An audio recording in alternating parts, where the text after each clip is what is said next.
Chapter 1, Confession Rejected. On New Year's Eve, the place was bustling with people and firecrackers were blasting. Under the neon lights, Shinsz was hunched over, with his hands in his pockets, his face flushed from the cold. The bitter cold winter cannot stop Shinsz's burning heart. The light in his eyes is brighter than the neon lights in the city. He is waiting for the woman he loves most. Finally, she came. Shinsz ran towards her happily. Ruabing, I have a gift for you. Ruabing was wearing a white down jacket, as noble and holy as a white swan. However, she looked at Shinsz with indifference, as if she was looking at a stinky rat under the neon lights. Shinsz, there is something I want to tell you. Ruabing, guess what New Year's Eve gift I'm going to give you? Don't look for me anymore. Shinsz was stunned for a moment. Shinsz started pursuing Ruabing since high school. In order to pursue Ruabing, Shinsz gave up the prestigious university and resolutely chose Ruabing's third-tier university. Over the years, although Ruabing had never accepted Shinsz's pursuit, she had not explicitly rejected him either. Ruabing's indifference did not dampen Shinsz's enthusiasm.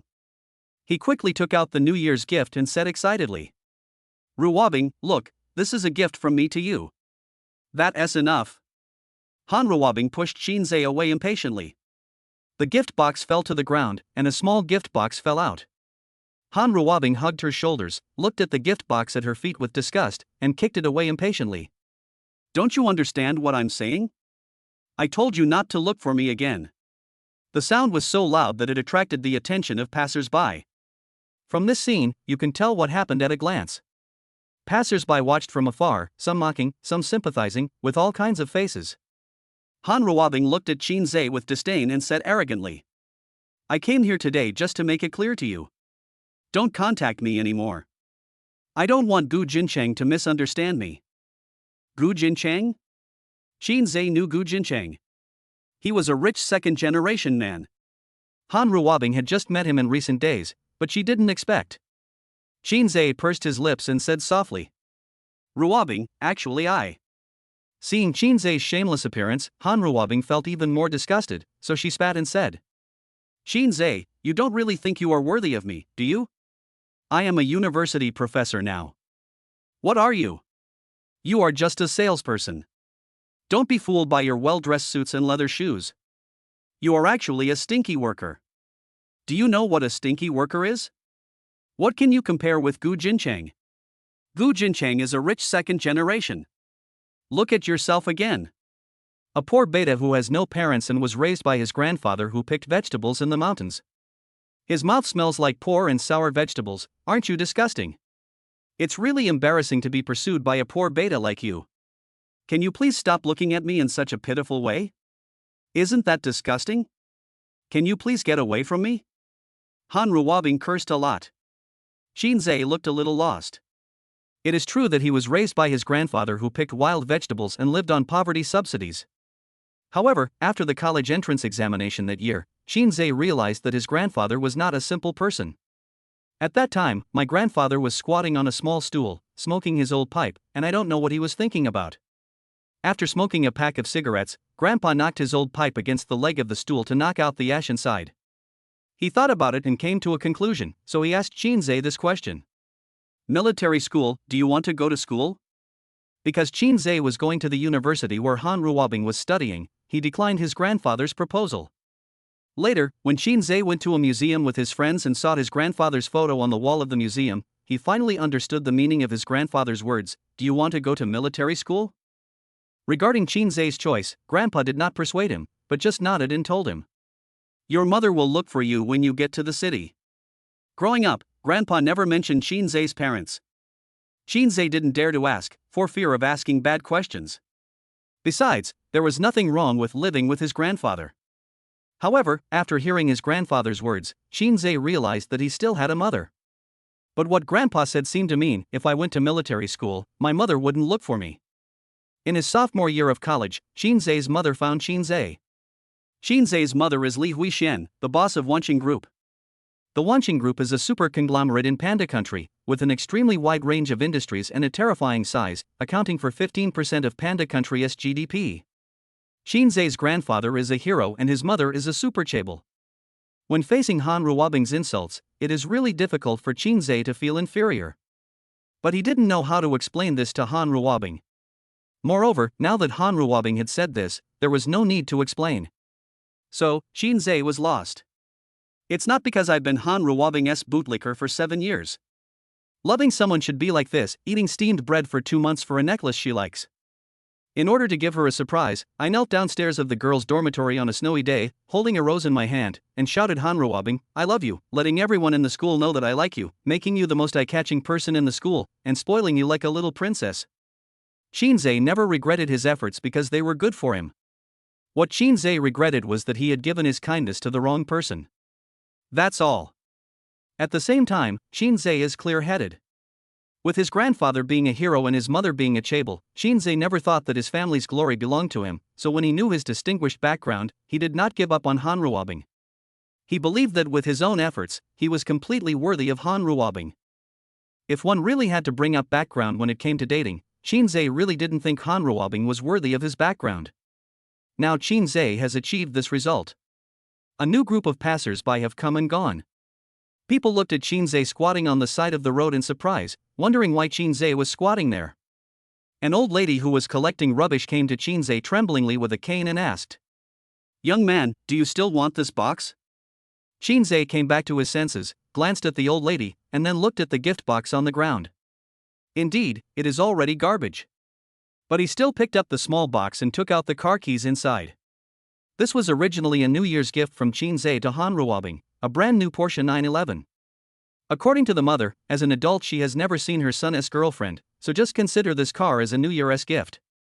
If you think about it carefully, if Han Ruabing knew that there was a car key inside, she would probably regret it, right? Never mind. It doesn't matter anymore. Not worth it. Shinsz looked at the old lady and said seriously. No. Watching the old lady flatten the gift box, fold it, and throw it into her garbage bag, Shinsz felt a little relieved. Even if it is garbage, it can be worth a few cents. But it is worthless to Han Ruabing. 0 o'clock. Fireworks bloomed in the night sky of the city. Shinsz stopped and looked up, only to see a silhouette through the floor-to-ceiling window of the hotel. In the backlight, the two people shared the same lower body, and the sound, together with the fireworks, also welcomed the new year. Buzz buzz buzz. The phone vibrated. It was a video message from Gu Jinchang. In the video, Han Ruabing's back curve is so beautiful, with the glaring words for Gu Jinchang only written on it. Seeing the scene, Shinsz finally understood. Oh, it turned out that the silhouette above their heads was them. Did you see that? The goddess you haven't been able to pursue for 7 years is just my plaything. Seeing this result, Shinsz felt relieved. It's good, I love it, please watch more. After sending the message and putting away his phone, Shinsz drove away in the truck. Behind the truck is a transparent container, which contains a white Porsche 911, decorated with roses and balloons, which makes passers-by envious. On New Year's Eve, I wonder which girl was so lucky to receive a sports car as a New Year's gift. Chapter 2 Shinsz's fiancee. Buzz buzz buzz. My phone vibrated. It was a WeChat video popped up by my mother. Shinsz responded lazily. Xiaozhe, what are you doing? Shinsz felt uncomfortable with this name, as he always thought of the action actress from the Sun Country. But Li Huixian just liked to call Shinsz like this, and she didn't know what it meant. Driving. On this New Year's Eve, aren't you going to sprint for love? Shinsz sighed helplessly. If you consider this, you shouldn't call me at this time. Haha, how is it? It's the New Year's Eve gift from Mom. Does she like it? She didn't take it. Li Huixian paused while eating strawberries. Why? Because it was delivered late. Is it too late? Well, if you had sent it earlier, she would have known that I was the son of a rich man and would not have disapproved of my pursuit. So, you were rejected by her? Ha ha ha ha ha ha ha. Seeing Li Huixian smiling so happily, Shinsz was furious. You're really adding insult to injury. Are you my biological mother? Li Huixian suddenly stopped laughing and told Shinsz in an extremely serious voice. Son, let me ask you, as the son of a chaebol, what kind of woman do you think is qualified to marry into the Qin family? This one sentence really stumped Shinsz. This was a question that Shinsz had not considered when he pursued Han Ruabing before. A woman who is qualified to marry into a chaebol? Han Ruabing? Shinsz shook his head and threw Han Ruabing's internet celebrity face out of his mind. Although Shinsz didn't know what kind of woman was qualified to marry into a chaebol, he was sure that a woman who could marry a chaebol was definitely not like Han Ruabing. In fantasy, Han Ruabing is not like this. In the novel, Han Ruabing is not like this. In the movie, Han Ruabing is not like this. Shinsz thought of the video that Gu Jinchang had just sent him.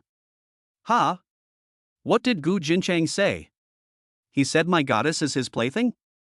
It seems like this, rich people's toys probably look like Han Ruabing, right?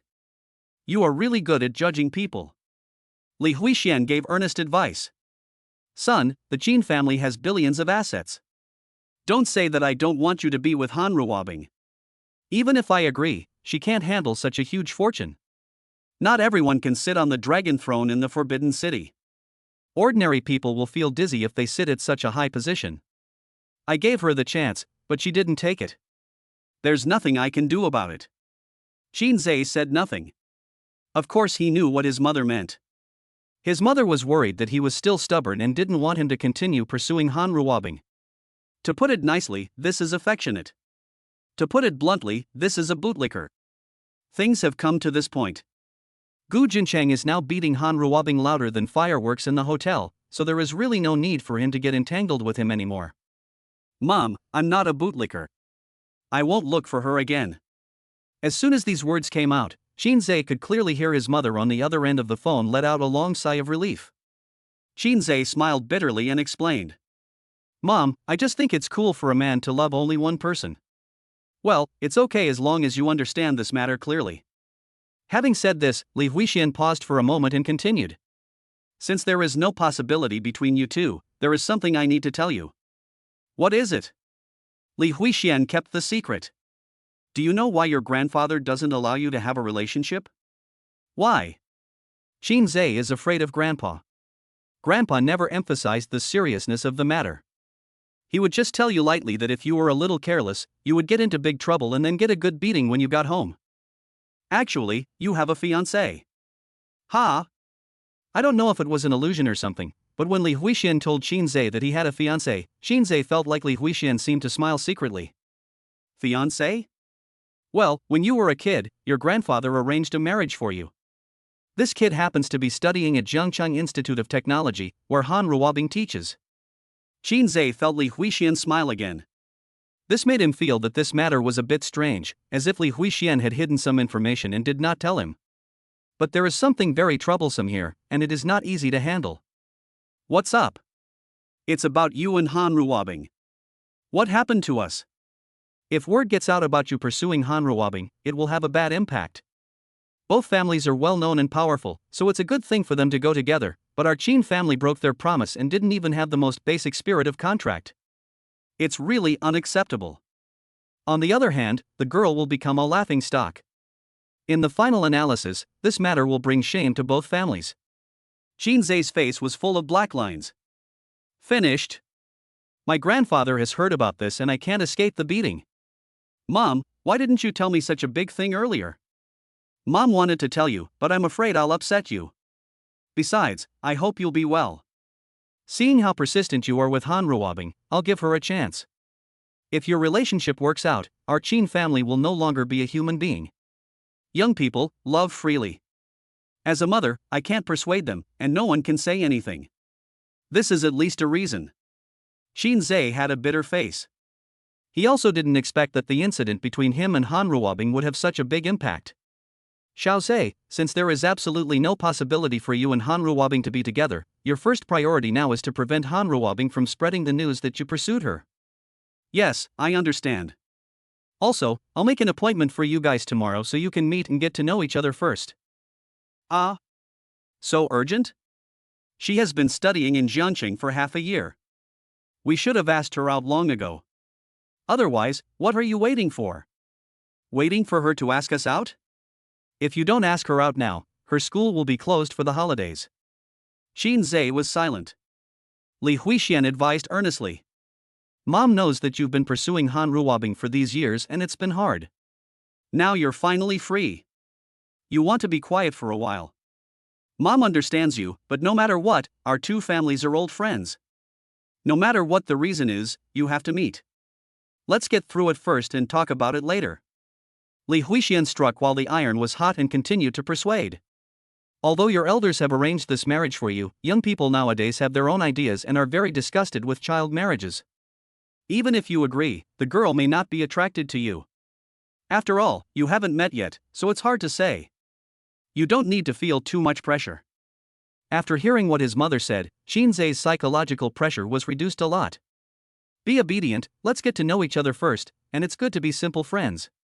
Now that things have come to this, Shinsz feels that he should meet her first for both moral and logical reasons. All right. That's fine. I'll send the kid's file to your email.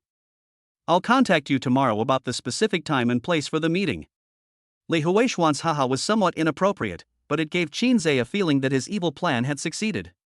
Snap. The phone was hung up directly. Chapter 3. What? Are you saying that Shinsz gave me a Porsche as a New Year's gift that day? Daily. Grand Group. Sales Department. Wang Lei, dressed in a suit and tie, kicked his feet, and with a whoosh, the chair slid to Shinsz's side. He hugged Shinsz's shoulders, winked, and asked in a mean way. How's it going? Shinsz looked lazy. What happened? Look, what else can it be? It's about you and Han Ruabing. Without waiting for Shinsz to speak, Wang Lei looked at the ceiling, looking forward to the happiness of his brother's wife, and said vividly. On New Year's Eve, you actually received a Porsche sports car. You must be very touched, right? You have been pursuing her for so many years, but only today did you find out that the boy who was so obsessed with her was actually the son of a chaebol. Wow. You are really surprised and happy. Shinsz sighed and shook his head. Seeing this, Wang Lei poked the itchy spot on Shinsz's waist with his elbow in annoyance. Are you pretending to be deep with us? Tell me, is Han Ruabing deeply touched? For Wang Lei, his good brother Shinsz successfully confessed his love, and he was happier than anyone else. Seeing Wang Lei's endless questioning, Shinsz could only tell the truth. The confession failed. Wang Lei was stunned for a moment. He couldn't digest Shinsz's words. The confession failed. In terms of appearance, Shinsz is very good looking. In terms of long-term love, Shinsz has been pursuing Han Ruabing since the college entrance examination. In terms of background, Shinsz has an extremely powerful grandfather. In terms of wealth, Shinsz has a super tycoon mother. Confession failed? Wang Lei didn't understand. How abstract must Han Ruabing's ideal type be for her to reject Shinsz? The confession failed? No? Wang Lei couldn't accept it. Why did the confession fail? She's with Gu Jincheng. That Gu Jincheng? Wang Lei pointed in the direction outside and spoke up for Shinsz. Gu Jincheng looks so ugly, why does Han Ruabing like him? How can he compare to you? What does Han Ruabing think? Because Gu Jincheng is rich. No matter how rich he is, he can have you. When he said this, Wang Lei suddenly realized something and looked at Shinsz in surprise. You didn't tell her. Not in time. So now you. It's too late. Why? Shinsz took out the video sent by Gu Jincheng. This is a video of Gu Jincheng and Han Ruabing. Wang Lei quickly waved his hands and closed his eyes. Wait, is this something I can watch? Shinsz smiled unhappily. Why can't I see this? She's not my girlfriend. Wang Lei was startled when he heard the voice, and looked at Shinsz with a strange expression, thinking that Shinsz was a little too free and easy. However, I also think Shinsz's logic is very interesting and a bit funny. Wang Lei took a look at the video content and saw for Gu Jincheng only written on Han Ruabing's back. He realized that it was completely impossible for Shinsz and Han Ruabing to be together. Why? Wang Lei sighed twice. With a sigh, Han Ruabing was not destined to be rich and almost married into a wealthy family. Second sigh, he didn't expect Han Ruabing to be a gold digger, which wasted the affection of his good brother Shinsz. Shinsz looked at Han Ruabing's beautiful back in the video and commented sharply. I have to admit that Han Ruabing's figure is much better than I imagined. It's already this late, and you're still in the mood to say these things. You really have a lot on your mind. Shinsz looked indifferent. What's that? Wang Lei looked at Shinsz with a puzzled look and asked. No, do you like Han Ruabing or not? I really liked it before, but now I don't like it anymore. You can just say you don't like feelings? It's not painful at all? How should I put it? Shinsz pondered for a moment and explained slowly. Initially, my pursuit of Han Ruabing was quite simple. It was nothing more than two ordinary kids in love. If it worked out, in the end, it would just be a matter of discussing the betrothal gift, car, and house. Later, my status became more complicated. My grandfather and mother didn't say anything, but when it came to marriage, it was difficult for them to agree. After all, I was not an ordinary citizen. Marrying a wife meant that my future lover would also be able to enjoy my grandfather's connections and my mother's huge wealth, so they should have a say in my marriage. Han Ruabing and I are not a good match, and it was difficult for me to be compatible with her, but now that Han Ruabing has caused such a fuss, I feel a lot more relaxed and the truth is clear now. When Wang Lei heard Shinsz say this, he patted Shinz's shoulder meaningfully and said nothing more. As Shinz's good brother, Wang Lei didn't care about anything else and was worried that Shinsz would really get hurt because of this. Okay, as long as you understand this matter clearly. Shinsz looked at the time on his watch and saw that it was almost time, so he stood up, grabbed his coat and walked outside. Well, I have other things to do. I'm leaving now. What are you doing? Can I wait for you for lunch? No. The other end. Zhongcheng Institute of Technology. In the teacher's office. Sun Linlin came close to Han Ruabing, poked Han Ruabing with her elbow in annoyance, and asked in a mean way. Ruabing, how are you?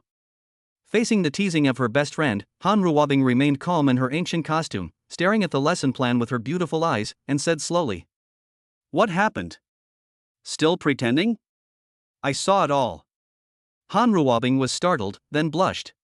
Of course she knew that her relationship with Gu Jincheng would be known, but she didn't expect it to happen so soon, which made her a little unprepared. Ruabing, I didn't expect you to be so well hidden. If I hadn't seen it with my own eyes, I would have found it hard to believe that he was actually an invisible rich second generation. Han Ruabing's face turned even redder. You have to let me ride in your Porsche later. Han Ruabing was stunned. Suddenly, Han Ruabing couldn't use the Porsche, and her eyes full of love instantly became clear. She looked at Sun Linlin strangely and asked. Porsche? What Porsche? Sun Linlin said unhappily. That's enough, why are you still pretending with me? What am I pretending to be? I don't really know what Porsche is. Han Ruabing seemed a little anxious. After all, it was a Porsche and it was related to her. She was eager to figure it out. A Porsche 911. Porsche 911? I saw it all yesterday. What did you see yesterday? Sun Linlin weighed Han Ruabing with his fingers in annoyance and said teasingly. Pretend, keep pretending, you're pretending so convincingly. Han Ruabing asked anxiously. First, tell me what you saw yesterday. What Porsche 911? I really didn't understand. It was from this time that Sun Linlin realized that Han Ruabing might not be acting, and she really seemed to know nothing about the Porsche 911. So, Sun Linlin said tentatively. Wasn't it New Year's Eve yesterday? I was shopping with my boyfriend. When we passed by the commercial street, I saw. Shinsz was looking at a truck with a Porsche 911 behind it. Han Ruabing was shocked. Shinsz? Porsche 911?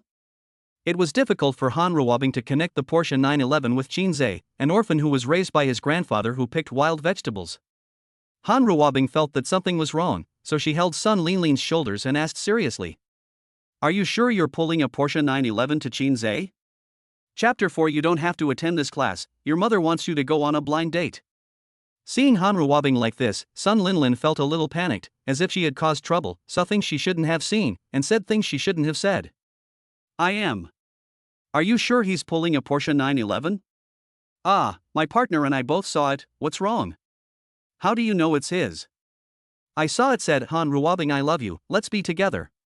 I think this should be his New Year's gift to you, right? The sky is falling.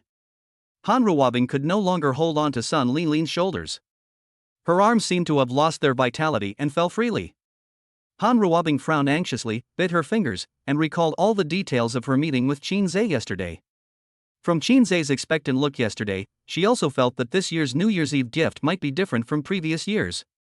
At that time, he was indeed anxious to tell himself what this year's New Year's Eve gift was, but he was anxious to keep a date with Gu Jincheng and to get rid of Shinsz, the clingy guy, so he interrupted Shinsz's next words. Recalling the gift box that I kicked away yesterday, this year's New Year's Eve gifts are indeed much smaller than in previous years. Looking back now, that little box seemed just the right size to hold a car key. Could it be that there really is a Porsche key in there? Wrong. Shinsz had been pursuing her for many years, and she knew Shinsz's family situation better than anyone else. A Porsche 911 costs at least over 2 million. Where did he get so much money? But Han Ruabing glanced at Sun Linlin, who had a dazed look on her face. Since Sun Linlin couldn't help but see Shinsz pulling a Porsche 911, and even saw words confessing his love on it, this shouldn't be false. Seeing Han Ruabing's gloomy face, Sun Linlin asked tentatively, "Ruabing, what's wrong? Did something happen?" Han Ruabing smiled and said, "It's okay. He did ask me out yesterday, but I wasn't feeling well, so..." "Oh, so that's how it is." Sun Linlin also noticed something strange. It's normal to feel unwell, but not receiving a gift, that's not normal. Sun Linlin knew that this was not something she should ask, so she smiled and changed the subject, saying, "Ruabing, let me tell you, young people nowadays are really crazy. Last night, my boyfriend and I were shopping and we saw a couple making love on the balcony of a hotel. They didn't even draw the curtains. Ha ha ha, even the elderly people downstairs saw it." Han Ruabing was absent-minded and smiled perfunctorily. Little did she know that the crazy silhouette Sun Linlin was talking about was exactly her and Gu Jincheng. Han Ruabing left on the pretext of going to the bathroom. She came to the corridor and sent a message to Shinsz. "Shinsz, are you there?" The message was sent successfully. Han Ruabing held his chest and let out a long sigh. Not blocked. There is still a chance. The sound of Han Ruabing pacing back and forth echoed in the corridor of the teaching building. She bit her fingers and checked her WeChat account from time to time to see if there was any reply from Shinsz. It was only 5 minutes, but to Han Ruabing it felt like a long year. As her class was about to start, Han Ruabing still hadn't received any message from Shinsz, so she had no choice but to go back to the office to prepare lesson plans. Back to the office. Sun Linlin asked with a smile. "You have class?" "Yeah, a class for marketing majors." When talking about the major of marketing, Sun Linlin put his index finger on his chin and looked at the ceiling thinking. Is Jang Yun a marketing major? Jang Yun? Who is that? You do not know? Han Ruabing shook her head and glanced at the phone screen. Shinsz still didn't reply. "Jang Yun, she is the campus beauty of our school, super beautiful." Oh. Han Ruabing's attitude was a little perfunctory. Because Han Ruabing is good looking, she has always been the most eye-catching person from elementary school to college, and even to her current job, so she is disdainful. And I heard that Jang Yun is not only good looking, but also the daughter of a mysterious tycoon. When Jang Yun's prominent background was mentioned, a hint of jealousy flashed across Han Ruabing's eyes. Han Ruabing believes that she is extremely beautiful. According to fairy tales, she is the perfect princess and worthy of being the daughter of a wealthy family. Seeing Han Ruabing's arrogant attitude, Sun Linlin didn't say anything. She acknowledged Han Ruabing's beauty, but compared to Jang Yun, Han Ruabing's beauty seemed too mediocre. This is not the beauty of two concepts, there is a world of difference between the two. Comparing Han Ruabing and Jang Yun is unfair to Han Ruabing. Han Ruabing walked out of the office holding the lesson plan and wearing high heels. Zhangcheng Institute of Science and Technology, Teaching Building B, Classroom 206. On the podium, in front of the blackboard, Han Ruabing drank coffee elegantly, quietly waiting for the bell to ring. There are a lot of students today, and many students from other majors also come to attend the lecture, which results in not enough seats. Many students have to stand, but everyone's enthusiasm is not diminished at all. Han Ruabing shook her head slightly and sighed, with a faint curve at the corner of her mouth. She understood her classmates' yearning for her appearance and figure, but was also troubled by her own charm. She was always a disaster wherever she went. Little did they know that they came not for Han Ruabing, but for Jang Yun. Han Ruabing glanced at her phone, not to check the class time, but to see if Shinsz had replied to her WeChat message. This is what she cares about. She desperately needed to find out what was going on with that Porsche 911. Suddenly, the students in the classroom consciously quieted down. Han Ruabing realized that the class might be about to start, so she looked up and saw a fair-skinned girl walking into the classroom with a timid look on her face. Seeing her, Ruabing was stunned. The girl had her hair tied in a high ponytail, and wore a white turtleneck sweater, a simple pair of jeans, and a pair of clean white shoes. The girl is very frugal. She has worn this white sweater for many years. She has washed it repeatedly over the years, which has washed away the industrial luster on it, making it feel very clean. Ruabing looked at her for a second longer and thought from the bottom of her heart that the girl was pretty. It's a pity that he is just a good-looking guy and his family is very poor. Under the gaze of everyone, Jang Yun came to her seat and sat down, pursing her lips. Her quiet appearance reflected by the warm sunshine outside made people feel pity for her. The bell rang and the school leaders knocked on the classroom door. The leader first signaled to Ruabing that he had something to say. When Ruabing took a step back, the school leader looked at Jang Yun's position and said loudly, "Student Jang Yun." Swoosh. All eyes were focused on Jang Yun. Everyone's gazes were sharp, and they were unwilling to miss the opportunity to look at Jang Yun openly. It was at this time that Ruabing realized something. She is actually Jang Yun? The daughter of that chaebol? Jang Yun blushed again, her eyes were full of tenderness, and she was about to cry. You don't have to attend this class. Your mother wants you to go on a blind date. The whole audience was in an uproar. Jang Yun blind date? Who is it? Although they didn't know who the other party was, for all the men present, knowing that Jang Yun was already taken was more painful than killing them. Yes, men are so perverted. If they are not a woman's boyfriend, they would rather the goddess in their hearts be single all her life than see another man possess her. Chapter 5, The Gentle Fiancé. River City. Suburbs. Tianguan Pavilion. This is the meeting place of Shinsz and Jang Yun. In terms of luxury, this is not the most luxurious place in Jiangcheng, but in terms of nobility, this is definitely the most noble place in Jiangcheng. A meal can cost anywhere from hundreds of thousands to over 400,000, and it's not a place you can come to just because you have money. Shinsz stepped out of the taxi and immediately felt a light mountain breeze. He looked up at the Tianguan Pavilion. The place was not big, just a small villa. No matter how you looked at it, it didn't look like a proper place for dining. When he arrived at the door, a middle-aged man who looked like a housekeeper was standing there. When he saw Shinsz, he immediately came forward, with the intention of blocking the way. Hello, sir. Hello. Do you have an appointment? Shinsz scratched his head, thinking that the other party arranged for him to meet here, but did not mention any appointment. I have an appointment here. The middle-aged man smiled professionally again. Shinsz could tell from the curve of his mouth that it was impossible for him to go in. Sir, please tell me your reservation number. Shinsz raised his eyebrows indifferently and said nothing more. Is it okay for me to smoke a cigarette here? As you wish. Shinsz took out a soft pack of Hontishan cigarettes and tapped the box with his hands skillfully until 2 cigarettes came out. He put a cigarette in his mouth, glanced at the middle-aged man next to him, and then put the cigarette in his hand in front of the middle-aged man. The middle-aged man smiled politely and shook his head. Thank you, I don't smoke. There was that curve at the corner of his mouth again, and Shinsz caught his contempt for him from that curve. Shinsz smiled indifferently, not caring or paying attention. He squatted on the ground and smoked by himself. Whether being respected or looked down upon, fundamentally, it is meaningless, because Shinsz understands that he does not live for him. The middle-aged man stared at the cigarette in Shinsz's hand. When Shinsz finished smoking this cigarette, the middle-aged man showed his professional smile again. Sir, have you finished your cigarette? Could you please lend me some light? Shinsz was stunned. No, can't I just stay here for a while? The middle-aged man smiled awkwardly and said softly.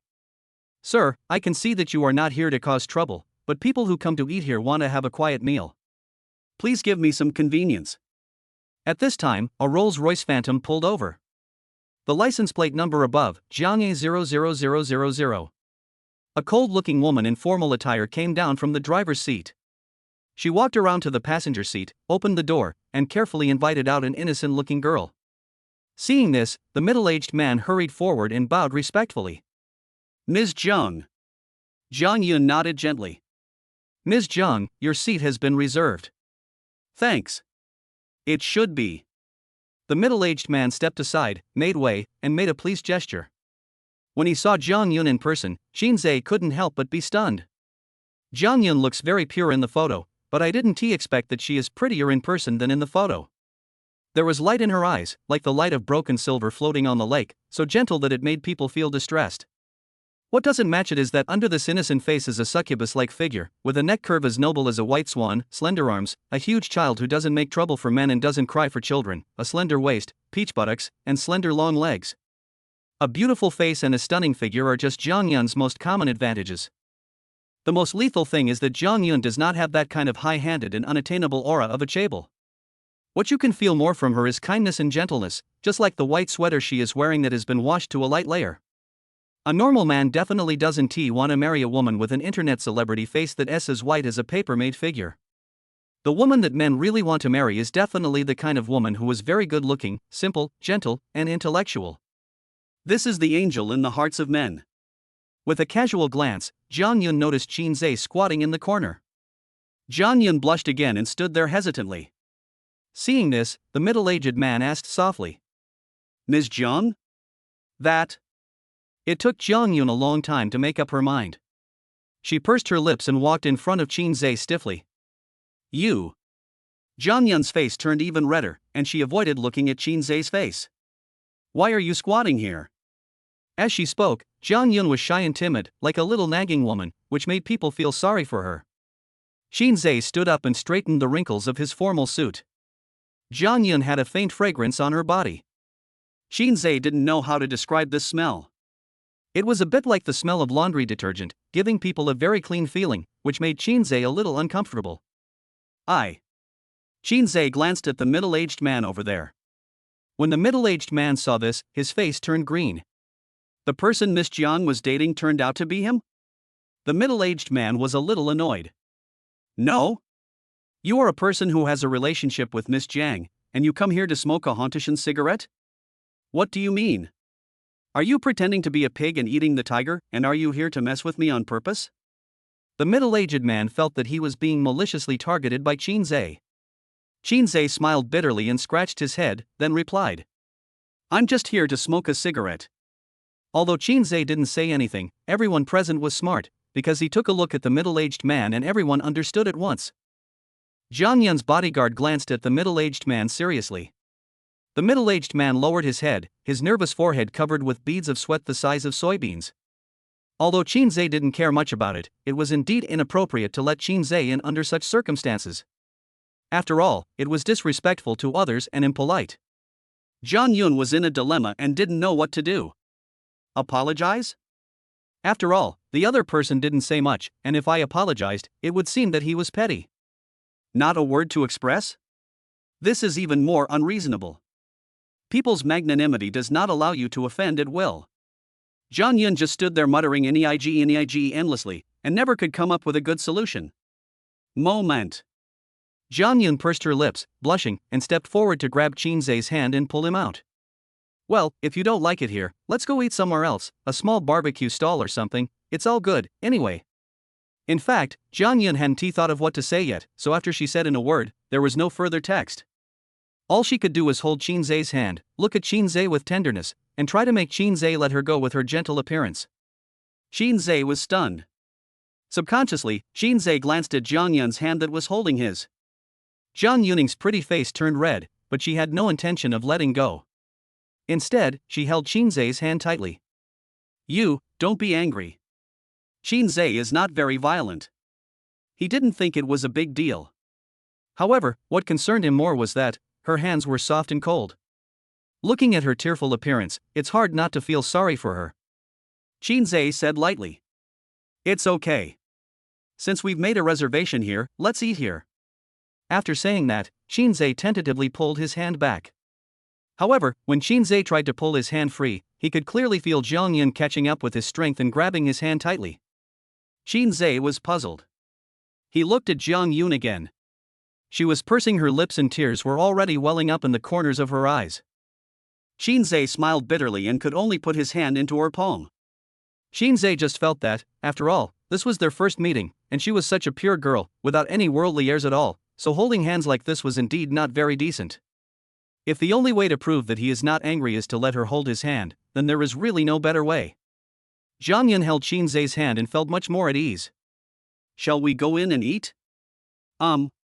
Chapter 6, How Nice It Is to Have a Child Marriage. Jang Yun took Shinsz's hand and led him into Tiangwan Pavilion. Tiangwan Pavilion is decorated in traditional ancient style with monotonous colors, but Shinsz can see that any bench here can tell its history and its value cannot be measured by money. As they walked along, the waiters bowed and greeted Jang Yun when they saw her. Jang Yun kept nodding her head to show politeness when being addressed as Miss Jang. Shinsz felt that being dragged in by Jang Yun like this was somewhat embarrassing, but the waiters seemed not to notice it, and they didn't even dare to look at Jang Yun's hand.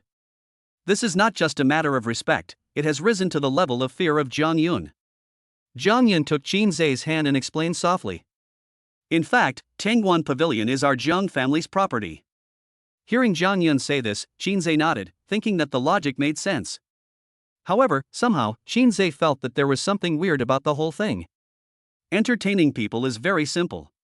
You just need to inform Tiangwan Pavilion the date, time, who will be coming, reception precautions, etc., and finally have someone take you to the private room and that's it. How could such a simple thing go wrong? What's more, the other party is the super wealthy Jung family, and they are entertaining people in their own property? After seeing this, it was hard for Shinsz not to think that the other party did it on purpose. So the question is? What's the point? Don't agree with what's going on between me and Jang Yun? Shinsz glanced at Jang Yun holding his little hand. So what does this mean? Worthwhile? It's still the same question, what is the point? Isn't it just to hold my hand? Shinsz didn't know if he was being overly sentimental in thinking this way, so he can only take things one step at a time. Shinsz was taken to a separate private room by Jang Yun. Along the way, under Shinsz's warmth, Jang Yun's little hands were no longer cold. She gently pulled out the chair and gestured please. Shinsz found it hard to refuse such a gentle girl's kindness. You're so polite. Jang Yun blushed slightly and shook her head gently, saying, It doesn't matter. Seeing this, Shinsz could only nod politely and walk to the table. Then Jang Yun gently pushed the chair to the best position, and finally Shinsz slowly sat down. At this time, Jang Yun walked around to the other side of Shinsz and sat down gracefully. She was very well behaved, sitting only in the front third of the chair, with her back straight, her legs together, her beautiful legs slightly tilted, and her hands folded in front of her knees. Shinsz saw it and thought from the bottom of his heart that this girl was good. After only 10 minutes of meeting Jang Yun, Shinsz increasingly discovered that beauty and figure were just Jang Yun's most common advantages. The two sat down and no one spoke. Jang Yun lowered her head and just blushed. Shinsz scratched his nose awkwardly. He didn't know if this could be considered a blind date, as he had never experienced this before and was somewhat nervous. However, after seeing Jang Yun blushing so much, Shinsz became much more nervous. Shinsz said softly. You should understand my situation, right? Jang Yun nodded gently and pursed her lips. Shinsz shrugged his shoulders and said. Our two families are old friends. Grandpa arranged our marriage. I admit that the relationship between our two families is good enough, but the problem is that this matter was not agreed upon by us. To be honest, it's quite disgusting. After all, times have changed. Shinsz wanted to continue expressing his views, but he glanced at Jang Yun inadvertently, only to find that Jang Yun was already crying, with crystal tears falling. Shinsz was stunned. No? Why are you crying? Shinsz panicked. Think over and over what you just said. My words are not that harsh, right? Anyway, when we met, we didn't talk for a few words before she started crying. I didn't care about the matter anymore. No, don't cry. Shinsz glanced warily at the bodyguard behind Jang Yun. The bodyguard's face turned livid, and he stared down at Shinsz with a cold light in his eyes. Shinsz was very uneasy and didn't know what to do for a moment. I didn't say anything nasty, did I? Jang Yun lowered her head and did not wipe her tears, letting them fall.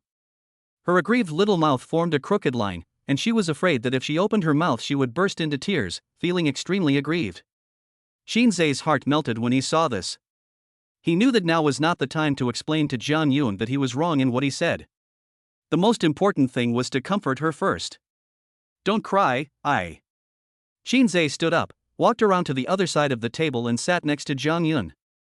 He wanted to comfort Jang Yun, but he didn't know what to say. I wanted to help her wipe away her tears, but there shouldn't be physical contact between men and women. Her body was soft, and it would be inappropriate for a grown man like me to touch her in any way. So, Shinsz handed the tissue to Jang Yun. It's my fault. I apologize. Can you please stop crying? Jang Yun paused. She glanced at the tissue Shinsz handed over, her eyes turned red, and she cried even harder than before. Shinsz was overwhelmed when he saw the situation. Then he took another sneak peek at the bodyguard behind Jang Yun. The bodyguard's face had turned purple, and his fists were clenched tightly. It seemed that he was really angry. Seeing that she was crying like this was not a good thing, Shinsz gritted his teeth, plucked up his courage, and held the tissue to Jang Yun's face. It was a tentative move at first. Jang Yun did not dodge and even moved her face towards Shinsz. Only then did Shinsz dare to put the tissue close to Jang Yun's face. Jang Yun cried so pitifully that Shinsz felt guilty. Jang Yun's skin was very delicate and soft, giving people a feeling of being as delicate as a baby's, which made Shinsz's wiping movements become particularly gentle. Although I don't know which words hurt you, I apologize to you. Sorry. Sorry. Sorry. It's my fault. It's my fault. Shinsz said this repeatedly, comforting the crying Jang Yun and soothing his guilty heart. Jang Yun lowered her head, pinched the corner of her clothes, and said pitifully, I'm hated. Hearing the sound, Shinsz's heart skipped a beat and broke. These words were like a pair of pliers, pinching Shinsz's guilty heart and pulling it repeatedly, tearing him into pieces. Shinsz frowned and said softly, I don't hate you, I just... You have it. I really don't hate you. You have. I really have. Jang Yun didn't let Shinsz speak, her eyes were red, and she threatened Shinsz.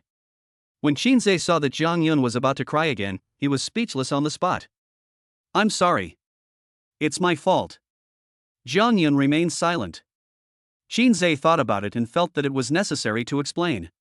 I'm a grown-up boy and I don't have to be so particular. I'm saying this more from your perspective. I've seen that the male and female protagonists in online novels are very opposed to child marriages, so Anyway, I don't hate you, so don't think that way. Jang Yun grumbled softly, expressing her dissatisfaction. A melodrama.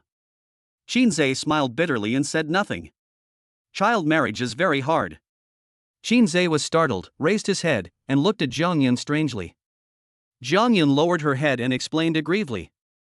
When I was young, my mother told me that my family had arranged a marriage for me. In order to make me worthy of this marriage, I was strictly required to learn music, chess, calligraphy and painting, skin care, body shape training, and even take good care of my teeth. On this point, Shinsz could indeed feel that only girls like Jang Yun who were well protected by their families were free from worldly airs. She is clean, pure, and endearing. Jang Yun blushed, lowered her head, and said softly, I think there is nothing wrong with child marriage. It is not only a reflection of the good relationship between the elders, but also a recognition of the other party, recognition of the other party's character, recognition of the offspring raised by the other party, and even recognition of the other party's genes, so they will feel at ease to entrust their children and grandchildren to the other party. Chapter 7, so gentle that it makes people feel distressed. Shinsz was moved, and looked at Jang Yun in a daze. This sentence really touched Shinsz and overturned his previous stereotype of child marriage. In comparison, the child marriages described in online novels are indeed melodramatic. Shinsz came back to his senses, looked at Jang Yun seriously, and said in a serious manner, I sincerely apologize for what I just said. I'm sorry, I was a little self-righteous.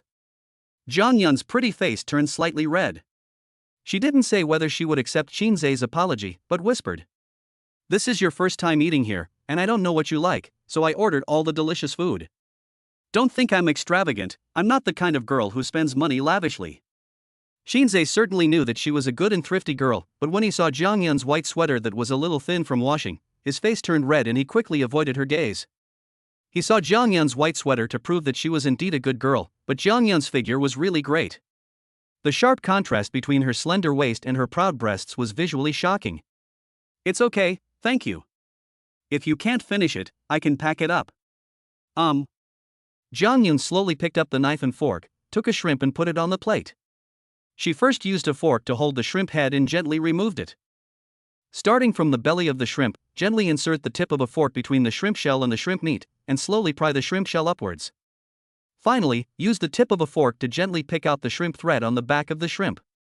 Throughout the whole process, Jang Yun's movements were gentle, elegant, and skillful, which shocked Shinsz. What a virtuous girl she was that she even needed training to peel shrimps. Jang Yun picked up the shrimp with chopsticks, dipped it lightly in the sauce, and placed it on Shinz's plate. "You eat." Shinsz was flattered and thanked him. "Thanks." Shinsz carefully picked up the shrimp, took a bite and savored it. As for the shrimp, it really tastes like shrimp, and you can't taste any other flavor, but the sauce is quite powerful. Jang Yun stared at Shinz's face, always paying attention to the changes in Shinz's expression, so she didn't need to ask Shinz whether he liked it or not. Jang Yun picked up another shrimp. Seeing the situation, Shinz hurriedly said, "You're too polite. I'll do it myself." Jang Yun peeled the shrimps and said softly, "I'm stupid and slow to react. This is one of the few things I can do well." These words were pitiful, and Shinz felt very uncomfortable. A gentle woman is really scary. She is so gentle that it is pitiful. It seeps into your bones and makes you feel uneasy. Shinz couldn't bear to reject Jang Yun, so he let Jang Yun serve him. Jang Yun didn't eat much of the food. Most of the time, she was serving Shinz, observing the changes in Shinz's expression, seeing what he liked to eat, and then silently taking note of it.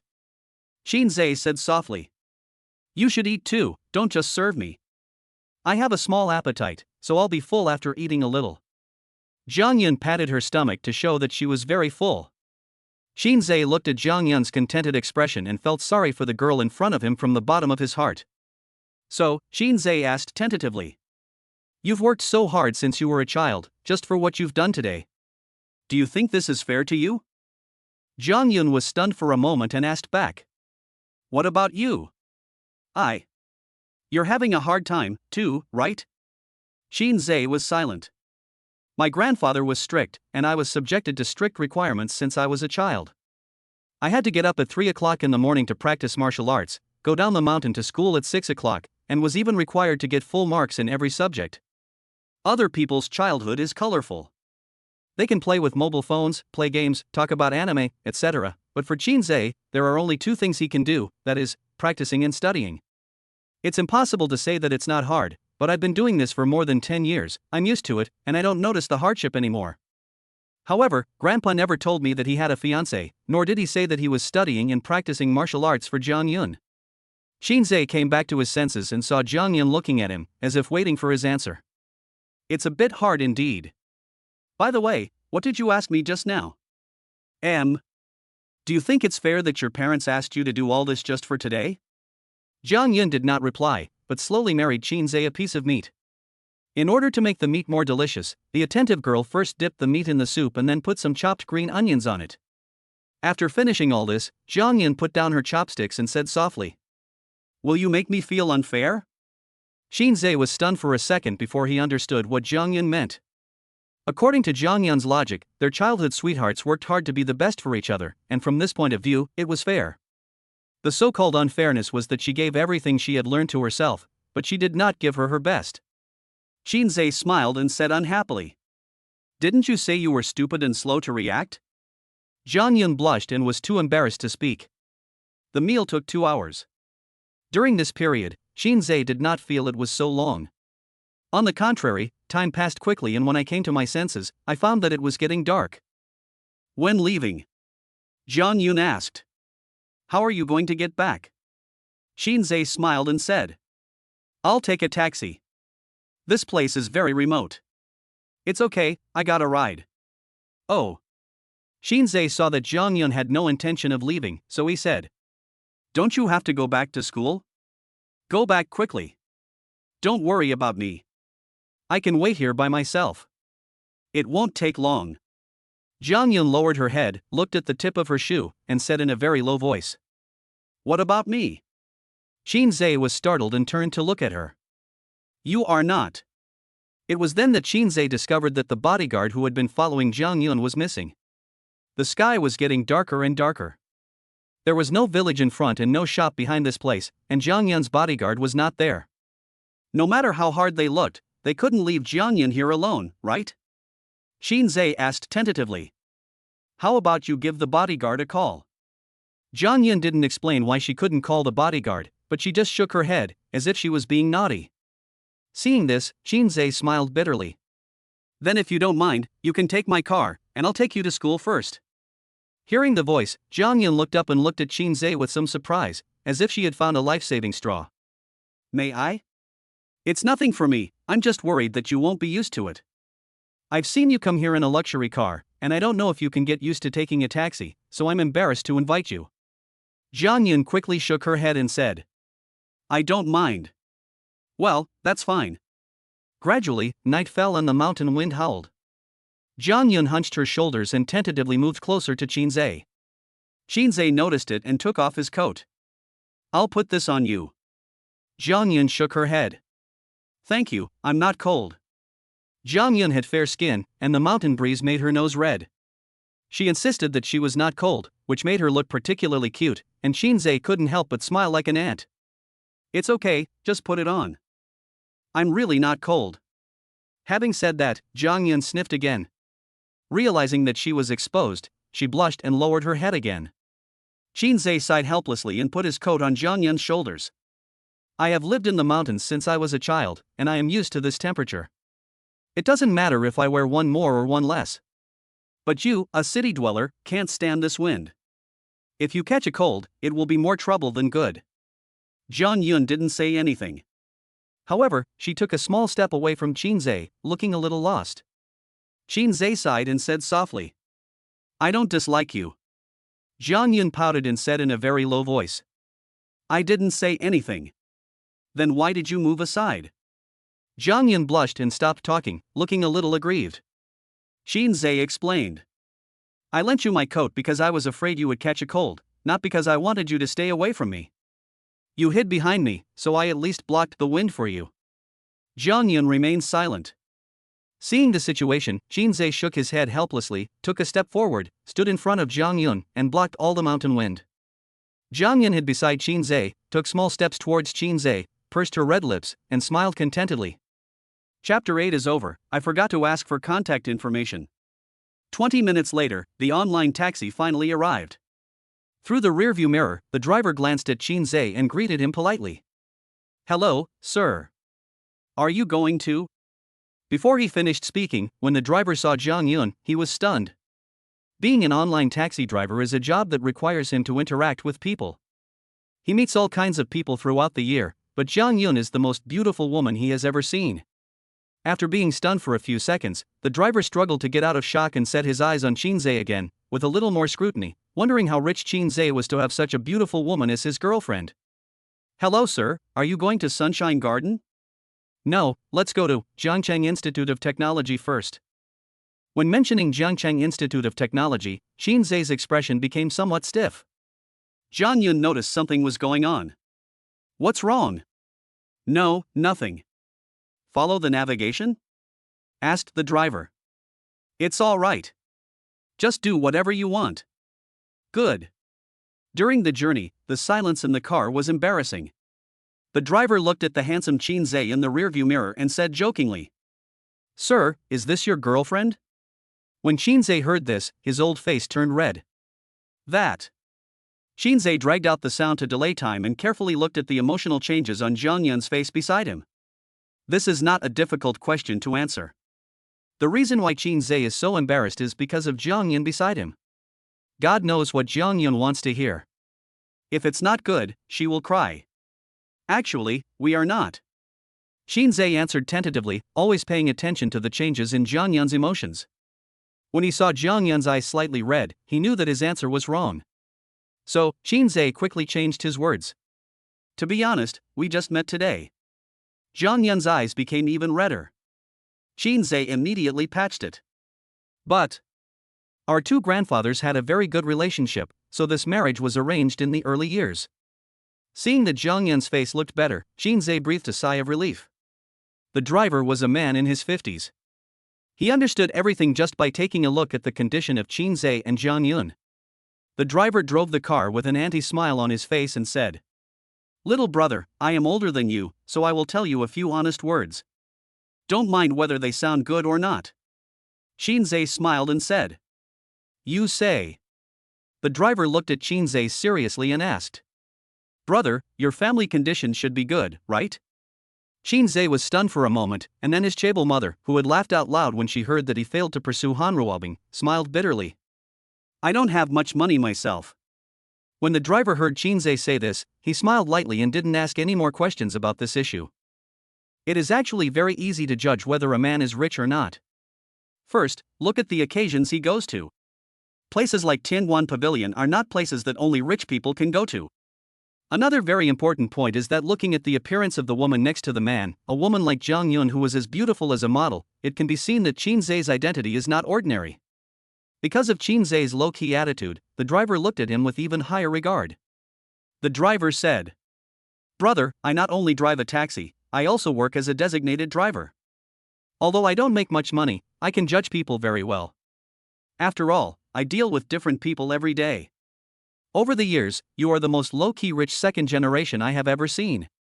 Shinsz wanted to explain something, but seeing that the driver was convinced that he was a rich second generation, he immediately realized that no matter what he said, the driver would be more convinced that he was a very, very low-key rich second generation.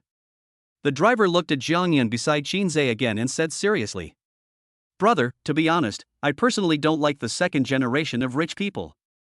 Most of them are arrogant and domineering, living a life of luxury all day long, and I don't see the responsibility that a man should have in them. But when I saw your fiancée, she really didn't have any worldly airs, and it was obvious that she had been well protected since she was a child. This is the first time I hope she can marry a rich second generation man like you who is rich and powerful." Shinsz understood what the driver meant. This was also Shinsz's first impression after seeing Jang Yun. Jang Yun had a unique gentleness that made you want to protect her. Subconsciously, Shinsz glanced at Jang Yun beside him again. Jang Yun blushed again. Night. Sunny garden. Veteran Northeastern cuisine. The store is run by a retired veteran. Although the store is small and cheap, it is clean and has many repeat customers.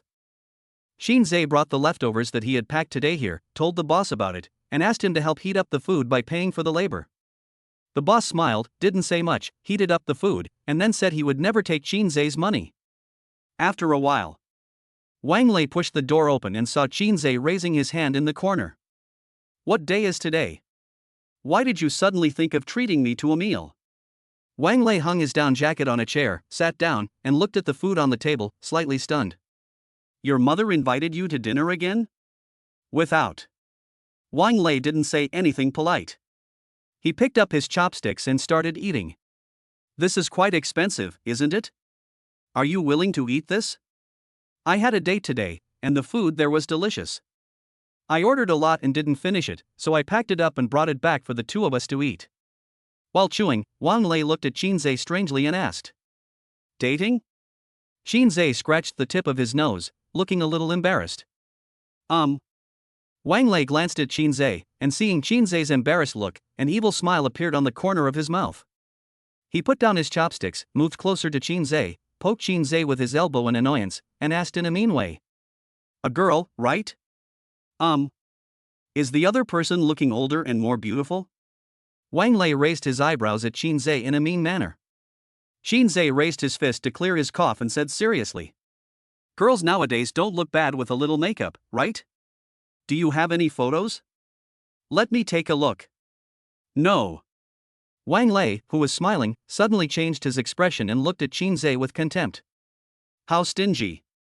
It's not that I don't want to show you, but I really don't have any photos of her. What about prestige? There should be a circle of friends or something like that, right? Prestige." Shinsz's eyes were lifeless and he was completely stunned, looking as if he had gotten into a terrible disaster.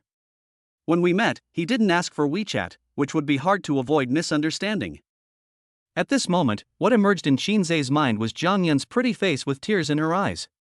She lowered her head guiltily, pinching the corner of her clothes, tears falling. "I'm hated. Finished. She will cry." Shinsz stood up, grabbed his coat, and ran out. Wang Lei was startled, turned around and shouted, "Hey! What are you doing? I want WeChat." Wang Lei looked at Shinsz's departing back, blinked in confusion, and tilted his head. "What the hell, it's so weird." Unable to figure it out, Wang Lei continued to enjoy the delicious food on the table. Chapter 9, Meeting Han Ruabing again. At the same time, Zhangcheng Institute of Technology. Campus Canteen A. Jang Yun sat by the window, her arms resting on the table, her hands resting on her face, thinking about her date with Shinsz today. She felt happy, like a flower. Cheng came back with a tray. She and Jang Yun have been friends since childhood and she is Jang Yun's best friend. She was sitting opposite Jang Yun, and seeing that Jang Yun was in a daze, she stretched out her hand and waved it in front of Jang Yun's eyes. Jang Yun came back to her senses and saw her best friend Cheng giving her a cold look.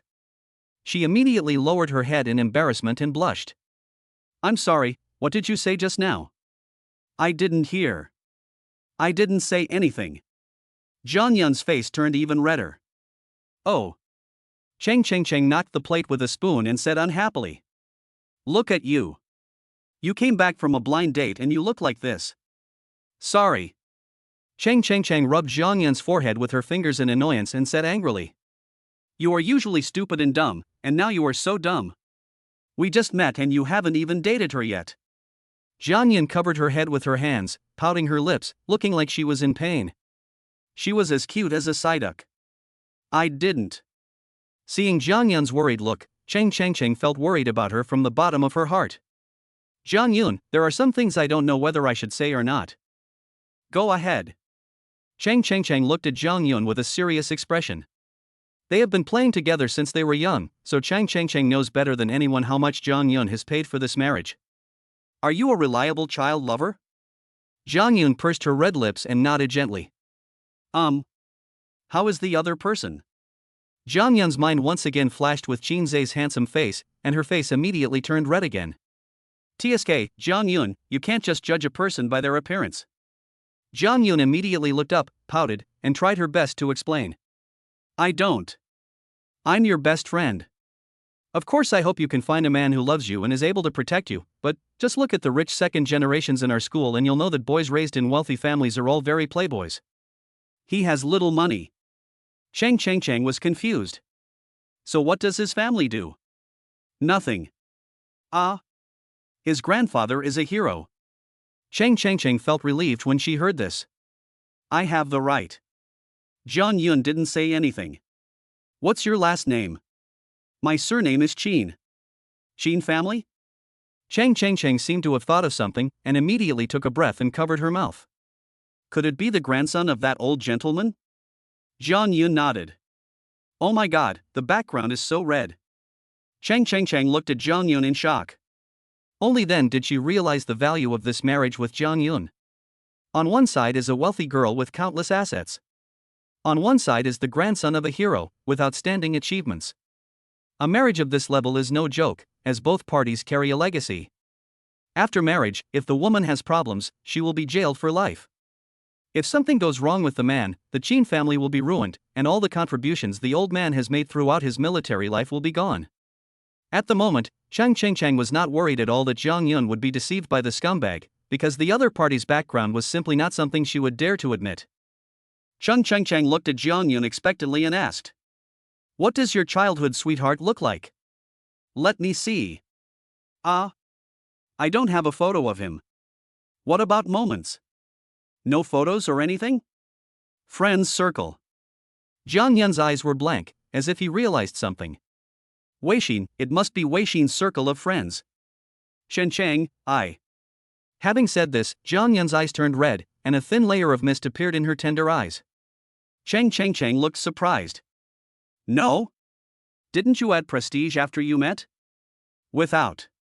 Jang Yun's eyes were filled with tears and her little mouth was pursed into a crooked line.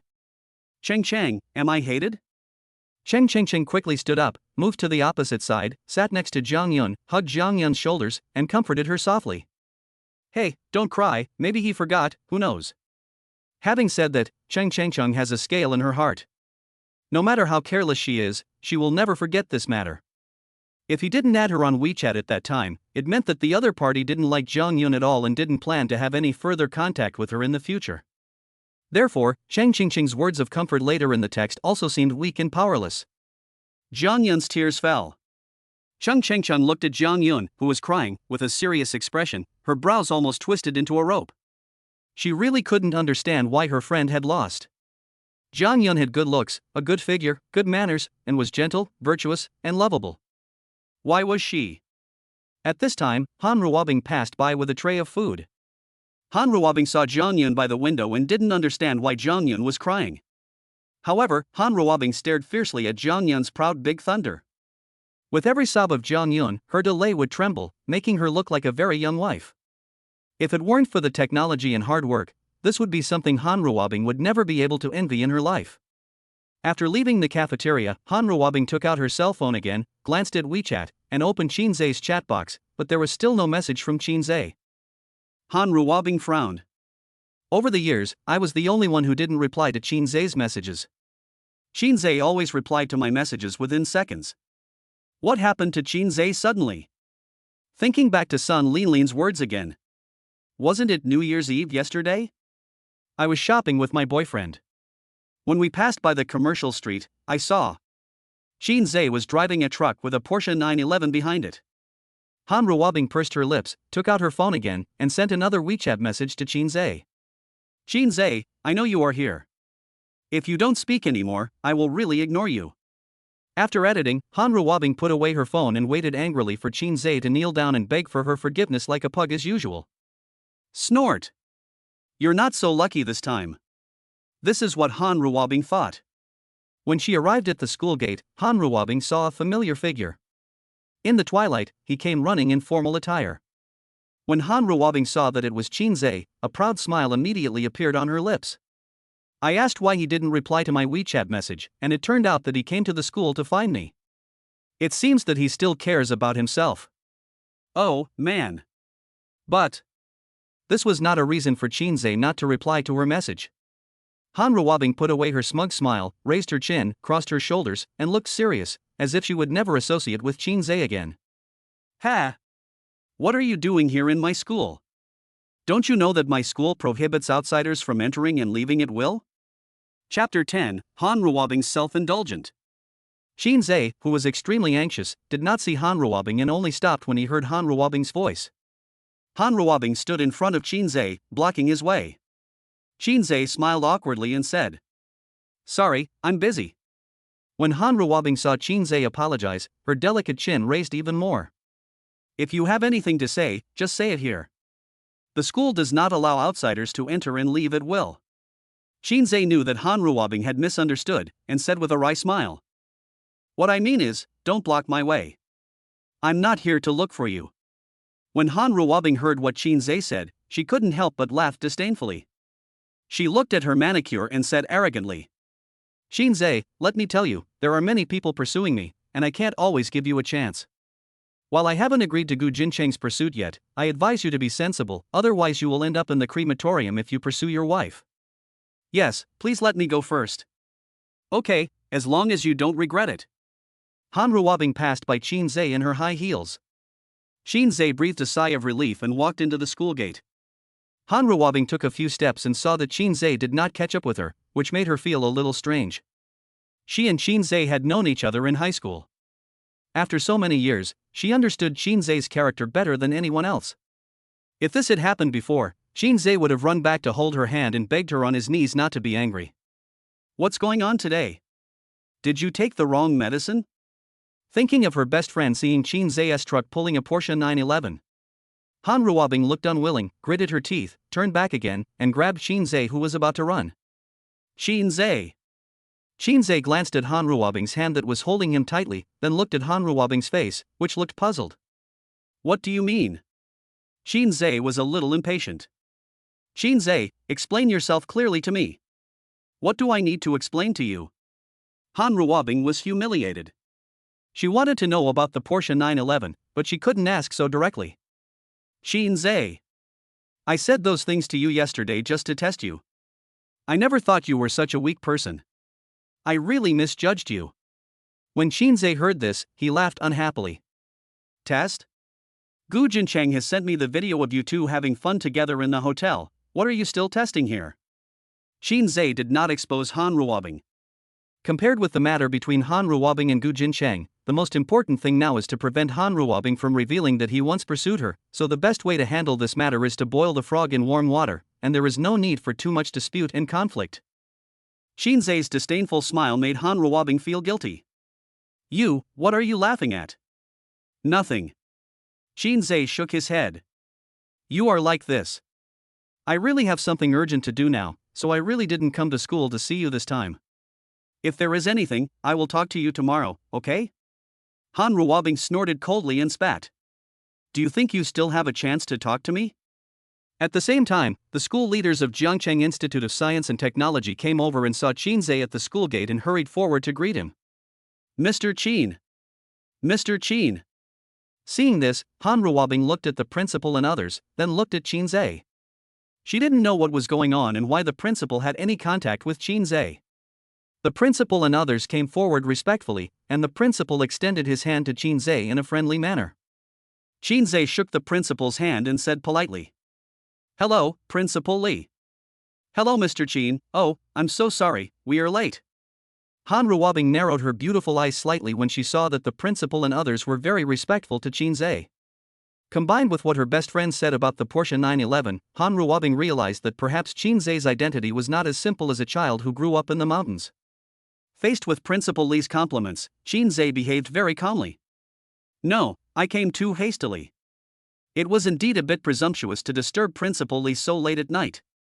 Principal Li laughed out loud, as if they were old friends meeting, and shook Shinsz's hand tightly, tapping him gently. Mr. Qin, this is a bit strange, isn't it?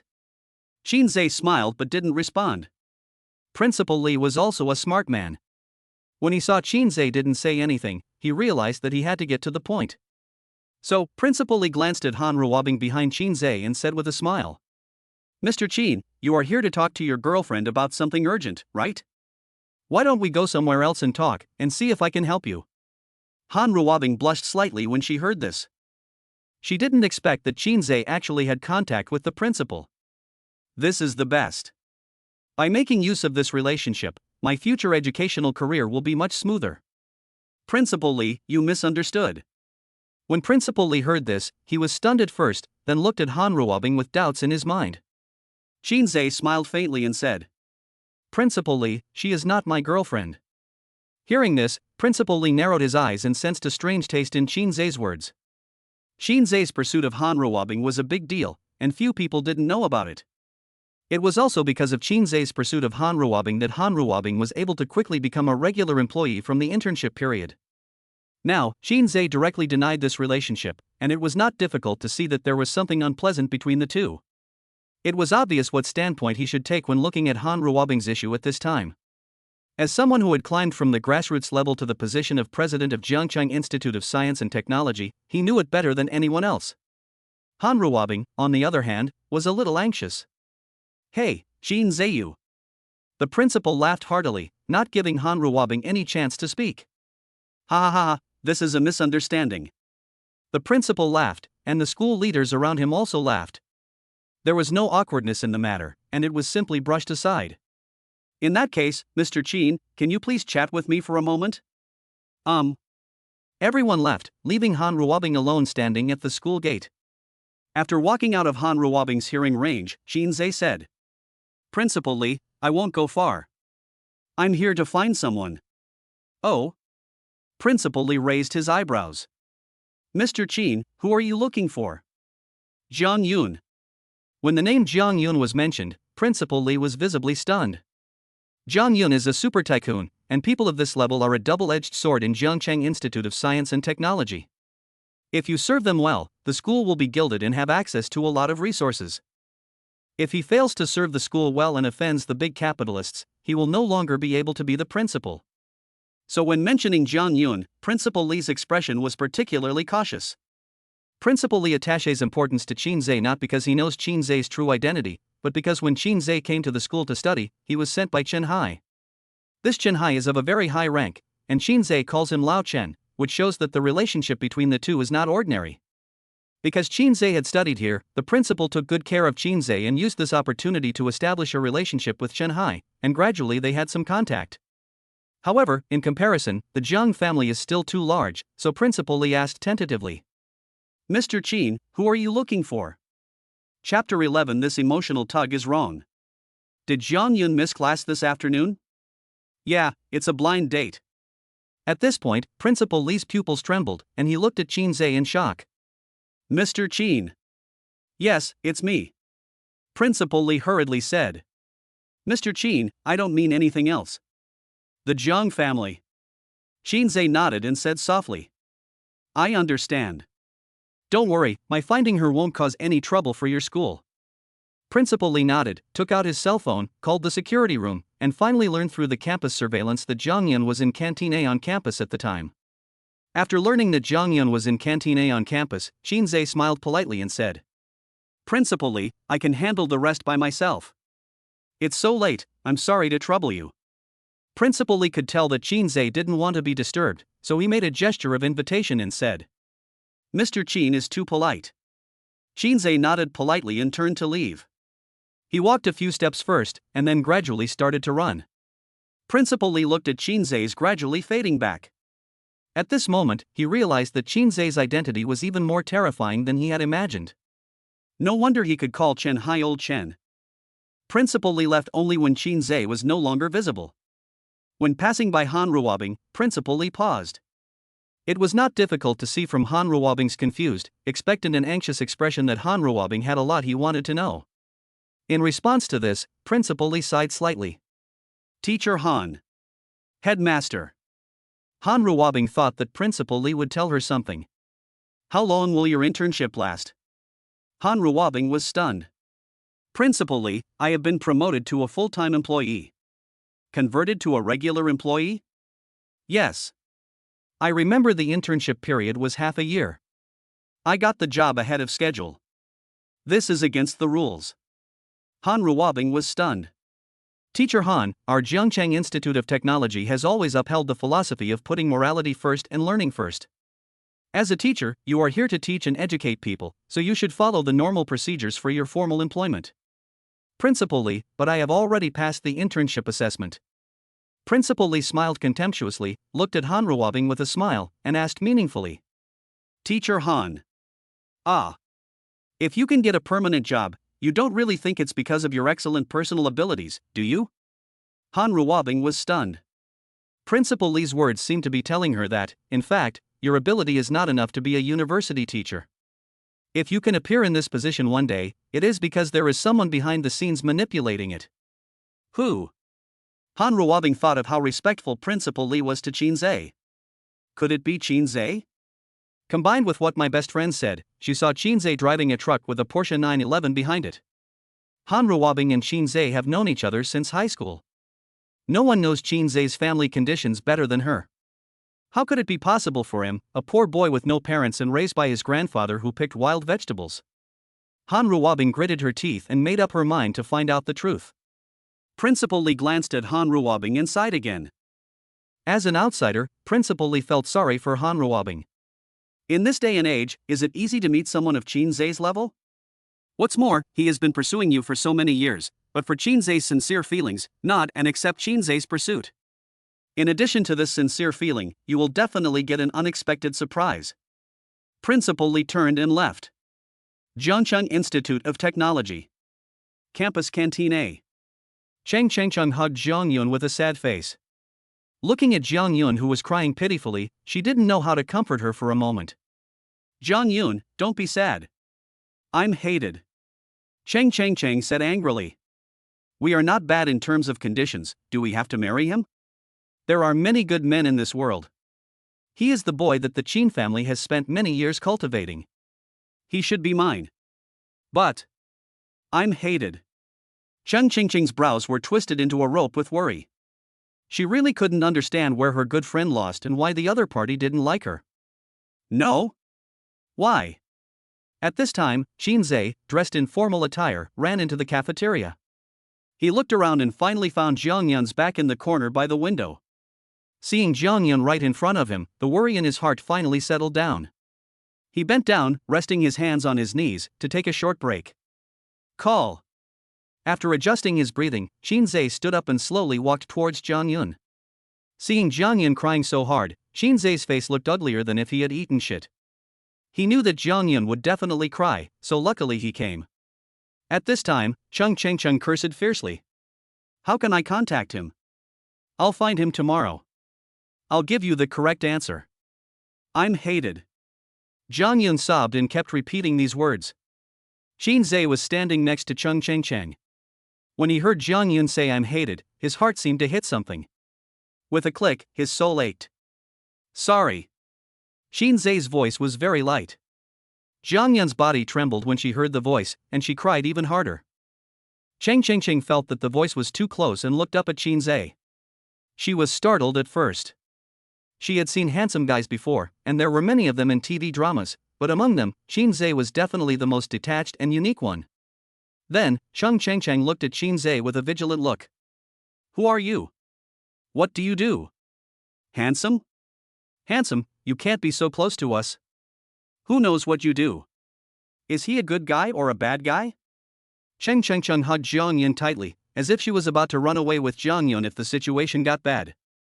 I am. Shinsz scratched his nose awkwardly, too embarrassed to tell others that he was Jang Yun's fiancé. So, Shinsz pointed at Jang Yun beside Chung Cheng and said softly. She knows me.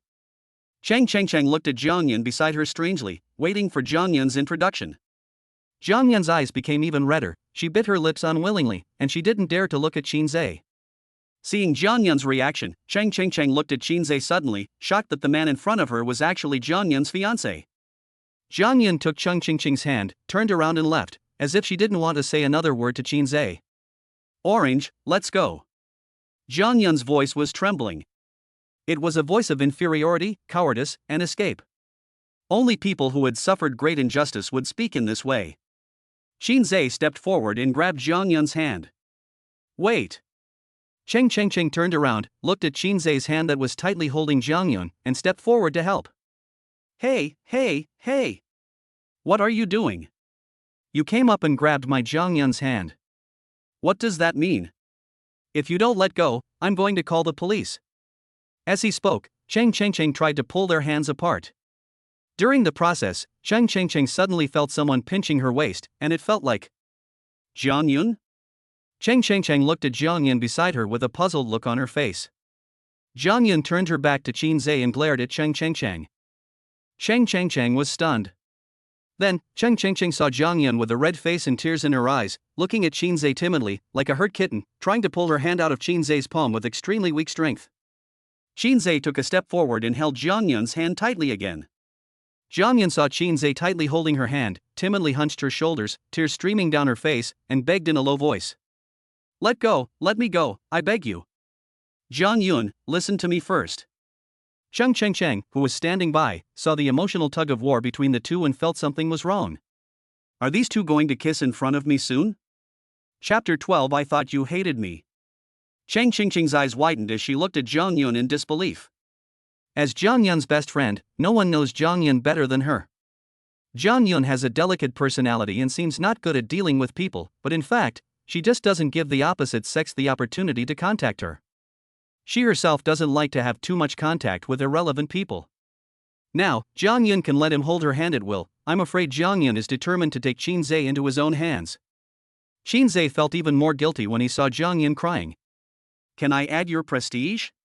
What's the point of adding to my prestige? Her words revealed more of a girl's weakness, inferiority, grievance, and unwillingness. In order to maintain a girl's last bit of dignity, she timidly tried to pull her hand out of Shinsz's palm. Shinsz held Jang Yun's hand tightly and said seriously. I'm sorry. It's my fault. Hearing Shinsz's I'm sorry, Jang Yun pursed her lips, a trace of difficulty appeared on her face, and she seemed to have signs of giving in, but she still said. Then I'll give you my prestige. Can you let me go after you send me off?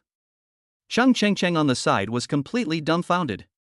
She looked at Jang Yun with a strange expression and could not believe that the person in front of her was the Jang Yun she was familiar with. Jang Yun usually looks listless, but I didn't expect that she could be so good at controlling people at the critical moment.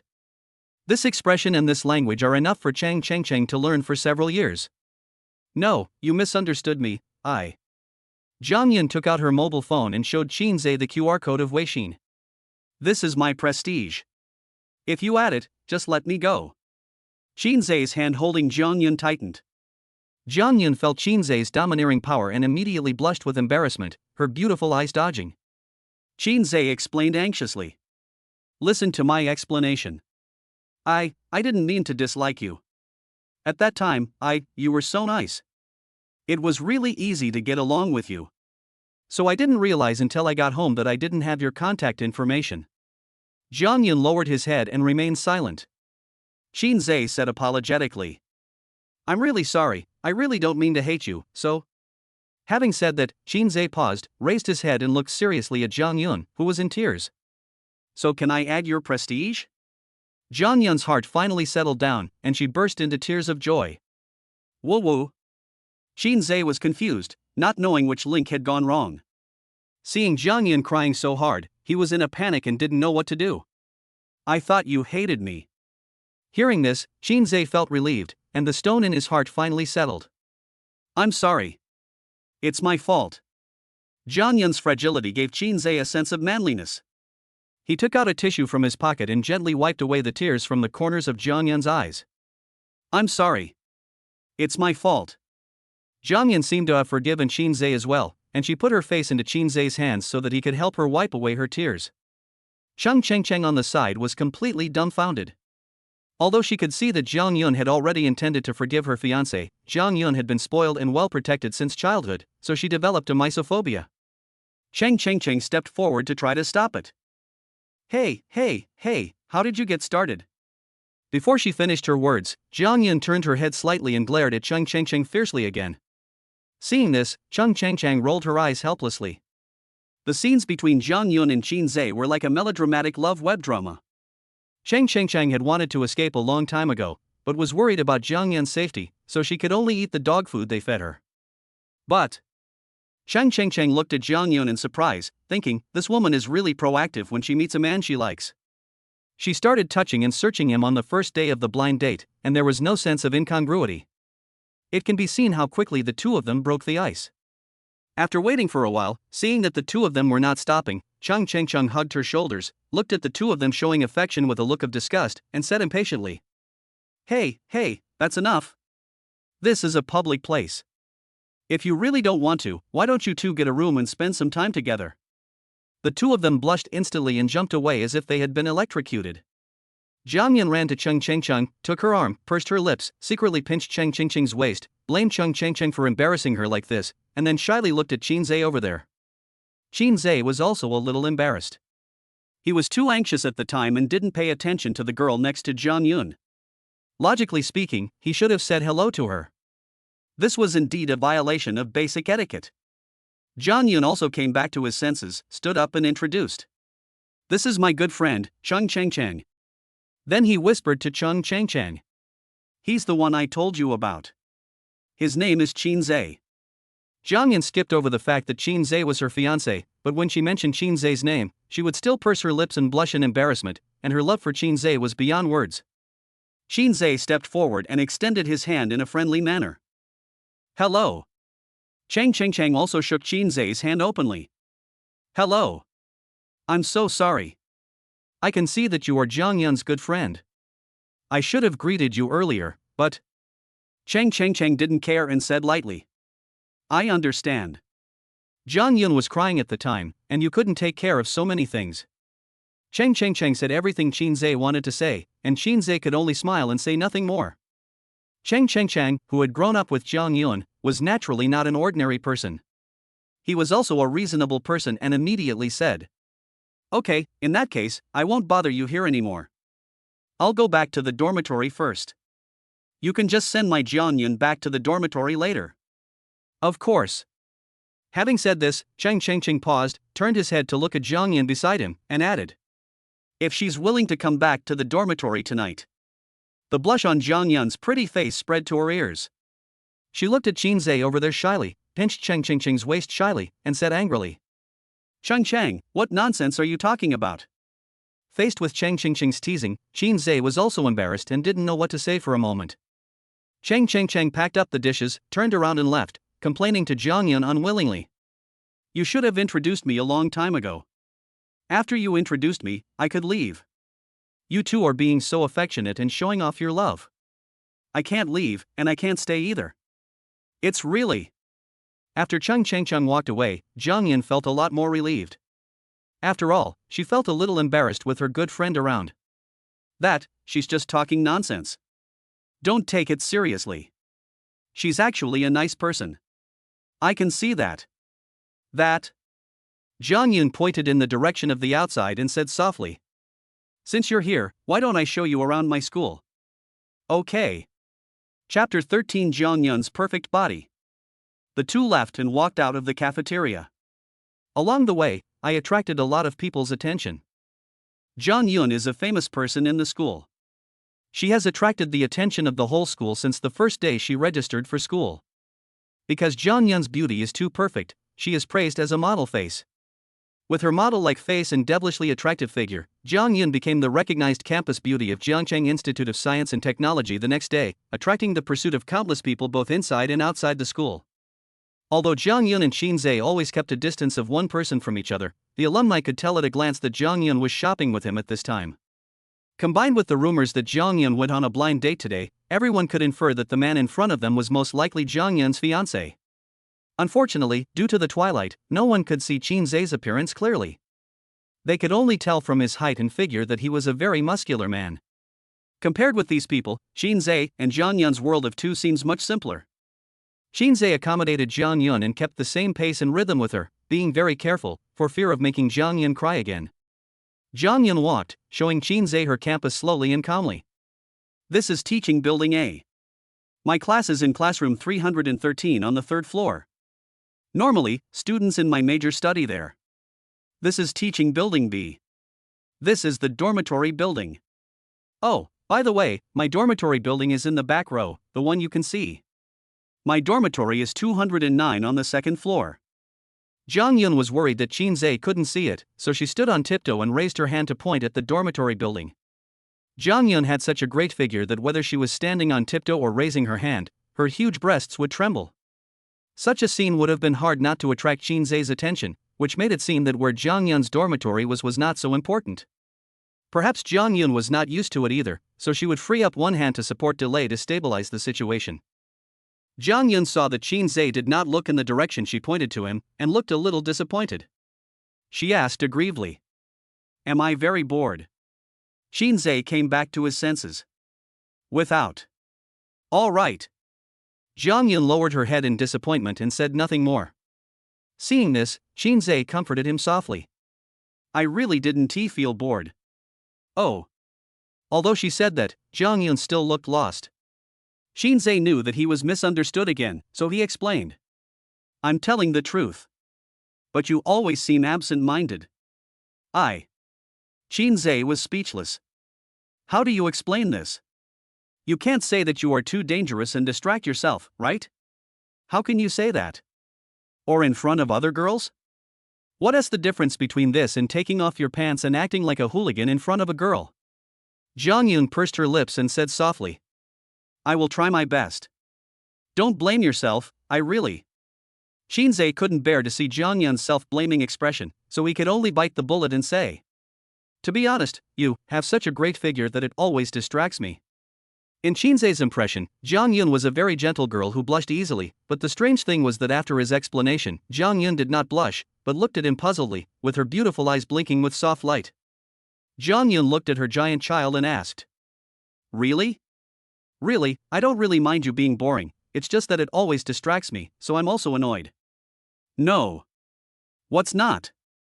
I mean, do you think it's big, too? Jang Yun stared at Shinsz blankly, quietly waiting for Shinsz's reply. It seemed that she cared more about this matter than whether she was bored or not. I'm a grown man, and it's really not polite to comment on other people's figures. So what? Even though I tried my best to control it, it definitely affected my concentration. Oh. Jang Yun held it with both hands, feeling its weight repeatedly. Sometimes I also feel that it is in the way. It really needs an operation to cut off some of it. When Shinsz heard this, he became anxious and said reflexively. That's not necessary. Jang Yun looked at Shinsz in surprise. She didn't think the question was that serious, but Shinsz's attitude made her take it seriously again. Shinsz looked at Jang Yun, who looked dazed, and said quickly. Don't be confused. But didn't you say? That's fundamentally to your advantage. So what? So I'm complimenting you. Didn't you say it would distract you? This takes some time to get used to. Oh. Jang Yun let this pair of big thunders go. Shinsz smiled bitterly, thinking that women were really strange creatures. Before he said these words, he was worried whether it was presumptuous to comment on someone's figure, but her thoughts and arguments were elsewhere. Since Shinsz didn't find it boring, Jang Yun continued to introduce her campus to Shinsz. Oh, by the way, speaking of our dormitory, let me tell you, our dormitory manager is very nice to me. In fact, for Shinsz personally, he is a graduate of Jiangcheng Institute of Science and Technology, and he is very familiar with the campus infrastructure. However, Jang Yun's gentleness and innocence did not make the contents boring. What is new is that because of Jang Yun, he learned a lot about the girls' dormitory, although he would still be distracted by Jang Yun's outbursts sometimes. Jang Yun didn't care about this and looked at Shinsz with a smile. It seemed that Shinsz's gaze was not so aggressive, but rather like a wife's love for her husband. With Jang Yun's introduction along the way, the two arrived at the back mountain. Unlike the spacious campus, the winding stone road on the back mountain of the campus is not friendly to two people. It would be crowded if two people walked side by side, and it would seem redundant if one person walked alone. On the contrary, it would be just right for couples to walk arm in arm. This is the internship site for our school's agricultural students. The scenery is actually quite nice, but everyone calls this place the back mountain, which is quite strange. Affected by the narrow stone road, Jang Yun gradually moved closer to Shinsz. Shinsz put his hands in his pockets and watched Jang Yun approaching. You can see the entire campus from the top of the mountain. I've always wanted to come here and see it. I think the air here will be good, but it doesn't seem to be at night. Are you afraid of the dark? No. At this time, Jang Yun was already leaning on Shinsz's arm. She subconsciously grasped Shinsz's arm and looked around timidly and alertly. Shinsz first glanced at Jang Yun's little hand that was pulling his arm, then looked at Jang Yun's frightened look, and couldn't help but find the stubborn Jang Yun a little funny. Since you're not afraid of the dark, why are your hands shaking? What if a little tiger comes out and bites me on the butt? Wouldn't that be terrible? Ha ha ha. Shinsz was amused. Keep your voice down. I don't want your butt to burn. Little tiger? Why little tiger? Jang Yun held Shinsz's arm and looked at him with horror, as if she was frightened. If it's a big tiger, then it's not as simple as biting your ass. Ha ha ha ha ha ha. You're still laughing. Jang Yun raised her head and looked at Shinsz angrily. Shinsz laughed and didn't care about Jang Yun holding his arm. Jang Yun's cuteness made everything seem reasonable. Chapter 14. Jang Yun is super cute. Just like that, Jang Yun took Shinsz's arm and the two of them strolled around the back mountain. I really want to come here and take a look, but it's a pity that Chengcheng didn't take me here. Why? On the one hand, it's because this place is frequented by couples, and on the other hand, Chengcheng said it's not clean. Shinsz smiled. So, you think there must be a little tiger in the hills behind the campus? Jang Yun nodded gently. Shinsz smiled and shook his head without saying anything. Perhaps only someone as naive as Jang Yun would think that the so-called unclean things refer only to some little tigers. At this moment, Jang Yun stepped on something. It felt strange and slippery. What? Jang Yun lowered her head to look. Shinsz took a look and knew what it was, so he kicked it out of the stone road. Nothing. Jang Yun looked at Shinsz strangely, not understanding why he was in such a hurry to kick it away if it was nothing. However, since it was Shinsz, she didn't think much about it. Little did people know that the mountain behind Jiangcheng Institute of Science and Technology is a holy place for lovers. It is inevitable that some of them would have fun and hide in the woods to study farming and agronomy. Therefore, it is not surprising to see some used by Yunto in this place in the mountain behind, otherwise they might be some dead fetuses. The unclean that Chung Chengcheng mentioned should actually refer to these by Yuntao. The two continued to walk towards the top of the mountain. When they were almost at the top of the mountain, Jang Yun finally met some people who were strolling around like them, and he felt relieved. There is strength in numbers. Even if you really encounter a little tiger, there is no need to be afraid. She tugged at Shinsz's arm and pointed at the two black silhouettes in the woods, one in front and one behind. Shinsz, look, there's someone. Shinsz took a look and found this combined silhouette very familiar to him. It was exactly the same as Han Ruabing and Gu Jinchang on New Year's Eve. Even their dynamic patterns were the same. Don't look blindly. Jang Yun looked at Shinsz strangely. Suddenly, She realized something and her pretty face instantly turned red. Them. Shinsz said nothing. Combining these, Jang Yun finally understood what the thing Shinsz had kicked away was, and also understood what Chung Cheng Cheng meant when she said this place was not clean. Did you just kick away? Jang Yun's face turned even redder. Oh, this is so embarrassing. Ha ha. You're still laughing at me. Jang Yun hugged Shinz's arm and kept hiding in Shinz's arms, too embarrassed to raise her head. Shinsz looked at the innocent girl with a smile, feeling Jang Yun's soft body, feeling the heavy thunder she placed on his arm. However, reason told Shinsz that Jang Yun hiding in his arms was indeed taking advantage of someone's misfortune. The two of them reached the top of the mountain. The cold mountain wind blew away the heat on Jang Yun's face, blew away the embarrassment she had just seen others farming, and also blew away the warmth from her body. Jang Yun shuddered, hunched her shoulders, looked up at the stars in the sky with joy, and looked down at the neon lights of Jiangcheng Institute of Technology at night. It was a bit cold, but it was worth it. At least she finally got to see the scenery on the top of the mountain as she wished. In the biting winter wind, Jang Yun followed the direction of the wind and reached out to push the strand of hair on her forehead behind her ear. At this time, Shinsz put his coat on Jang Yun. Jang Yun was not polite either. She reached out and tugged at his collar, her eyes always fixed on the beautiful scenery without wasting a second. Shinsz. Thank you. Shinsz put his hands in his pockets, looking casual, and his white shirt fluttered in the wind. It should be. Jang Yun looked at Shinsz. I didn't mean your coat. Shinsz heard the voice and also looked at Jang Yun. What is that? I mean, thank you for coming here with me to see the scenery. Shinsz looked at the scenery ahead again, feeling a lot of emotion. In fact, for Shinsz, a graduate, this is his first time here, so he should be the one to say thank you. Shinsz responded calmly. It should be. By the time Shinsz sent Jang Yun back to the dormitory was already closed. Fortunately, the dormitory manager liked Jang Yun very much and did not make things difficult for her. However, she was very curious about why Jang Yun came home late.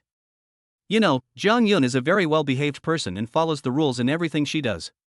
So when she saw Shinsz outside the door, the dormitory manager looked at him with a bit of scrutiny and vigilance. Jang Yun blushed and quickly explained. Auntie, he is my fiancé, not a bad person. The dormitory manager was startled when she heard the voice, and then looked at Shinsz in surprise. Shinsz nodded politely and said softly, Hello, Auntie. The dormitory manager nodded suspiciously to Shinsz, and they were considered to be acquaintances. She always felt that the polite young man in front of her looked somewhat familiar, as if she had seen him somewhere, but she couldn't remember where exactly for a while. Shinsz watched Jang Yun return to the dormitory, and only left when he could no longer see Jang Yun. Because of Jang Yun's chaebol identity, she looks stupid, dull, and pretty, which makes people feel sorry for her. She is very lovable and is often taken care of by the dormitory manager. The dormitory manager asked with concern. Jang Yun, what did you just say that person was your fiancé? Jang Yun blushed, pursed her lips, nodded shyly, and explained. Our grandfathers knew each other and arranged this marriage for us years ago, but we just met today. The dormitory manager was worried that Jang Yun had been cheated, but when she heard that both parents knew each other, she felt relieved. However, she still felt that Shinsz looked familiar. The more she looked at him, the more familiar he looked, and the more she was convinced that she seemed to have seen him before. Jang Yun saw that the dormitory manager looked worried, so she asked. Auntie, what's wrong? Is there a problem? The dormitory manager came to her senses and realized that this was not something she could say anything about, so she quickly smiled and said. It's okay, I'm just worried that you'll be deceived. Thank you, Auntie. Okay, go back to the dormitory. Next time you come back late, remember to tell me in advance. The dormitory manager looked at Jang Yun's obedient back, tilted her head in confusion, and muttered unhappily. Where on earth have I seen this before? Strange. Back to the dormitory. Cheng Cheng was lying on the bed with her legs crossed. When she saw Jang Yun looking guilty, she immediately curled her lips into a sly smile. Oh, I thought you weren't coming back tonight. Jang Yun looked shy, realizing that she couldn't escape Cheng Cheng's teasing, so she could only whisper. I need to go back to the dormitory. You all went to the back mountain, why are you still going back to the dormitory? Just spend the night outside. As she spoke, Cheng Cheng raised her eyebrows in a mean manner, trying her best to hint that Jang Yun should enjoy the happiness of having a man. When Jang Yun heard this, he looked up and exclaimed, "Ah? How did you know?" "Hey, Jang Yun, you're a famous person at Zhongcheng Institute of Technology.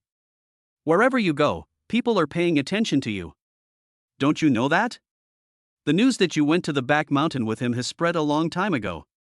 Oh.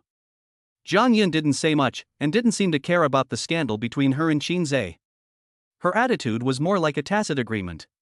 When a woman does not try hard to prove her chastity when faced with a scandal between her and other men, it proves that she has acquiesced to the occurrence of such affairs between men and women. When Cheng Chengcheng saw Jang Yun's attitude, she realized that Jang Yun was serious. No, if he took you out to spend the night today, you wouldn't really agree to go with him. Chapter 15, Han Ruabing is extremely upset. Jang Yun looked at Cheng Chengcheng in confusion. Although she didn't say anything, her surprised look seemed to be asking a question: is there any problem with this?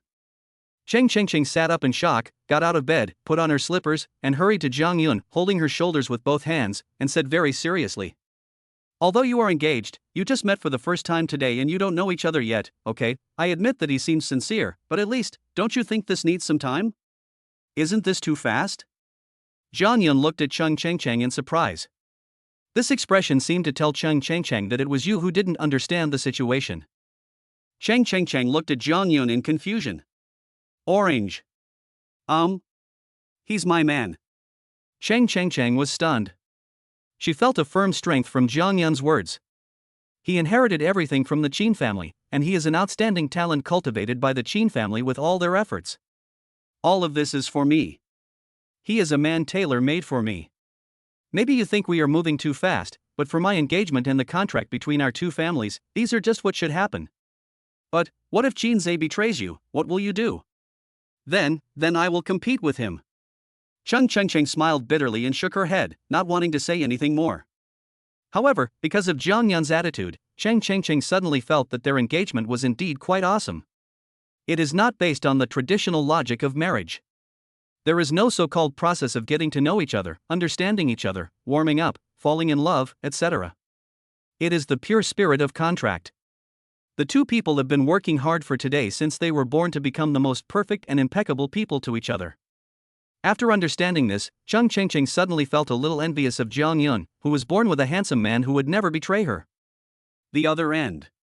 A taxi stopped at the entrance of Sunshine Garden Community.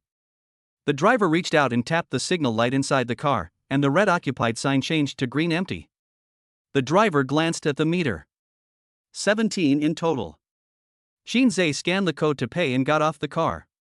Sunshine Garden is an old residential area with a history of more than 30 years. The Sunshine Garden above the community gate is arranged in a rainbow pattern. Although it has been painted freshly, it is still difficult to cover up the dirty colors deposited over the years. The old building is not very tall, with 6 floors in total, but there is no elevator. Shinsz's family is on the 6th floor, or to be exact, Chen Hai's family. Chen Hai was busy with work and was away from home all year round, so the house was left empty. It happened that Shinsz came to Jiangqing to study that year, so Chen Hai gave the key to his house to Shinsz, on the one hand so that Shinsz could help him look after the house, and on the other hand so that Shinsz could have other places to live besides the dormitory. This residence has continued until now. After a long time, Shinsz also had a certain understanding of this community. This community is public, and only people like Chen Hai who have made contributions will be allocated an apartment, so those who can live here are not ordinary people. Is Xiaoza back? A voice reminded Shinsz. Shinsz looked up and saw Grandpa Song coming down the stairs. Yeah, I'm back. Shinsz responded politely. Because the people here are all retired people with special status, although they are all very friendly, Shinsz, as a junior, still seems a little restrained. In addition, Shinsz could feel that they seemed to know his grandfather, so he could feel an extra layer of concern and expectation in their attitude towards him on weekdays, which also made Shinsz feel a little unnatural. He didn't really like being the center of attention. Afterwards, Shinsz moved to the outermost side to make it easier for Old Song to go downstairs. Old Song has poor legs and feet, so he needs to hold the handrail when going downstairs. After using it for many years, the handrail looks clean and shiny. After watching Old Song go downstairs, Shinsz went upstairs. I got home, washed up, lay down, took out my phone and opened WeChat. Looking at Jang Yun's WeChat name, a handsome woman, Combined with Jang Yun's somewhat innocent look, Shinsz couldn't help but smile. So cute, isn't it? I'm home now. Shinsz sent a message. Okay, then I can finally go to sleep. I'm so sleepy. Reply immediately. It was so fast that Shinsz didn't even have time to put down his phone, as if Jang Yun was waiting for his WeChat. This gave Shinsz a feeling of being expected and valued, which was something Shinsz and Ruabing had never felt before in all their years together. TSK. Shinsz curled his lips and made an unhappy sound. Jang Yun's gentleness always makes Shinsz feel guilty. If I had known that she was waiting for news of my safe return home, I should have sent her a WeChat message as soon as I opened the door when I got home. Shinsz edited the message and replied. Next time you don't have to wait. Snap, snap, snap. I pressed the backspace key frantically and deleted all the edited messages. No. It's really unromantic to say that. I just got home too. Snap, snap, snap. I pressed the backspace key frantically and deleted all the edited messages. No. It's too insincere to say that. Sorry, I should have told you right away. Snap, snap, snap. I pressed the backspace key frantically and deleted all the edited messages. No. It's so hurtful to say this. A long time. Shinsz finally thought of a sentence and sent it over. I will go home earlier next time. Edit the text and check it carefully. There are no typos. There is a period. Send it. Now I feel at ease. Looking at the time again, more than an hour has passed. Shinsz smiled bitterly. This girl Jang Yun. I racked my brains for an hour just for a WeChat message. However, thinking of Jang Yun's tearful look, Shinsz felt that all this was necessary. She can cry a lot. Jang Yun didn't reply to Shinsz's message, probably because she fell asleep. Then, Shinsz looked at the other messages on WeChat. The most common one is Ruabing. Shinsz, are you there? Shinsz? Where are you? If you don't speak, I'll be angry. I am really angry. Then came the message that came in the evening, which was about what happened after I ran into Ruabing when I went to Zhangcheng Institute of Science and Technology to find Jang Yun. I'll give you 3 seconds. If you don't come back to me, I'll leave. 3, 2, 1. Okay. I don't want to hear your explanation either. Don't want to see me anymore. Another hour passed, and Ruabing sent another message. One could feel Ruabing's frustration and anxiety between the lines. Shinsz. What do you mean? I know you are already reading WeChat. Speak up. I'm telling you, Shinsz. You should have a limit when joking around, don't test my patience with you. The last message was 20 minutes ago. Never mind. I have given you enough chances. We are really over. Let us just be ordinary friends. Through these, Shinsz could clearly feel Ruabing's series of psychological changes. Shinsz felt as if he had some important evidence against Ruabing due to her abnormal behavior. Chapter 16. You seem to have misunderstood something. Shinsz simply responded. Well, I'm a bit busy today. I should have replied to you earlier. Compared to replying to Jang Yun's message, replying to Ruabing's message became too casual. It felt dispensable, like throwing away garbage, without any pressure at all. Just as I was about to put down my phone, the screen lit up. It was a reply from Ruabing. Shinsz was stunned at first, then he smiled bitterly, and patiently opened Weixin again. Shinsz, please explain clearly what you mean. This sentence made Shinsz look down on Ruabing even more. What did she say before? Shinsz, what do you mean? Shinsz, I'm so angry. Shinsz, I have given you enough chances. Shinsz, we are done. Shinsz, let us just be ordinary friends. But what? Shinsz now only needs to reply lightly with well, I'm a little busy today to make Ruabing's words today seem like fart, and everything will return to the starting point of what do you mean? In other words, Shinsz still has to go through the tedious procedures of I've given you enough chances, we're over, and let's just be ordinary friends. Shinsz replied. It's too late. Let's talk about it tomorrow. Just as I was about to put down my phone, the screen lit up again. Ruabing's anxious look made Shinsz see his former self, the self who was desperately pursuing Ruabing's back. It's true. I was worried and couldn't sleep all night. If you have anything to say, please speak up tonight. What do you mean? What do you mean? There was silence on the other end, and Ruabing's note on the dialog box flashed typing regularly. After a while, Ruabing finally managed to utter. If you have the guts, don't come to me, but you still come to me. Shinsz asked back. You seem to have misunderstood something. What? Look at your last message, can you repeat it again? We are over, let us just be ordinary friends. Well, I'm a bit busy today. I should have replied to you earlier. ?.GIF. Yeah, means that I agree that we can be just ordinary friends. I'm a little busy today, so I'm late in replying means that if I had seen your message that you wanted to be friends with me earlier, I should have replied to you earlier. Then Shinsz saw the words typing, flashing wildly in the remarks column above the chat dialog box. Shinsz could even imagine Ruabing on the other end of the phone unable to express her inner feelings, and could only repeatedly delete and write using body language. That's it. I'm going to sleep. We can talk in the morning if you have anything to say. Someone is bound to be unable to sleep tonight, but it is definitely not Shinsz anymore. The next day. Dawn. Shinsz got up and opened WeChat, which was a message from Jang Yun. 5:40. Okay. Satisfied.gif. This is a reply to Shinsz's message yesterday. Shinsz smiled like an auntie. I saw the cute emoticon sent by Jang Yun early in the morning, and then looked at the warm sunlight shining through the gaps in the curtains. It was really bright. 5:45. It's so hot, Sheng insisted on dragging me out for a run, and I wanted to take a nap. Photo, the playground, Jang Yun looked reluctant. 6:35. Finally I can go back to the dormitory. I will go to eat with Cheng later, and then go to class. Picture, dormitory. 8:43. We've finished our meal and class is about to start. Are you still awake? Photo, in the classroom, Jang Yun's face is in front of the camera, and Cheng's figure is behind her. The full-time reporting made Shinsz feel safe and at ease, and he felt very happy. 8:45.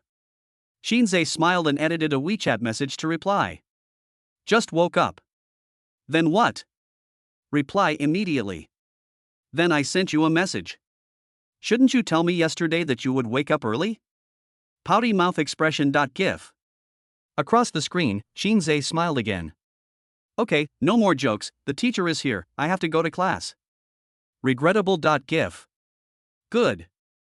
I really envy you for not having to go to class. Shinsz smiled bitterly. But I have to go to work. As soon as he finished replying this sentence, Shinsz woke up instantly. Looking at the time again, it was already 8:50. Knock. We're going to be late. Shinsz jumped up from the bed and rushed into the bathroom to wash up. 9:03. Shinsz rushed out of the bathroom, grabbed his coat, and ran out the door. He was so fast that when the sound of the door slamming was heard, he was already at the corner between the 5th and 6th floors. Xiaozhe, what are you busy with? Good morning, Grandpa Song. I'm going to be late for work. Grandpa Song wanted to say something, but Shinsz was too fast. When he wanted to tell Shinsz to be careful, Shinsz was already on the 1st floor.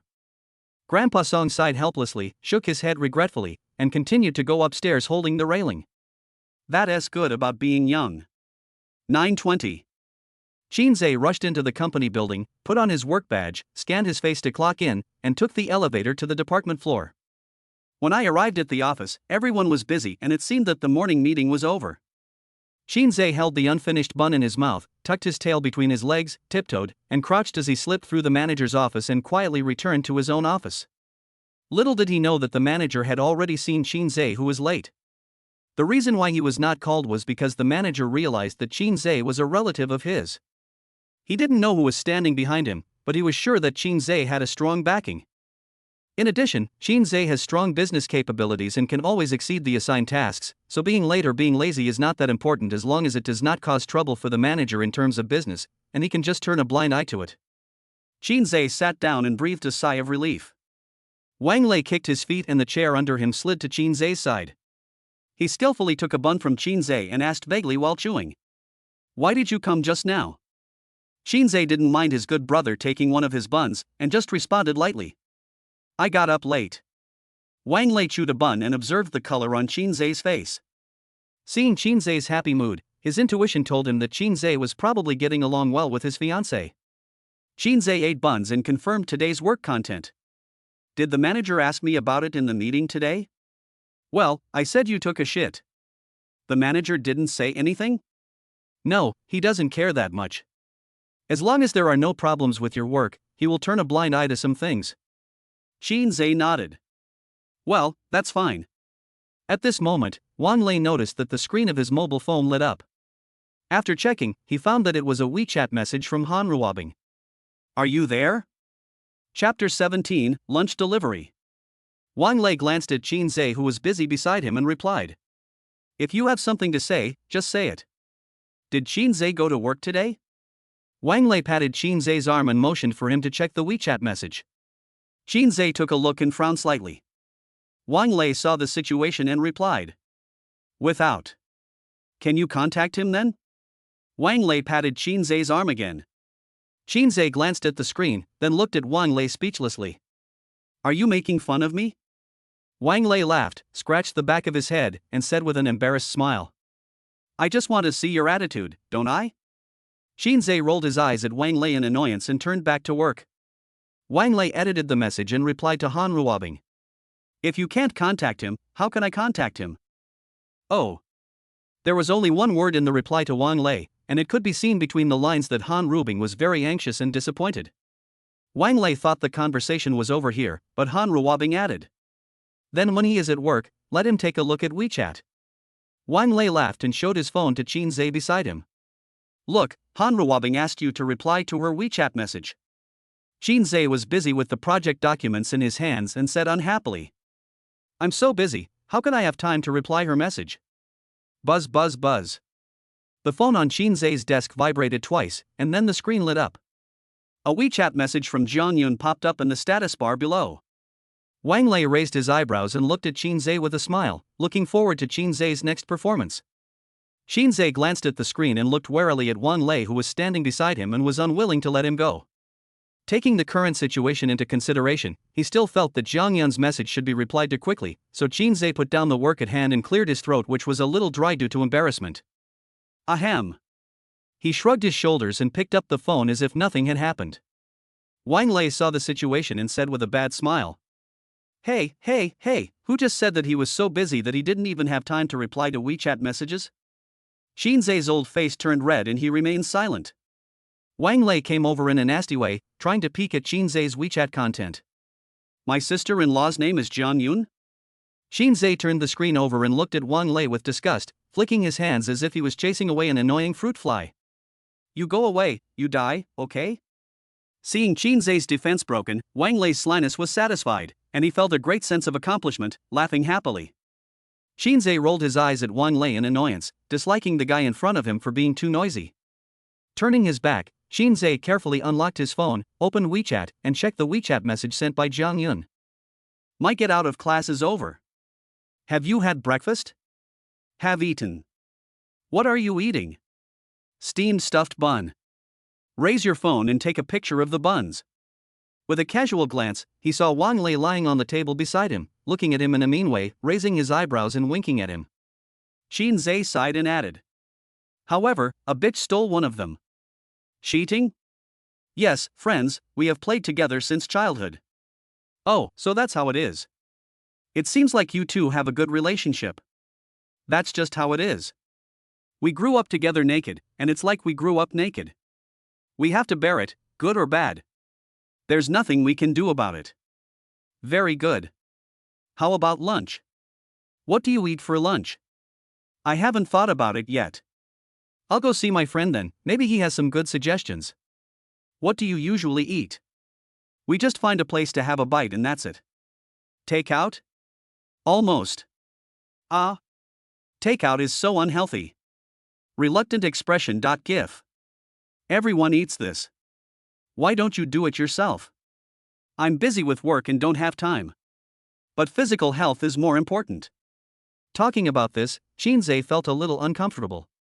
There is a joke on the internet that says experts say eating instant noodles is unhealthy, but if a person has reached the point of eating instant noodles, does health still matter?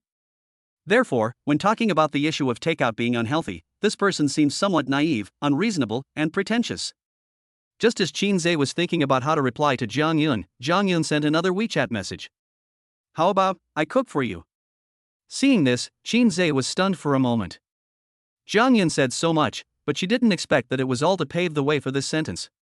Shinsz stared at the dialogue box on the screen and realized that he might have misunderstood Jang Yun again. Am I being too presumptuous? Grievance expression.gif. Shinsz came back to his senses. No, I just feel that. Da. Backspace madness. Re-edit the message. I was just wondering, how do you cook for me at school? The cafeteria auntie likes me very much. I can borrow your kitchen for a while. I think they will agree. Is this okay? It's okay. If it doesn't work, I can pay for it. No, what I mean is, we've only known each other for 1 day, and I'm asking you to cook for me. Isn't that a bit inappropriate? Then what? Although he couldn't see Jang Yun at this moment, through these 3 words, Shinsz could feel that Jang Yun on the other end of the phone was a little unhappy. Thank you for your hard work. Not hard. Satisfied.gif. Shinsz felt relieved. In fact, during his contact with Jang Yun, he didn't have to think about whether he would cause trouble to Jang Yun. On the contrary, he should learn to accept Jang Yun's kindness, and all he needs to consider is how to respond to Jang Yun's kindness and be worthy of Jang Yun's attitude towards him. Oh, by the way, where do you work? I am in the Brand group. Then I'll send it to you at noon. Good. See you at noon then. See you at noon. After putting away his phone, Shinsz had a smile on his face. Wang Lei looked at Shinsz and smiled like an old father. Shinsz noticed Wang Lei, hurriedly put away his smile, and devoted himself to work seriously. Noon. Wang Lei slid to Shinsz's side. What to eat? I won't eat yet. You don't want to eat anymore? Well, eat yours. Why? What's the difference? No appetite. Oh, all right then. Wang Lei got up and put on his coat. When he left, he turned around again, looked at Shinsz strangely, and asked again. How about, I bring you some back? No. Wang Lei tilted his head in confusion, but didn't think much about it. He turned and walked out of the office area. Bite. The elevator doors slowly opened to both sides. Wang Lei put his hands in his pockets and walked out of the elevator with a lazy look on his face. When he arrived at the company's door, he was surprised to find that everyone around him was looking in the same direction at the same time, so he followed everyone's gaze. From a distance, Wang Lei saw a girl with a high ponytail. She looked around with the insulated lunchbox in her hand, looking like a real wife, stunning everyone. With just one glance, Wang Lei could tell that this girl was not an ordinary person. Putting aside her figure and appearance, an ordinary family would never be able to produce the kind of temperament she possesses. However, for Wang Lei, none of this matters. What matters is that he has to eat. So Wang Lei stood out from the crowd. Everyone was looking at the girl, wondering who she was. What was her name? Was she a new employee? Why did she come here? Was she looking for someone? Just like Wang Lei's dead fish eyes. Jang Yun looked around and finally fixed her gaze on the pair of dead fish eyes. That. Chapter 18 Sister-in-law, you were looking for Shinsz, right?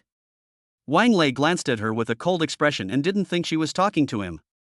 He looked around and saw that no one was around, so he pointed at his nostrils and asked. Talk to me? What's up? Excuse me, do you know which floor the sales department is on? 9th floor. Thanks. Just as Wang Lei was about to leave, he suddenly thought of Shinsz, who didn't have lunch today. Combined with the sudden appearance of such a stunningly beautiful woman in the company, Wang Lei suddenly felt that this matter was very weird, so weird that this beautiful woman looked like his good brother's wife. Wang Lei stepped back again, staring at the thermos lunchbox in Jang Yun's hand. Are you looking for someone? Jang Yun looked at Wang Lei and blinked in confusion, with a hint of dullness in her innocence. Who are you looking for? I'm looking for. Speaking of who to look for, Jang Yun's mind suddenly appeared Shinsz's handsome face, and she couldn't help but blush again. This was a very embarrassing thing, but thinking that Shinsz was her future husband, the next words were filled with a strong possessiveness. I'm looking for Shinsz. Wang Lei looked at Jang Yun. His dead eyes were silent at first, but when he heard that Jang Yun was looking for Shinsz, his eyes immediately lit up. Sister-in-law? Faced with Wang Lei's sudden enthusiasm, Jang Yun seemed a little embarrassed. Normally, when a girl hears this, she would instinctively say something like "You misunderstood, we are not together yet" to shirk responsibility, but Jang Yun did not do that. She blushed with embarrassment and said something shyly that would not make Shinsz sad even if he heard it.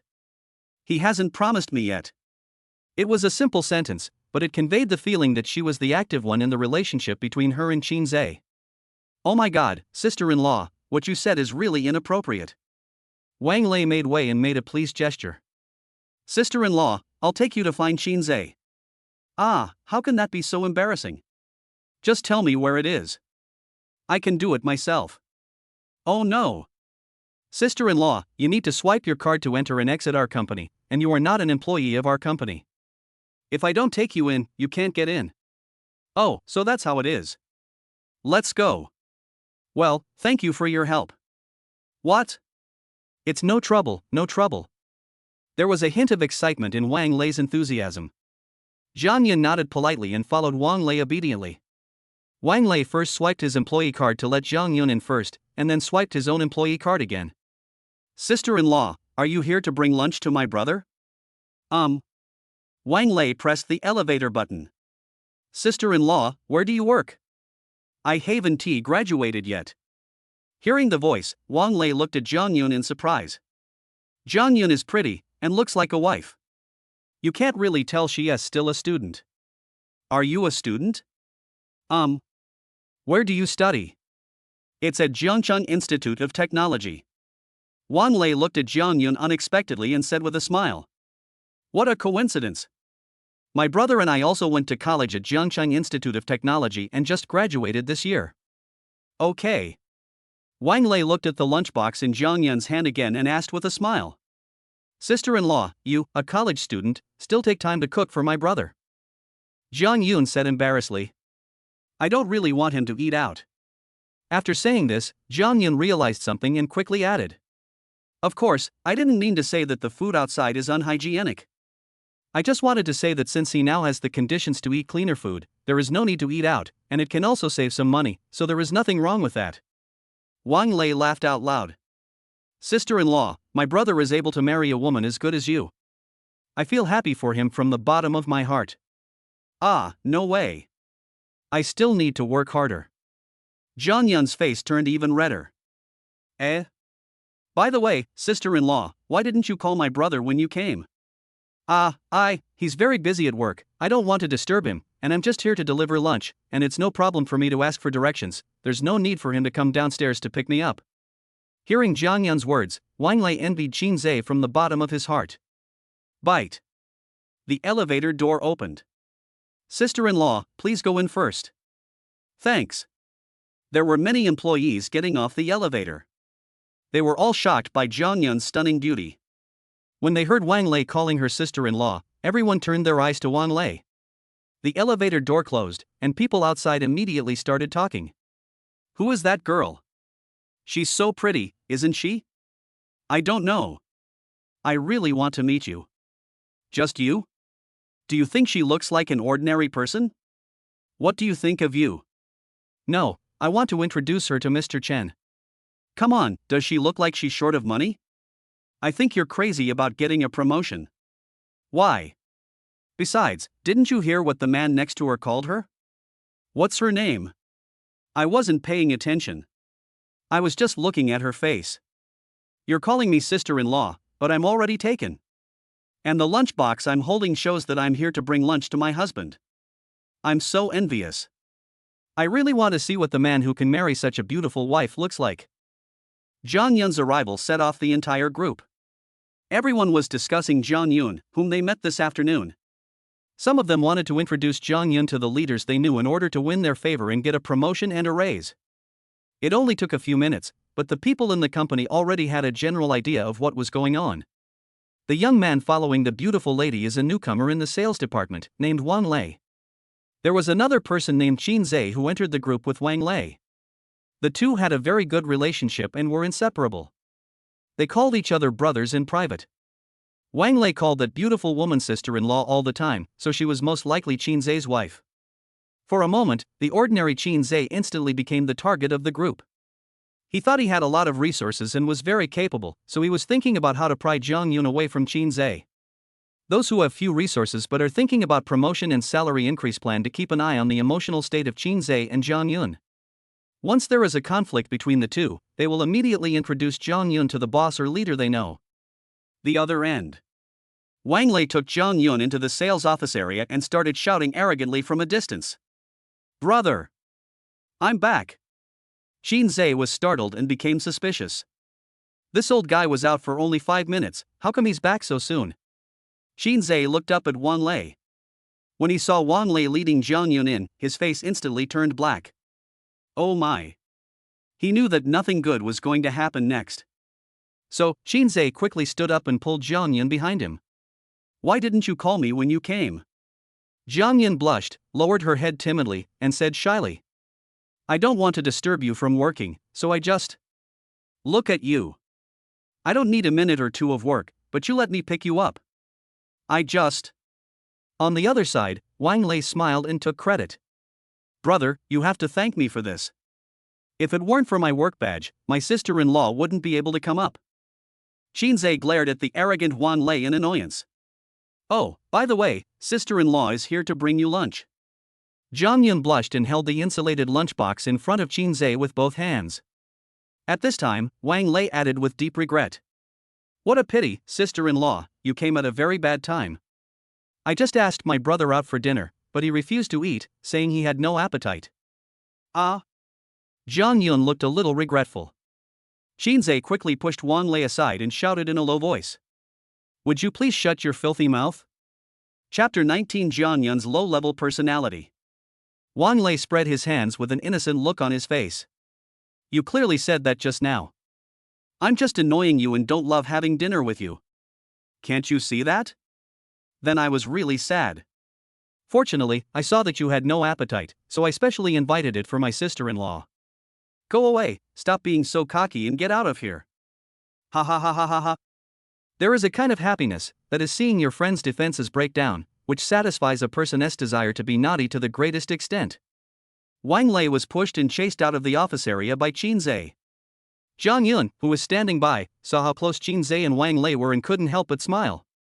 She was happy that Qin Zhe had such a good friend. Wang Lei was driven away and Qin Zhe came back. He scratched the back of his head awkwardly, pointed in the direction Wang Lei left, and said awkwardly, "Well, he was just talking nonsense, don't mind it, he's actually a nice guy." Qin Zhe saw that Jang Yun had been here for a while and had not yet arranged a place for her to sit, so he hurriedly pulled over a chair and even carefully wiped it repeatedly with his elbow. "Sit down, don't stand." "Thanks." Jang Yun sat down obediently. Still the same, no matter when, Jang Yun always showed her dignified and elegant posture. She only sat in the front third of the chair with her back straight. Qin Zhe couldn't help but stare at Jang Yun's elegance, and he had to find something to talk about quickly. "You should have said hello to me when you came. I see you're too busy at work, and I don't want to bother you. Besides, I just want to ask for directions, I can do it myself." Qin Zhe was speechless. Jang Yun is so sensible and lovable. Jang Yun opened the lunchbox and took out all the prepared food inside. Suddenly, Jang Yun thought of something, looked at Qin Zhe with some concern, and asked, "Oh, by the way, you don't really have no appetite, do you?" Qin Zhe smiled unhappily. "Oh, listen to his nonsense.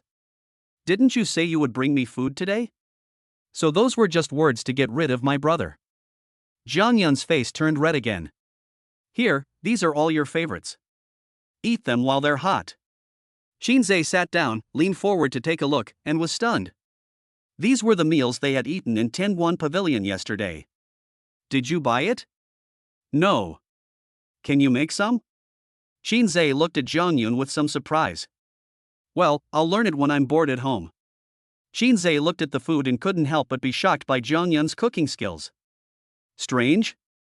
How do you know I like to eat these?" Jang Yun's face turned redder, she lowered her head and said shyly, "Yesterday I was watching you eat, and when I saw what you liked to eat, I secretly wrote it down." Qin Zhe was shocked again, shocked by Jang Yun's thoughtfulness, and couldn't help but feel a little moved. "Jang Yun." Jang Yun looked up. Ah. Thank you. Jang Yun lowered her head again. Eat it quickly, it will get cold soon. Shinsz picked up the chopsticks, picked up a piece of shrimp meat, put it in his mouth and tasted it. Jang Yun looked at the color on Shinz's face carefully, fearing that the taste of what she cooked would not suit Shinz's taste. How does it taste? Shinsz just responded, then lowered his head and started to eat voraciously. At first, Jang Yun thought that Shinsz was just making up his mind because he couldn't bear to see her sad, but when she saw Shinsz wolfing down the food, she was sure that Shinsz was not lying and he really liked to eat. Slow down, no one is competing with you for it. Shinsz smiled awkwardly. I'm a little hungry indeed. Jang Yun rolled her eyes at Shinsz unhappily, her tender eyes filled with love for Shinsz. However, Jang Yun looked at Shinz's vigorous movements while eating and concluded that Shinsz did not like places like Tiangwan Pavilion. If you really don't like it, let's not go to that kind of restaurant next time, and I'll just make it for you myself. Shinsz was stunned for a moment, didn't say much, just nodded slightly. Jang Yun gently rolled up her sleeves, picked up the shrimps from the lunchbox, and gently helped Shinsz peel the shrimps. As for Shinsz, he didn't need to worry about anything else. He just had to fill his stomach. Jang Yun would take care of the rest. Such a scene made other employees in the work area envious. Who doesn't want to have a wife as beautiful as Jang Yun who knows how to take care of others? Thinking about the wife I married, I am afraid that she is lying on the sofa right now, not knowing whether to stand or sit, holding potato chips like a piece of chicken shit, and watching the bloody Korean drama. When she got home, not only was there no hot dinner, she even had to ask herself, honey, why did you come back so late? I'm starving. It's true, comparing yourself to others makes you feel nauseous. After dinner, Jang Yun packed up the lunchbox and helped Shinsz tidy up the table. Okay, I'm leaving now. Shinsz stood up. I send you. Hearing this, Jang Yun tensed her pretty face and pushed Shinsz back to his seat. To Shinsz, Jang Yun's strength was not even as strong as that of a kindergarten kid. He couldn't bear to reject Jang Yun and chose to sit down. Even so, Jang Yun still seemed to be struggling, and looked very cute. I don't want you to send me off. It only takes a few minutes. Jang Yun blushed and said softly. Work hard and go home early. Shinsz was stunned again. He had only been in contact with Jang Yun for one day at most, but Jang Yun brought him so many surprises and touched him so much. Jang Yun's beauty and gentleness completely exceeded Shinz's acceptable threshold, and even made him feel inferior, and he began to have the illusion that he could not take good care of her and was not worthy of her. Jang Yun held the lunchbox and waved her white little hand at Shinsz. Shinsz, I'm leaving. Jang Yun smiled gently and turned to leave. Just as Jang Yun said when she came to bring him lunch, quietly served Shinsz while he ate, and then she left quietly, not taking up a minute of Shinz's time, truly reducing the burden on Shinsz. Watching Jang Yun leave, Shinsz only then noticed the envious looks from his colleagues around him. In response, Shinsz smiled politely. A woman is a man's face, and a woman's beauty and virtue are the symbol of a man's strength. It has to be admitted that Jang Yun's sudden arrival did win Shinsz a lot of face, and his colleagues couldn't help but look up to Shinsz. After lunch break, Wan Lei came back with a toothpick in his mouth, looking like he was enjoying the meal very much. Seeing Shinsz working so hard, Wan Lei couldn't help but joked. Where's my sister-in-law? I'm going back. Oh. Although they were chatting, Shinsz never showed any intention of putting down the work at hand. Wang Lei said unhappily. No, there's no rush to follow up on this project, right? Are you in such a hurry to prepare the materials? Put the work at hand aside and chat with your buddies for a while? Finish it early and leave work early. Wang Lei's lips curled up into a wicked smile. Are you in a hurry to pick up your sister-in-law after get off work? Shinsz couldn't stand Wan Lei's teasing. He felt a little embarrassed, but he couldn't deny the fact. After all, they were indeed developing into a romantic relationship.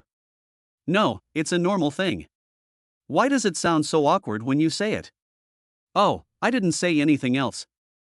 After that, the two of them entered a brief period of awkwardness where they had nothing to talk about. Wang Lei started the topic again. This time, there was no joking or teasing on his face. He looked at Shinsz with a serious expression and said in a deep voice, "Brother, put down the documents and talk about something serious." It was rare for Wang Lei to be so serious, so Shinsz put down the documents in his hand and turned to look at Wan Lei. What's wrong? Wang Lei looked at Shinsz seriously and asked, "What do you think of her?" In Shinsz's team, Wang Lei serves as the think tank. Although this old guy usually talks nonsense, he is actually very meticulous. Wang Lei's attitude also received Shinsz's attention. He immediately thought of the situation when he met Jang Yun yesterday. Chapter 20 Han Ruabing's Regret. The Jang family invited him to dinner at Tianwan Pavilion. Logically speaking, they would not commit a crime against their own people, but were stopped outside the door by security guards. Although Jang Yun handled the situation perfectly afterwards, Shinsz always felt that all this was a stepping stone to show Jang Yun's gentle and considerate character. Otherwise, the ice-breaking speed is too fast. How can two people on a blind date hold hands naturally on the first day they meet? Of course, as the person involved, Shinsz couldn't be too sentimental. However, having said that, Wang Lei, as a bystander, also noticed something, so Shinsz had to bring up what happened yesterday and think about it again. Shinsz hugged his shoulders, turned the chair under him, and looked at Wang Lei slightly formally. It's quite gentle, isn't it? Brother, you don't really think that's her bottom character, do you? Shinsz narrowed his eyes and stopped talking. Brother, she looks too pure as a mountain spring without any impurities. Of course, I'm not saying that such a person is bad. The Jang family has the ability to protect her, but the problem is, don't you think there are too few bodyguards around her? If such a naive person without a trace of worldly air were to go out alone, would you feel at ease? Shinsz frowned. To be honest, Wang Lei and he thought the same thing on this point. Brother, this Jang Yun is definitely not as simple as she seems. Shinsz thought for a moment, turned back, picked up the document in his hand, and said lightly, "The descendants of the Jang family are naturally quite capable." Well, apart from anything else, my sister-in-law is a really nice person, but roses have thorns, so you have to be mentally prepared for this matter in advance. Well, don't worry, I know what's going on. After talking about this, Wang Lei returned to his usual nonchalant self. Oh, by the way, my sister-in-law has someone targeting her. Beauty brings disaster, that's normal. How about I go and give them a beating? Wang Lei made a gesture of wiping his neck. Shinsz glared at Wang Lei and shouted, "I'm just in love, you want to kill me? Harmful." Wang Lei smiled embarrassedly. I'll handle it myself when the time comes. Don't be so careless. Wang Lei lay on the chair, folded his hands behind his head, and said lazily, "Brother, if you ask me, you should just take over the Wanqing group right away. Once you have a clear identity, no one will dare to think about my sister-in-law." Shinsz didn't say anything. 1403. Shinsz finally processed all the materials. He closed the document, stood up, stretched himself, took a long breath, then happily took out his cell phone, opened WeChat to see if there was any message from Jang Yun. I didn't see Jang Yun's message, but I saw a lot of WeChat messages from Han Ruabing. Shinsz, explain yourself clearly. Are you playing hard to get with me? Shinsz, is this your first day meeting me? You know I don't buy this. Shinsz slid the screen upwards. Because they were all useless junk messages, he slid faster and faster. After swiping for a long time, he didn't see any useful messages, so he simply stopped looking. What's up? Shouldn't you be the one in trouble? Reply immediately. Thanks to the fact that Han Ruabing's replies were quite efficient, Shinsz planned to take this opportunity to explain things to Han Ruabing. I've thought about it these past 2 days, and I think you're right, let's just be ordinary friends. ?.GIF. You have to understand that I suggested that we just be ordinary friends because you disappointed me so much. This time it was my suggestion. ?.GIF. Shinsz, do you want to check what you are saying? Is there something wrong with your brain? Shinsz's image as a bootlicker has been deeply ingrained in his mind. All these years, Shinsz has always been accommodating her. At this moment, Han Ruabing simply didn't believe that Shinsz would do that because of her angry words the day before yesterday. Han Ruabing even suspected that the person on the other end of the phone was not Shinsz at all. Shinsz was overwhelmed after seeing Han Ruabing's reply. He didn't expect that something that could be explained in just a few words would take so long for Han Ruabing to answer. Really, let's be friends. I'm not kidding. Okay, let us put this aside for now. Tell me first, did you meet my best friend on New Year's Eve? Who will you meet? My best friend. Who is your best friend? Sun Linlin. Shinsz thought about it and then remembered Han Ruabing's colleague and his influential friend. M. Her name is indeed Sun Linlin. Without. She said she saw you. I didn't see her. Are you driving a truck? When Shinsz heard Han Ruabing's words, he immediately laughed disdainfully. The first thing that came to mind was the situation where Han Ruabing insulted him in the street. The next thing that came to mind was the video Gu Jincheng sent that night of him and Han Ruabing sprinting for love. Finally, combined with Han Ruabing's efficient WeChat replies and his attitude towards himself. Yes, it's really not surprising that such a gold digger can do such a thing. You have money, and she replies to your messages so fast that you can't put your phone down. You have no money. In her eyes, you are a poor beacon who was raised by a grandfather who picked wild vegetables, and whose mouth tastes like wild vegetables. Well, then what? Then let me ask you, what is your New Year's gift to me? It's boring to talk about this now, right? My best friend said that she saw you driving a truck with a Porsche 911 behind it that night, is that right? Looking at the message sent by Han Ruabing, Shinsz was speechless for a moment. He didn't want to talk about this. The purpose of his conversation with Han Ruabing was just to be an ordinary friend with her and let her keep the fact that he had pursued her a secret. Hey, there's really no point in talking about this now, let's just be ordinary friends. So, you admit it? Shinsz's defense was somewhat broken. No, it doesn't matter whether you admit it or not. You said that to the point that day, and now you are talking to me about the New Year's Eve gift.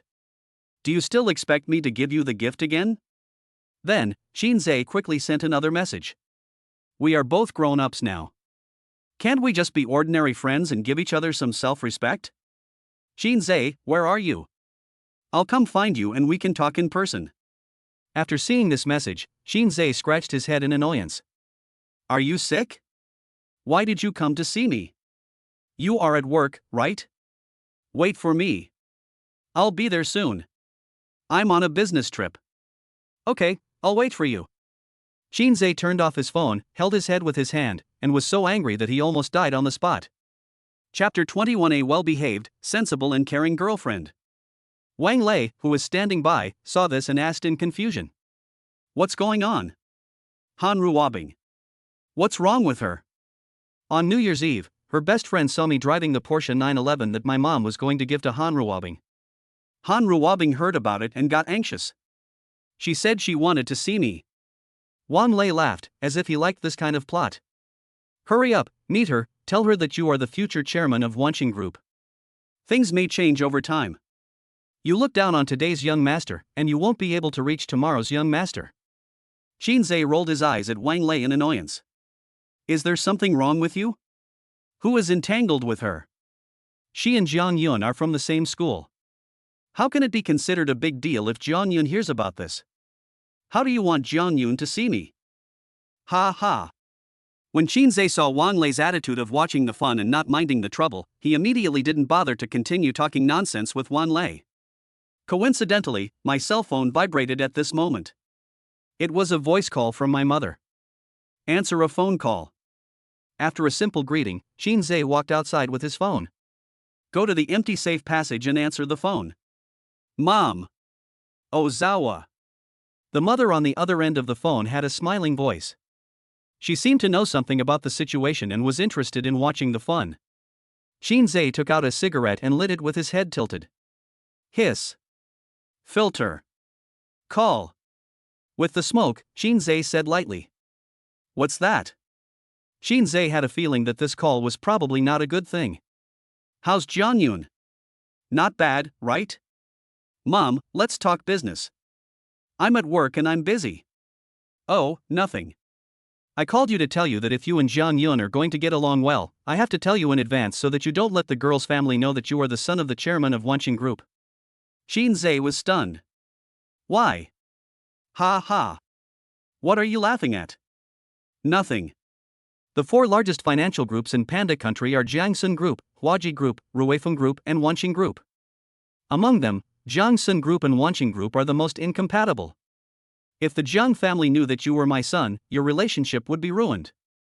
Depend on. Shinsz was so angry that he almost dropped the cigarette in his mouth. No, Mom, why didn't you tell me at the beginning? You two didn't get along very well at the beginning. No? Mom, what do you want to do? I've been unhappy with Jiangxuan Group for a long time. It just so happens that you two are engaged as children. Take this opportunity to win Jang Yun over. You get married and have children. Then Jiangxuan Group will be named Shinsz. When the time comes, once Wanqing Group and Jiangxuan Group merge, our Wanqing Group will be the only one in the country. Hearing this, Shinsz was shocked. Mom, am I your biological son? Are you even scheming against me? Son, come on, give me a big fat grandson soon. No, what's all this mess?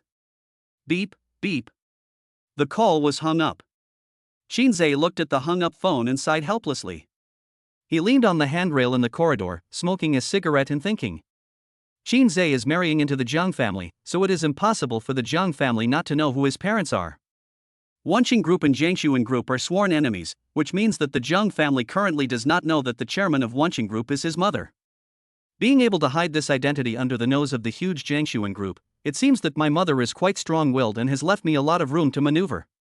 And now, what I have to do is to hide my wealth. So, the problem came to the Porsche 911 that he was going to give to Han Ruabing on New Year's Eve. This matter could not be revealed. Once Jang Yun knew about it, it would be difficult to explain. How to explain? Where did the grandson of a hero who was as pure as water, lived in seclusion in the mountains and made a living by mining get the money to buy a Porsche 911? No. It's just a Porsche 911. It's not difficult for a hero to get one. The question is this what a hero should do? Porsche 911 and hero, do they match? TSK. Shinsz glanced at the corner of his mouth and made an unhappy sound. He never thought that a mere broken Porsche 911 could cause so much trouble. Shinsz took a few final puffs of his cigarette, flicked it with 2 fingers, and the cigarette butt shattered on the ground, with sparks scattering everywhere. I returned to the office and checked the time. It was already 3 o'clock in the afternoon. I looked at my phone again and there was no sound from Jang Yun. Shinsz edited the message and asked, "Where are the people? There is no movement at all? Waiting for you. Reply immediately." Shinsz felt inexplicably at ease and safe. Then you can ask me. I don't want to disturb you at work, please work quickly and leave work early after finishing your work. I'm done. Can you leave work now? Shinsz looked up and glanced at the supervisor's office. About the same. Will my salary be deducted? No, our department manager is a very nice person. As long as we complete the performance on time, he never interferes. Then will you come pick me up? Expecting.gif. Do you have no classes? I only have 1 class in the morning. Okay, I'll pick you up. Okay. Satisfied.gif. He put away his phone, grabbed his coat, said hello to his supervisor, found an excuse to go out on business, and left the company. Zhongcheng Institute of Technology. When Shinsz arrived at the school gate, Jang Yun was already waiting there. From a distance, Jang Yun was wearing a white plush earmuff, a long white down jacket, and a pair of white snow cotton shoes. The winters of my childhood were filled with heavy snow. During the snowy season, there was always a day when the school was closed due to heavy snow. The winter when I grew up no longer had the smell of coldness. There were few snowflakes to be seen throughout the entire winter. Instead, Jang Yun, dressed in white, looked like an ice princess, making Shinsz smell the scent of winter snowflakes again. When Jang Yun saw Shinsz, her gentle eyes lit up, and she immediately stood on tiptoe and waved to Shinsz. It was then that Shinsz discovered that she was wearing a pair of white plush cotton gloves on her hands. They were the kind of clumsy-looking cotton gloves that could be hung around the neck with a rope on 2 fingers. Shinsz didn't know why, but whenever he saw Jang Yun, he would laugh for no apparent reason. The gentleness of Jang Yun seems to have a kind of magic that makes people feel at ease and secure. Shinsz took a few quick steps over. Sorry to have kept you waiting. Jang Yuning ran a few steps towards Shinsz, gently and obediently took Shinz's arm, smiled and shook her head. No, I don't have anything to do in the dormitory. I'll be waiting for you wherever I am, so I came early. Because of Shinsz, Jang Yun can hold Shinz's arm and let Shinsz share some of her body weight. Despite the thick cotton coat, Shinsz could still clearly feel the softness of Jang Yun's body and the heavy weight transmitted by Jang Yun's thunder through his arms. There is no gap between the two of them, and there is no sense of incongruity. In the eyes of others, they are just like a loving old couple. Chapter 22 Meeting the Parents. You're not cold. It's not cold. Jang Yun showed off the earmuffs on her head and said cutely. I have ear bags, but your ears are red from the wind. As he spoke, Jang Yun took off his earmuffs. Here, this is for you to wear. It's very warm. I'm not cold, you can wear it. No, you wear it, you wear it. I'm really not cold. The temperature was much lower than this when I was in the mountains. No, you wear it, you wear it, you have to wear it. Jang Yun insisted that Shinsz wear her earmuffs, and she kept stamping her feet anxiously, looking very adorable. Shinsz didn't understand why Jang Yun insisted on him wearing her earmuffs, but Jang Yun's constant coquetry broke his heart, so he could only lower his posture and let Jang Yun wear her white earmuffs on his head. Because she was a head shorter than Shinsz, Jang Yun could only stand on tiptoe to help Shinsz put on the earmuffs. Jang Yun looked at her masterpiece and couldn't help but smile with satisfaction on her face. Women like to play teasing on the men they like to paint their men's nails, like to put makeup on their men, and even more like to put the leather hoop they used to tie their hair on the men's wrists. All of these are to show other women the ownership of this man. He is like an eagle patrolling his territory every day and not allowing others to set foot in. Wearing the girl's earmuffs, Shinsz felt a little embarrassed. Forget it, you should just wear it, don't catch a cold. Ah, I want you to wear it. Jang Yun put her hands on her hips, pouted, and looked at Shinsz angrily. Shinsz stared at Jang Yun's tender eyes, and his heart softened again. When a girl acts coquettishly with you like this, how can you reject her without understanding her feelings? I don't think I'm the kind of girl who lends her earmuffs to others casually, do I? Shinsz was stunned. I have to admit that this sentence really caught Shinsz's attention, making Shinsz sip out a taste similar to I only know how to act coquettishly with you. No, you're too precious. I'm just worried that you'd get cold. Jang Yun giggled, jumped to Shinsz's side, and took Shinsz's arm again. Then you should make up your mind quickly and see where to take me. Shinsz thought about it. Go to a movie? All right. Jang Yun nodded happily, seeming to be looking forward to it very much. Then let's go watch a movie. It's too cold in the middle of winter.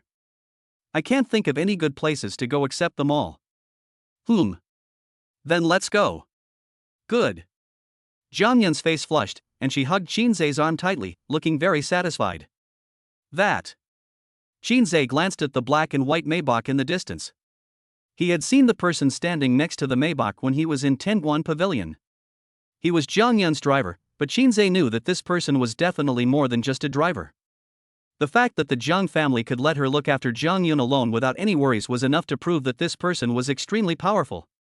Jang Yun glanced at the driver over there, then stretched out a finger from the hand that was holding Shinsz's arm and waved it gently. The driver understood, got in the car, stepped on the accelerator, and drove away. Jang Yun looked at Shinsz with a smile and asked, "What are you going to say?" Shinsz glanced at the Maybach that was going away, then turned to Jang Yun beside him and said with a smile, "It's okay, let's take a taxi." "All right. I'll listen to you." On the side of the road, Shinsz stopped a taxi. After getting in the car, Jang Yun still held Shinsz's arm, and the two of them sat close together. Jang Yun seemed to be enjoying the time with Shinsz very much. She had a constant smile on her face and even got a little carried away. She didn't realize that her huge penis had pressed hard on Shinsz's arm several times. Shinsz thought it was a good idea for Jang Yun to let her driver leave. As luck would have it, when the two got into the taxi, Ruabing just walked out of the campus. Ruabing recognized Jang Yun at a glance. Seeing Jang Yun smiling so happily, Ruabing couldn't help but be curious about what the man who could make Jang Yun so happy looked like. Jang Yun has a quiet and pleasant appearance, a graceful figure, and is the daughter of a wealthy family. I was called away during class to meet my fiancée. Rumor has it that she was walking around the campus with her fiancé last night. It was hard for Ruabing not to envy the love between such rich people. Even though they were taking a taxi to go shopping, it was still a kind of romance in Ruabing's eyes. Ruabing stared at the back. From his body management, she could feel that Jang Yun's fiancé was definitely a handsome guy. However, Ruabing felt that the figure looked more and more familiar. Somehow, she felt that Jang Yun's fiancé's back looked very similar to Shinsz's.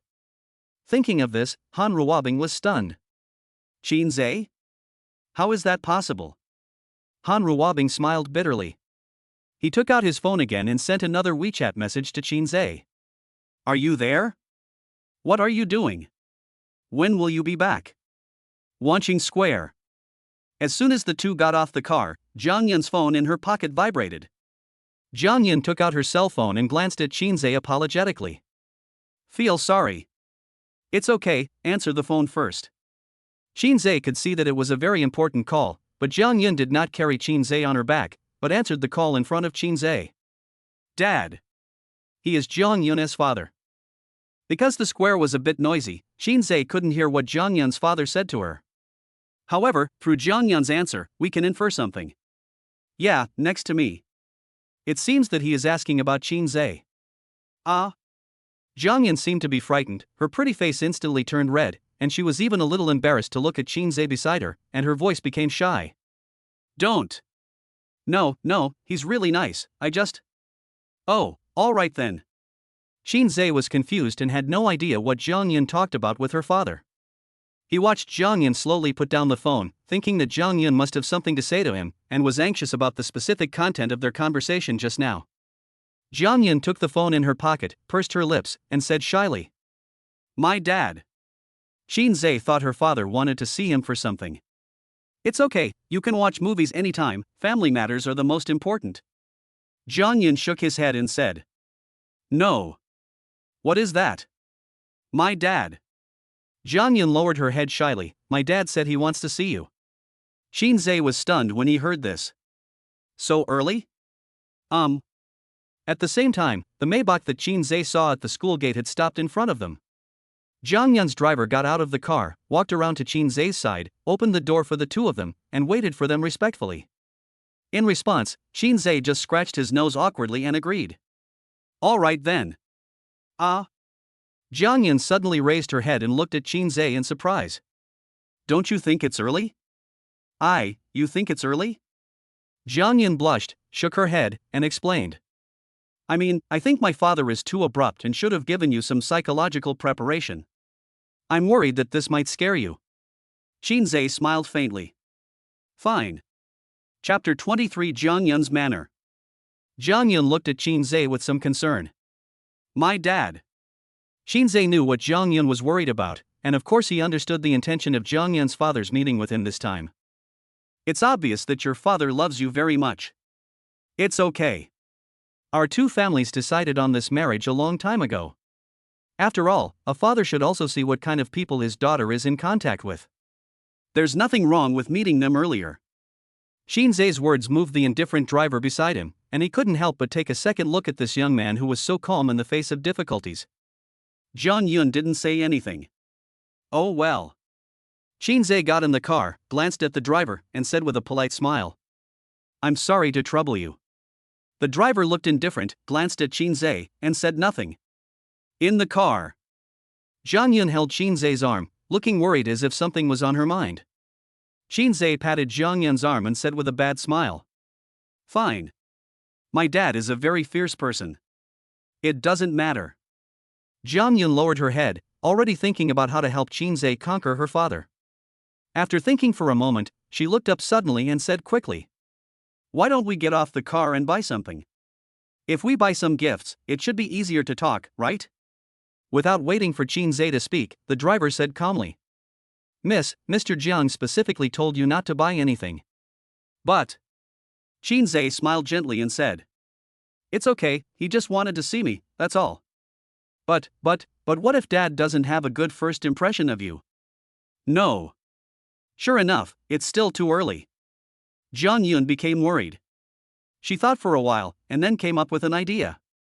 She looked up at Shinsz and said anxiously. Forget it, let's just run away. How can this be possible? But it's too early. What if? It's okay. He just wants to meet me and explain some things to me in advance. It's nothing. But. Originally, Shinsz should have been the most nervous about meeting the girl's parents, but unexpectedly Jang Yun was even more nervous than Shinsz. Shinsz comforted Jang Yun all the way. 40 minutes later. The car slowly slowed down and drove into a manor. Two aunties had been waiting outside the gate for a long time. When they saw Jang Yun's car, they immediately opened the door. Even after the car drove a long way away, they could still be seen in the rearview mirror still maintaining a bowing posture. After entering the gate of the manor, the car drove for another 10 minutes before seeing a villa. It can be seen how big Jang Yun's home is. A man who looked like a butler stood in front of the fountain. He was wearing a formal suit and a pair of gold-rimmed frameless glasses. He had his hands behind his back like a statue, and his expression was indifferent, and it was impossible to tell whether he was happy or sad. The car stopped not far in front of him. When Shinsz and Jang Yun got out of the car, there was a slight change of emotion on this man's face. He first bowed respectfully to Jang Yun and said softly, "Ms. Jung." Jang Yun was very polite. She got out of the car, stood still, and nodded to the man. "Uncle Lu." It can be seen that this man surnamed Lu holds a very high status in the Jang family. Afterwards, Butler Lu looked at Shinsz with a faint smile on his face. "Mr. Qin, the master has been waiting for you for a long time." "Excuse me." Shinsz didn't say much and responded calmly. Jang Yun looked nervous and held Shinz's arm tighter. Shinsz immediately felt the softness on his arm, as if he was wrapped in clouds. Shinsz glanced at Jang Yun beside him, smiled gently, and signaled her not to be too nervous. Steward Lu turned sideways, made a pleased gesture, and said respectfully, "Then please follow me, Mr. Qin. Thanks for your hard work." Butler Lu smiled and led the way for Shinsz. "Go around the fountain and walk along the stone path, and you will see the gate of the villa. The entrance hall is 6 meters high, with a whole wall of gray glass curtain wall filtering the skylight into a cool tone, and the marble floor reflects the geometric lines of the chandelier." After changing his shoes, Butler Lu brought Shinsz into the living room and poured him a cup of tea. "Mr. Qin, the master of the family values you very much. It took a little longer to prepare. Please don't mind. I am the one who caused the trouble." Butler Lu smiled and felt more admiration for this boy who didn't say much but spoke with sincerity. "Miss, I won't bother you here anymore. Uncle Lu, you are busy." Butler Lu turned and left. After a while, a beautiful woman in an apron came out of the kitchen holding a cooking spoon in her hand. "This is Jang Yun's mother, Su Wanqing." She looked at Jang Yun and Shinsz in the living room, with a happy smile on her face. "Are you here?" Shinsz heard the voice, stood up, bowed politely and greeted. "Hello, Auntie." Su Wanqing smiled gently and said, Hello, come sit down, don't be polite, treat yourself like home." "Thanks." Shinsz said this, but he never showed any intention of sitting down. Of course he thought that this was just a polite remark from the other party. He didn't even make the most basic concession and just sat down dryly, which seemed to show that he didn't respect the other party enough. Seeing this, Su Wanqing glared at Jang Yun and said angrily, "Xiao Yun, look at you, kid. You just let your fiancé stand there? I'm sorry, can't you see it?" Jang Yun finally reacted, her pretty face turned even redder, and she quickly pulled Shinsz down, saying in a coquettish tone, "Don't stand there. My mom has scolded me." "Good." Shinsz finally sat down. Su Wanqing looked at Jang Yun's shy appearance, and then looked at the hand that was still holding Shinsz. It was not difficult to see that her precious daughter really liked Shinsz. This made Su Wanqing smile like an auntie. At the beginning, Su Wanqing still had some concerns about this matter. On the one hand, this marriage represents the deep friendship between the Qin family and the Jang family. If his precious daughter looks down on the descendants of the Qin family, the two elderly people will lose face. On the other hand, times have changed, and when it comes to love, we should respect children's choices. As a mother, Su Wanqing cannot just watch her precious daughter marry someone she doesn't like. However, the situation is different now. The daughter of the Qin family is beautiful and has a distinguished family background. She is deeply loved by her precious daughter. The two families are well matched, so the previous concerns are completely unnecessary. Even Su Wanqing felt fortunate that her daughter could have such a marriage, and couldn't help but be grateful from the bottom of her heart for the marriage arrangement made by the old man of the Jang family in his early years. Su Wanqing looked at Shinsz, and her admiration for Shinsz was beyond words. "Shinsz, don't be polite when you come here, treat it like your own home." "Good. Okay then, I'll go to the kitchen to cook. Your Uncle Jang is in the study upstairs. He will probably be down soon." "Okay, you're busy, I'm not in a hurry." Su Wanqing walked back to the kitchen with a smile. Jang Yun said shyly, "My mother's cooking is super delicious. I learned how to cook from her. However, she doesn't like cooking fumes and rarely goes into the kitchen. The only time I get to eat her cooking is during the Chinese New Year." Feeling Su Wanqing's attention, Shinsz couldn't sit still. "I'll go and help." Jang Yun grabbed Shinsz's hand and said unhappily. Hey, don't do that. You're a guest. If you go to help, Mom will scold me again. Jang Yun grabbed Shinsz's hand, shook it left and right, and said pitifully. Isn't it good for me to chat with you here? At this time, a hearty laugh came from upstairs. What are you fighting about? Chapter 24, Give 50 million as soon as you meet? When Jang Yun heard her father's voice, her pretty face blushed and she subconsciously let go of Shinsz's hand. However, Jang Yun soon felt that something was wrong. Even if her father teased her, she should not let go of the hand of the man she loved. This was her determination and her firm position that could not be shaken. So, Jang Yun immediately moved closer to Shinsz and took Shinsz's hand again. Even though the redness on her face had spread to her ears, she no longer had any intention of letting go of Shinsz's hand. Shinsz heard the voice and looked upstairs. A middle-aged man came down. He had a slicked back hair and was dressed in an old money style. He wore a round neck sweater on top, a white shirt underneath, brown trousers on the bottom, and a pair of loafers on his feet. Jang Yun gently pulled Shinsz's hand and whispered. This is my dad. Shinsz bowed politely. Hello, uncle. Jang Yun looked Shinsz up and down and said with a smile. Sit down, don't stand. Now that you're here, it's like being at home. Don't be polite. Good. Shinsz responded, but did not sit down. Instead, he waited until Jang Yun sat down before he sat down. Time flies. I didn't expect you to have grown so big. When Shinsz heard this, he realized that this person had seen him before, but he just had no impression of him. Oh, you were just born then, you can't remember me being normal. Jang Yun took out a cigarette, put one in his mouth, then looked at Jang Yun and asked. Do you smoke? Shinsz thought Jang Yun also smoked, but later he realized from Jang Yun's answer that he had misunderstood. He can smoke. Can I have one?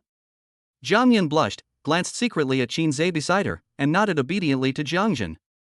With these preparations, Jang Yun dared to hand the cigarette to Shinsz openly. Here, a whole one. Shinsz smiled and took the cigarette with both hands. Thanks. Shinsz took out a lighter and helped Jang Yun light a cigarette.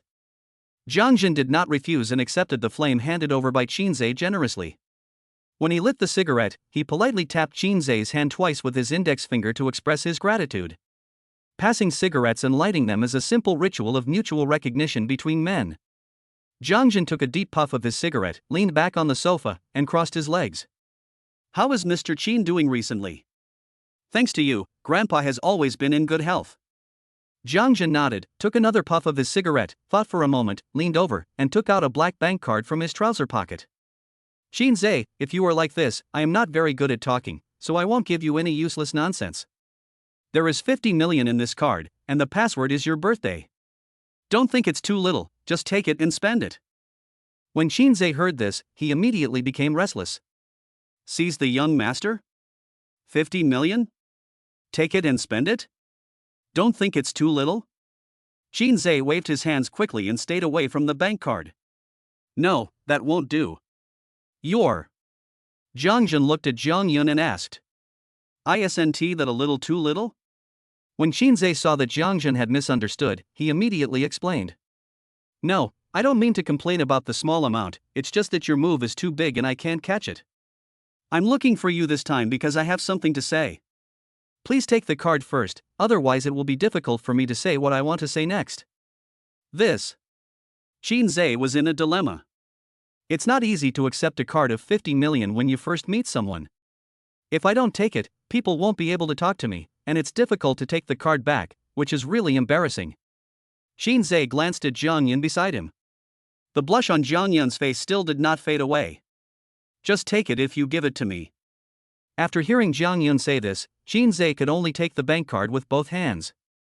Thank you, uncle. When Jang Yun saw Shinsz accept the bank card, he immediately smiled with satisfaction, as if the stone in his heart had finally been settled. Shinsz. Because Shinsz received the bank card, Jang Yun added a final sound when calling Shinsz's name, which sounded a bit like an elder teaching a younger person. You say. You have graduated from college now, right? Yes, I just graduated. So what industry are you in now? I'm currently working in sales. Sales? Jang Yun leaned on the sofa in a bad mood, holding a cigarette between two fingers, with a look of disdain. How much money can sales make? Eat some food. Jang Yun on the side couldn't bear to listen anymore. Of course she knew her father's intention, which was simply to make Shinsz work under him.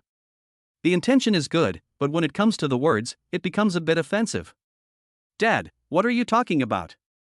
Jang Yun came back to his senses and laughed heartily. Sales is actually pretty good. It's pretty good. It can train people. To be honest, I started out by relying on sales. As he spoke, Jang Yun looked at Jang Yun again, judging whether what he said was reasonable by the color on Jang Yun's face. Shinsz smiled in agreement. After a few exchanges, Shinsz finally realized that Jang Yun was a daughter slave and he would always look at his daughter's expression before speaking. Seeing that Jang Yun didn't say anything, Jang Yun realized that what he said was quite reasonable. Well, didn't Joe Girard say that sales is the most wealth-creating profession in the world? Shinsz was slightly stunned. At this time, Jang Yun said unhappily. Dad, that's what Tom Hopkins said. Really? Jang Yun scratched his head and laughed, looking embarrassed. Shinsz smiled and found Jang Yun in front of him very interesting. Jang Yun naturally would not let Jang Yun down. She leaned close to Shinsz's ear and whispered. However, one thing is true, my father is really good at sales, otherwise he wouldn't have made the company so big. Upon hearing Jang Yun's approval, he immediately puffed out his chest with pride, with a typical I'm pretty good at it attitude. Shinsz nodded and said with a smile. Yeah, I can see that. Shinsz, where do you do sales? What field do you work in? Do you have any successful sales cases? Maybe I can teach you some sales experience. Brand Group is mainly responsible for following up on some projects. When Jang Yun heard about the Dihao Group, his attitude changed drastically. He immediately turned his gaze to Jang Yun, who was beside Shinsz, and asked. Working for Wanqing Group? It can be heard from the words that Jang Yun is very dissatisfied with Shinsz, and he vaguely wants to snatch the bank card back from Shinsz. It was at this time that Shinsz remembered what his mother had told him yesterday, that Jiangxuan Group and Wanqing Group were mortal enemies. Jang Yun has thick eyebrows and big eyes, and he looks very handsome. When he is emotional, you can see it clearly through his eyebrows and eyes. He was just working for the Dihao Group, a subsidiary of the Wanqing Group, but Jang Yun was already furious. He was afraid that the two major groups were no longer just incompatible, but had reached a point where it was either you or me. Jang Yun pursed her lips and nodded gently. No, why didn't you tell me about this? I just found out about this yesterday. Chapter 25 You. Report to my company tomorrow. Jang Yun didn't say anything more. He straightened his back and turned his gaze to Shinsz again. Unlike last time, this time he looked at Shinsz with a less intimate look. How long have you been doing this? Not long. What are you thinking? Why are you going to that damn place? I graduated, right? I was thinking of finding a class to join, so I just picked one at random. Oh, then you are indeed quite casual. Jang Yun leaned his arm on the armrest of the sofa, holding his chin, and looked at Shinsz quietly. What projects are you following there? It's nothing, actually. Like what? For example, the park that was recently planned in the East District of Jiangcheng. When Jang Yun heard this, he laughed unhappily and looked at Jang Yun beside Shinsz again. It's quite impressive. During the company meeting a few days ago, I heard from my employees that this job was stolen by someone else. Shinsz's face was full of black lines. Jang Yun lowered her head and smiled secretly. Jang Yun looked at Shinsz again and asked. What else? For example. Actually, there is nothing else. Shinsz smiled bitterly, a little afraid to say anything. It's okay, just talk about it, it's just a small talk, what are you afraid of? Shinsz glanced at Jang Yun's face and felt that this didn't seem like casual chatting. Actually, my performance isn't very good, so it's really nothing. I just want to get to know your basic situation. Don't be scared. It's just a casual chat. I'm not angry. Shinsz thought about the projects he had completed recently and finally chose the smallest one. I followed up on the newly built Class 3 hospital in Jiangcheng. As soon as these words came out, Jang Yun immediately pulled Shinsz's hand. When Shinsz noticed it, he immediately realized that things might be bad. Jang Yun was so exhausted that he almost fell over. His old face was red and he was obviously a little feverish. Even so, Jang Yun suppressed his inner anger, turned his head and looked at Jang Yun again, weighed Shinsz with his fingers, and said jokingly, "Okay, you have strong business skills. Have you negotiated this?" Shinsz smiled stiffly and didn't dare to respond. "Let's talk more. What other projects have you worked on?" Ah. Shinsz and Jang Yun looked up at the same time and looked at Jang Yun in surprise. Jang Yun has already gotten carried away. "It's okay, just chat." Shinsz smiled bitterly. "I haven't done any projects since." "I can't? Really no more? Explain." Although he said it was just a casual chat, Jang Yun's eyes were already wide open. There is another one that is not from Jiangcheng." "Where?" "It's in the city of Li next door. It's a pedestrian mall." "Are you also following up on the pedestrian mall project in Dadong district?" Forehead. Shinsz looked at Jang Yun beside him with a difficult expression. At this time, Jang Yun could no longer sit still, so he stood up immediately, unbuttoned his shirt at the collar, and began to cool down physically. Jang Yun held Shinsz's arm, not knowing whether to laugh or cry for a moment. Shinsz was speechless. He was a person who disliked trouble. When he joined his mother's company, he just wanted to finish a few more projects. If he was late or left early, his boss wouldn't say anything. But who could have thought? Jang Yun paced back and forth, puffing on his cigarette. Hiss. Filter. Call. Exhale smoke. Jang Yun pointed at Shinsz and said coldly, "Come on, tell me what project you are following now." "I am now." "Explain." "What's being followed up is an airport project. It's from Qingxi town, right?" Forehead. Shinsz nodded. "No." Jang Yun looked at Shinsz in confusion. "You are an intern who just graduated from college. How could the Dihao group have nothing better to do than to assign such an important project to you to follow up?" When Shinsz heard this, he felt troubled. He was worried that the fact that he was a relative would be exposed, and by then he didn't know how many lies he would need to tell to conceal the fact that he was the heir to the Wanqing group. "I'm a lazy person and don't like others to control me. I plan to do more projects so that if I was late or left early, my supervisor would give me some leeway based on my performance. So, I worked harder, and over time, the projects I took on became bigger and bigger."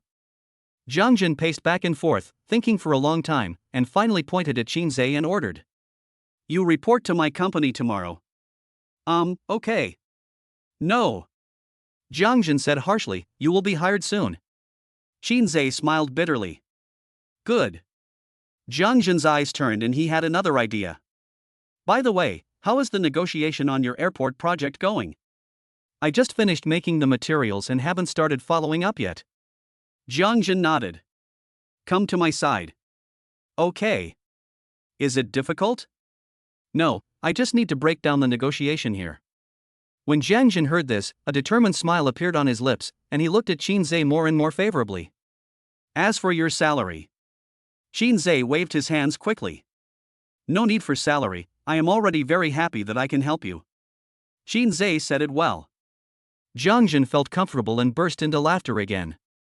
Ha ha ha ha ha ha ha. Jang Yun was also a straightforward person.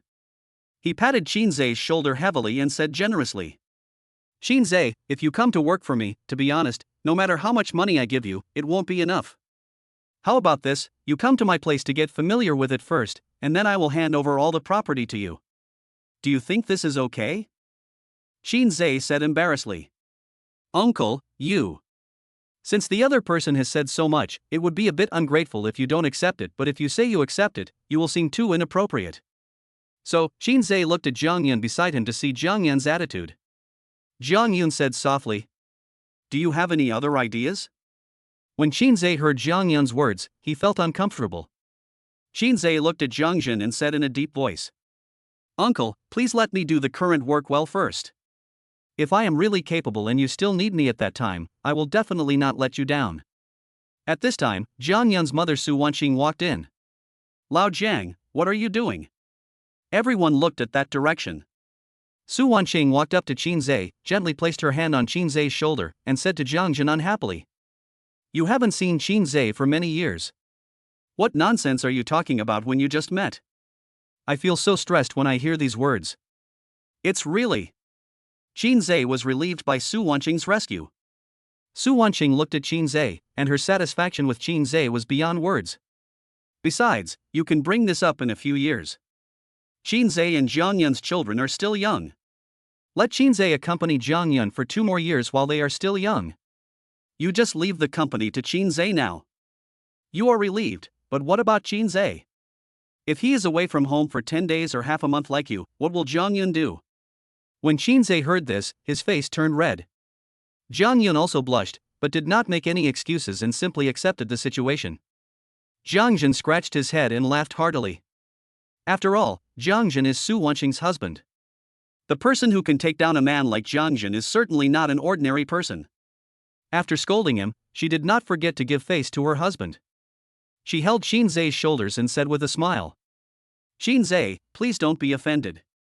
How could that be? Your uncle Jiang was so happy to see you, especially today that you were able to be with our Jang Yun, so he was a little too aggressive. He is just like that. When he is nice to people, it is easy for him to misunderstand the timing, which makes it difficult for people to accept, but he didn't mean any other thing. Chapter 26, Xiaozi, I didn't realize you can drink so much. Shinsz looked at Jang Yun and bowed politely. Thank you, uncle. Jang Yun waved his hands unhappily. Oh, what are you talking about? Su Wanqing looked at everyone and said. Okay, let's eat quickly. I've prepared the food, and it will be cold soon. Jang Yun came back to his senses and said quickly. Hurry, eat first, eat first.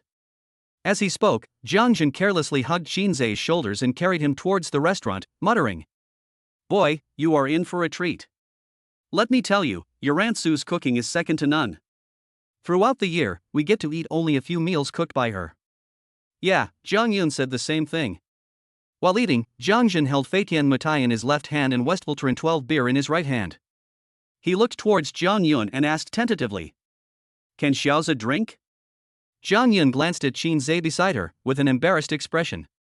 Jang Yun asked again tentatively. Dad is happy today, can Xiaozi drink with him? Jang Yun blushed and said embarrassedly. Then why don't you ask him? What are you talking about? You are the only boss in this family. If you don't nod, how can he drink with me? After saying that, Jang Yun did not forget to look at Shinsz beside Jang Yun and said with a smile. Xiaozi, don't you think so? Shinsz smiled. Jang Yun's face turned even redder. She lowered her head, pursed her lips and pinched Shinsz's arm. My father shames me, and you shame me too. Jang Yun complained, and she knew that she couldn't hurt Shinsz with her own strength, but she still looked at Shinsz carefully, alert to the color on his face, for fear that she would hurt the big boy in front of her. It took some time to brew. Jang Yun asked quietly. Can you drink? I'm fine, as long as uncle is happy. Jang Yun turned around and said. Then drink less. When Jang Yun heard that someone was going to drink with him, he immediately smiled happily. Jang Yun looked at Shinsz, showing the wine in his hand, and asked. Xiaozi, what do you usually drink? I can do anything. Then shall we have something white first? Okay, but you come happily. Ah, fine then, let's have white wine first, and then some beer. Good. Jang Yun began to unpack. How much can you drink normally? I don't usually drink. Xiaozi, from the moment you entered the room, I could tell you were a sensible kid. But uncle has to advise you that you should drink a little when it's okay. You should have a certain alcohol tolerance. Clear. Like your uncle, to be honest, I have never met anyone who can accompany me well since I started doing business.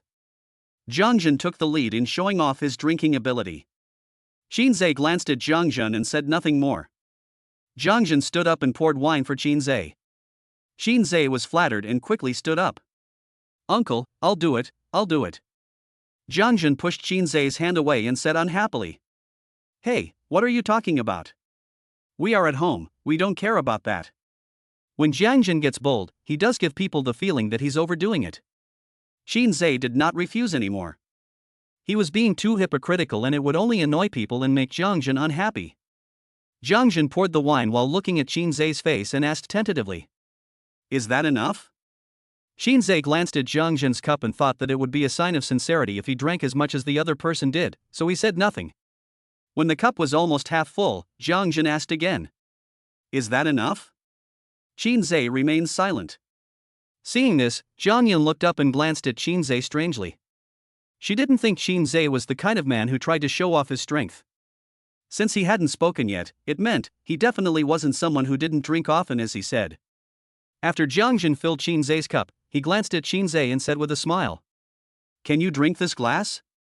That's about right. I didn't realize you can drink so much. Shinsz smiled but did not tell the truth. When the food and drinks were served, Jang Yun was the first to raise his glass. Come on. Xiaoza, let's have a bite. Good. Jang Yun looked at Shinsz with a serious expression and said solemnly. Your uncle Jiang can speak in a roundabout way, but he is impatient and hates roundabout ways the most. He hates people who use their brains and stuff like that. It's the most annoying thing. It's not like a man. Yes. I won't say any polite words. You are a very perceptive boy. You can tell my attitude towards you from my face. Yes. So I won't say much. Come on. Xiaoza. Let's have a bite first. Good. The cup reached his lips, Jang Yun put it down again and reminded. Well, you don't have to follow me. Just drink slowly. There's no rush. Good. Jang Yun raised his glass and drank half a glass of white wine. Shinsz drank slowly and steadily, always paying attention to the wine in Jang Yun's glass. He drank as much as Jang Yun drank to show respect. Ha! The stimulation of alcohol made Jang Yun dizzy. He closed his eyes tightly, slammed the cup down, and then opened his eyes again, refreshed. At the same time, Shinsz also slowly put down his cup. Different from Jang Yun, who was so drunk, Shinsz looked calm as if he had drunk half a glass of boiled water. Jang Yun, who was standing by, was stunned when she saw this and stared at Shinsz blankly. Jang Yun glanced at Shinsz's wine glass and was startled to see that it was already half full. Huh? Did you drink a lot? Shinsz smiled awkwardly. Jang Yun leaned his arm on the table, pointed at Shinsz unhappily, and smiled at Jang Yun. I didn't realize that Xiaoza is quite capable. Shinsz smiled faintly and said. I'm not very good at drinking. I don't drink too much. I just drink hard. Jang Yun laughed heartily. This is a strong drink. You better take it easy. Good. Come on, don't just drink, eat some food, and try your Aunt Sue's cooking. Shinsz took a bite. Having eaten Jang Yun's cooking before, he was somewhat mentally prepared, but after tasting Su Wanqing's cooking, he couldn't help but be amazed. Shinsz looked at Jang Yun beside him with surprise. Jang Yun smiled happily and said. I said it was delicious, right? Shinsz kept nodding. Su Wanqing over there smiled gently and said. Order more if you like. Everyone was having a great time at the dinner table. Jang Yun kept picking up food for Shinsz and recording his favorite foods by the color of his face. Su Wanqing watched Jang Yun pick up food for Shinsz. The more she watched, the more she felt that they were a perfect match. She was happy for this marriage from the bottom of her heart. Later in the dinner, Su Wanqing and Jang Yun, who didn't drink, rarely picked up their chopsticks and spent most of their time accompanying the men at the table. Jang Yun became happier the more he drank, and raised his glass again. Xiaoza, come on, have a bite. Good. Jang Yun, who was standing by, took a look at the empty bottle of wine and felt something was not right. Jang Yun kept saying, Xiaoza, slow down, don't be in a hurry, and Shinsz kept nodding in response. But when it came to the real test, Shinsz didn't miss a single drink and always followed Jang Yun's drinking capacity. At this time, Jang Yun was drinking with a happy face and his eyes were a little dazed. Obviously, it's a good drink. On the other hand, Shinsz's face has not changed at all from the beginning to now. He is still the same fair-skinned young man, and the light in his eyes is firm and clear. Jang Yun picked up the bottle, poured it out, and made sure that no more wine could be poured out. Only then did he realize that they had drunk a bottle of mutai without realizing it. Jang Yun looked at Shinsz and smiled. Okay, Xiaoza, I didn't realize you can drink so much. Shinsz had a faint smile on his face, and he kept saying. Uncle, I don't drink often. Chapter 27 Shinsz's Emotional Intelligence. Jang Yun looked at the beer on the table and asked tentatively.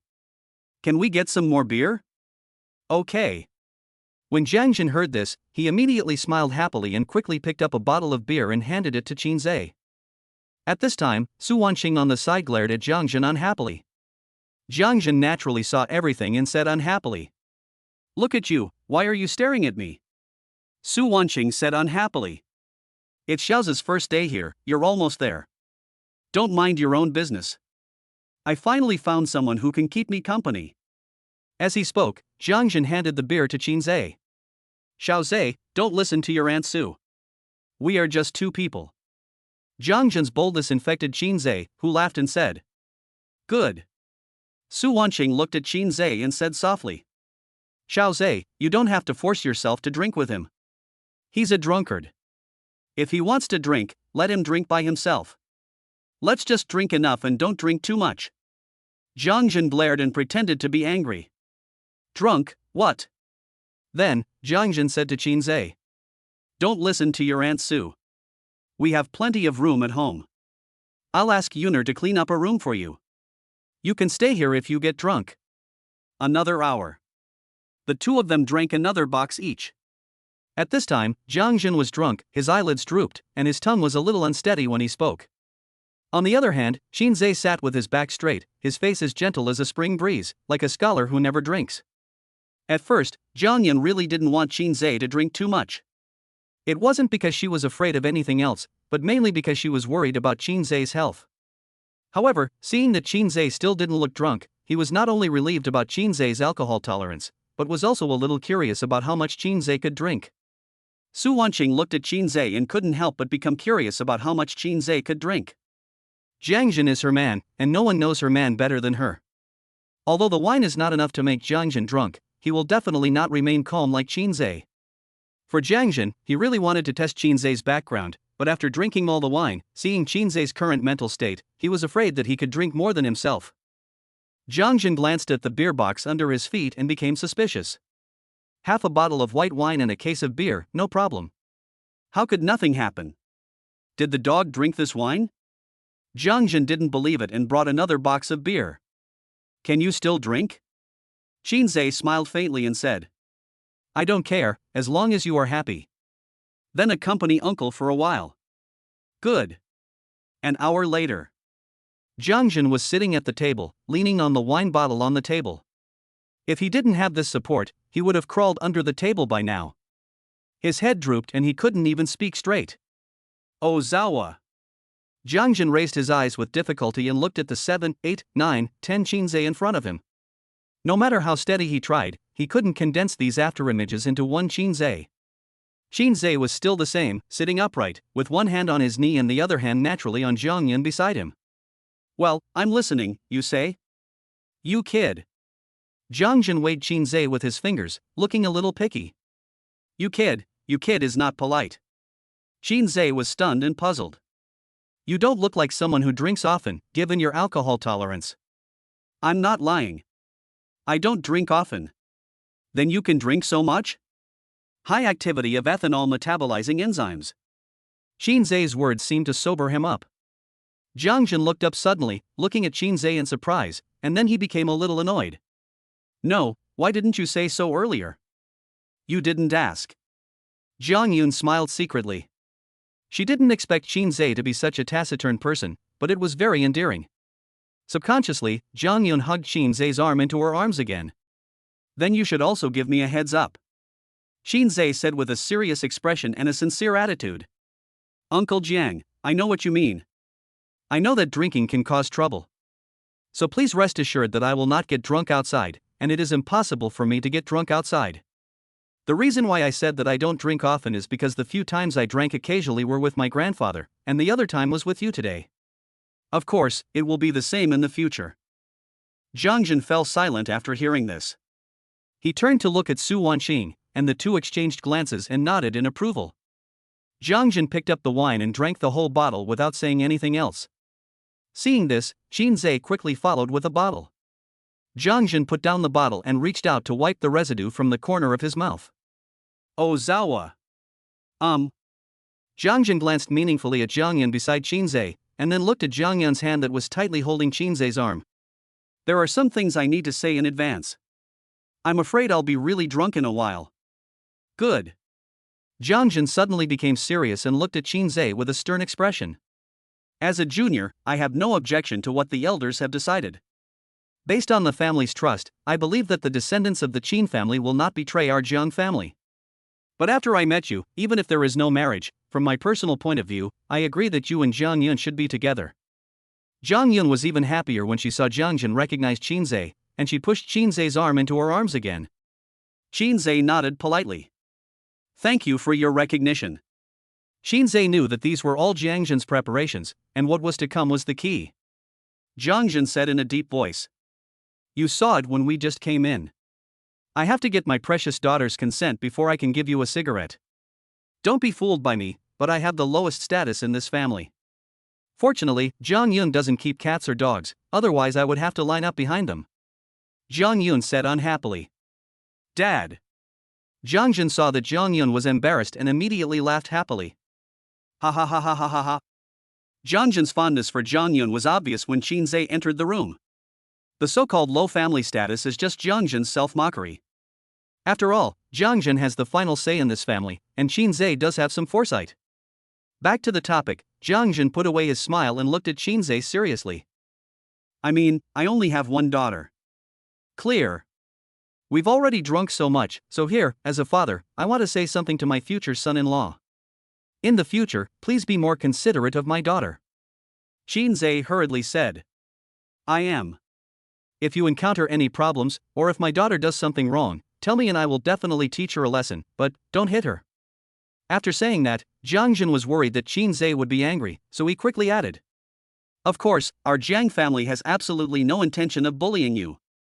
Just be more considerate of my daughter, and in return, I will compensate you. I will give you as much money as you want. When Shinsz heard this, he hurriedly said. Uncle Jang, what you said is serious. No matter what, I will never hit your daughter. As he spoke, Shinsz took out the bank card that Jang Jin had given him before, and handed the card to Jang Yun beside him in front of Jang Jin. Jang Jin was slightly startled when he saw this, and looked at Shinsz strangely.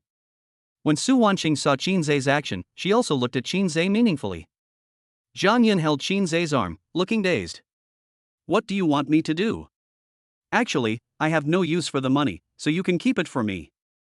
This was a very normal sentence, but Shinsz added. It will be the same in the future. This simple action not only properly handled the 50 million yuan Jang Jin gave him, but also indirectly demonstrated Jang Yun's family status after their future marriage. At the same time, it also wanted Jang Jin to provide strong evidence that he would not bully Jang Yun. To Jang Yun, this was a bit too ambiguous and her face immediately turned red. Hey, you. Jang Yun was so embarrassed that she couldn't raise her head. Jang Jin and Su Wanqing looked at each other. The emotional intelligence displayed by Shinsz was not just appreciated by the two, it even rose to the level of admiration. Chapter 28 became sworn brothers with Jang Yun as father. Jang Yun blushed, looked at Jang Jin, and said unhappily. Dad, look at him, he wants to give me the card you gave him. Jang Jin laughed and completely dismissed the matter with just one sentence. That's your business, I won't get involved with you. Dad. Jang Jin looked at Shinsz seriously again. He knew that this was a bit too much for Shinsz. He didn't think Shinsz was the kind of person who would hit a woman, but some things did need to be said in advance. With a clear mind, Jang Jin said. What I said was indeed a bit serious. Jang Yun is actually a very good child. She is very sensible and well behaved. She never makes people worry. Shinsz was deeply touched by Jang Yun's understanding and well-behaved nature. Jang Yun's understanding made people feel distressed. Jang Jin suddenly changed the subject. But. Shinsz was startled and looked at Jang Jin strangely. But? But what? It feels like. Jang Yun also has shortcomings. Shinsz looked at Jang Yun, who was holding his arm, with surprise. Seeing her shy appearance, he really couldn't imagine what shortcomings such a lovely girl could have. Jang Jin paused and looked at Jang Yun meaningfully. However, my daughter is very sensitive and has a very, very, very bad temper. She is the type that gets angry easily. You have to be more accommodating and coax her more. Jang Jin used 3 veries in a row to emphasize Jang Yun's bad temper, which shows how hot-tempered Jang Yun's temper is. Shinsz looked at Jang Yun in disbelief. Bad temper? Jang Yun? In fact, Shinsz had discussed Jang Yun's personality with Wang Lei in private. They both believed that gentleness was just Jang Yun's attribute, and her true underlying personality was definitely not like that. But the problem was, when you said Jang Yun had a bad temper, Shinsz was really a little overwhelmed. Jang Yun blushed and said unhappily, "Dad, look at you, what nonsense are you talking about?" "Ha ha ha ha ha ha." Jang Yun laughed and raised his glass. "Come on, Xiaoza, have a drink." "Good." Shinsz responded and raised his glass to Jang Yun. Just like that, Jang Yun's bad temper came to an end. However, Jang Yun's bad temper had already planted a seed in Shinz's heart. After Jang Yun finished explaining these things, he started drinking. After dinner, Jang Yun had 6 boxes of beer under his feet. Su Wanqing supported Jang Yun and planned to help him into the study. Jang Yun was so happy after drinking that he started to treat Shinsz like his own son. "Come on, take me back." Shinsz stepped forward, took Jang Yun's arm from Su Wanqing, and said softly, "Auntie Su, let me do it." Su Wanqing looked apologetic and said, "Your Uncle Jiang was too happy and a little drunk. As long as you two are happy, nothing else matters." Jang Yun was not happy. He closed his eyes and said loudly, Who's drunk?" "Tell you, Wanqing, we have guests today, so I won't say anything more to you. You've been a little talkative today." Su Wanqing looked at Jang Yun helplessly, giving Jang Yun enough face and not saying a word. Shinsz carried Jang Yun and took him upstairs. Jang Yun drooped his head and spoke to Shinsz incoherently. "Brother." "Like." Shinsz agreed readily, but soon realized something was wrong, so he quickly changed his words. "No, Uncle Jiang, you are my Uncle Jiang." "Brother." "Uncle Jiang, you can just call me Xiaoza." "Why?" "Bro, you can't do it. Uncle Jiang, there's a generation gap." "No. I just want to ask you. Can I call you brother?" "Okay, but there's a generation gap." When Jang Yun heard this, he stopped walking, put his hands on his hips, and looked at Shinsz swayingly. "No. What's wrong with you?" Jang Yun pointed at Su Wanqing downstairs and cursed at Shinsz. "She pretends to be nice to me, so you still pretend to be nice to me? I have to give you some face, right?" People who drink are difficult to deal with, but Shinsz didn't expect them to be so difficult. You say that the person is so drunk that he can't even walk in a straight line and speaks so unreasonably, how can his logic be so meticulous? Shinsz smiled bitterly and responded, "Uncle Jiang, whatever you say is what I will listen to you. Let's go upstairs." Jang Yun was happy when he heard this and agreed to go upstairs with Shinsz. "That's right, don't be nosy, whatever I say is what it is, you can listen to me and I won't go wrong." "Yes. Brother." "Like." Jang Yun seemed to have thought of something. He suddenly stopped and looked at Shinsz intently, as if something big had happened. Shinsz was confused. "What's wrong?" Jang Yun burst into tears. "Brother." Bang. Jang Yun knelt down to Shinsz. Shinsz looked at Jang Yun kneeling in front of him, his brain completely shut down, and he could not keep up with Jang Yun's thoughts at all. "Brother, this is not the right thing for me." Shinsz came to his senses and quickly helped Jang Yun up. "We'll talk about whether it's right or not later. Let's get up first." Unexpectedly, Jang Yun was like a puddle of mud. No matter how hard Shinsz tried, he couldn't lift his knees. "You said we were brothers here, but we didn't become sworn brothers, so we are just drinking buddies." "Uncle Jiang, I'm your future son-in-law. Why should we be sworn brothers? Don't tell me those useless things." Shinsz looked at Jang Yun in surprise. He really wanted to know whether Jang Yun had drunk too much. "You think he drank too much?" Jang Yun's speech was very logical. "You think he wasn't drunk? Jang Yun can't even walk straight now." Shinsz had no choice but to look downstairs for off-field assistance. However, Jang Yun and Su Wanqing went to clean up the dishes at this time. Without waiting for Shinsz to come up with a countermeasure, Jang Yun directly clasped his fists to the sky. "As the heavens above and the thick earth bear witness, today, I am Jang Yun." After saying that, Jang Yun looked at Shinsz beside him, his eyes were ferocious and full of murderous intent. Shinsz saw that no one could save him at the moment, so he could only clasp his fists slowly. "I am Shinsz. We will voluntarily become brothers of different surnames and work together." After becoming sworn brothers, Shinsz was finally able to help Jang Yun into the study. Jang Yun fell asleep while lying on the chair. Shinsz looked at Jang Yun, who was snoring non-stop, and recalled the situation when they became sworn brothers just now. He didn't know what to do for a moment, and hoped that Jang Yun would not remember anything when he woke up. When leaving, Xiaozhe, you really don't live here? Su Wanqing looked at Shinsz with a look of indebtedness. Because I was really satisfied with Shinsz, I always felt that I had not treated him well enough. Auntie Su, I really don't want to bother you. I have to go to work tomorrow. It's okay, I'll arrange for someone to take you there tomorrow. Then I'm even more embarrassed. Seeing Shinsz repeatedly declined, Su Wanqing didn't try to keep him.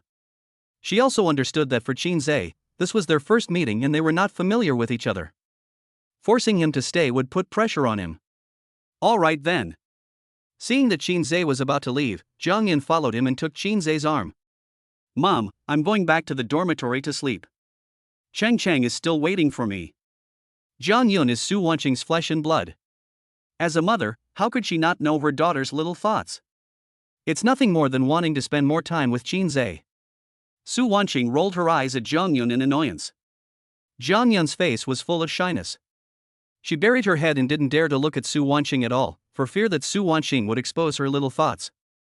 Chapter 29. Jang Yun can hold a grudge. Okay, since you don't live here, go back early. It's getting dark. Okay, goodbye Aunt Su. Well, bye.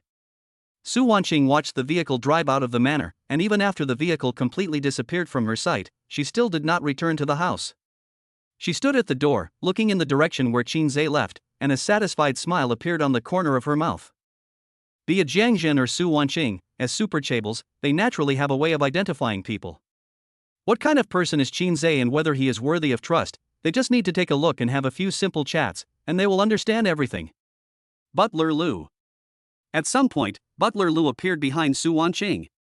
As a butler, he seemed to know when to show up. He held a white shawl in his hands and said softly, "Ma'am, don't catch a cold." Su Wanqing was wearing a shawl and gazing into the distance. What do you think of this kid Shinsz? He is honest, speaks little, is thoughtful, shrewd, and a man of great talent. Su Wanqing nodded in approval. Inside the car, Jang Yun held Shinz's arm, tilted her head, and looked at Shinsz strangely.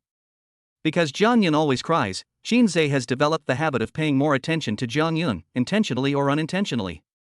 Therefore, whenever the force area of the thunder pressed by Jang Yun on his arm increased, he would subconsciously look at Jang Yun. What's wrong? You look like you're worried. Shinsz smiled awkwardly. Nothing. Really? You've looked funny ever since you walked my dad upstairs. Although my ethanol metabolizing enzyme activity is strong, it is not completely metabolized. Plus, I don't drink often, so I was a little confused after drinking so much at once. Oh, so that's how it is. Jang Yun didn't think much about it. Jang Yun sat back, and the force area of the big thunder pressing on Shinz's arm became smaller again. Although Shinsz breathed a sigh of relief, there was inevitably some disappointment in his eyes. He always felt that his arms were empty and there was nothing to press on. He always felt uneasy and uncomfortable in his heart. Entered Jiang Cheng. Jang Yun leaned towards Shinsz again. The force-bearing area has increased, which is what Shinsz is looking forward to. Without waiting for Jang Yun to speak, Shinsz looked at Jang Yun. Jang Yun looked at Shinsz with a smile, but no one knew what she was laughing at. From her impression, Jang Yun was shy most of the time and rarely smiled. However, her eyes are very bright and she looks really cute when she smiles. What's wrong? Where are we going? When Shinsz heard this, he was stunned for a moment. However, when Shinsz saw the driver in front of him lightly stepped on the brakes and the car slowly slowed down, he instantly understood Jang Yun's intention. The implication is, she wants to go back to the dormitory? Although it was already dark, it was still early and there was still some time before the dormitory closed. Shinsz looked at the road ahead and said, "There's Wanqing Square ahead, how about, let's go watch a movie?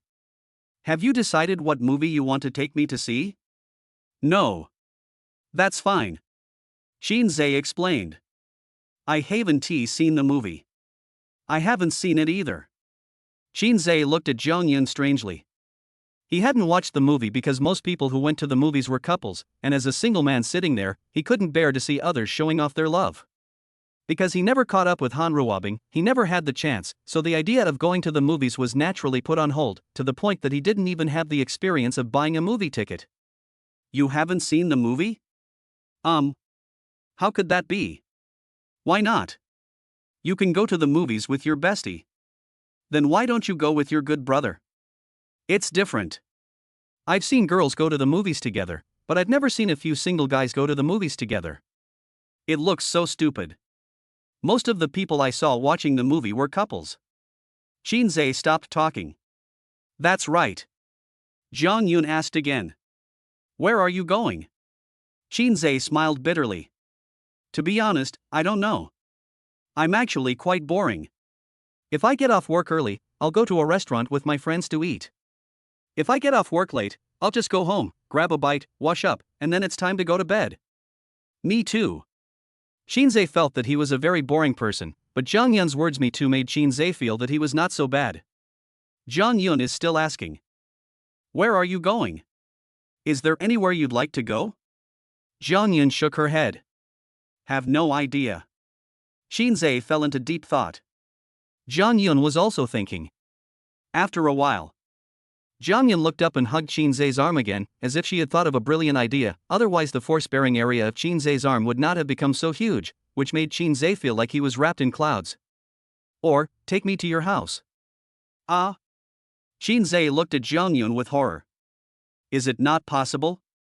Jang Yun lowered her head in disappointment, and the force area on Shinsz's arm gradually decreased. I don't mean to dislike you, it's just... At this point, Shinsz's face turned red. He first glanced at the bodyguard driving in front of him with embarrassment, and then continued to explain. I don't have anything prepared. After all, you are a guest and my house is a mess. Before Shinsz could finish his words, Jang Yun interrupted him. Fine. Shinsz looked at Jang Yun's expectant expression and his heart was shaken. Although he had the habit of tidying up his room every day, he was still worried about missing something. Maybe next time. Ah. Jang Yun pouted and looked at Shinsz pitifully, with a hint of redness in her eyes. Shinsz looked embarrassed, frowned, and looked at Jang Yun, who was acting coquettishly with a serious expression. Jang Yun held Shinsz's arm and shook it left and right. I can help you clean the room. Shinsz frowned even more tightly. But shouldn't I help you clean the room? I just feel that. What else? Jang Yun didn't give Shinsz any chance to speak, her eyes were already red at this time. You're a good girl, so I think I should be more polite to you. So how long are you going to be polite? Okay, I'll go back to school. After the voice fell, Jang Yun let go of Shinsz's arm, sat back, tilted her head to look out the window, and reached out to wipe away the tear from the corner of her eye. When Shinsz saw Jang Yun wiping her tears, his heart skipped a beat. Okay, I'll take you to my house. Don't force it. I'll just go back to the dormitory.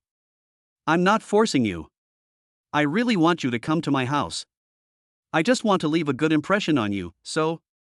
It sounded quite sincere. Jang Yun was shaken, turned her head slightly, and secretly glanced at Shinsz. Shinsz smiled. Because of Shinsz's smile, Jang Yun thought that Shinsz did not take her seriously, so she turned her head away angrily and hugged her shoulders. Humph. It's such a mess, I'm not going there. Seeing this, Shinsz laughed. He knew he shouldn't laugh at this moment, but Jang Yun was so cute that it was hard for him to be serious. Jang Yun was even angrier. She hugged her shoulders tightly and pouted her lips. Don't not go. Jang Yun glanced at Shinsz. Snort. Shinsz stepped forward and patted Jang Yun's shoulder. Then I'd like to invite you to my home, okay? Jang Yun looked at Shinsz with a vigilant look, pointed at Shinsz's thief's hand and warned. I advise you to be polite. Ha ha ha. Chapter 30, bringing the lovely Jang Yun home. Shinsz still couldn't help it. Jang Yun was so adorable when she held a grudge. He had never seen such a cute girl. This was not an act, it was innate and engraved in her DNA. You're still laughing. Jang Yun looked at Shinsz with an angry face. Snort. Jang Yun turned around and completely faced away from Shinsz. Shinsz asked tentatively. Are you really angry? Jang Yun remained silent. It seems like he's really angry. Jang Yun completely ignored Shinsz. Shinsz put away his playful smile and said softly. Come to my house and have a seat. From Shinsz's speaking speed and voice, it can be heard that Shinsz is sincere and his attitude is very serious and earnest, which makes Jang Yun a little shaken. After all, she wasn't really angry, she was just playing around, but she got such a serious attitude from Shinsz. This was the feeling of being valued. Shinsz said softly, "Please." Jang Yun blushed, pursed her lips, turned around shyly, and secretly glanced at the color on Shinsz's face. Seeing the clear light in Shinsz's eyes, she lowered her head timidly again, and her pretty face became even redder. "Let's not be angry, okay?" Jang Yun lowered her head and held Shinsz's arm again with her little hand. "Actually, I'm not angry." "Really?" Jang Yun nodded. "It's dark." Shinsz took Jang Yun into the Sunshine Garden. It's an old neighborhood, a little run down but very clean. Because she was holding Shinsz's arm, Jang Yun could look around boldly without having to worry about the road under her feet. "No, I think it's pretty good. It's pretty quiet." Shinsz arbitrarily believed that this was Jang Yun's polite words. After all, Jang Yun is the daughter of the Jang family. How could a chaebol daughter who was born with a silver spoon in her mouth be interested in such a dilapidated old neighborhood? "Actually, I really think this place is pretty good. I wouldn't mind living here in the future." Shinsz looked at Jang Yun, trying to find a flaw in her face. Jang Yun responded to Shinsz with a smile and added, "If you really like it here." Shinsz moved his eyes away from Jang Yun's face. He didn't say anything else. He didn't know how to face this gentle girl. Jang Yun seemed to have a kind of magical power that always made you feel worried and at a loss. You were afraid that she would melt if you held her in your mouth, but you were afraid that she would fall if you held her in your hands. It was really uncomfortable. After entering the corridor, Shinsz stomped his feet fiercely. Jang Yun was puzzled until she saw the voice-controlled light in the corridor turned on, then she understood. "There's no elevator. We have to walk to the 6th floor." Jang Yun nodded happily. When they reached the 2nd floor, Shinsz was about to stomp his feet, but was stopped by Jang Yun in time. "Let me." Shinsz didn't understand what she was going to do. Jang Yun pursed her lips and stomped her feet fiercely. "The light is not on." "Ha ha ha. Don't laugh. The light is on." Jang Yun looked at Shinsz angrily and shrugged coquettishly. "Ah, it's all your fault. I told you to stop laughing. Look. You've made the lights turn on because of your laughter." At this time, Grandpa Song came down from upstairs and greeted Shinsz with a smile. "Is Xiaoza back?" When Shinsz saw Grandpa Song, he quickly put away his smile and greeted him politely. "Yes, Grandpa Song." Jang Yun also quickly put away her smile, bowed politely, and said softly, "Hello, Grandpa." Grandpa Song glanced at Jang Yun, his eyes narrowed slightly, as if he was a little alert. Then he seemed to recognize Jang Yun's identity, and his face showed a friendly smile again. "Xiaoza, is this your girlfriend?" Actually." Shinsz's old face turned red and he scratched his head. Jang Yun blushed and lowered her head, remaining silent. Grandpa Song took one look at the two of them and understood everything. "What a pretty girl, what's her name?" Jang Yun quickly responded. "Grandpa, my name is Jang Yun." Grandpa Song nodded with satisfaction. "Good." Watched Grandpa Song leave. Jang Yun looked at Shinsz cautiously, waiting for Shinsz's introduction. All residents in this community have moved down from above. It feels so fierce. As she spoke, Jang Yun hugged Shinsz's arm. Shinsz patted Jang Yun's hand and comforted her. "Don't be afraid, everyone is very nice." "Oh. Let's go." Jang Yun didn't leave. Shinsz looked at Jang Yun strangely. "What's wrong?" Jang Yun didn't say anything. Shinsz thought for a moment and said with a displeased smile, "You don't want to wait for the voice-activated light to go out, do you?" Jang Yun raised her pretty face and looked at Shinsz. Her cheeks were red and she looked at Shinsz angrily, as if she was dissatisfied with Shinsz for seeing through her thoughts without permission. "Ha ha ha. You are not allowed to laugh. Jang Yun is so cute." Shinsz put away his smile. The two of them squatted on the 2nd floor, quietly waiting for the voice-controlled light to go out. Shinsz was worried that Jang Yun would catch a cold, so he immediately took off his coat and put it on Jang Yun's shoulders. Jang Yun put on Shinsz's coat and hugged Shinsz's arm. Aren't you cold? It's not cold. I'd better hold you for a while, so you can be warmer. Shinsz did not refuse. Jang Yun has a nice, soft body. She didn't seem to know that hugging her arm would make her take advantage of him, or maybe she didn't care. Shinsz. Jang Yun's voice was quiet, for fear of disturbing the lights. Shinsz's voice was full of energy. Keep your voice down. Jang Yun patted Shinsz's shoulder unhappily. Shinsz lowered his voice and said softly. Ha! How long do we have until the lights go out? I haven't calculated it, but I think it should be soon. Oh. After a while. The lights finally went out. Jang Yun didn't react at first. It took her 3 seconds to come back to her senses and look at Shinsz with surprise. In the dark night, Shinsz could even see Jang Yun's bright eyes, which showed how excited she was. Jang Yun stood up, pursed her lips, and stepped down heavily. The lights were on, but there was still no light shining in Jang Yun's eyes. It's on. Jang Yun hugged Shinsz's arm excitedly. Ha ha. The two went upstairs happily. Arriving at the 6th floor, Shinsz pointed to the door in the middle and said, "This is where I live." Oh. Shinsz took out the key and opened the door. The light in the room is right at the door. It's connected by a rope. When you pull the rope, you can hear a click sound, and then the yellow light bulb in the center of the living room lights up. Come in. Because Shinsz's house had no floor, Jang Yun deliberately stomped her feet at the door, trying not to bring dust into the house. Shinsz's residence is not big, with a living room, a bedroom, and a bathroom. It is estimated to be about 40 square meters, just enough to accommodate 2 people. This place is not mine, it belongs to my uncle. He was very busy with his work, and I happened to be in Jiangcheng before, so he gave me the key. The facilities in the house are very old, with green painted wooden doors and windows, a very conspicuous wealth and flowers blooming poster hanging on the white wall, and a red painted skirting board at the bottom. In such old houses, the wiring is aging and even the air conditioner may not be usable. However, unlike what Shinsz said, the room was not messy at all, it was clean and tidy. The room isn't messy. Shinsz smiled awkwardly. If I were to do it myself, it's fine.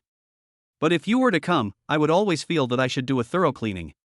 Realizing that Jang Yun had been in the room for so long and he hadn't asked her to sit down, he hurriedly said, "Come in and sit down, come in and sit down." Chapter 31 Kidnapped by Jang Yun's Tenderness. Jang Yun nodded. Shinsz's bedroom is very simple, with a bed, a sofa, a wardrobe, and a small cabinet next to it, on which is a TV, the kind with a bulky antenna. Jang Yun estimated that Shinsz usually didn't watch TV.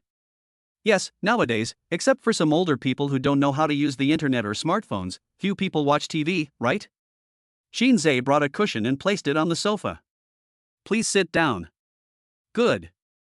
Jang Yun sat down with her back particularly straight and her hands folded in front of her body. She looked adorable and very well behaved. What would you like to drink? Warm water will do.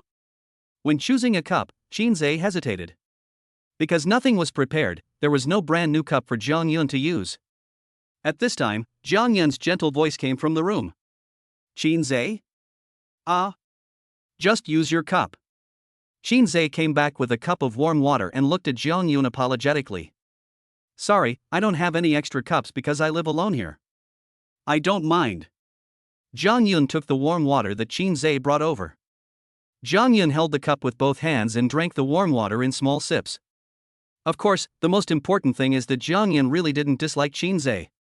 The way she drank water openly made Shinsz's heart beat fast.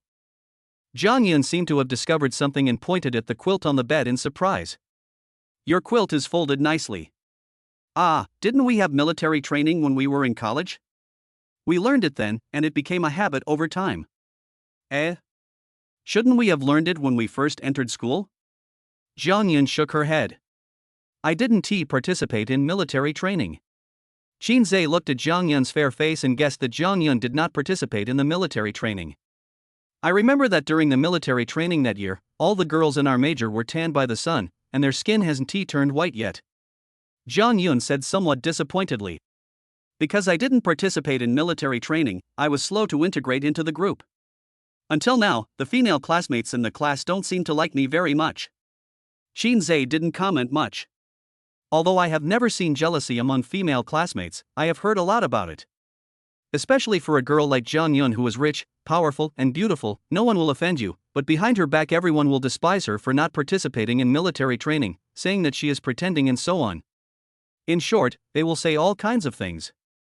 I don't have many friends, just a few. Yeah? Well, the dead fish eyes I brought you to find me today are one of them.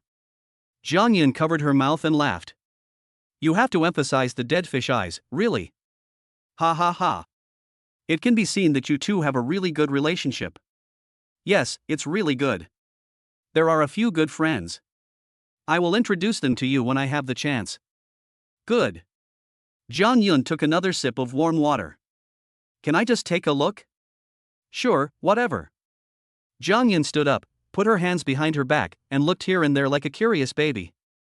If the angle was not good, she would tilt her head to take a look. Whenever Jang Yun turned her back to Shinsz would subconsciously peek at Jang Yun's figure, her long legs, her peach-like buttocks, and her slender waist. When Jang Yun turned around, Shinsz would quickly look away. Jang Yun came to the kitchen and found a red bucket under the sink, so she bent down to take a look. Seeing this, Shinsz quickly came to his senses and no longer lusted after Jang Yun's sexy back. He took a step forward, stood in front of Jang Yun, and guarded the bucket behind him tightly. Well, let's go back to the bedroom. The balcony is a bit cold. Let's not catch a cold. Jang Yun looked at Shinsz strangely. It's not cold. I think the heating is good. It's an old neighborhood, with leaks. By the time you get cold, it will be too late. Jang Yun looked at Shinsz's sneaky look and immediately knew that he was hiding something, so she rolled her eyes at him in annoyance. Sneaky, let me see what's in the bucket. Nothing, let's go back to the bedroom. Shinsz stood in front of Jang Yun and refused to let her go behind him. Jang Yun tripped and lost her step. Shinsz was startled, took a step forward, wrapped his arms around her waist and steadied her body. Holding Jang Yun's waist, Shinsz realized how thin Jang Yun's waist was. After all, Jang Yun wore too much in winter, and the cotton coat covered her sexy figure. The two of them were moving one up and one down, just like the moves of Latin dance. Shinsz was the support and Jang Yun was bending down, which was very ambiguous for a moment. They both blushed. I'm sorry. Shinsz hurriedly helped Jang Yun up. Jang Yun stood up, straightened her slightly messy sweater, and felt a little embarrassed to look at Shinsz. The two of them entered an awkward situation where they had nothing to talk about. Moment. Jang Yun said softly. So, what's in there? Shinsz no longer concealed it and said bluntly. The clothes I changed out of yesterday. Oh. Shinsz was worried that Jang Yun might misunderstand him, so he quickly explained. Usually, my clothes are washed that evening. Because you came to my school yesterday to ask for my prestige, so you were delayed, right? No. Jang Yun pointed to the red bucket under the sink. If I look at that bucket now, will you push me over? No, I didn't just now, Suddenly, Jang Yun's way of speaking put Shinsz under a lot of pressure. Shinsz continued to explain. I kid you not, there is real laundry in here. What if I say I'll wash it for you? Shinsz was stunned. Jang Yun is serious. You're a guest, please help me wash clothes. What else? For a moment, Shinsz didn't know what to say. Jang Yun asked again.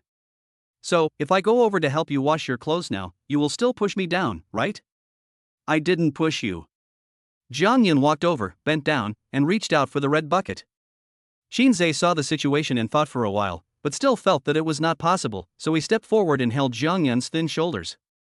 This is your first time visiting my home, how can I let you do my laundry? I don't mind. But. Do you mind? Jang Yun turned around and looked at Shinsz pitifully. Shinsz's face turned red, and he gritted his teeth and told the story. The rest is fine, but there are some underwear in here that I need to change into. Jang Yun, who always blushed, did not blush this time. She looked at Shinsz steadily until the blush on Shinsz's face faded away, and then asked that question. So, you're going to push me away now? Jang Yun is so lovable that Shinsz is already heartbroken, so how could he possibly push her away? But Jang Yun always said this, which made Shinsz feel very guilty and always felt that he owed her. Shinsz felt that he might have been kidnapped by the gentle and lovely Jang Yun in front of him. Chapter 32 Jang Yun's Hint. Jang Yun confirmed that Shinsz had no intention of talking, so she pulled out the bucket under the sink, took out the clothes one by one, and then simply sorted them. When Jang Yun calmly took out Shinz's changed underwear, Shinsz clenched his fists in shame and almost dug out the 3-bedroom and 1-living-room door with his toes out of embarrassment. This feeling is like being in a professional course in college, when all the students and the major are present and the teacher walks into the podium. Without waiting for the teacher to start teaching, you stride towards the podium, jump onto the desk in front of the teacher, then take off your pants and shit a smelly and hard stick in public. When you are socially dead to this extent, there is really no point in living. However, this feeling did not last long. Jang Yun was very good at housework. She simply took a quick look around to determine the infrastructure she could use, and then she made the simplest and most effective plan.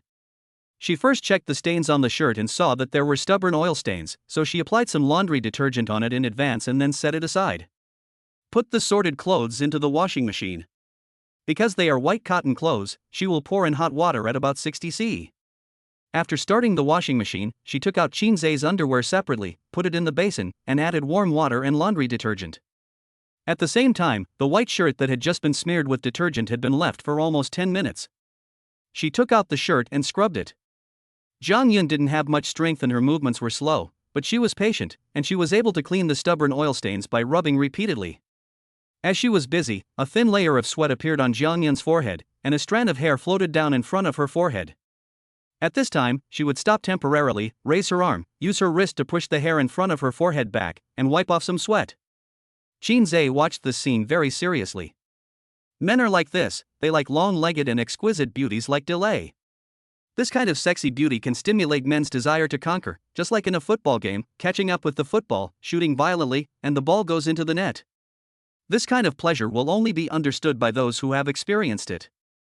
However, when it comes to casual marriage, the one who can really make a man calm down and be a good husband and a qualified father is not the woman who dresses up seductively and posing in front of the screen, but a good woman like Jang Yun, who is quiet, gentle, caring, and weak enough to only get angry. Watching Jang Yun carefully washing Shinz's underwear, Shinz's sense of shame disappeared in an instant, and what came to his mind was the comfort of bathing in the spring breeze, and the happiness of watching his children running happily in the fields after a light meal.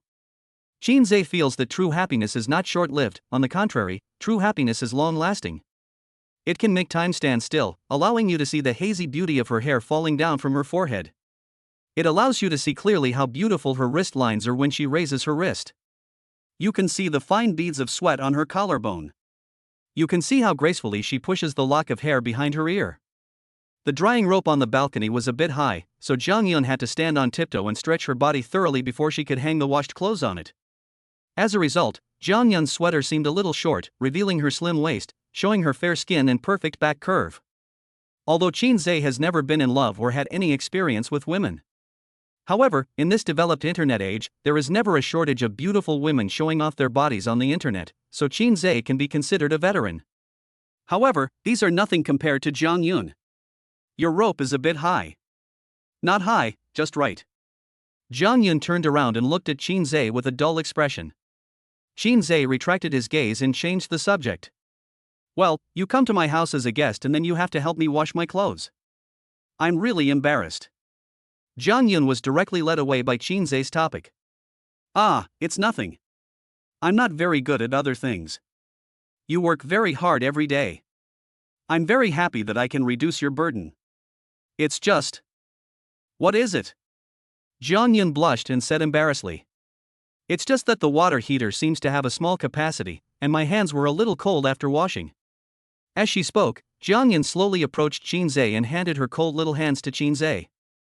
Shinsz naturally held Jang Yun's hand, clasped her small hand in his own hands, and warmed up the coldness in Jang Yun's hands.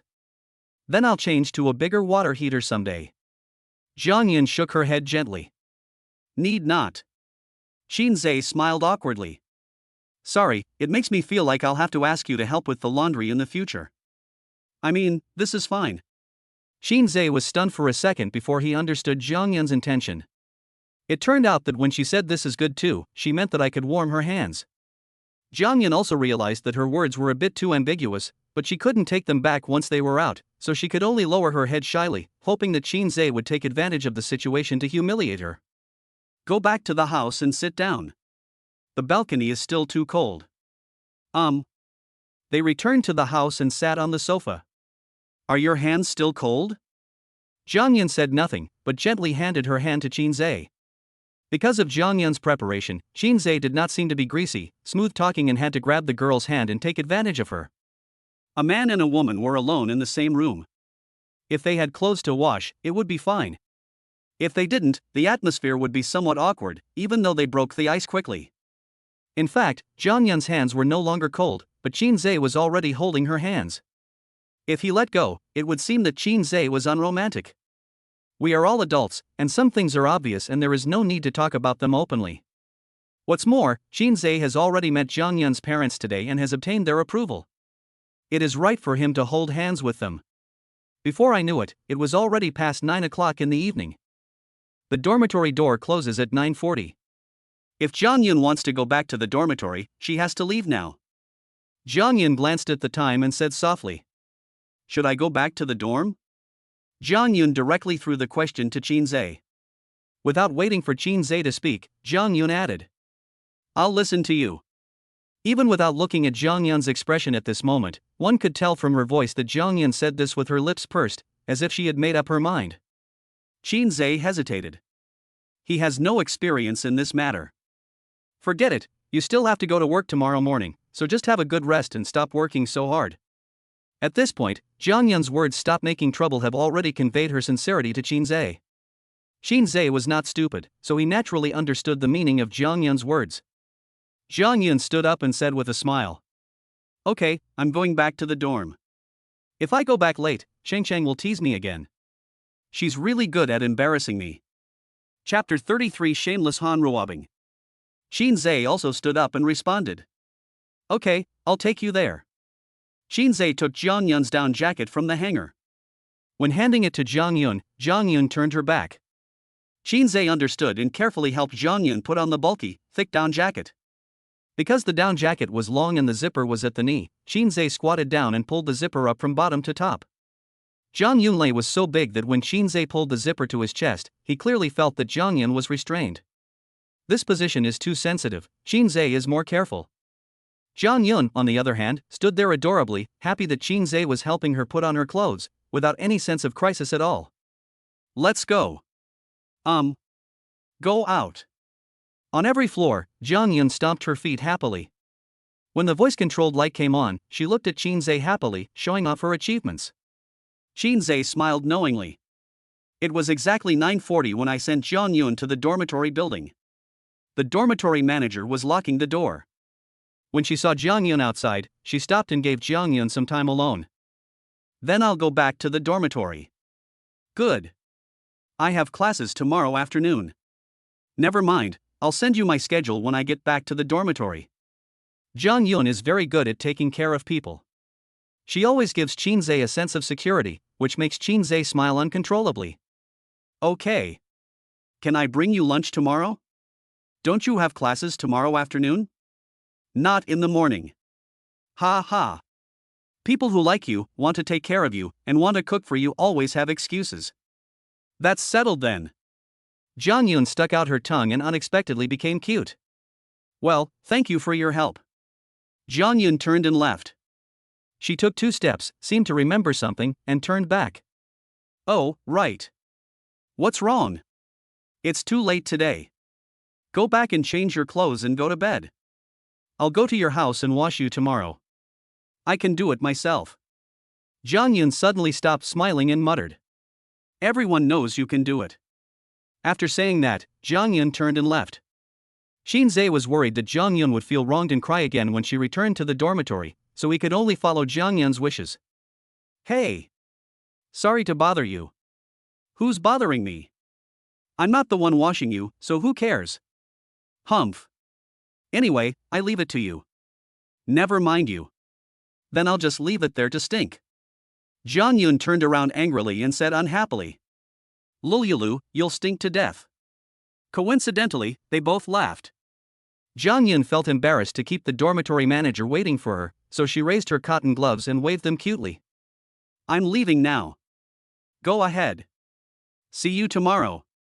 "Well, see you tomorrow." Shinsz watched Jang Yun leave, intending to leave after he could no longer see Jang Yun. After the lovely Jang Yun walked into the dormitory, she did not forget to look back at Shinsz. Even though she had already said goodbye, she still waved her cotton gloves at Shinsz through the glass door. Shinsz smiled and waved, signaling her to go back quickly. Shinsz did not leave, but took out a cigarette and lit it with his head tilted. Just as Shinsz expected, it was right not to leave. Not long after Jang Yun left, one of the windows in the dormitory building was opened, and a little head popped out from inside. She said softly, "Why don't you go home and sleep? Aren't you afraid that the little tiger will bite your butt?" Shinsz held a cigarette in his mouth, looked at Jang Yun, and said with a smile, "I'm leaving. Go home and get some sleep." Shinsz then left. I walked out of the campus and hailed a taxi. When the taxi slowly stopped in front of Shinsz, he had just finished taking the last puff of his cigarette. With 2 fingers, the cigarette butt flew away, and it hit the electric pole accurately like a bullet. The strong force shattered the sparks, saving the process of crushing the sparks with feet to avoid fire. As I was getting into the car, a pale hand pressed the door. Shinsz was startled, and when he looked up, it was Ruabing. Ruabing looked at Shinsz with a cold face and angry eyes. "Didn't you say you were on a business trip?" Shinsz sighed. "If you have anything to say, let's talk about it tomorrow. It's too late today and I have to go home." Shinsz had just opened the door when Ruabing slammed it shut again. "Why don't you reply to my message?" The driver got impatient and shouted, "Hey, do you want to sit down or not?" Without waiting for Shinsz to speak, Ruabing rejected it outright. "No." The driver was also happy. After confirming that he could not make any money, he cursed, "What a waste of time," and then stepped on the accelerator and drove away. Shinsz sighed tiredly. He didn't realize it before, but now he realized how tiring it was to breathe the same air with Ruabing. Ruabing stood in front of Shinsz, letting Shinsz look at her peerless beauty. "Shinsz, what do you mean?" You keep saying there's no possibility between us, but what do you do? Don't you still come to school secretly to see me?" Shinsz was speechless. "Shinsz, tell me clearly, what exactly is the New Year's Eve gift you gave me? What happened before is really not important. What's important is now. I told you, there's really no possibility for us. Don't think I'll still like you. Stop being so self-indulgent here, okay? Shinsz, tell me the truth, is it a Porsche? It's really pointless. So you agreed, right?" When she said this, Ruabing pursed her lips and her eyes turned red. Looking at Ruabing with red eyes, Shinsz had no sympathy at all and even wanted to laugh. Only those who have seen Jang Yun cry will understand what kind of woman is pitiful when she cries. The tears of a woman like Ruabing are nothing but the regret for not receiving Porsche. "Shinsz, how much have you been hiding from me all these years?" "What have I been hiding from you?" "Then tell me where you got the money to buy me a Porsche." "That's not my money." "Whose is that?" Shinsz was overwhelmed as he saw that the topic was going further and further away. "Okay, whatever you want, I have to go home and sleep." Ruabing stood in front of Shinsz again, spread her arms, and blocked Shinsz's way. Fortunately, Shinsz stabilized his body in time, otherwise he would have hit her chest. It's not that he was afraid, but Shinsz now resisted Ruabing from the bottom of his heart. He didn't want to have any physical contact with her and wished he could stay 800 miles away from her. "You're not done yet, are you? Shinsz, can't you face yourself now?" Ruabing burst into tears and looked at Shinsz pitifully. Faced with Ruabing's words, Shinsz became a little anxious. "What the hell do I need to face? Are you crazy? We met in high school, and you've been pursuing me since high school. For me, you gave up a prestigious university and came to a third-tier college like Zhongcheng Institute of Technology with me. We've been through a lot. Could it be that just because of a few angry words, you're still fighting with me?" Chapter 34 Shameless Ruabing. Hearing the sound, Shinsz looked at Ruabing in horror. He increasingly felt that Ruabing was extremely difficult to deal with. As long as things came to a head, she would really say anything. If it were an ordinary silly rich second generation, he would really be fooled by her. In order to clear up the relationship between himself and Ruabing, Shinsz clasped his hands together and pleaded. "I really admire you. Please don't say that. It's really impossible for us to be together. Please don't misunderstand me anymore, okay? I, Shinsz, have never begged anyone since I was a child. This time, I beg you, okay? Shinsz prayed to Buddha devoutly, begging Han Ruabing to stop there. Good. Shinsz breathed a sigh of relief. Just when Shinsz thought that things had taken a turn for the better, Han Ruabing's next words choked Shinsz. Han Ruabing took a deep breath and asked seriously. In that case, then tell me why you came to school to spy on me. How to say it? Tell her about the relationship between him and Jang Yun? Shinsz didn't dare. Han Ruabing has too many scenes, who knows whether she will find Jang Yun. Even though there was nothing going on between them, who knew what Han Ruabing would say to Jang Yun and create a mess? If Jang Yun cried again, would he be able to sleep peacefully? At this moment, Shinsz really had the urge to kill and silence the witness. Shinsz said patiently. I came here to do something else, not to see you. Han Ruabing sneered. Shinsz, do you think I will believe it? Shinsz thought about it and felt that it would not be a good idea to drag this matter on, so he might as well take this opportunity to test it out.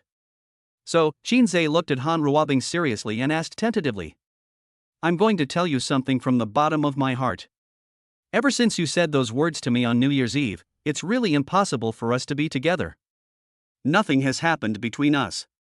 We are just ordinary friends. But now, you really make me feel a little disgusted. Han Ruabing stepped forward, intending to grab Shinsz's hand. Shinsz was immediately shocked when he saw this. How the hell is this going to go on? Flash. Shinsz looked at Han Ruabing warily and said in a deep voice. No. What do you mean? Shinsz, we have known each other for so many years. Don't you know what kind of personality I am? I said those words in anger, and I was just testing you. I wanted to see how determined you are to choose me, but do you really have to do this? Han Ruabing burst into tears and looked at Shinsz pitifully, trying to win Shinsz's sympathy again, because she knew that Shinsz had a soft heart, and as long as she said something nice, Shinsz would always forgive her. Shinsz had a dark face. Would you mind not trying that on me? The old lady's foot binding was really smelly and long. Shinsz could forgive Han Ruabing once, or twice, 3 times, even 100 times, but Shinsz could not forgive her countless times. When Han Ruabing insulted his family and when Gu Jincheng sent him the video of their sprint for love, Shinsz knew that their relationship was over and could not continue. Over the years, Shinsz had never lacked the determination to love Han Ruabing, but Han Ruabing made Shinsz lose so miserably. Shinsz, you. Shinsz had a cold face and interrupted Han Ruabing's words coldly. I told you. What happened before is in the past. Don't keep telling me about what happened on New Year's Eve. If you insist on talking to me about that Porsche, I don't want to talk to you about anything else. However, I don't mind giving you that car, but I have a condition. Hearing Shinsz's words, Han Ruabing's heart skipped a beat. Since Shinsz could give himself a Porsche 911 just by talking, it meant that Shinsz's identity was definitely not as simple as it seemed. I'm afraid Shinsz was an invisible rich man. Han Ruabing knows the difference between a Porsche and becoming a wealthy wife. Han Ruabing stepped forward, intending to hold Shinsz's hand. Shinsz, listen to me. Snap. Shinsz raised his hand and slapped Han Ruabing's hand away. Don't touch me. Han Ruabing covered her hands and looked at Shinsz pitifully. Only then did Han Ruabing realize that Shinsz was really angry this time, and perhaps she had really gone too far. Shinsz, I don't care about Porsche, I just care about you. Shinsz frowned when he heard this. Broken. They're not here for the money, they're here for me. Han Ruabing wants more. This is the most troublesome. Shinsz, can you please look at me?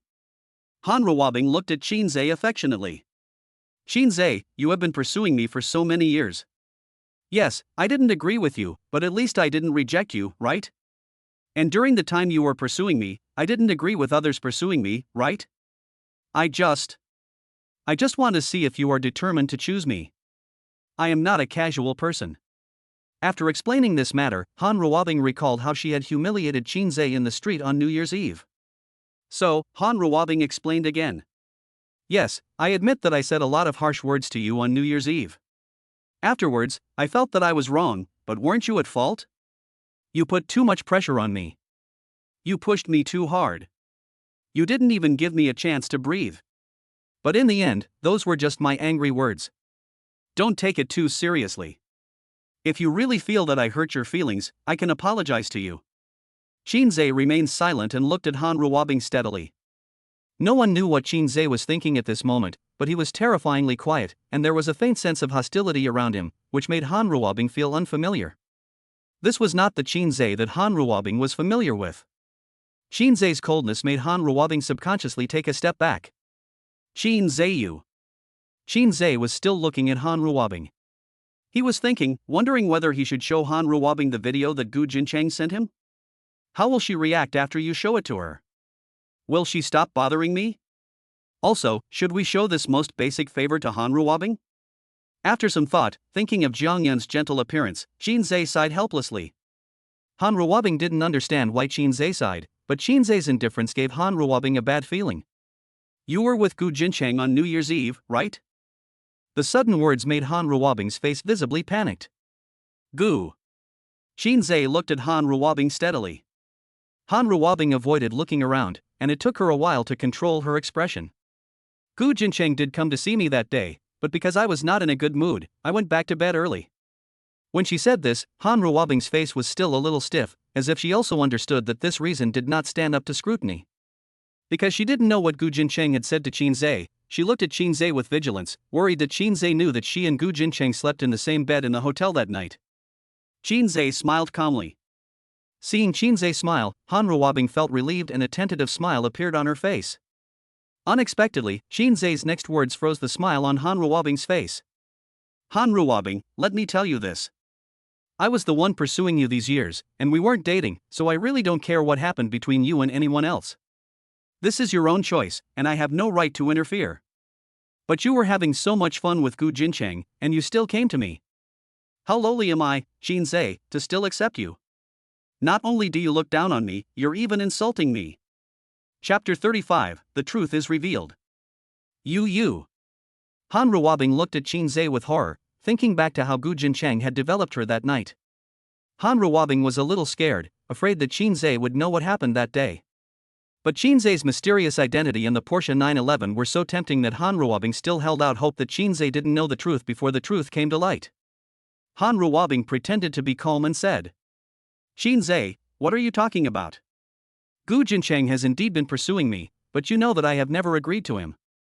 How could I? Before he finished speaking, Shinsz sighed helplessly. Han Ruabing was wary of Shinz's every move. Even if Shinsz sighed, it was enough to make the nervous Han Ruabing hold her breath, fearing that Shinsz would produce some substantial evidence. We have never dated.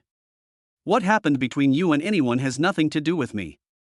After all, you are not a cuckold. But you are being so unreasonable. I really have no choice. As he spoke, Shinsz took out his phone, opened WeChat, and showed Han Ruabing the crazy video of them together. Han Ruabing looked horrified. She was very sensitive about Gu Jincheng's video recording. So, when Shinsz took out his cell phone, what she was most worried about was that Shinsz had the video of her and Gu Jincheng having a crazy release together. The scenes and conversations in the video all stimulated Han Ruabing's vision and hearing crazily, especially the words for Gu Jincheng only on her back. Even if she was as thick-skinned as Han Ruabing, she knew that there was no way to wash away this matter. Despite this, Han Ruabing still said stubbornly, This is not me. Shinsz looked at Han Ruabing's blushing face and understood her behavior. After all, this was her last fig leaf. None of this is important to Shinsz, and there is no need to argue about the right and wrong of this matter. You know whether the woman in the video is you or not. Shinsz, this is Gu Jincheng trying to sow discord. Don't believe him. The woman in this video is really not me. Unimportant. Shinsz. Han Ruabing roared in annoyance, her voice sharp and piercing. She didn't expect things to turn out like this. As her cognition improved, Han Ruabing realized the importance of money. What was the use of Shinsz even if he was outstanding? What future could she have with a poor guy? On the other hand, Gu Jincheng, he is a rich second generation, and he can give her so many things. All she needs to do is let him shoot videos and sleep with him, and she can enjoy the wealth and glory. But what? Shinsz actually gave her a Porsche 911. All these things together made Han Ruabing feel that as long as she was a little more patient, she would be able to get the life of a wealthy wife she had always dreamed of. How could this not make Han Ruabing extremely upset? Han Ruabing's scream was too harsh.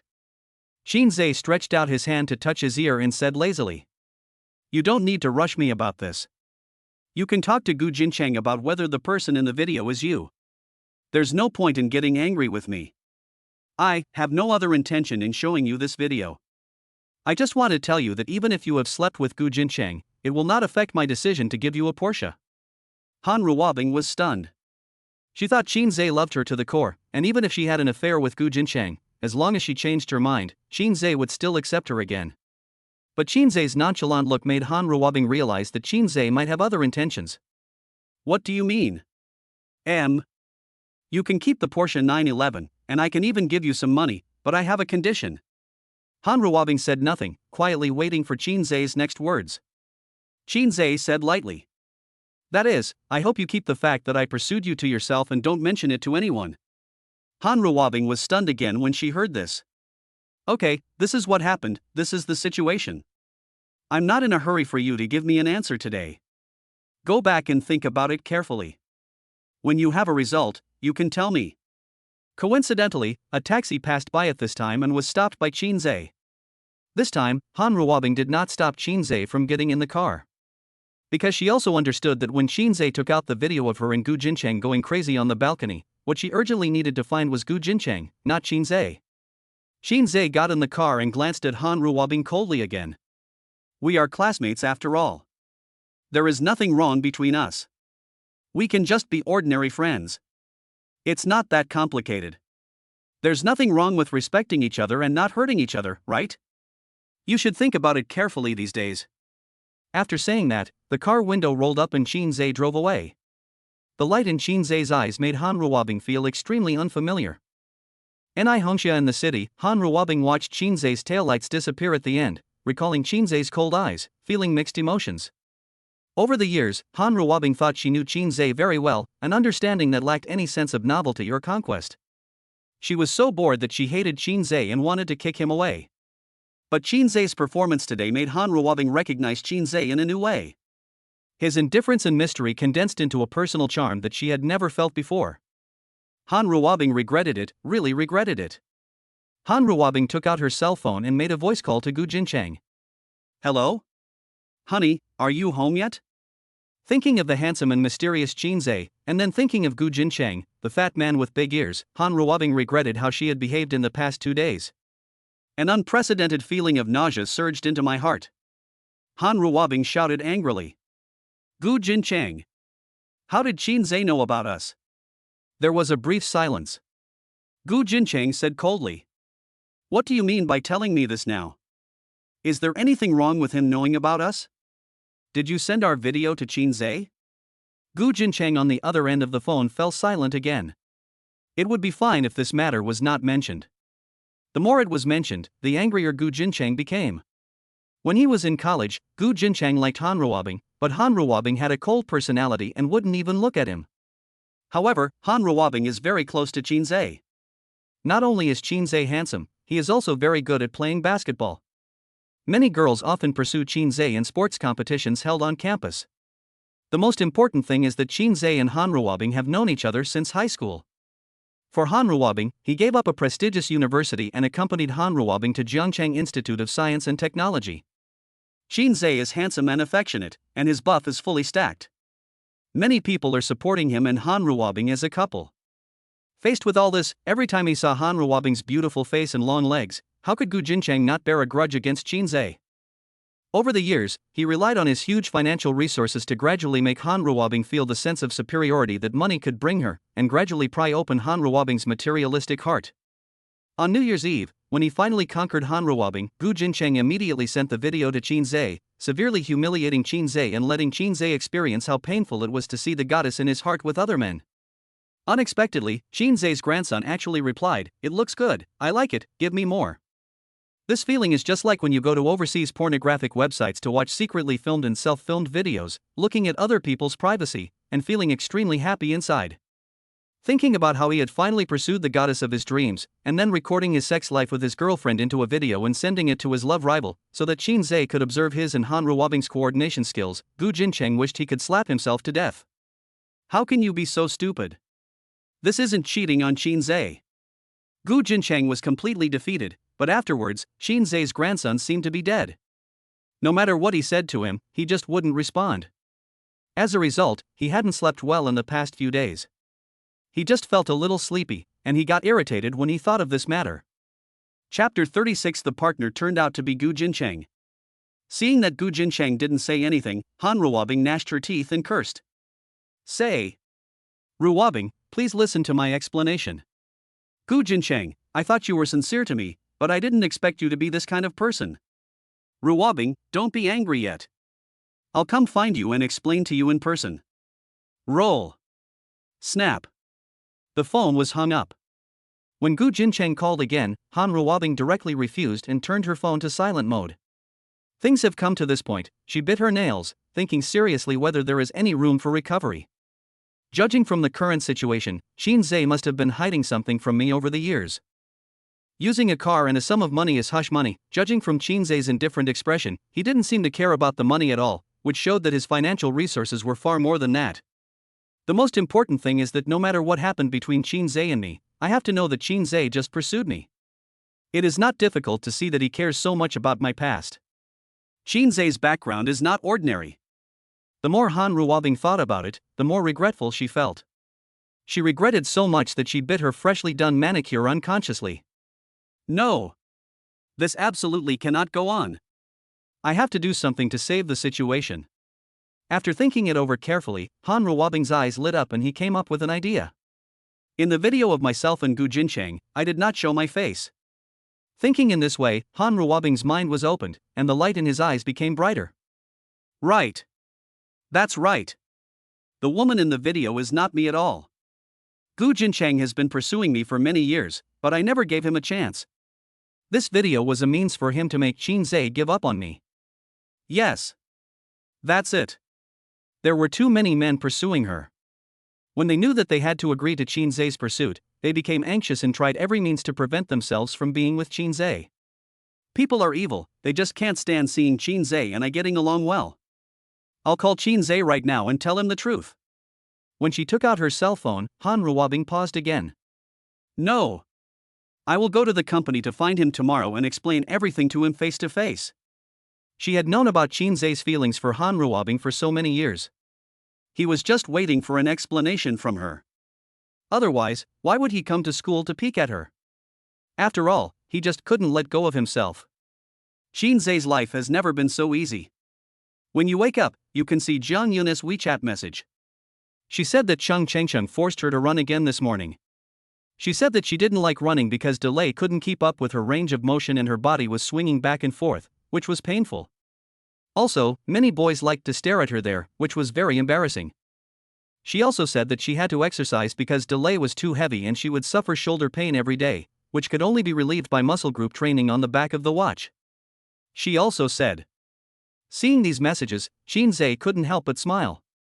It seems that my daughter with a good figure has a hard time. Are you awake? Yeah, just woke up. It's quite early today. Ha ha ha, because I have to go to work. There was a brief silence. Seeing that Jang Yun had no intention of speaking for the time being, Shinsz got up and opened the curtains, revealing the dazzling sunlight. It's snowing and it's all white outside. No wonder the sun is so bright today. Shinsz looked at the white area in the community, and Jang Yun's pitiful appearance appeared in his mind again.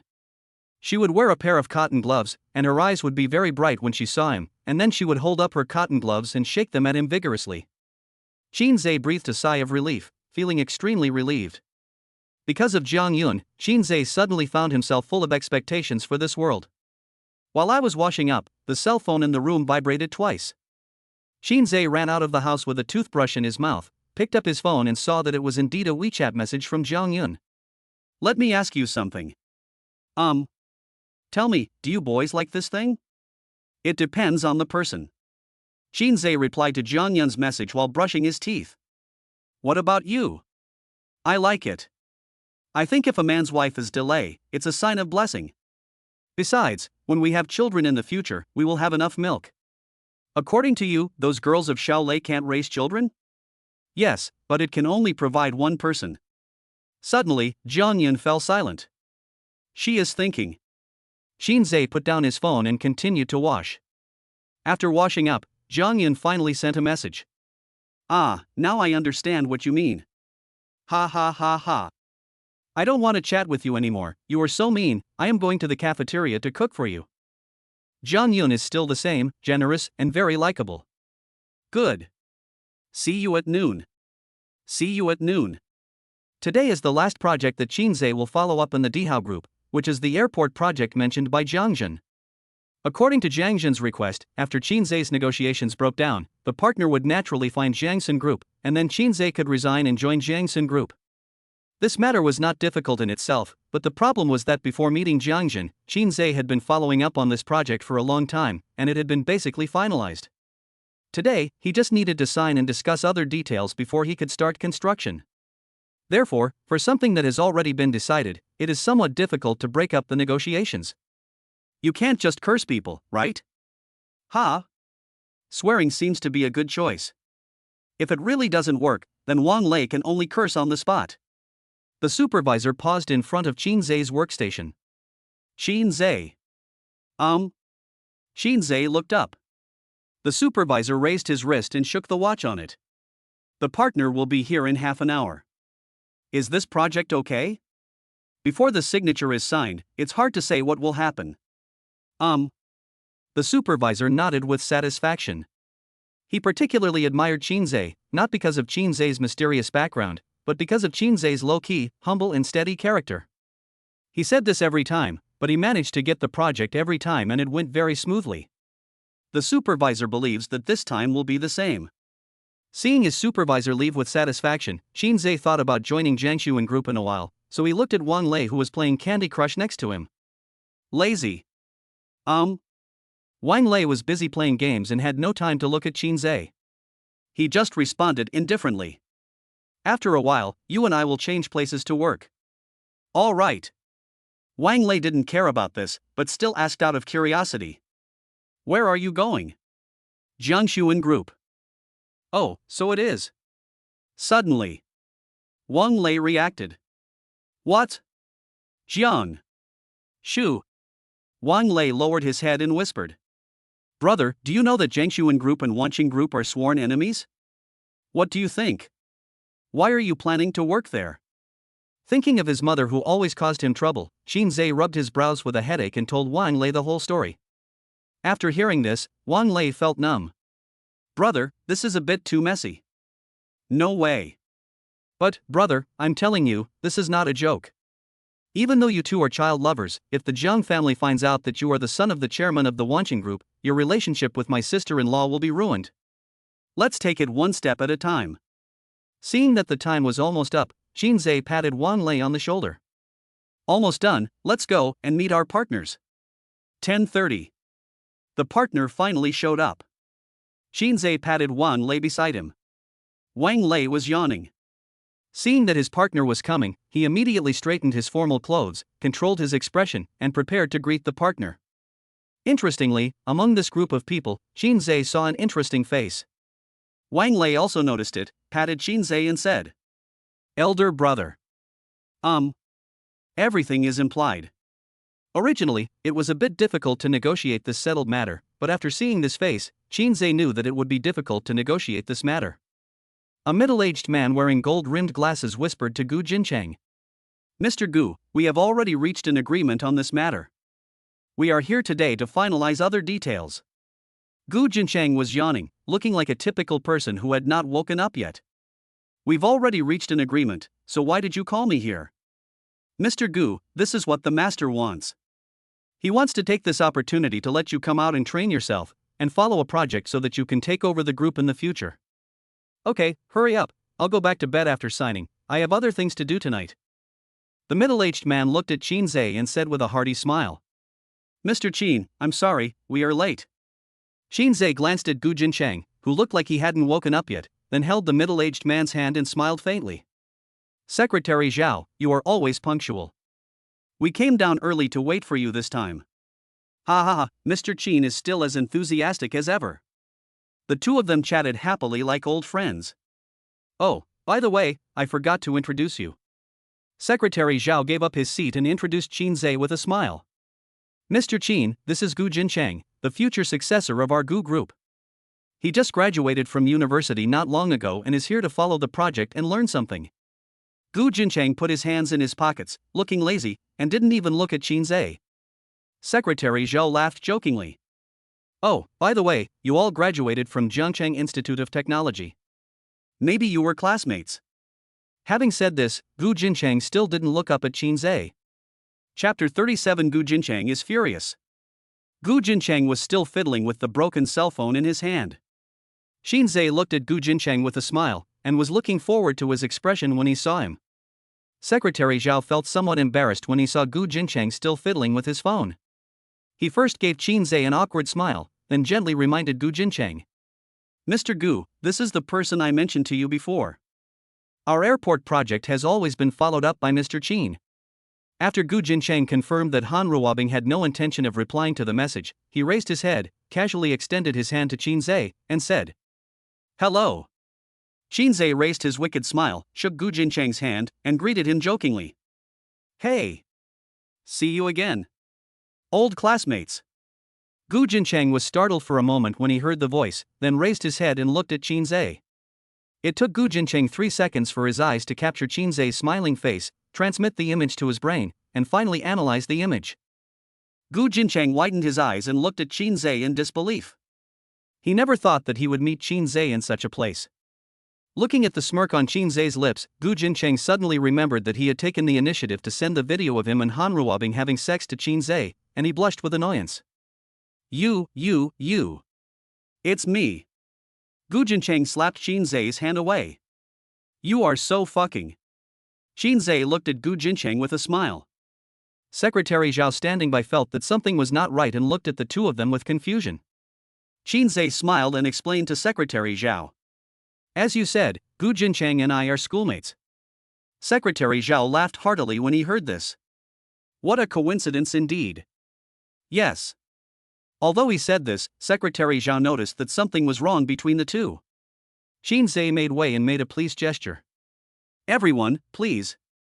Good. Under the guidance of Shinsz, everyone walked into the gate of Dihao Group. Secretary Zhao was cautious and deliberately kept a distance from Shinsz, then whispered to Gu Jincheng. Mr. Gu, what's going on between you and Mr. Qin? Gu Jincheng's face flushed red, he clenched his teeth tightly and said nothing. Secretary Zhao knew at a glance that the relationship between the two might not be very good. Never mind, it's not important. What you need to pay attention to now, Mr. Gu, is that behind the Dihao Group is the wealthy Wanqing Group. The size of the Wanqing Group. I don't need to say much, right? You should know that there are very few financial groups in the country that can compete with the Wanqing Group. Therefore, this cooperation is very important to the Gu Group. The master asked you to follow up on this project, and his purpose is very obvious. He just wants to see your ability. As long as you seize this opportunity, your two brothers will never have the chance to compete with you for the company. I think you should understand what I have said so far, right? When talking about the inheritance of the company, Gu Jincheng's eyes became much clearer, and he suppressed his anger after Shinsz saw the video of him and Ruabing having sex. Uncle Zhao, I understand. Although he said so, Gu Jincheng had other plans. He must sign, but he must not give this performance to Shinsz, and he also wants the Dihao Group to fire Shinsz. Everything that needs to be said has been said, and Secretary Zhao will not give any more advice. For Secretary Zhao, it doesn't matter who will be the helmsman of the company in the future. It has little to do with him. He just needs to do his job well. Meeting room. Shinsz made preparations for his final speech. Before that, Shinsz took a look at Gu Jincheng who was sitting below. Seeing Gu Jincheng's face that looked like he was holding back shit, Shinsz knew that the old guy was up to no good. Shinsz picked up the remote control and began to show the roadshow he had prepared. Okay, everyone. Let me explain the details of the airport's planning. First of all, the site selection. It is far away from bird habitats and industrial areas, which reduces the impact on residents. When mentioning the impact on the residents, Shinsz deliberately paused, turned his gaze to Gu Jincheng's face, and emphasized with a smile. The rest is easy to deal with, the main thing is not to disturb the people, after all, the noise can't be too loud. If a person is yellow, everything he hears will be yellow. Hearing Shinz's words, Gu Jincheng immediately thought of the passion between himself and Ruabing on New Year's Eve. Swoosh. Gu Jincheng blushed again. You. Thinking of Secretary Zhao's words, Gu Jincheng held back his outburst. Another thing worth noting is the length of the runway. Because the site is on a plateau, the runway needs to be longer. It was originally a normal sentence, but Shinsz deliberately paused. He looked at Gu Jincheng with a smile, gestured with his hands to indicate Gu Jincheng's approximate length, and added, "It won't work if it's too short." Seeing this, Gu Jincheng was so angry that his teeth almost broke. The road surface needs to meet the maximum wingspan, which is usually 40 to 60 meters. At the same time, having said that, Shinsz paused again and turned his gaze to Gu Jincheng, whose face was flushed from holding back his words. The repeated teasing and hints have become an instinct for Gu Jincheng. Whenever Shinsz pauses, he should realize that Shinsz is about to give on-site guidance to him and Han Ruabing in extreme sports. Shinsz said with a smile. The longitudinal slope is very important. It should be 1% 2% to ensure drainage and takeoff and landing safety. So the angle is really important. I hope the angle can be mastered well. The wrong angle will not work. Gu Jincheng's shoulders kept shaking, and one could even faintly hear the sound of Gu Jincheng grinding his teeth. It can be seen that Gu Jincheng is already at his limit.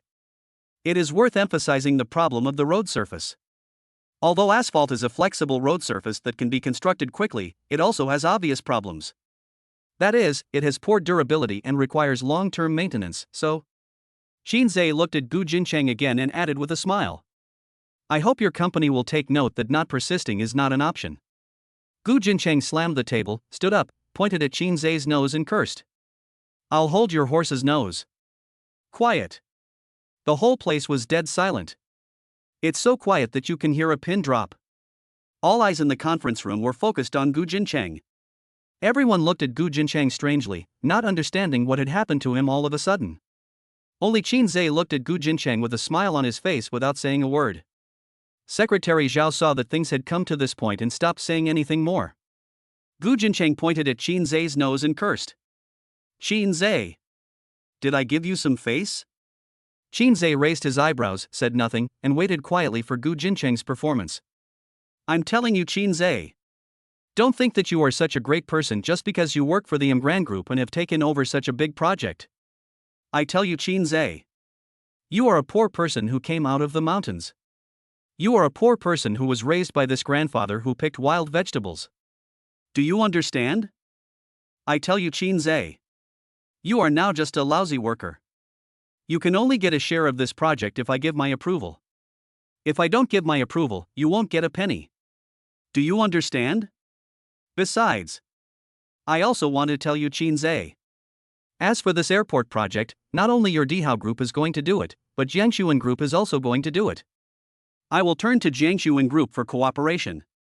Do you know how much loss it will cause to Dihao Group? Can you afford it? No matter who is right or wrong, Dihao Group only looks at the results. As long as this project fails, Shinsz will have to get out. You are still up there talking to me in class. Who do you think you are? You are nothing in front of capital. Wang Lei, who was also sitting below, saw that the situation had come to this point, so he stopped acting politely and just half lay down, crossed his legs, and looked at Shinsz lazily, waiting for Shinsz's order. Now, Shinsz only needs to nod his head, and Wang Lei will rush up and throw this ignorant Gu Jincheng from the 9th floor to kill this beta-raised child. Chapter 38. He can't apologize to you. Facing Gu Jincheng's insults, Shinsz remained calm. This is also what made Gu Jincheng even more angry, because it made him look like a fool who was overdoing it, like a clown, and he couldn't hurt Shinsz at all. For Shinsz, this was not the first time he had heard these words. The last person who scolded him like this was Han Ruabing, whom he had loved deeply for many years. The son of the chairman of Wanqing Group, the grandson of a hero. With all these honors, Shinsz's armor is really too thick. Facing these voices is like facing a child whose baby teeth haven't grown yet, pointing at your nose and scolding you in a childish voice. You're just a stupid beta. This is really funny. What adult would bother with a little kid? Shinsz looked at Gu Jincheng with a smile and said lightly. Well, then what? This attitude and tone were exactly the same as what Shinsz said in reply to Gu Jincheng on New Year's Eve. It's nice, I like it, give me more. It was so frustrating. Gu Jincheng's defense was instantly broken, and he cursed with saliva flying everywhere. And then, let me tell you, Shinsz. I advise you to be sensible and kneel down to apologize to me now. I will sign it when I am in a good mood. Otherwise, you can just wait to be fired. Shinsz's mouth curled up into an amused smile. That's exactly what he wanted to see. What Shinsz finds interesting is that if Gu Jincheng doesn't sign, then he will seek cooperation with Jang Yun Group, but the problem is, he will still have to take over the project himself at that time. Thinking of this, Shinsz is looking forward to the future. Shinsz put his hands in his pockets and paced casually in front. So, you're trying to tell me that you'll never sign this today, even if you die? Ha, what do you think? Then, it seems there is nothing to talk about? Gu Jincheng looked at Shinsz, who was ignorant of the immensity of heaven and earth, and a sinister smile appeared on the corner of his mouth. It seems you still don't understand the seriousness of the matter. Oh? I'm telling you, if I don't sign today, you won't just be fired. Oh? Shinsz smiled even more.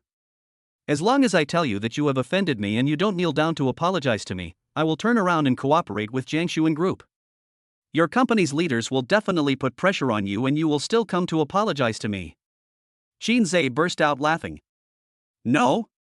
I've been fired, why should I apologize to you? You. Gu Jincheng's face flushed.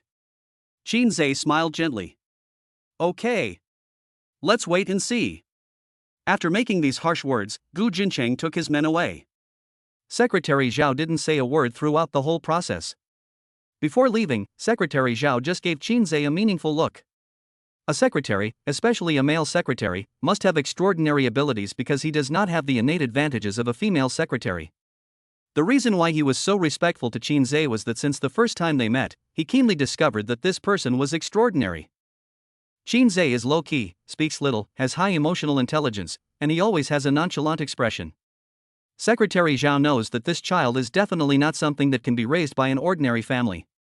On the way back, Gu Jincheng was still waiting for an apology call from the top management of Dihao Group. He was well aware of the importance of this project to the Emgrand Group. After all, Emgrand Group's rival, Jang Yun Group, was also vying for this project.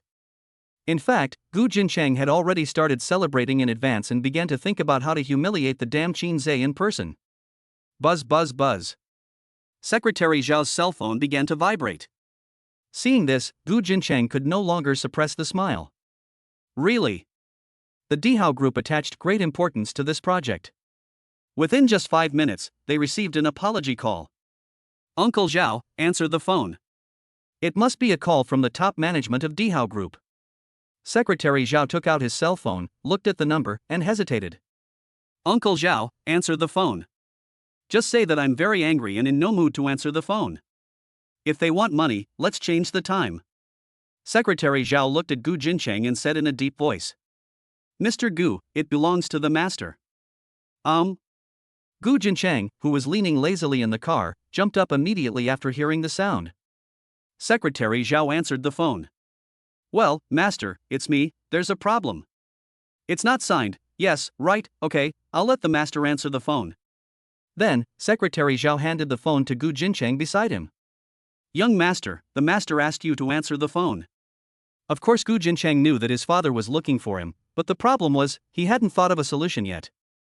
After all, he also knew that it was not wise to delay the family business because of personal grudges. However, Gu Jincheng's plan was that if he did not sign, the Dihao Group would contact him immediately and prepare countermeasures. After the Dihao Group fired the damn Shinsz, he would have enough time to sign. After all, it was the Dihao Group that was anxious. Before his father knew about it, the matter would have been resolved. Unexpectedly, my father called me first. Gu Jincheng took the phone and said with an embarrassed smile. Dad. Secretary Zhao, you didn't sign. Yes. Gu Liang's voice was serious, and he seemed to be dissatisfied with Gu Jincheng's behavior. Why? The person in charge of the project at Dihao Group is my college classmate. We had some conflicts, so when I saw that he was in charge of the project, I did not sign. Gu Liang was silent. He didn't blame Gu Jincheng because he could understand why enemies would get jealous when they met. But he also did not agree with Gu Jincheng's behavior because it showed that Gu Jincheng was mentally immature and acted impulsively. These character traits were not enough to allow him to support the empire he had built in the future. Seeing that Gu Liang didn't say anything, Gu Jincheng immediately felt uneasy, so he hurriedly said, "But don't worry, Dad. My classmate is just an ordinary employee. He has some ability and luck to get this project. The importance of the airport project and an employee with some ability are clear to the Dihao group. After I vent my anger, I will sign it anyway, so as not to delay the business. How long have you been away from Imbrand Group? Gu Jincheng raised his wrist and looked at the time on his watch. Almost 20 minutes. No need to wait. If the top management of the Imbrand Group can let you drive the car away without your signature, it means they will not apologize to you. In fact, when the discussion on whether Dihao Group could find Gu Jincheng came up, Secretary Zhao was present and he knew the matter better than anyone else.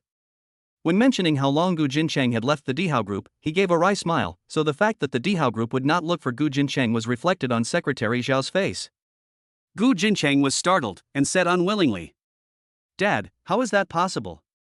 Now the Dihao Group and Jiangxuan Group are both vying for the construction of this airport, and our Gu Group is the only one in the country that has the most experience in building airports.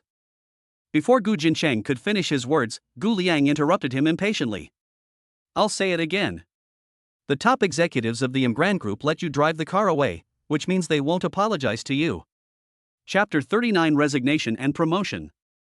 Gu Jincheng's face was full of confusion. "Dad, we are the only ones in the country.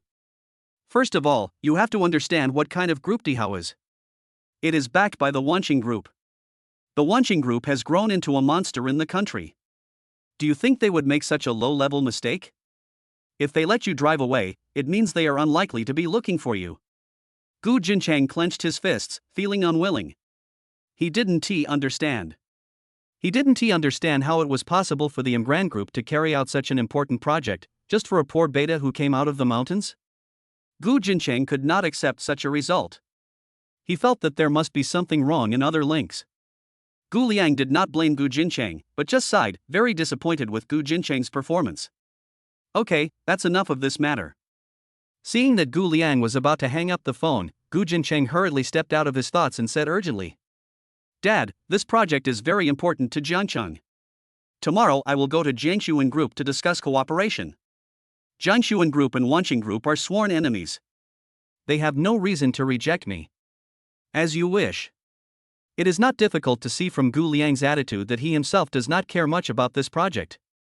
It seems that this project is just a touchstone to test whether Gu Jincheng is really suitable for this project. Snap. The call was hung up mercilessly. Gu Jincheng gritted his teeth and tightly grasped the phone, feeling unwilling. He still had some illusions about the Dihao Group. After all, Shinsz was just a newly hired junior employee.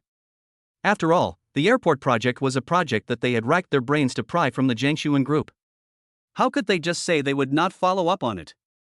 However, just as Gu Liang said, no one from the Dihao Group would look for him again, and the project ended up in nothing, as if it had never happened. Gu Jincheng frowned and began to plan the relevant matters for his visit to Jiangxin Group tomorrow. "Uncle Zhao. Mr. Gu. We initially discussed this project with Jiangxuan Group, right?" "Yes. Will it be difficult to connect with them now?" It wasn't particularly difficult. The attitude over there was very positive and they were very willing to cooperate with us. "Okay, let's go to Jiangxuan Group tomorrow." "Okay." As for Shinsz, since the project fell through, there has been no follow-up. At first, when Shinsz's supervisor learned that the partner started cursing in the conference room, his face was full of disbelief. As Shinsz's supervisor, no one knows Shinsz's business capabilities better than him. He has been working for almost half a year, and the projects he has negotiated are bigger than each other, and there has never been any mistake. Even if something goes wrong this time, the worst that can happen is that the business can't be done. Why would it be worth it to let the partner curse at him in the meeting room? Revenge for the murder of my father? Of course, he didn't have time to think about what happened between Shinsz and his partners. The most urgent task was to think about the next remedy. The supervisor paced back and forth in the office anxiously.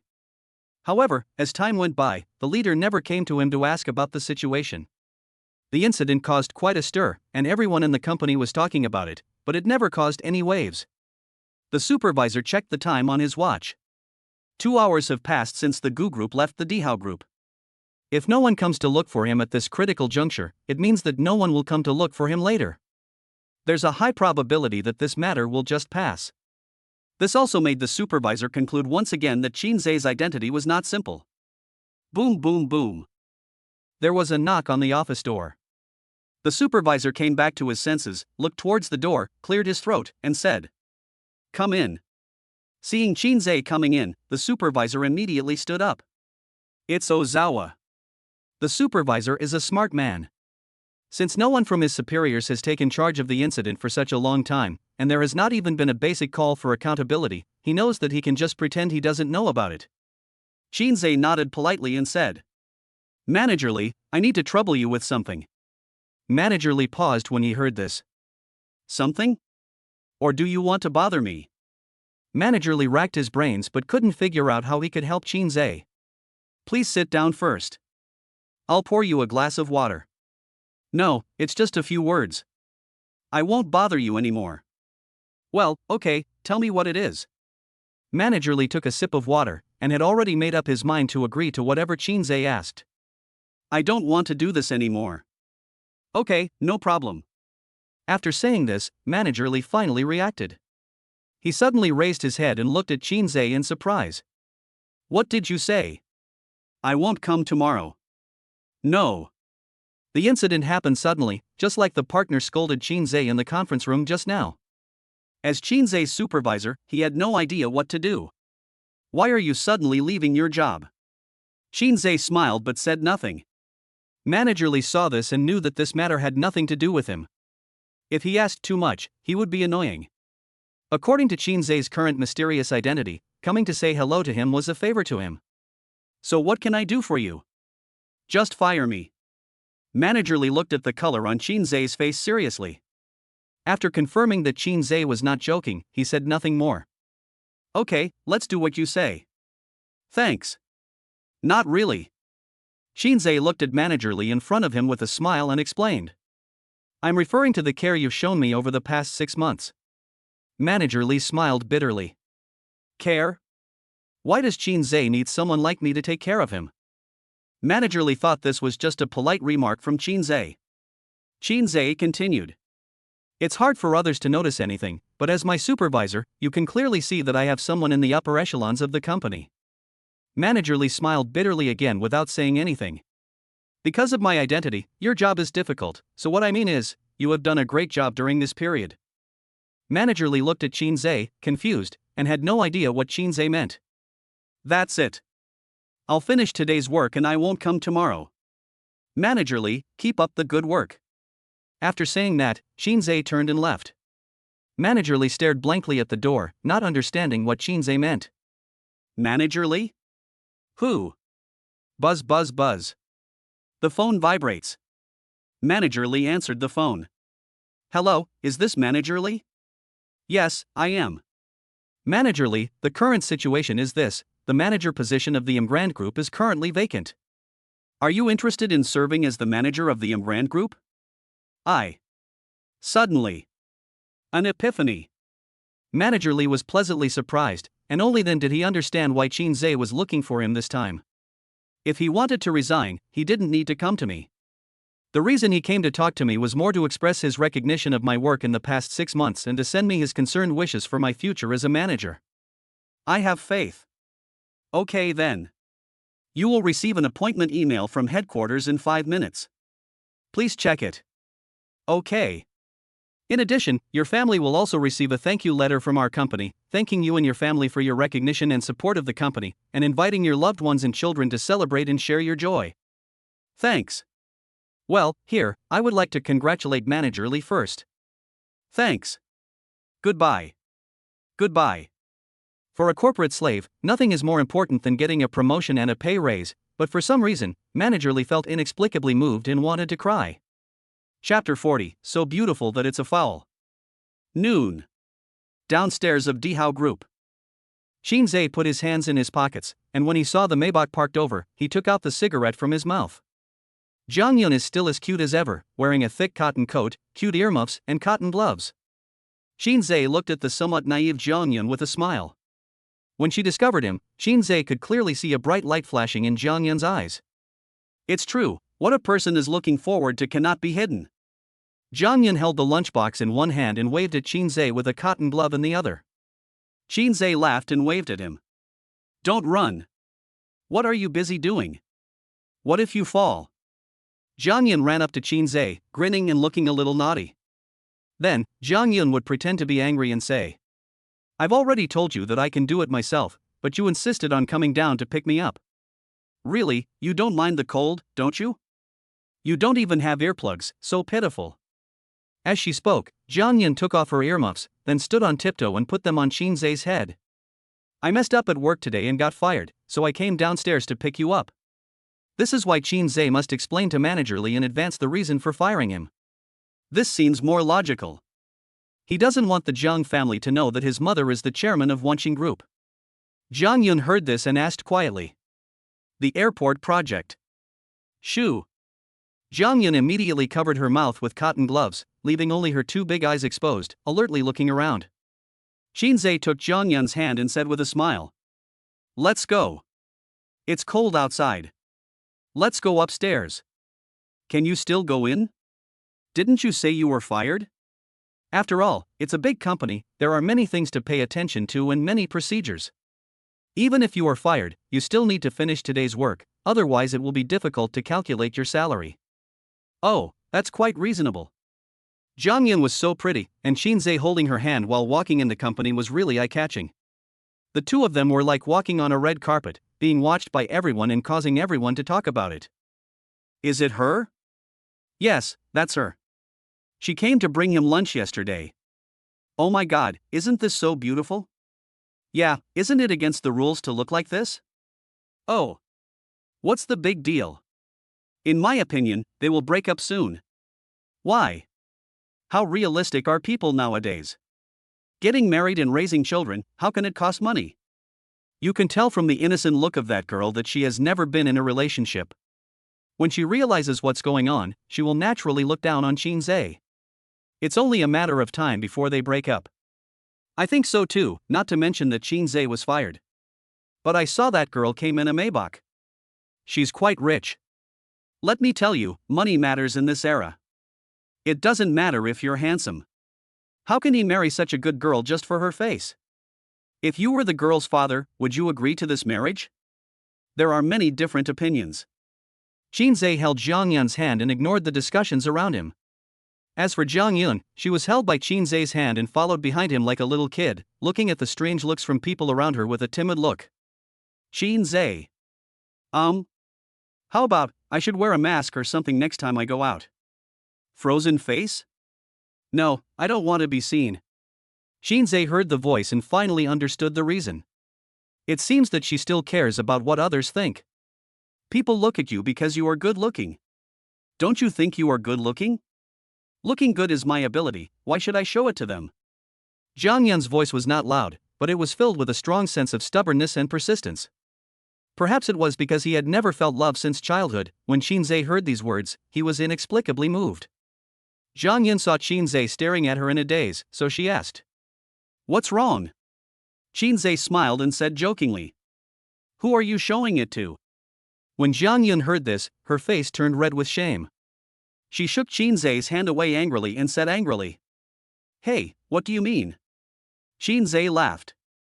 Jang Yun's blushing face was a powerful answer. Shinsz stepped forward and held Jang Yun's hand in his own again. Jang Yun saw that there were many people around and she couldn't go too far.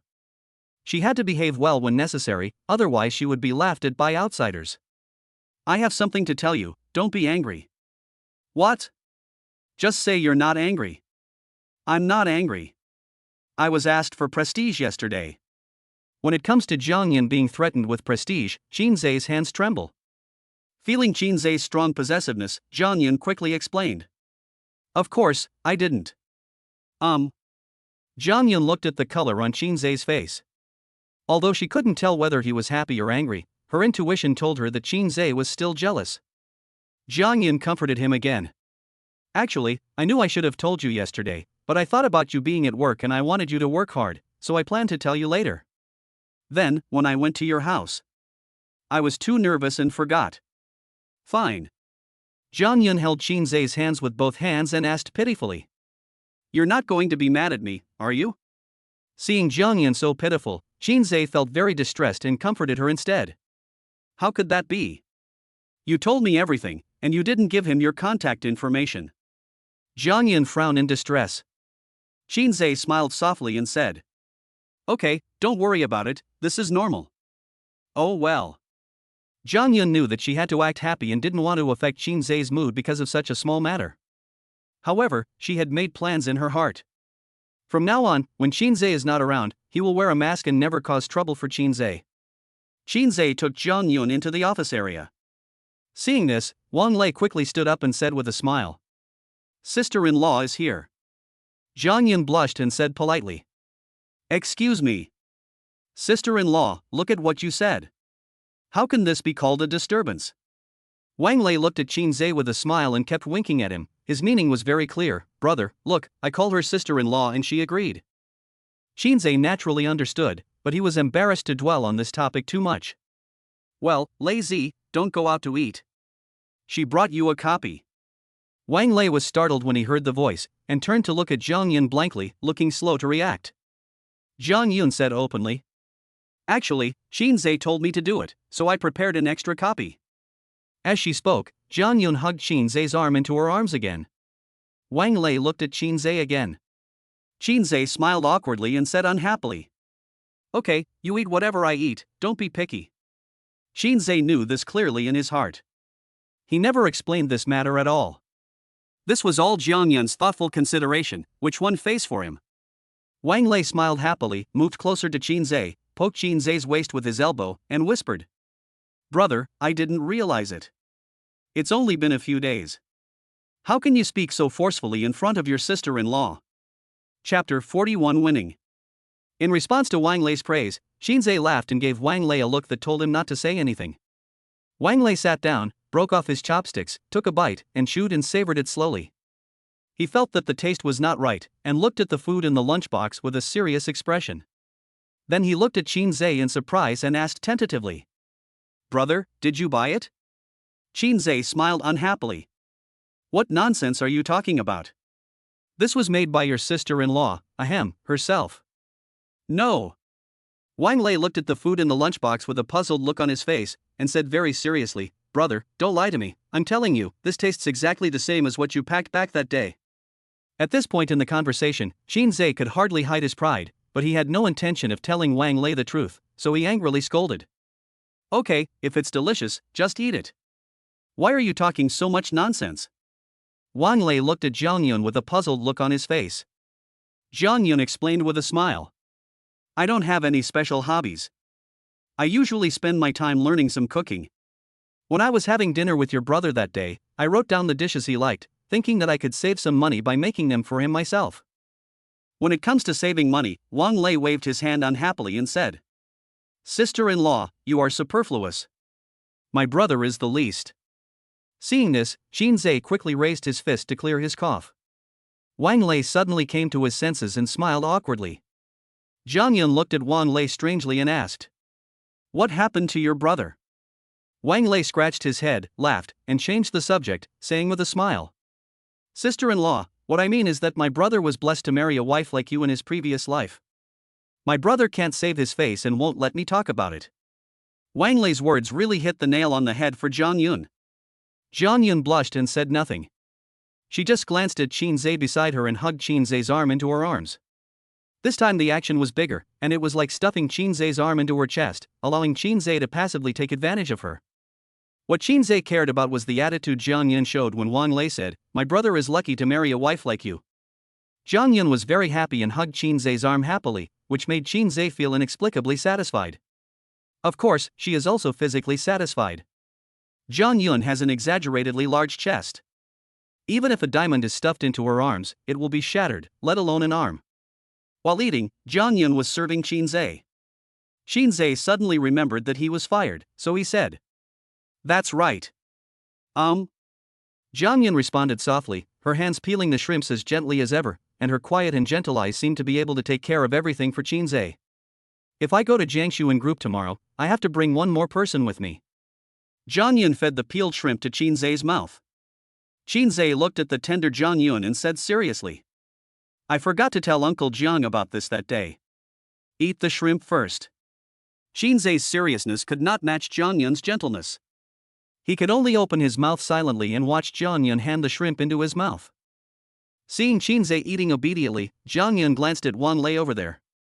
Of course she knew who Shinsz was going to take away. It must be his inseparable good friend. Jang Yun whispered to Shinsz. As you say. Shouldn't I say hello to Uncle Jiang? Jang Yun didn't answer. In his opinion, nothing was more important than Shinsz's meal. She peeled shrimp for Shinsz nonchalantly, and when she saw Shinsz eat another shrimp, she gave a rewarding answer. We all listened to you. Wang Lei was still eating, and Jang Yun's words made Wang Lei dumbfounded. He didn't care about Jang Yun's gentle and caring attitude. What he could feel more was Shinsz's family status. He really didn't understand whether Shinsz had cast a spell on Jang Yun. How could Jang Yun be so gentle to him to such an outrageous degree? Faced with Wang Lei's shocked look, Shinsz chose to ignore it and acted as if it was a matter of course. However, Shinsz secretly glanced at Jang Yun beside him. Jang Yun knew that Shinsz was looking at her again, so she met Shinsz's gaze and looked at him tenderly. Jang Yun was too perfect, so perfect that it was beyond Shinsz's imagination. Let's put it this way, if Shinsz were asked to write down his ideal type with pen and paper, he might not be able to write it perfectly even if he racked his brains, and he would even need Jang Yun to help him fill in the blanks. The current Jang Yun is perfect to this extent, and it is not an exaggeration at all. Shinsz couldn't help but feel curious. He was curious about Jang Yun's underlying character and whether this girl had any shortcomings. In the evening, Ruabing arrived at the Dihao group early. She wanted to find Shinsz, explain everything clearly, and put an end to this farce. Ruabing took a deep breath and walked into the Dihao group building. Coincidentally, as soon as I walked in, I saw Manager Li coming out. Of course, Manager Li is a thing of the past, and the person walking out of the Dihao group building now is the newly promoted Manager Li Hua. Ruabing recognized him. He was Shinsz's supervisor, and she had met him several times because of Shinsz. Although Ruabing's looks and figure cannot compare with Jang Yun's, she is also a very eye-catching type. A woman of this level can also be very popular on the internet, and it is not a big problem for her to hook up with a few top guys who can earn millions. Her appearance here naturally attracts attention. When Li Hua saw Ruabing, he remembered that he had seen her next to Shinsz before. Just when Li Hua was about to ignore Ruabing and leave, Ruabing walked towards him. Hello. Li Hua stopped, and after smelling the strong scent of perfume on Ruabing, he politely took a step back. The perfume was so strong, and had a predatory quality to it, that it was hard not to be wary. Hello, what's up? You are Shinsz's leader, right? Ruabing didn't know Li Hua's last name, she just knew that he was Shinsz's leader. I am. What can I do for you? Can you help me find Shinsz? Li Hua stared at Ruabing's beautiful face. Seeing that Li Hua didn't say anything, Ruabing was worried that Li Hua would not be willing to help, so she reached out and pushed her hair behind her ears, allowing Li Hua to see her most vulnerable side as a woman, in order to shake Li Hua's heart, hoping to get him to help. Li Hua remained unmoved. He is thinking. As Shinsz's former supervisor, after 6 months of contact, even if I didn't deliberately try to find out, I would have heard something about Shinsz pursuing a college classmate. Because of her, Shinsz seemed to have a hard time. Finally, considering Jang Yun, who had suddenly appeared next to Shinsz recently, and the matching look between the two of them standing together, Li Hua immediately took a stand. I remember you. Ruabing looked surprised. You remember me, right? I'm Shinsz's. You are Shinsz's good friend. Ruabing was startled, smiled awkwardly, and explained with a forced smile. You got the wrong person. Actually, I'm Shinsz's. Oh, I did remember it wrong. After saying that, Li Hua walked away with a cold face. Chapter 42. Ruabing changes his mind. Ruabing was stunned. You know, her hair-lifting action has always worked, no one would refuse her request, and she hasn't even asked for help. Ruabing quickly came to her senses and quickly followed Li Hua in her high heels. Sorry, I'm Shinsz's good friend. After solidifying their relationship, Li Hua stopped and finally cast his gaze on Ruabing's face. What's up? Excuse me, could you help me find Shinsz? Cannot. After saying that, Li Hua left again. Ruabing was stunned for another second, then stopped Li Hua again. Wait a minute. Li Hua looked at Ruabing steadily. He was not at all tempted by her beauty. He was as determined as a newly appointed manager of the Dihao group. I know it's his working hours now, but can you please help me? I really have something urgent to ask him. I can't help you. It's really urgent. Please, I just want to say a few words to him. He.S. Not in the company. Not in the company? Han Ruabing checked the time on her phone. It's not time to get off work yet. Why, is he on a business trip again? No. Then why aren't you in the company? Today he failed to negotiate a big project, so I fired him. Han Ruabing's defense was somewhat broken. It can be seen from Li Hua's determined eyes that Li Hua is also a stubborn person. If you don't explain anything more, it will be difficult to understand the full picture of the matter unless you ask all the questions. Fired? Yes. Why did it happen out of the blue? I've told you everything I need to tell you. You can digest the rest yourself. After saying that, Li Hua left. Another person who learned that Shinsz was fired by the company was Gu Jinchang. In the office of Gu Group, Gu Jinchang put his hands on his hips and burst into hearty laughter. Obviously I couldn't laugh, but in order to vent my hatred for Shinsz, the sound of the forced laughter sounded a little silly. I thought Shinsz was some kind of expert, but he was fired too. Should. You deserve it. This is what happens when you offend me. I just changed my partner, but you, Shinsz, lost your job. Transparent and refreshing. Gu Jinchang, in a good mood, took out his mobile phone and found that he still had not received any WeChat message from Han Ruabing. Raise your wrist and check the time on your watch. It's almost time for Han Ruabing to get off work. Gu Jinchang edited another message and sent it. Ruabing, are you there? No news. Gu Jinchang made another video call. Hang up in seconds. Gu Jinchang looked puzzled, not knowing which link had gone wrong. You have to know that after years of hard work, he finally conquered Han Ruabing on New Year's Eve. After such a crazy night, how could Han Ruabing not reply to his message? Gu Jinchang pinched his chin and thought for a while. He felt that he really shouldn't send the video of their crazy time together to Shinsz. Han Ruabing is cold and arrogant. Shinsz has been pursuing her for so many years but has not been able to win her over. She is a very chaste woman. It seems that my behavior has caused too much harm to a good woman like Han Ruabing. Han Ruabing has been single for so many years, and finally chose to give herself to me. It seems that she has real feelings for me, otherwise she would not have allowed me to record that kind of video for the first time. This is the indulgence after finding a sense of belonging. Why? Gu Jinchang sighed, realizing that he had done things without consideration. However, after Gu Jinchang realized that Han Ruabing had real feelings for him, he smiled like a domineering boss and shook his head helplessly. Forget it, I still need to coax my own woman. Gu Jinchang put on his coat, grabbed his car keys, and drove to Jiangchang Institute of Technology to find Han Ruabing. At the campus gate of Jiangchang Institute of Science and Technology, Gu Jinchang, dressed in a suit and tie, leaned on the hood of his Maserati, admiring the rose in his hand, with a wicked smile on his lips. Ruabing, I'm at the gate of your school. Han Ruabing didn't reply, but arrived very quickly. From a distance, Gu Jinchang saw Han Ruabing's graceful figure.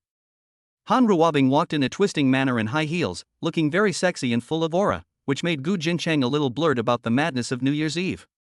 Gu Jinchang's heart beat faster and he decided to coax Han Ruabing tonight and savor this sexy beauty. Han Ruabing walked out with a cold face. Gu Jinchang. Why are you here again? Didn't I tell you not to come to see me anymore? Gu Jinchang smiled. Because he knew that Han Ruabing was just angry. If she didn't like him, she wouldn't have spent a crazy night with him that night. If you are determined to get it, there is no harm in pulling it a little.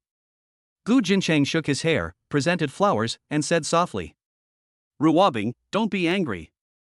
Han Ruabing became anxious when she saw Gu Jinchang's greasy face. The first person she thought of was Shinsz. What would it be like if Shinsz saw such a scene? Snap. Han Ruabing pursed her lips and raised her hand to knock away the rose that Gu Jinchang had handed over. Are you disgusting? Can you please get out of here? His wife's temper was not a big deal, and Gu Jinchang didn't care. Ruabing, I know I was wrong. Next time I record the wonderful moments between us, I won't show it to anyone else. We can just watch it by ourselves in bed, okay? Don't be angry, okay? Han Ruabing's face turned red with anger when she heard this. When she learned that the gift Shinsz gave her on New Year's Eve was a Porsche 911, what Han Ruabing could not face the most was the fact that she had slept with the fat and big-eared Gu Jinchang. Gu Jinchang added again. Besides, what I sent to Shinsz was just your back. There are a lot of videos like this at night. Who knows who it is? Get lost. I don't understand what you are saying. What nonsense are you talking about? Gu Jincheng heard the voice and immediately reacted, and hurriedly said with a smile. Yes, I was talking nonsense. The woman in the video is not you at all. It's a dirty rumor made up by someone else. Ruabing felt disgusted from the bottom of her heart when she saw Gu Jincheng's self-conceited look. Are you disgusting? Can you please get out of here? Can you please stop looking for me? Ruabing yelled at Gu Jincheng in a voice that was almost a roar. She really didn't want to have anything to do with Gu Jincheng anymore. Because of Gu Jincheng, she almost missed Shinsz. She really couldn't make any mistakes this time. So she was afraid that Shinsz would see her past with Gu Jincheng. What you fear will come true. At this moment, Shinsz walked out of the campus. He put his hands in his pockets, his expression was indifferent. While waiting for the bus, I noticed some noise in my right ear. I looked over subconsciously and saw Gu Jincheng kneeling on one knee holding a rose. Shinsz sighed helplessly. He didn't understand why he would encounter such a thing every day when he took Jang Yun back to school. This time was the most unlucky, I encountered two at once. Chapter 43 Ruabing's plan to pursue Shinsz. Ruabing's face lit up with joy when she saw Shinsz again. Yes, Shinsz is such a man with a sharp tongue but a soft heart. He always says that he comes to school not to find me, but every day when I get off work, he will appear in front of me on time. Under the moonlight, Shinsz has a sharp profile, and with his lazy and fluffy middle-parted hairstyle, he is so handsome. Shinsz has been pursuing Ruabing for so many years. She knows that Shinsz is very outstanding and handsome, but she has never felt that he is as charming as he is today. Even his action of putting his hands in his pockets is full of sexual tension. Looking at the fat and big-eared Gu Jincheng now, she really couldn't understand what went wrong with her on New Year's Eve and why she agreed to his pursuit. Ruabing looked at Gu Jincheng with disgust and cursed. Get away! Stop disgusting me! Ruabing ran towards Shinsz in high heels. Gu Jincheng knelt on one knee, looking at Ruabing's leaving back, and only then was he able to see Shinsz in the same frame. Ruabing looked at Shinsz shyly and said softly. Shinsz, you're here. Shinsz glanced at her and asked casually. Have you thought about it? What have I considered? Hearing this, Shinsz pulled out one hand and flicked it impatiently, as if he was shooing away a fly. Go away, go away. If you haven't thought it through, get out of here.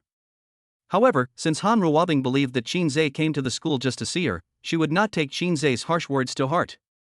She could feel that she had indeed gone too far this time.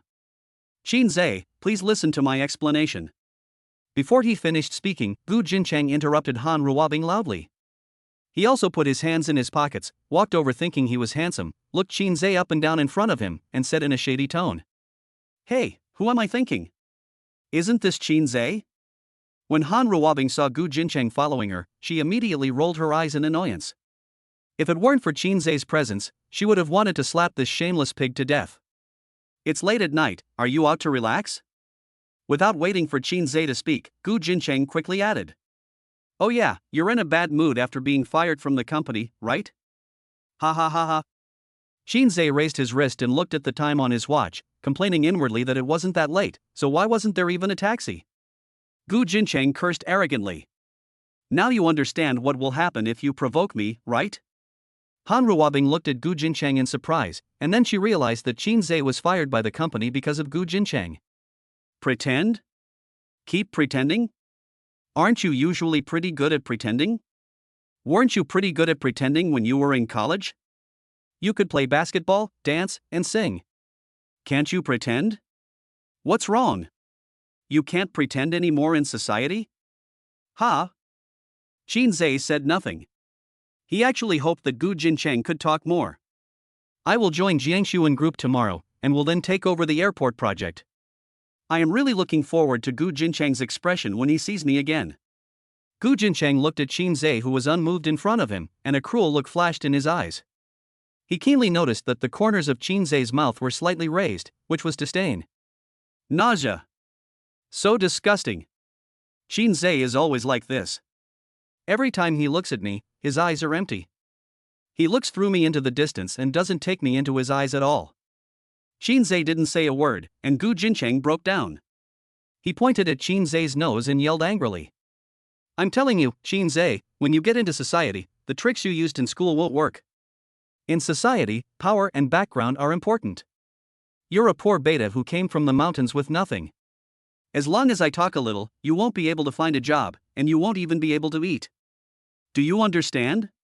Shinsz said nothing, but the curve of his mouth seemed to be difficult to suppress.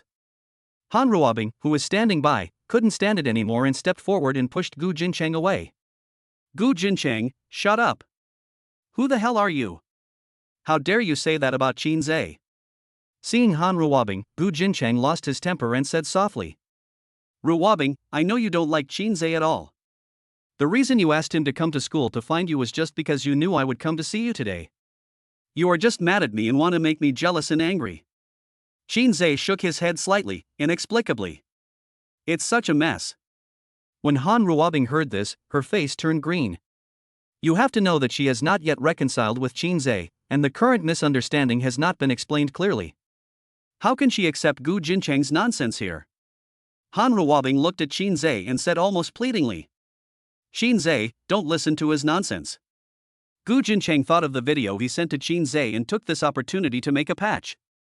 So, Gu Jincheng explained unhappily. Shinsz, I'm telling you the truth. I'm dating Han Ruabing now. You haven't had a chance in all these years, and you won't have a chance in the future. Han Ruabing's face turned red with anger. You. Compared to scolding the pig-headed Gu Jincheng in front of her, she still thought it was more important to keep Shinsz safe, so she looked at Shinsz and kept shaking her head. Shinsz, don't listen to his nonsense. He just can't stand us being together and seeing our goodness. Gu Jincheng looked at Shinsz with a smug look on his face and explained. Also, you don't really think I would send you the video of me and Han Ruabing having sex, do you? Don't be silly, okay? You don't really think someone would be stupid enough to send a video of himself and his girlfriend having sex to his love rival? Ha ha ha ha ha. I was kidding you. The woman in the video is not Han Ruabing at all. She was created by me using computer. How about it? You must have been angry and haven't slept well for several days? Ha ha ha ha ha ha ha. Han Ruabing's eyes lit up after hearing Gu Jincheng's words.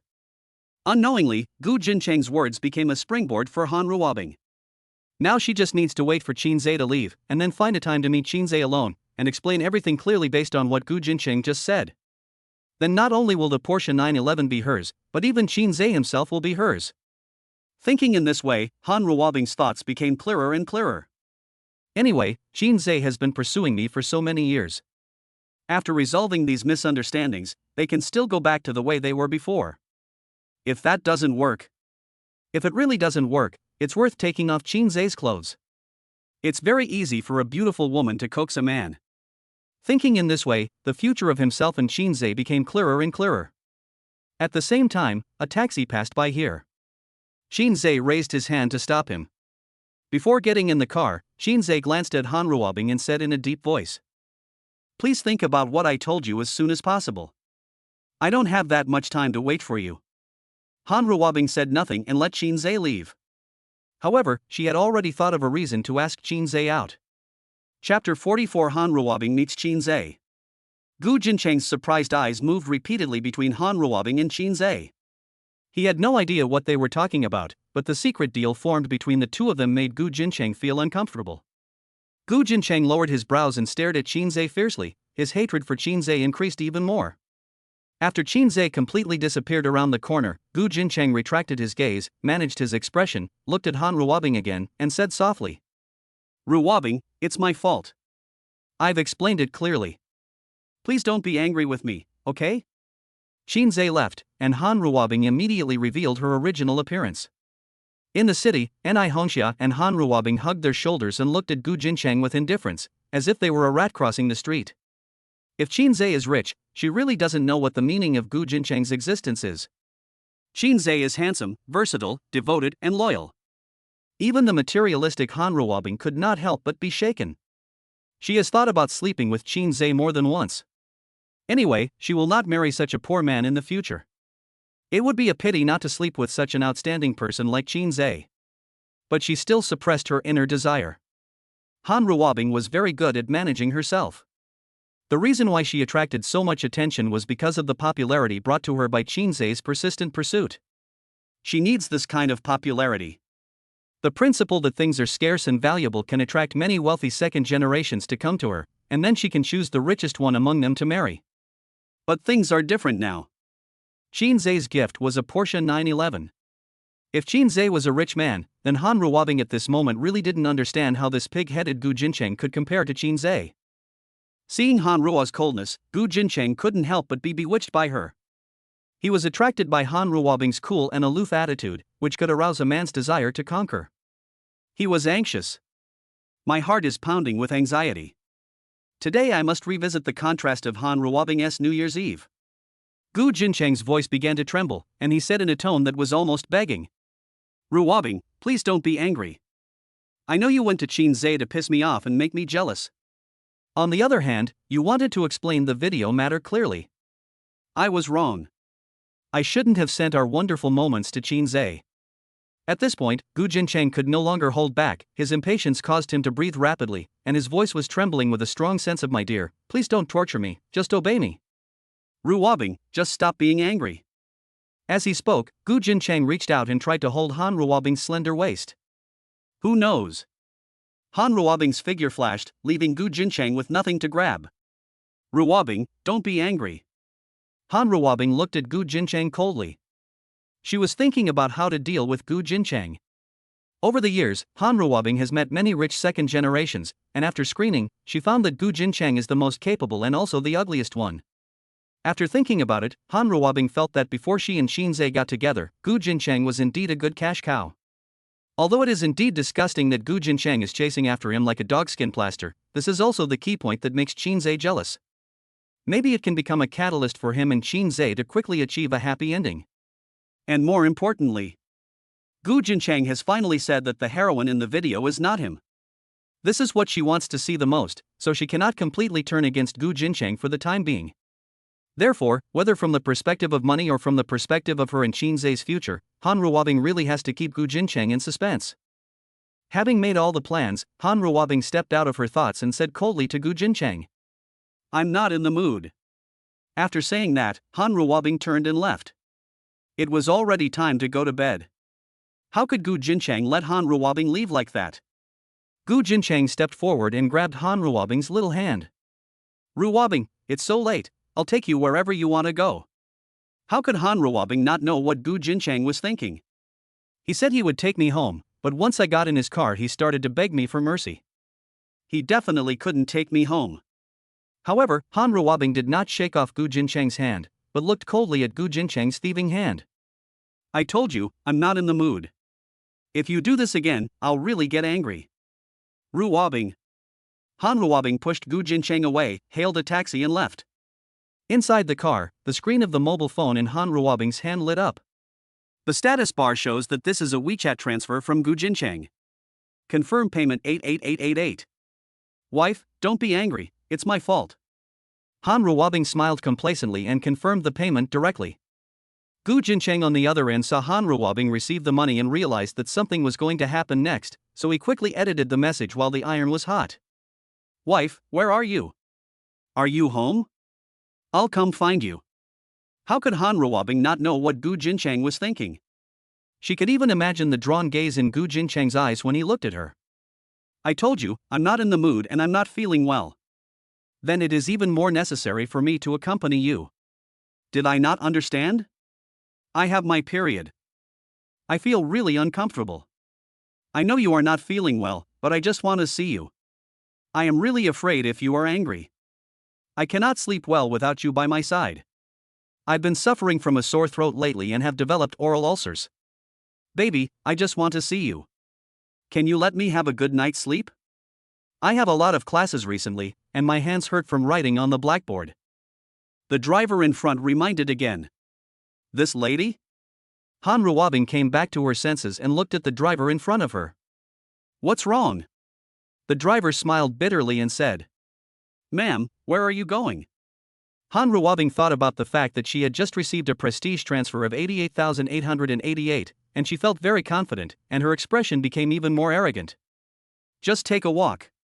Upon hearing this, the driver looked Han Ruabing up and down. Seeing that Han Ruabing looked wealthy, he didn't say much and turned around and drove away. Han Ruabing sat in the back seat of the car, tapping the screen of her mobile phone quickly, making the sound of editing messages. After a while, I finally settled this pig-headed Gu Jinchang. Then, Han Ruabing opened Shinsz's chat box again. Are you there? The news fell on deaf ears. Although there was no news from Shinsz, Han Ruabing was sure that Shinsz must have seen the news. So Han Ruabing went straight to the point. I've made up my mind. So what? Reply immediately. Han Ruabing was overjoyed. Just as she expected, Shinsz was always paying attention to her. Can we meet? What prestige do you have? It's just a matter of a few words. I'm lying down. I'm too lazy to move. Wei Xian's chat is unclear. Let's meet in person and talk about anything in person so that neither of us will have any regrets. There was a brief silence. Address. Seeing this, Han Ruabing curled up a smug smile. Then let's go to the entrance of Opalentia International Hotel. Who would meet in a place like this? Shinsz wanted to say something, but considering that Han Ruabing said it was at the entrance of the Opalentia Hotel, and didn't say it was in the guest room. Be tangled. Never mind. So, Shinsz deleted the edited text and changed it to okay. Han Ruabing's lips curled up again. She brushed her hair and said to the driver in front. Master, go to the Opalentia International Hotel. Chapter 45 Han Ruabing's Fatal Temptation. 2203. Scan the code, pay, and get off.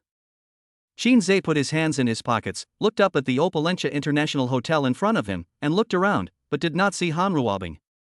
Shinsz frowned, took out his cell phone, and impatiently sent a WeChat message to Han Ruabing. I'm here, where are you? It's too cold outside. I booked a room. Come up to me. I'm in room 1102. Looking at Han Ruabing's reply, Shinsz muttered, what a weird thing.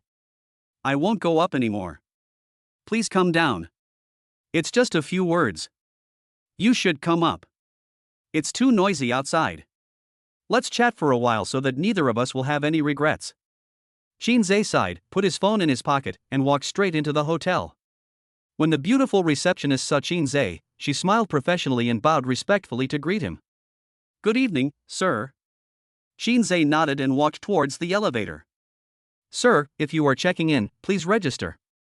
Shinsz looked at the sweet-looking waitress, and before he could say anything, a woman who looked like a manager walked over quickly.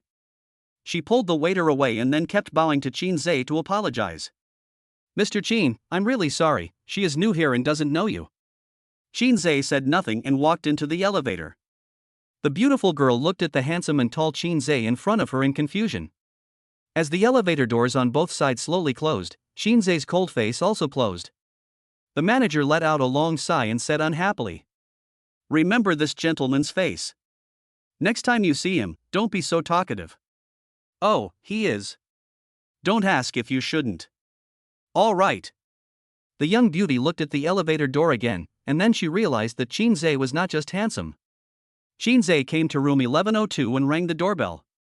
After a while, the sound of high heels gradually approached, and then the door was pushed open a crack, revealing half of Han Ruabing's beautiful face and her graceful figure. Fully loaded. OL outfit plus black. Lazy big wavy curls. Shinsz frowned, feeling that something was wrong. Han Ruabing confirmed that it was Shinsz, then raised her hand to open the padlock on the door.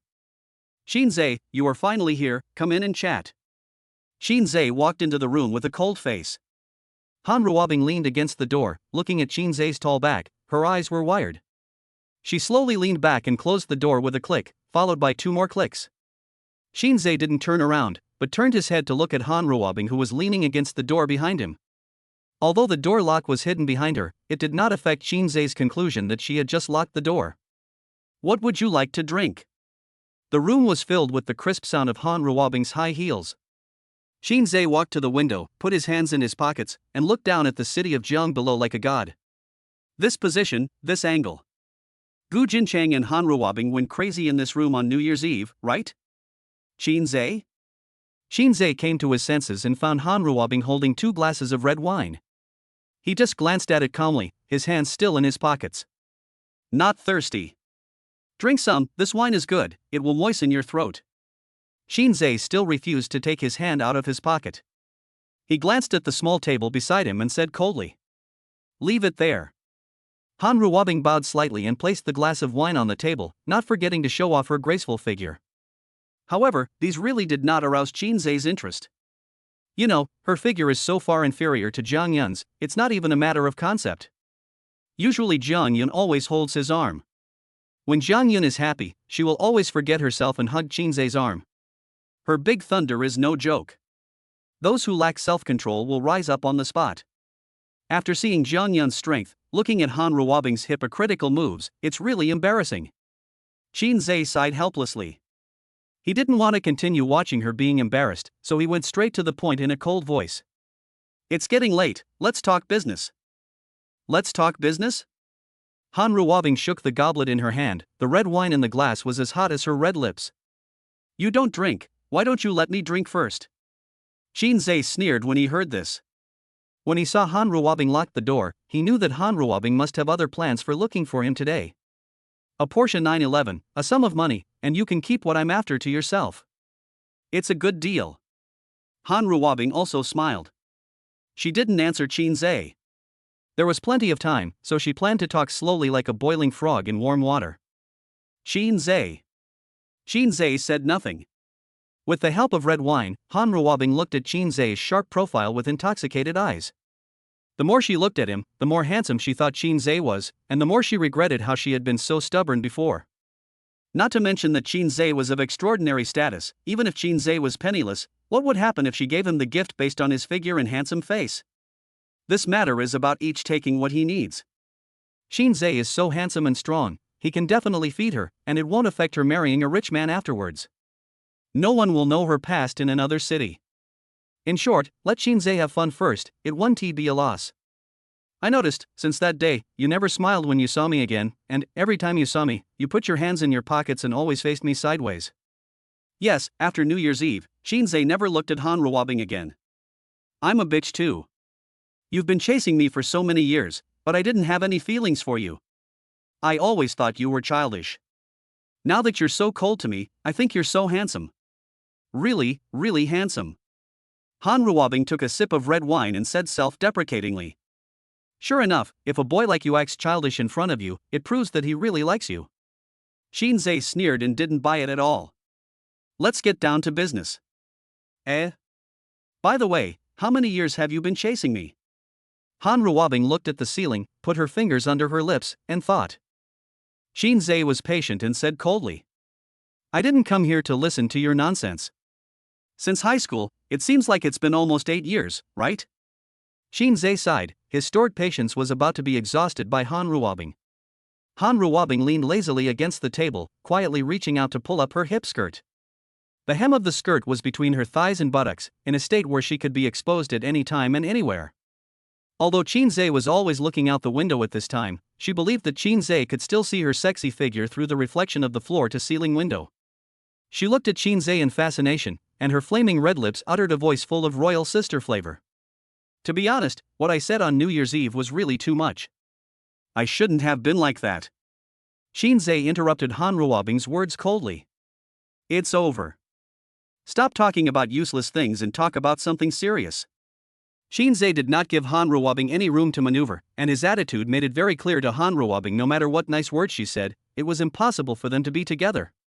Chapter 46 Ruabing's Ambition. Faced with Shinsz's cold attitude, Ruabing did not get anxious, but smiled gently. Maybe today is the last day we meet. Ruabing's words finally made Shinsz take his hand out of his pocket. However, it was not a change of attitude towards Ruabing, but a Porsche car was placed on the table. Here are the car keys. There is only one Porsche 911 in the underground parking lot. It shouldn't be hard to find. As for the money, check how much you need and I can transfer it to you right now. Ruabing saw Shinsz's happy look, and then looked at the car key on the table, and concluded that Shinsz had another identity. Judging from how low-key he has been in recent years, Shinsz's identity is definitely not as simple as a wealthy second generation like Gu Jincheng. These undoubtedly made Ruabing determined to take down Shinsz. Ruabing did not take the car keys directly, but continued the conversation. I understand, since I said those words to you, there is no going back to the past. That's good to understand. Let's talk about money. Shinsz. Han Ruabing looked at Shinsz seriously. Shinsz could feel Han Ruabing's serious attitude, but it was too late. Shinsz sighed, raised his wrist and looked at the time on his watch. He felt that he had given Han Ruabing enough time. Let's talk about money. Shinsz, I don't ask you to forgive me, and I know you want to forgive me, but things have come to this point. Can I even say a few words? Shinsz was silent.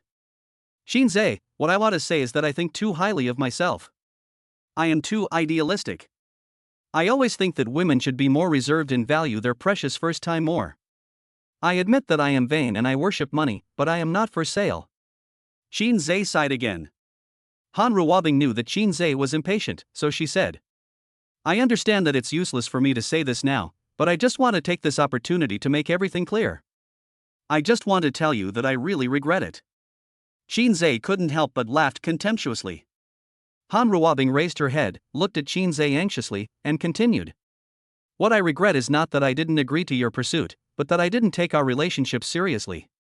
In fact, I had already wavered a long time ago. Even though you were a poor boy from the mountains, even though you were raised by your grandfather who picked wild vegetables. I wanted to give myself to you completely more than once, but I took my own body too seriously.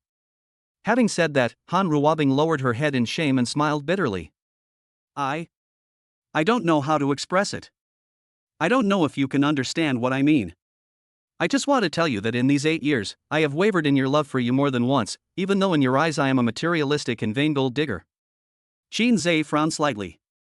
He could feel that Han Ruabing had done her homework before meeting him, and her words did come across as sincere, but he could not rule out the possibility that they were part of a trap designed by Han Ruabing.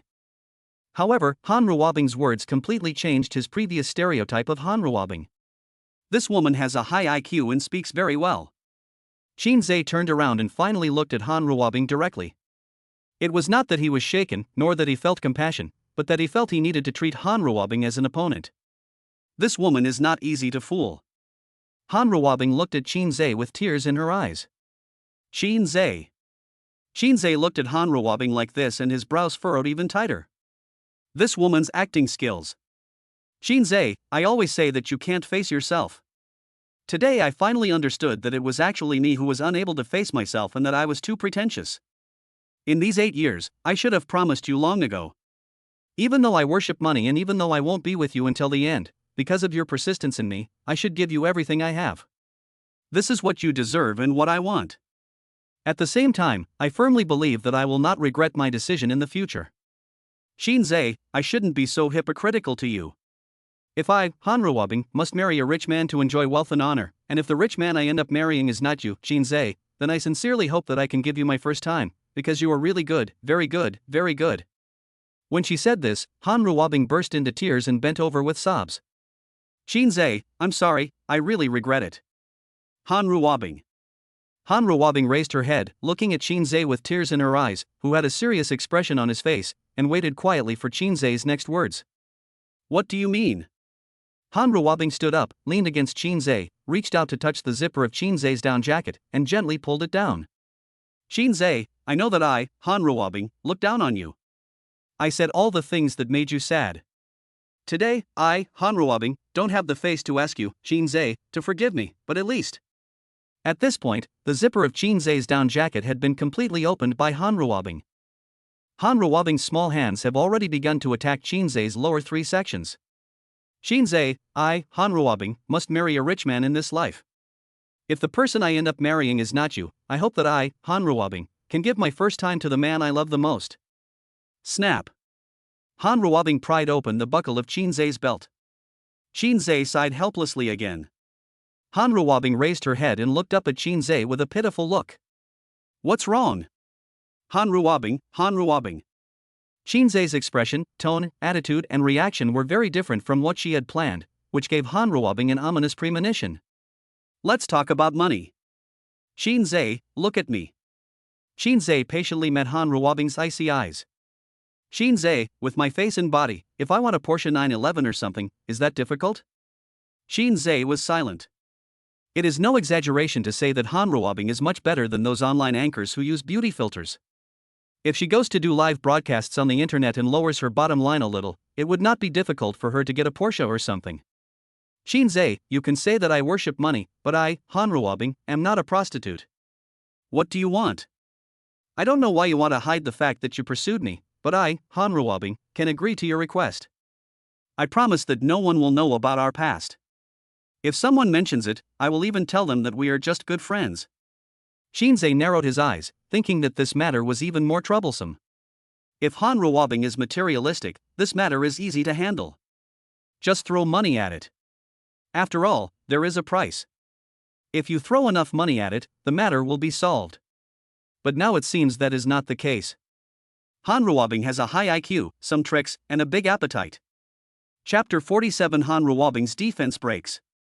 Han Ruabing's delicate little face flushed, her breathing became increasingly obvious, and there was a hint of warmth in her gentle hums. At the same time, she reached out to the zipper of her hip skirt and slowly pulled it down. Her movements were very slow, showing the stimulation and pleasure that her active feeding brought to Shinsz. I'm sorry. You've suffered a lot because of my hypocrisy over the past 8 years. Now I've figured it out and am finally willing to face myself. I'm willing to give you all my best. Shinsz, I'm not making up for it. This is what you should have gotten 8 years ago, and it's what I should have given you a long time ago. I know it's too late now, but I promise you, from today on we will be best friends who can talk about anything, and no one will know what happened between us today. Seeing that Han Ruabing was about to break through Shinsz's lower 3 parts. At this moment, Shinsz suddenly reached out and grabbed Han Ruabing's wrist. The overbearing strength in Shinsz's resolute face made Han Ruabing feel that her little tricks would not work on Shinsz at all. Shinsz, you. Shinsz looked at Han Ruabing steadily. Shinsz, don't you want me to keep a secret for you? But you should understand that the best way to keep a secret is to exchange secrets. I am willing to give my first time to you, my most beloved one. You are my white moonlight. I will never regret showing you my weakness at any time. No matter what Han Ruabing said, Shinsz's face remained resolute, and his firm look was like the hardest steel in the world. Shinsz, you. The two have known each other for 8 years, and the confrontation at this moment not only made Shinsz feel that Han Ruabing was not simple. Likewise, Han Ruabing realized that Shinsz was not a good person either. Apart from anything else, now that he had done this, which man in the world could withstand it? I'm afraid he has pounced on me a long time ago? Shinsz said coldly. Han Ruabing. Han Ruabing looked at Shinsz, feeling uneasy and curious about what Shinsz was thinking. Han Ruabing, you are really good at chatting. Han Ruabing looked stiff and a little flustered. I don't understand what you mean. Shinsz turned around, faced the floor-to-ceiling window, and reached out to push aside the translucent white sand curtain in front of him. Since you like chatting so much, I won't be in a hurry. It's okay to chat a little longer.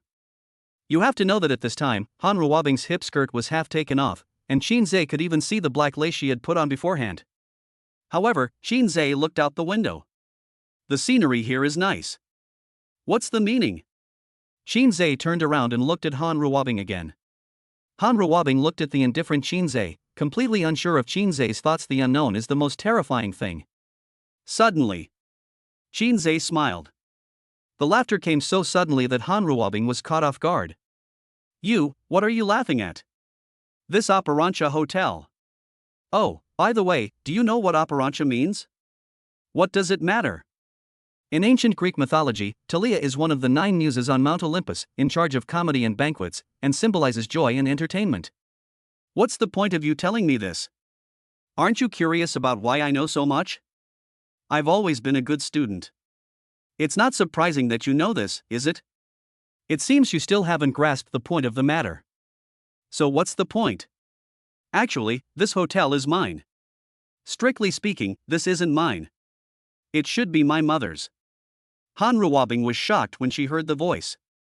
Mother? This was the first time she heard Shinsz say the word mother in 8 years. Of course, what I said is not the point. The point is that Operantia means joy, not excitement or the release of wildness. Han Ruabing looked at the smile on Shinsz's lips and felt more and more uneasy. Shinsz looked out the window again, at the street below, and found the place where he was standing on New Year's Eve. Yes, it was that position. It was from that position that Shinsz saw the crazy silhouettes of Han Ruabing and Gu Jinchang. What a coincidence! Han Ruabing frowned. Shinz's unfathomable look made Han Ruabing realize that Shinsz might have known something for a long time, but he was just too lazy to say it. Judging from Shinz's current attitude, Shinsz probably wants to show his cards. This is not the first time you have lived in this room, right? As soon as these words were spoken, Han Ruabing subconsciously thought of what happened between herself and Gu Jinchang on New Year's Eve. That was the first time Han Ruabing had tasted a man. She didn't care about so many things at the time, such as the fat and big-eared Gu Jinchang. What she needed was excitement and madness. Shin, I don't understand what you are saying. Shinsz looked out the window, pointed to the place where he once looked up at this place, and said slowly. On New Year's Eve, many people stood here to see the silhouettes of you and Gu Jinchang, and I was among them. Han Ruabing was anxious and argued. Shinsz, don't listen to Gu Jinchang's nonsense. There is nothing going on between him and me. If I wanted to agree to him, I would have agreed to him a long time ago. Shinsz interrupted Han Ruabing's words. You just aren't sure whether Gu Jinchang is the richest among those pursuing you. Han Ruabing was speechless. Shinsz took out his cell phone and showed Han Ruabing the surveillance route of the hotel corridor. The two people in the surveillance video should be you and Gu Jinchang, right? Han Ruabing didn't even need to take a second look at this familiar scene. Her face flushed, and she looked at Shinsz with shame and anger, but she couldn't say a word. Shinsz put away his phone and looked at the street scene below. What a great view! Very exciting, right? Every word was heart-wrenching, and Han Ruabing simply couldn't bear it. Just 3 seconds. It only took 3 seconds for Han Ruabing to break through the defense.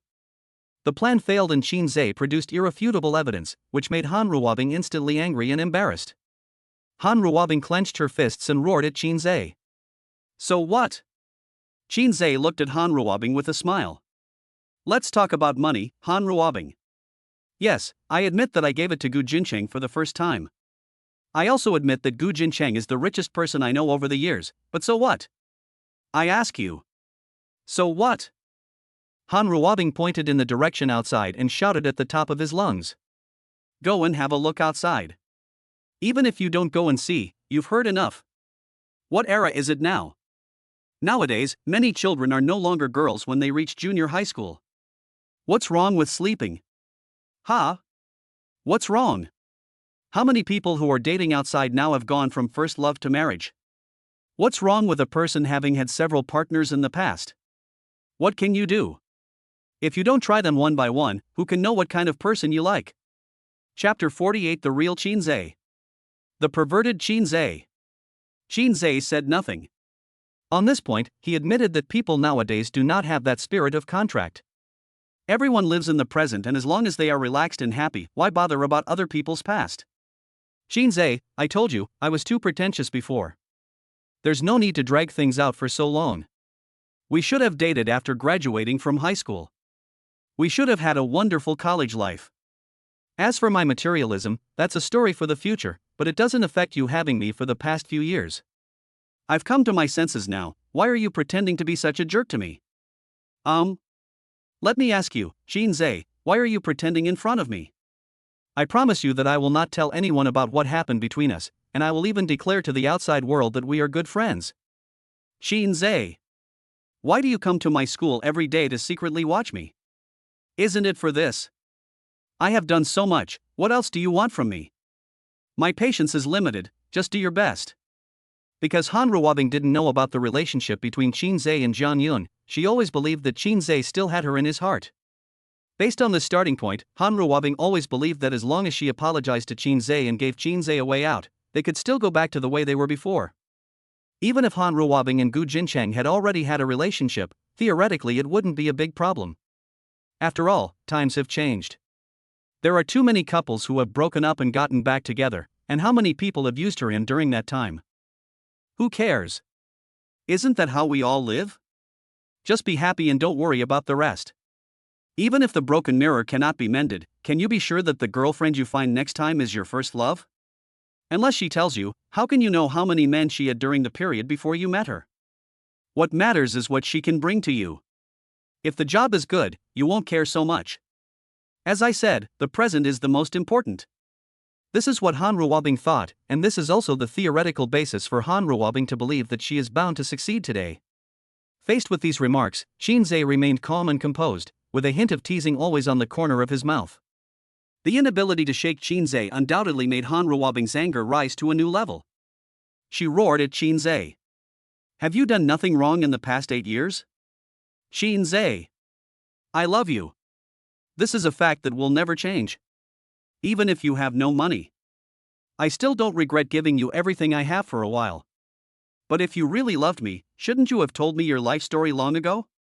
You knew that the only difference between us being together was money, and you happened to have it, so why didn't you tell me earlier?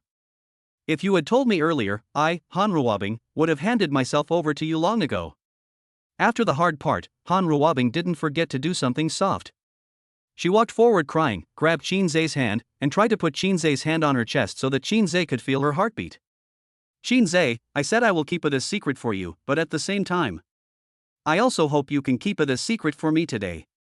However, Shinsz's hand stopped an inch in front of Ruabing's chest, and no matter how hard she tried, she couldn't shorten the distance.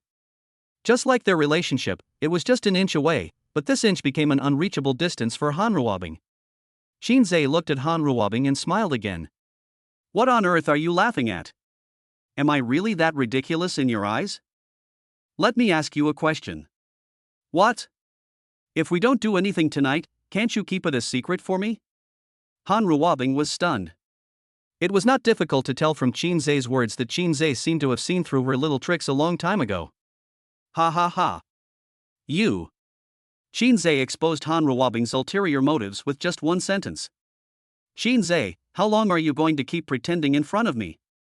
Shinsz looked at Ruabing with a smile and said slowly. I admit that you are right. Things like you sleeping with Gu Jinchang are not a big deal.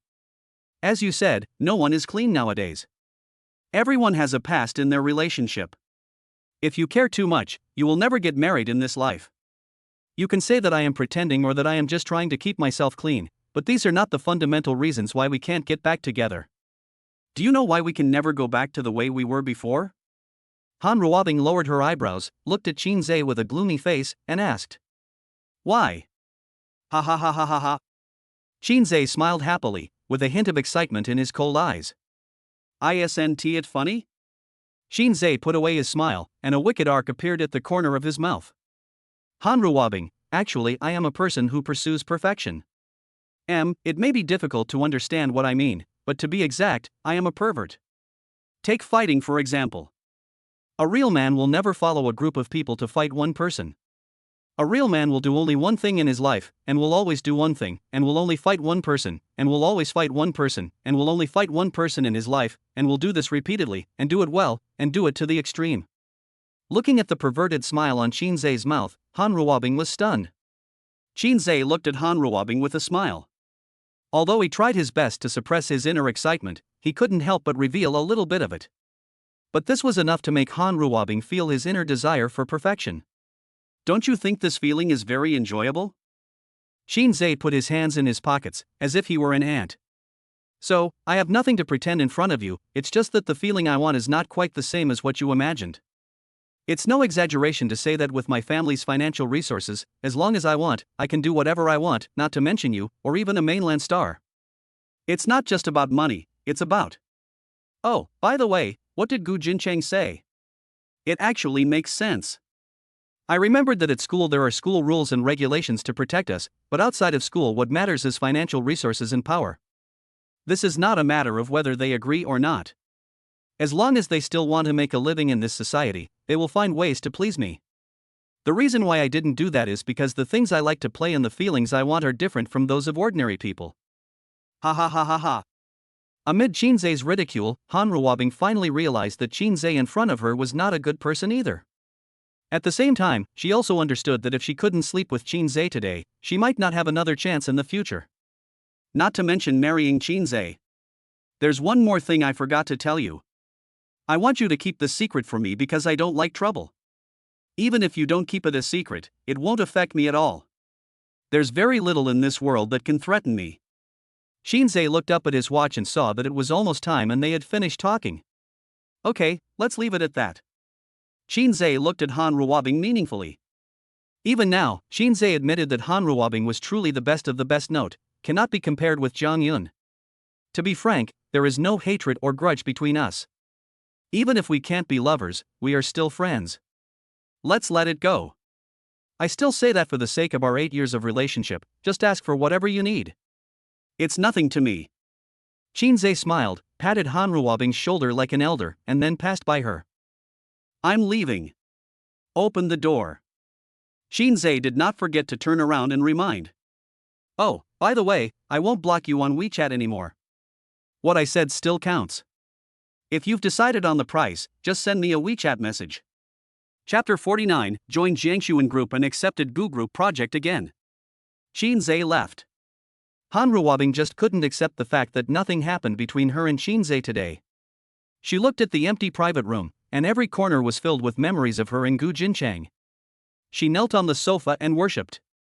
She held onto the balcony glass and kept breathing on it. She leaned on the sink and looked at herself in the mirror. She could make Gu Jinchang indulge himself too much, causing him to not get out of bed for 2 days, and she directly conquered Gu Jinchang and made him her cash cow. But what about Shinsz? She couldn't keep Shinsz at all. What Shinsz left her with was a look of contempt and the message that this hotel is actually his. Han Ruabing could feel that this 5-star hotel was just the tip of the iceberg of Shinsz's wealth. Shinsz's identity and financial resources were far beyond her imagination. Thinking of Shinsz's attitude towards her over the past 8 years, combined with Shinsz's mysterious background, Han Ruabing scratched her head in annoyance, messing up her carefully groomed hair. Ah! Han Ruabing roared with all her might. Her hairstyle should have been messed up in the passion with Shinsz, and she should have had everything of Shinsz, enjoying the role of the heroine in the classic plot of My Poor Husband Turns Out to Be a Chaebol in online novels. But it was just an inch short. Just 1 inch. This is not a question of regret. It can really drive a person crazy and even depressed. Gradually, Han Ruabing calmed down. Han Ruabing, who was reflected in the French window, slowly raised her head. She looked at herself in the glass, at her face, at her graceful figure. I still have a chance. If I didn't have the chance, Shinsz wouldn't come to school to peek at me every day. Yes. Han Ruabing clenched her fists tightly, and the look in her eyes became increasingly determined. Yes. It must be like this. It must be that I opened it the wrong way. If Shinsz really wanted to end it all, he didn't have to come to school to find me every day.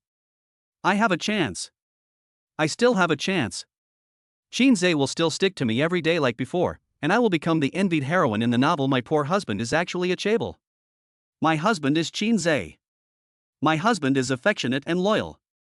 My husband is handsome, rich, in great shape, and super capable. I will be the happiest woman in the world.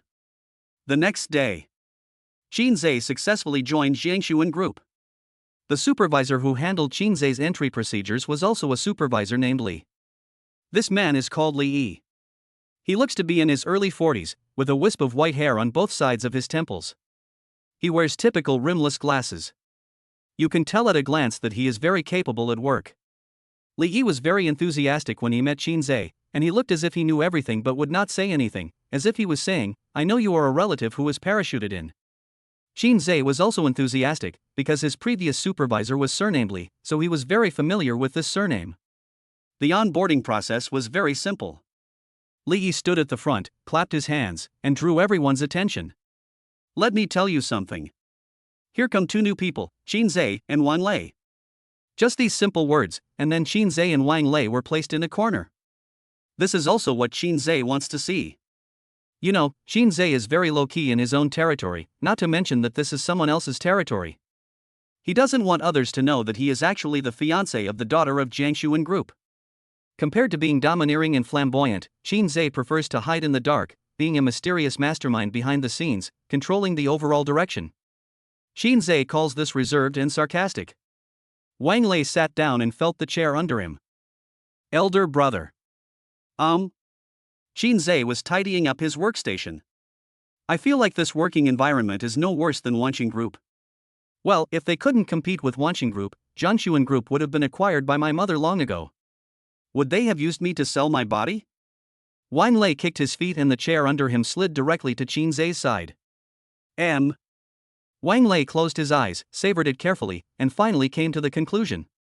The wheels are a little bit off, not smooth. Shinsz shook his head helplessly and ignored the careless Wang Lei. Wang Lei poked Shinsz with his elbow in annoyance and said with a sarcastic smile. No wonder you can control my sister-in-law. It seems like this is destined to happen. Stop being so cocky, these are two completely different things. You have to believe in metaphysics. Over-reliance on science to think about problems is itself a manifestation of superstition. Shinsz smiled and ignored Wang Lei. This is also the reason why Shinsz always takes Wang Lei with him wherever he goes. This old guy is like a happy person and will never let himself get bored no matter where he goes. Brother, I'm telling you the truth, my sister-in-law is a really good person, you have to be serious and treat her well. I just brought you a meal, and you took it away? Isn't this the day when you discussed Jang Yun's underlying character with me in a serious manner? Wang Lei's old face turned red. Oh. You have to be nice to someone who has taken advantage of you. But, my sister-in-law is really good to you. Shinsz also agreed. But again, this is definitely not Jang Yun's underlying character. From Wang Lei's perspective, there was indeed a sense of déjà vu that Jang Yun was being controlled by Shinsz, but only Shinsz himself knew the truth about this matter. Most likely, it might be that Shinsz was controlled by Jang Yun. Shinsz didn't dwell too much on this matter because he didn't feel that Jang Yun had any malicious intentions. After cleaning the table, Shinsz stood up. Wang Lei raised his head, looked at Shinz's back, and asked. Brother, where are you going? It's not even dinner time yet. Shinsz turned his back to Wang Lei and shook his head, too lazy to talk nonsense with such a lazy person like Wang Lei. Shinsz went straight to the supervisor's office. When Li Yi saw Shinsz, he immediately put down the documents in his hand and looked at Shinsz with a smile. Are you satisfied with your workstation? I'm sorry to trouble you. Shinsz spoke clearly and directly told Li Yi what he wanted to hear most. Li Yi smiled immediately. You're making me feel stressed. After saying that, Li Yi quickly added. By the way, if you have anything else to say, just tell me. If I can do it, I'll do it for you on the spot. If I can't do it, I'll find a way to do it for you. I just came to the department and I want to do my best to contribute to the department's achievements. Oh? Li Yi raised his eyebrows and asked, do you have any projects you want to follow up? I'll research it for you. It doesn't matter if it succeeds or not. I just came to the company and I'm not familiar with it. Let's practice first. Shinsz raised his wrist and looked at the time. He thought that the people from Gu Group should be arriving soon. To be honest, I came here with a project. Oh? Gu Group has an airport project, and I brought this project to you. Chapter 50a? Why are you here? When Li Yi heard this, his eyes rolled. Gu Group? Suddenly, Li Yi realized something. If I remember correctly, the airport project of Gu Group is a collaboration with Dihao Group, right? Yes, that's it. What do you need from me? I don't like to show off. When Li Yi heard this, he immediately understood. Then I understand. I will discuss this project with you. No one else will be involved, and no one else will know the details of this project. I'm sorry to trouble you again. Mr. Qin, you're welcome. That's it, I won't bother you anymore. No problem, just come to me if you have any questions. Good. Just as Shinsz said, not long after Shinsz left, Gu Group called and wanted to discuss the Zhengcheng Airport project. Moreover, the other party is very anxious and wants to meet today. As soon as the department took over the project, the other party claimed that he was on the way to the company. Manager Li came to the office area, pretended to give a lecture, and finally set his sights on Shinsz. That guy. Li pretended that he couldn't remember Shinsz's name and kept knocking his forehead, but he still looked like he didn't remember it. So he said unhappily. Two newcomers. Shinsz raised his head and met Li Yi's gaze. Li Yi waved to Shinsz and Wang Lei and said casually. You two come with me. I'll talk to you about a project so you can learn something and broaden your horizons. Shinsz, Wang Lei, and Li Yi were the only ones who appeared downstairs of Jiang Yun Group. Soon, the Gu Group's convoy was seen. The same lineup, Secretary Zhao from Gu Group took Gu Jincheng out of the car. You can see the warm smile on Secretary Zhao's face from a distance. Manager Li, long time no see. Li stepped forward, shook Secretary Zhao's hand, and said in the same friendly manner. Yes. Secretary Zhao made way for Gu Jincheng behind him and introduced him. Mr. Gu, this is Li Yi from Jang Yun Group, the person I often talk to you about. You can just call him Uncle Li. Because the negotiations with the Dihao Group broke down, Gu Jincheng learned his lesson this time and immediately greeted them with a smile. Hello, Uncle Li. Afterwards, Secretary Zhao smiled at Li Yi and said, Old Li, this is Gu Jincheng, the future successor of the Gu Group. He is here to learn something. Li Yi glanced at the fat and big-eared Gu Jincheng. Of course he knew that this was a prelude to discussing cooperation. Now that this relationship had been established, he would inevitably have to play the emotional card. Judging from the situation, the airport project is not as simple as a breakdown in negotiations with the Grand Group. Li Yi smiled and said, Jincheng, you have a bright future ahead of you. It seems that the future of Gu Group is limitless. Secretary Zhao laughed heartily and said, Ha, Lao Li, it turns out that chatting with you is the most comfortable. Li Yi heard another meaning. What you mean is that you were not comfortable chatting with the Grand Group? Gu Jincheng, who was standing by, felt more at ease when he saw the pleasant atmosphere of the conversation. Although the Gu Group does not lack such a project, it is the stepping stone for whether Gu Jincheng can carry the banner of the Gu Group in the future. He needs this project, and he needs Gu Group even more. Just when Gu Jincheng thought that the matter was settled, he inadvertently saw a familiar face. Because he just glanced at it, Gu Jincheng did not react at the first time. After his brain digested it again, what came into his mind was the faint smile on Shinsz's mouth, like an old father. Gu Jincheng turned around abruptly, his eyes fixed on Shinsz's position. He even kept wiping his eyes to make sure he wasn't hallucinating. After confirming that it was Shinsz himself, Gu Jincheng's face turned red and he was furious. You. Gu Jincheng's hands were shaking with anger. He pointed at Shinsz's face, unable to explain what was going on. Seeing Gu Jincheng's intense reaction, everyone looked in the direction of his finger and saw Shinsz's elegant and easygoing smiling face. Li Yi remained silent and watched the situation quietly. Secretary Zhao was also surprised when he saw Shinsz. When Shinsz saw that Gu Jincheng had spotted him, he raised his hand and said with a smile, Old classmates, we meet again. Shinsz's nonchalant look almost made Gu Jincheng break down again. Fortunately, he calmed down in time. Gu Jincheng straightened his collar and sneered. Why are you here? This is also the question that Secretary Zhao wants to know. Secretary Zhao is a man who has seen the world. When he saw Shinsz for the first time, he found that Shinsz was unusual.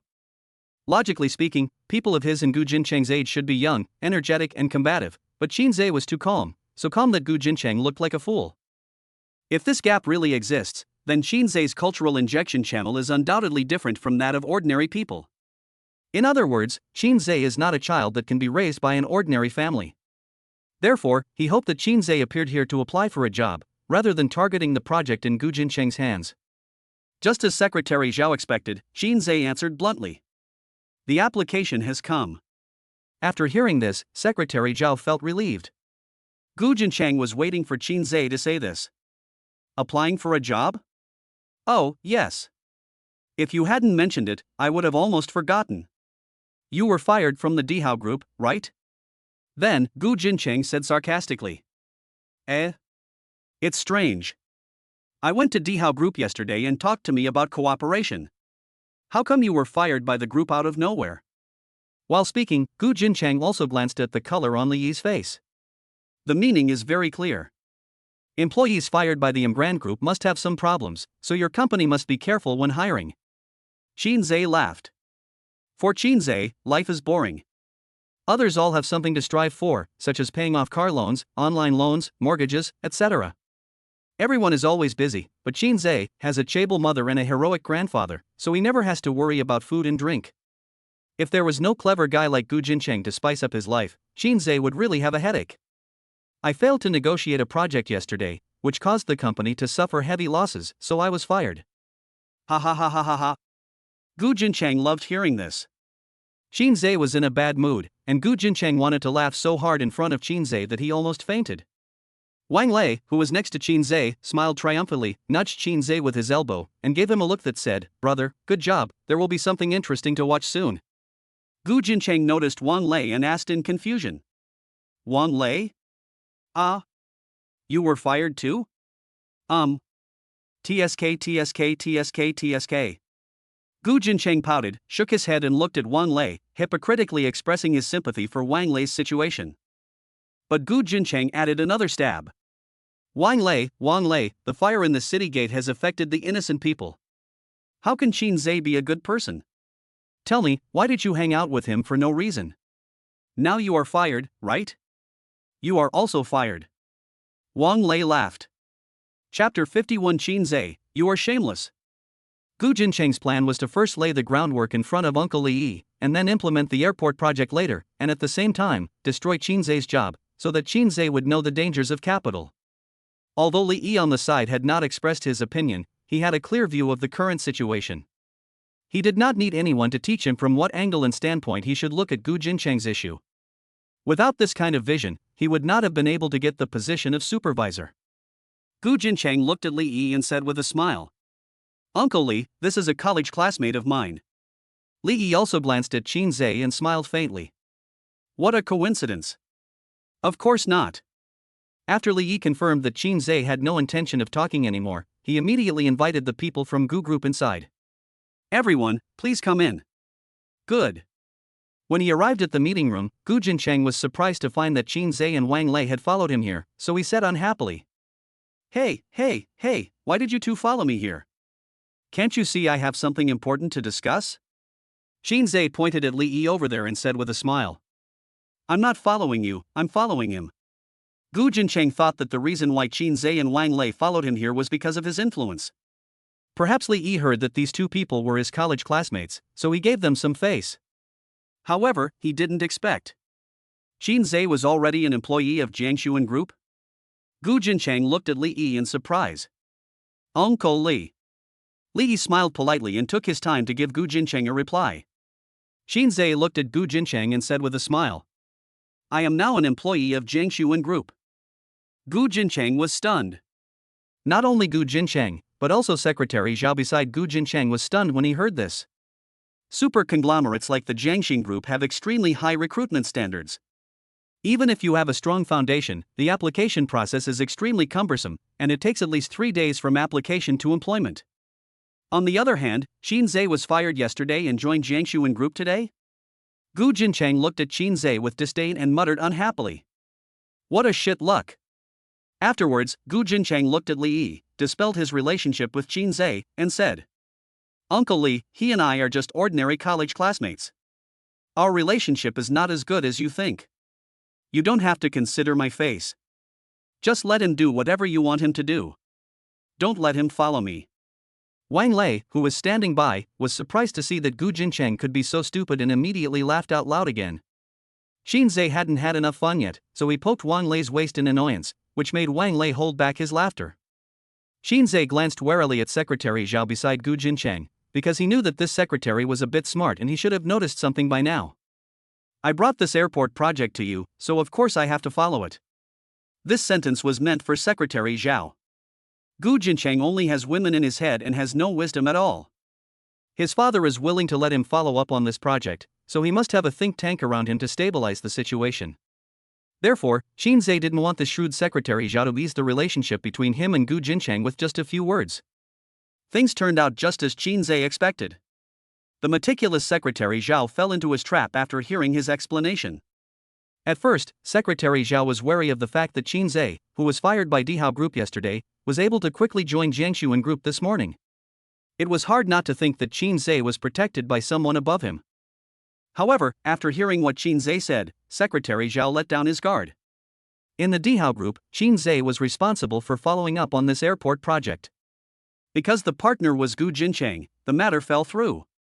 Shinsz was quite smart. He knew that the Wanqing Group was behind the Dihao Group, and that the Wanqing Group and the Jang Yun Group were competitors. If the project failed at the Dihao Group, then they would definitely have to look for the Jang Yun Group. So Shinsz came to apply for the job with the news in advance. Thinking about it this way, the matter can be explained. Secretary Zhao took another look at Shinsz. He thought that Shinsz was very smart, but at the same time, he felt that Shinsz was an opportunist who could only take advantage of small things and would never achieve anything great. So, Secretary Zhao raised his chin, and the arrogance that Secretary Zhao of the Gu group should have appeared on his face again. Gu Jincheng laughed and said, "No, Shinsz, don't you know why you were fired from the Dihao group? You actually brought this here to take kickbacks, do you still have any shame?" Shinsz looked indifferent. "Whatever you say, I am now a formal employee of Jang Yun Group." "You." Gu Jincheng was about to explode when he pointed at Shinsz, but he held back when he thought that implementing the project was more important right now. Gu Jincheng turned to look at Li Yi and said, "Uncle Li, before we talk about cooperation, can you please let him leave first? I feel sick just by looking at him." Li Yi said nothing and turned to look at Shinsz. This body language inevitably drew the attention of everyone present to Shinsz. Wang Lei beside Shinsz winked. Wang Lei understood and turned around to close the door of the conference room. Shinsz pulled over a chair and sat down domineeringly. Wang Lei handed Shinsz a cigarette and lit it for him, which made the scene even more grand. This scene completely stunned Gu Jincheng. I know that Shinsz loved to show off and act cool when he was in college, but there must be a limit. How could he go so far as to act cool? Does he even know where this place is? Does he know what Jiangxing Group represents in the country? Does he know what kind of terrifying consortium monster Jang Yun Group is? Shinsz crossed his legs. Hiss. Filter carefully. Call. Exhale smoke. He looked at Gu Jincheng indifferently and said calmly, "Only I can negotiate this project." Gu Jincheng looked at Shinsz, and what came to his mind were university sports meets, basketball games, football games. Shinsz was always so eye-catching, causing countless girls inside and outside the major to scream. Watching Shinsz pretending to be a beta is more painful than killing Gu Jincheng. "Who gave you the courage to say this to me? Do you know that it was because of you that the Dihao group lost the airport project? That's why you came to Jang Yun Group to find me." Secretary Zhao finally discovered something was wrong. Because Shinsz was the only one sitting there, Li Yi not only didn't say a word, he didn't even have the right to sit down. Secretary Zhao pulled Gu Jincheng and signaled him to calm down first. However, Gu Jincheng was completely overwhelmed at this time, so how could he care about Secretary Zhao's dissuasion? He pointed at Shinsz's nose and scolded again. "I'm here to find your horse's nose." Chapter 52. They will come back to beg us soon. Instead of being angry, Shinsz smiled contemptuously. "So, according to you, you don't plan to discuss this project anymore? It's not your turn to talk about it or not? Who the hell do you think you are?" After saying that, Gu Jincheng looked at Li Yi, pointed at Shinsz's nose and explained. "Uncle Li, this man is Shinsz. When I was discussing a project with the Grand Group, it fell through because of him. In the end, both I and the Grand Group were unhappy. Now that Shinsz has successfully joined your company, I have to remind you to be cautious when hiring people. Besides, if both of us really want to do this project well, then I suggest that Shinsz get out." Upon hearing this, Li Yi just smiled politely and said nothing. Gu Jincheng was very surprised to see Li Yi's silent attitude. Shouldn't he have scolded this insignificant Shinsz out? Gu Jincheng looked at Secretary Zhao beside him and questioned the relationship between Secretary Zhao and Li Yi. "Ever since I arrived at the company, I have been calling him Uncle Li all the time. In the end, for a lousy worker like Shinsz, Li Yi didn't even give me this little face?" After all, Gu Jincheng would rather suspect the fake relationship between Secretary Zhao and Li Yi than start to suspect that Shinsz might be a big shot. Secretary Zhao looked embarrassed. He didn't expect things to turn out like this. In fact, he knew that he had already suspected Shinsz, but he was still careless. At the moment, it would be fine if Gu Jincheng didn't curse anyone, but since Gu Jincheng has already cursed someone, this matter becomes difficult to discuss. However, Secretary Zhao still planned to make a final attempt. "Manager Li, what are you doing?" Secretary Zhao wanted to learn about Shinsz's situation from Li Yi, to find out how powerful Shinsz was, how he had such a big say, and what Jang Yun Group could do for Shinsz. Unexpectedly, Manager Li remained silent and always had a polite smile on his face. Shinsz flicked the ash off his cigarette and said calmly, "Okay, stop talking nonsense. Just tell me whether you want to discuss this project or not." Gu Jincheng couldn't stand Shinsz's pretentiousness. It was no different from Shinsz shitting on his head. Gu Jincheng stepped forward and wanted to curse, but was stopped by Secretary Zhao. Secretary Zhao turned to look at Shinsz and said with an embarrassed smile, "We are business people. Shinsz didn't make things difficult for him and nodded in approval. Well, if you have something to say, that's fine. Secretary Zhao's face brightened immediately when he saw Shinsz give in. Shinsz continued. I have been following this project for a long time, and no one is more familiar with it than me, so, without changing the general situation, I would like to slightly modify the details of the contract.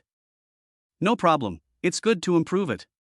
It was 50-50 before, but now it's 30-70. Secretary Zhao was stunned when he heard this. Gu Jincheng was so angry that he smashed the table and cursed. What? 30-70? Is that your mouth or your skin swallow? Just open your mouth and do it? This time Secretary Zhao did not stop Gu Jincheng.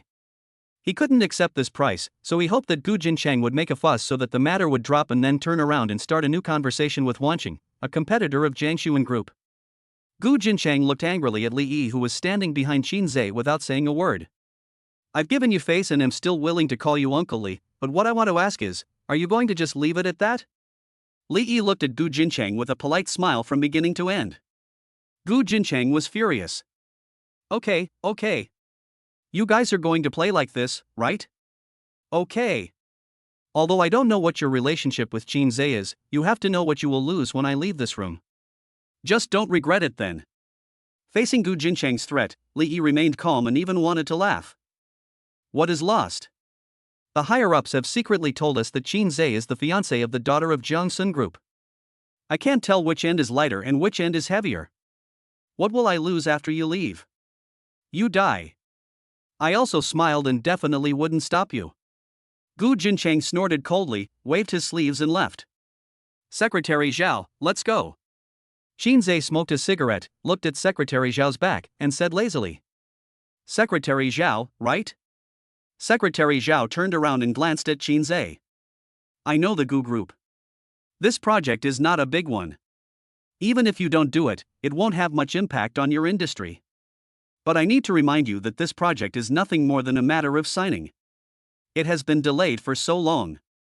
You need to know where the problem lies. At this point, Secretary Zhao glanced at Gu Jincheng meaningfully and said with a sarcastic smile. Gu Group needs to be cautious when hiring people. These were Gu Jincheng's words, and now it was Shinsz's turn to return them to him.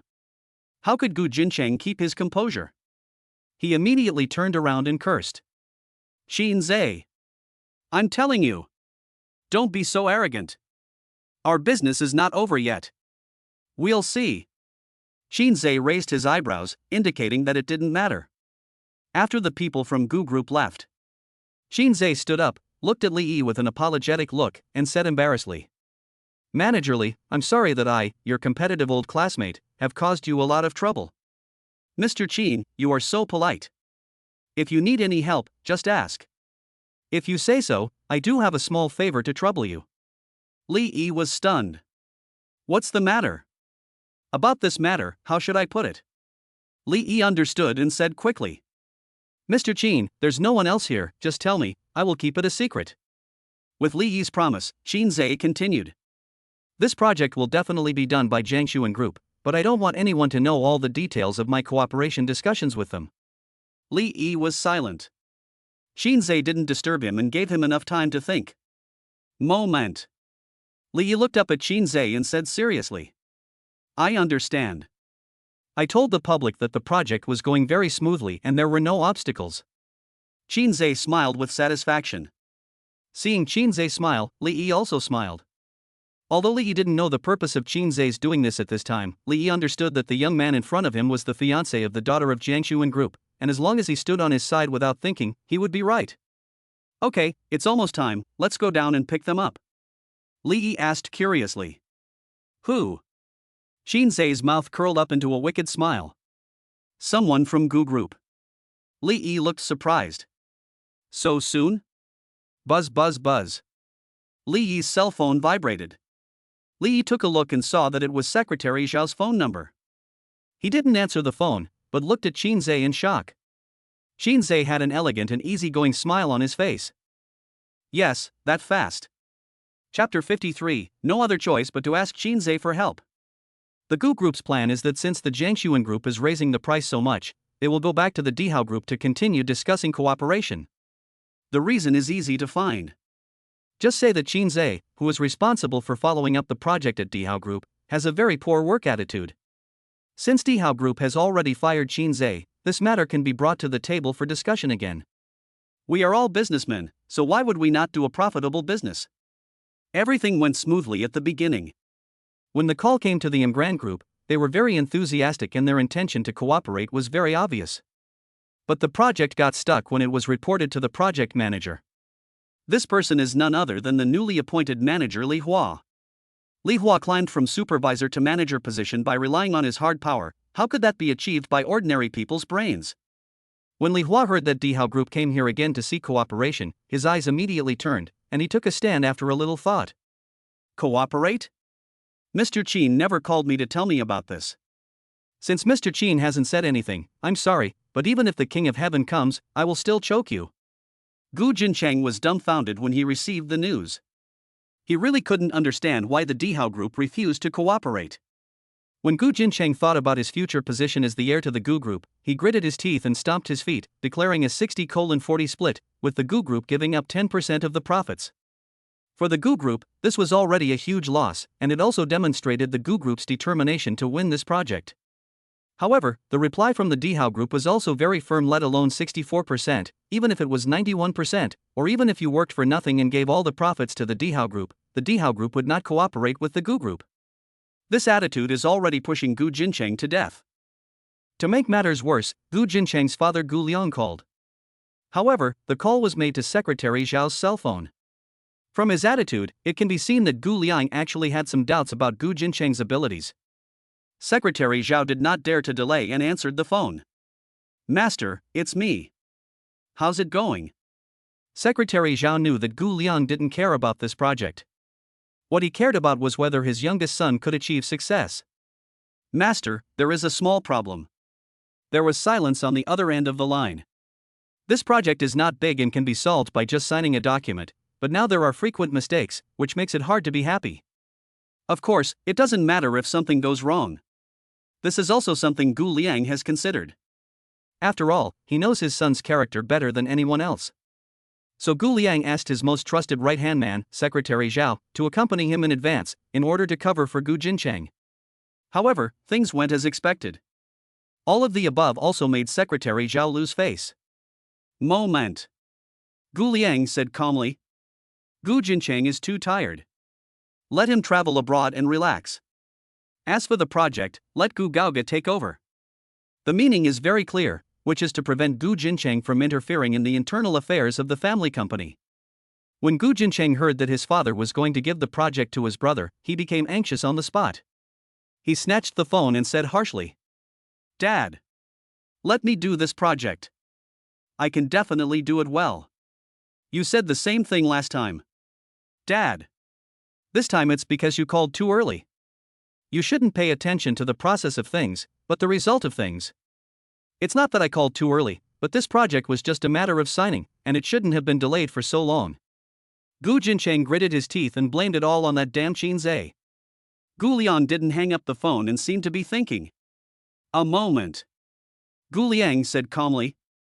I'll wait for your good news. Gu Liang still gave Gu Jincheng a chance.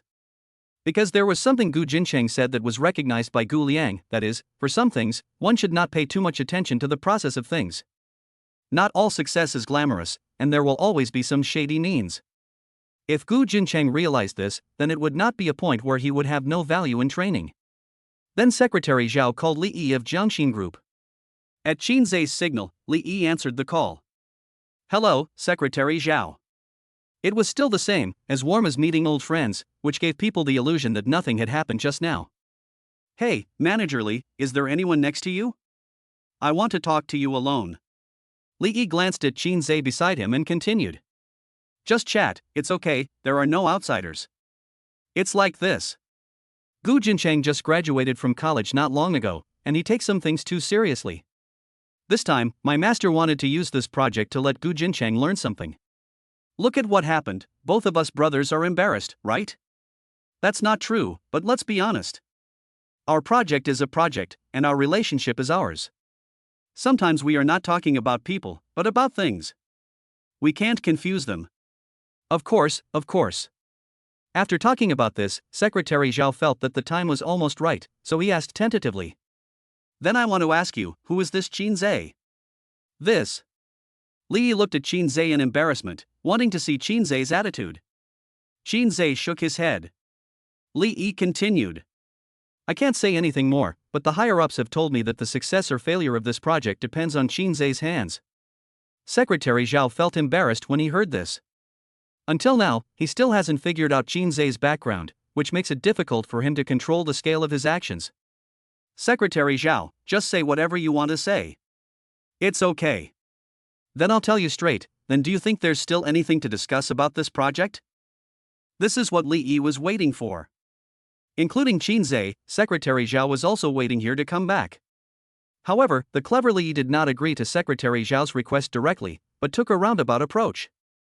Mr. Zhao, to be honest, we have been friends for many years.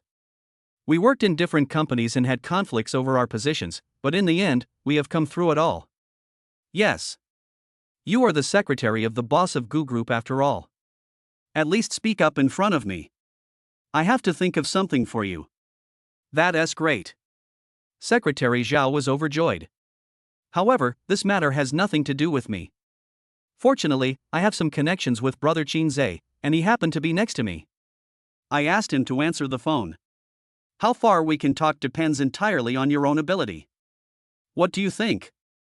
That's really great. Shinsz took the phone and said with the same enthusiasm. Hello, Secretary Zhao. Hearing Shinz's cheerful voice, Secretary Zhao's pressure was relieved a lot. Mr. Qin. Well, tell me what you want to say. I'm listening. It's like this, I really didn't know you and Master Gu were college classmates. If I had known in advance. To be honest, this matter wouldn't be so embarrassing. No matter how you two view each other, in my eyes, you are both rare talents. The reason why you have some minor conflicts, in my opinion, is that this is a rare match between a chess player and a general who meets a good talent. Chapter 54 Humiliating Gu Jincheng. This flattery was very clever. Even Shinsz couldn't help but admire Secretary Zhao's art of speech when he heard it. Secretary Zhao, it's really refreshing to hear you speak. See, I told Master Gu that Mr. Qin is a generous person at first glance. Ha ha ha ha. Mr. Qin, how about we meet first? I'll apologize to you in person if there's anything wrong. This matter has nothing to do with Mr. Gu. The main thing is that I, an adult, can still make things so unpleasant. It's really not right. Secretary Zhao. You say. To borrow one of your famous words, I am a businessman. Ha ha ha ha ha ha. See you later then? Secretary Zhao, I'm already waiting for you downstairs. After communicating with Shinsz, Secretary Zhao realized how terrifying Shinsz was. His emotional intelligence and IQ were far superior to Gu Jincheng's. Not to mention one Gu Jincheng, even 10 or even 100 of them would not be a match for Shinsz. Came to the downstairs of Jiangxin Group again. Secretary Zhao saw Shinsz and others from a distance. Just as Shinsz said, he had been waiting for me there a long time ago, expecting that I would find him again. It was not difficult to tell from his elegant and easygoing smile that everything was running in an orderly manner according to his plan. Secretary Zhao stepped forward and shook hands enthusiastically.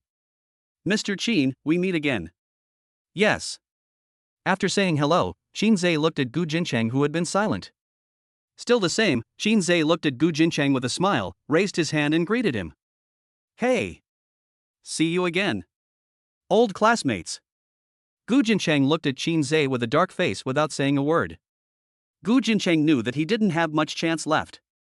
No matter how much he disliked Shinsz, the most urgent thing was to implement this project. He could always settle the accounts later.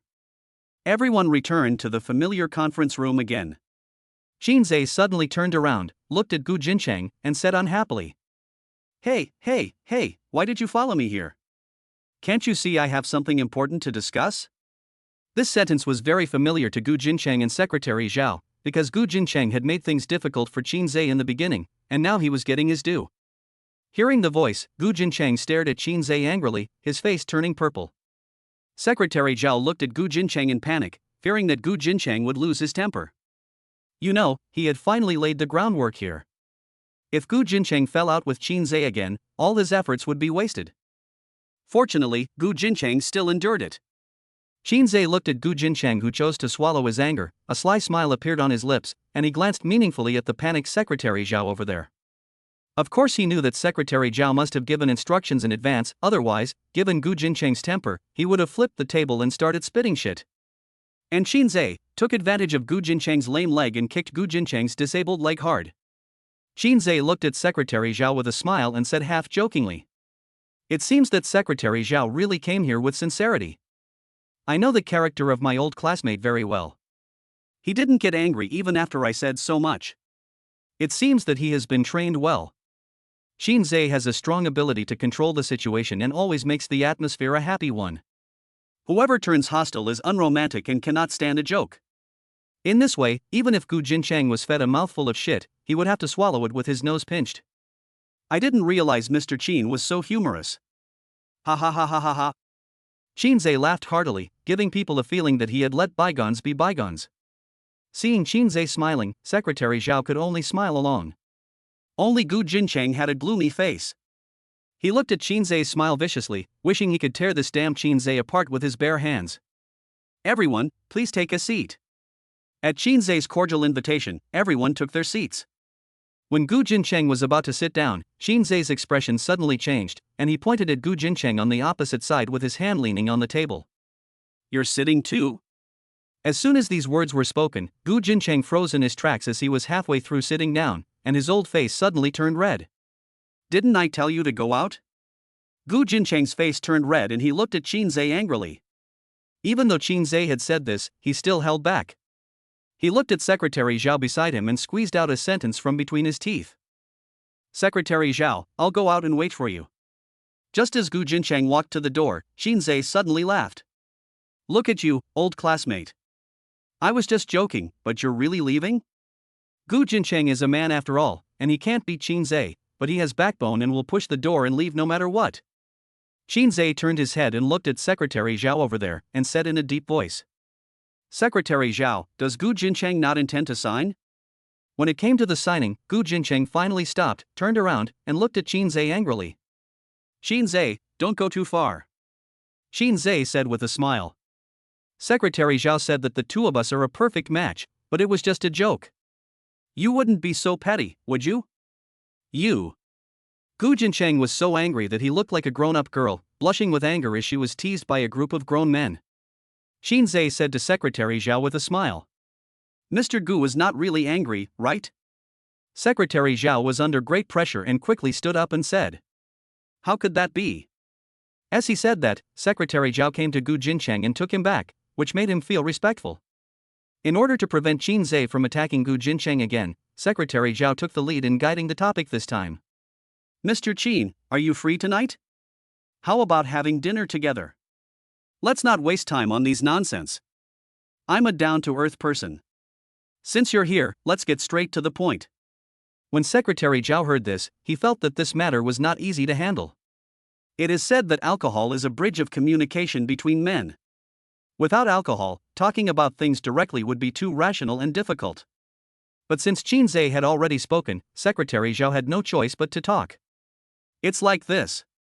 Regarding the contract, the 70% split is really. Can you see if it's possible? Able?" Secretary Zhao was stunned when he heard this. Obviously, Shinsz's easygoing temper was surprising, and it caused Secretary Zhao's brain to crash for a short period of time. "Mr. Qin, that's really 82.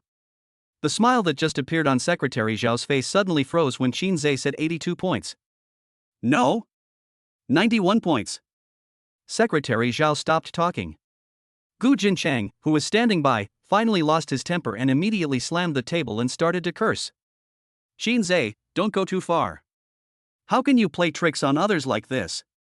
I have been tolerant of you again and again. Do you really think that I, Gu Jincheng, am afraid of you?" Shinsz laughed, pointed at Gu Jincheng unhappily, and said to Secretary Zhao, "Look. Urgent again." Chapter 55. The retribution came too quickly. Gu Jincheng knelt down and begged for forgiveness. Seeing Shinsz playing tricks on people, even Secretary Zhao, who was as steady as an old dog, couldn't sit still.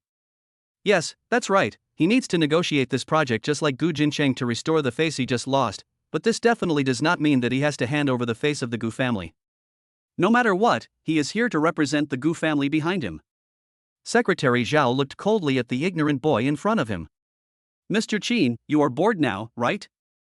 Oh. I admit that this project has not been implemented because of some personal grudges, but this time we came with sincerity. Even for the sake of the Gu family, you should put aside your personal grudges, right? Your attitude is too disrespectful to the Gu group. Faced with the pressure from Secretary Zhao, Shinsz looked indifferent.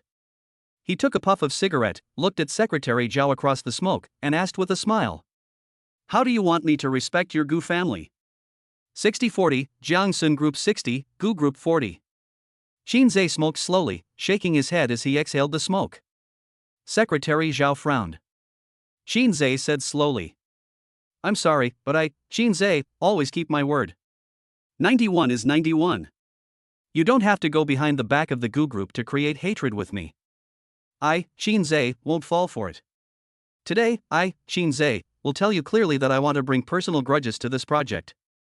Secretary Zhao was stunned. He didn't expect Shinsz to have such a strong character. Secretary Zhao came back to his senses and realized that it seemed like it had been many years since he had met a young man as ignorant as Shinsz. Things are getting more and more interesting. Good. Good. Good. Secretary Zhao smiled and said good 3 times, as if announcing that the matter was settled and that he and Shinsz had completely ended their feud. Secretary Zhao stood up, his aura fully revealed, and looked at Shinsz coldly. Boy, I know someone is protecting you, but I'm really curious about who gave you the confidence to challenge the Gu group. Do you know who is behind the Gu group? Shinsz smiled contemptuously. I have a habit of never asking about someone's background when I do something to them. This behavior is a sign of bullying the weak and fearing the strong. In the final analysis, you are just a coward who can't chew a hard bone. What do you think, Secretary Zhao? Secretary Zhao laughed out of anger. Ha ha ha ha ha ha ha ha. Suddenly. Secretary Zhao suddenly looked ferocious. Okay. See you later. Shinsz raised his wrist, looked at the time on his watch, and said casually. Okay, that's it. I won't see you off. I believe Gu Gaoga should be here soon, and I have to prepare to sign a contract with him. After all, this project has been delayed for too long. The people from Gu Group were all about to leave, but when Shinsz said the name Gu Gaoga, Secretary Zhao stopped abruptly. Only then did he understand what Shinsz was planning. Secretary Zhao turned around and stared at Shinsz with a sinister look on his face. This boy is so insidious.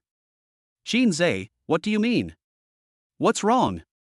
As a human being, you need to have some moral bottom line. You are just trying to sow discord. So are you going to sign this contract or not?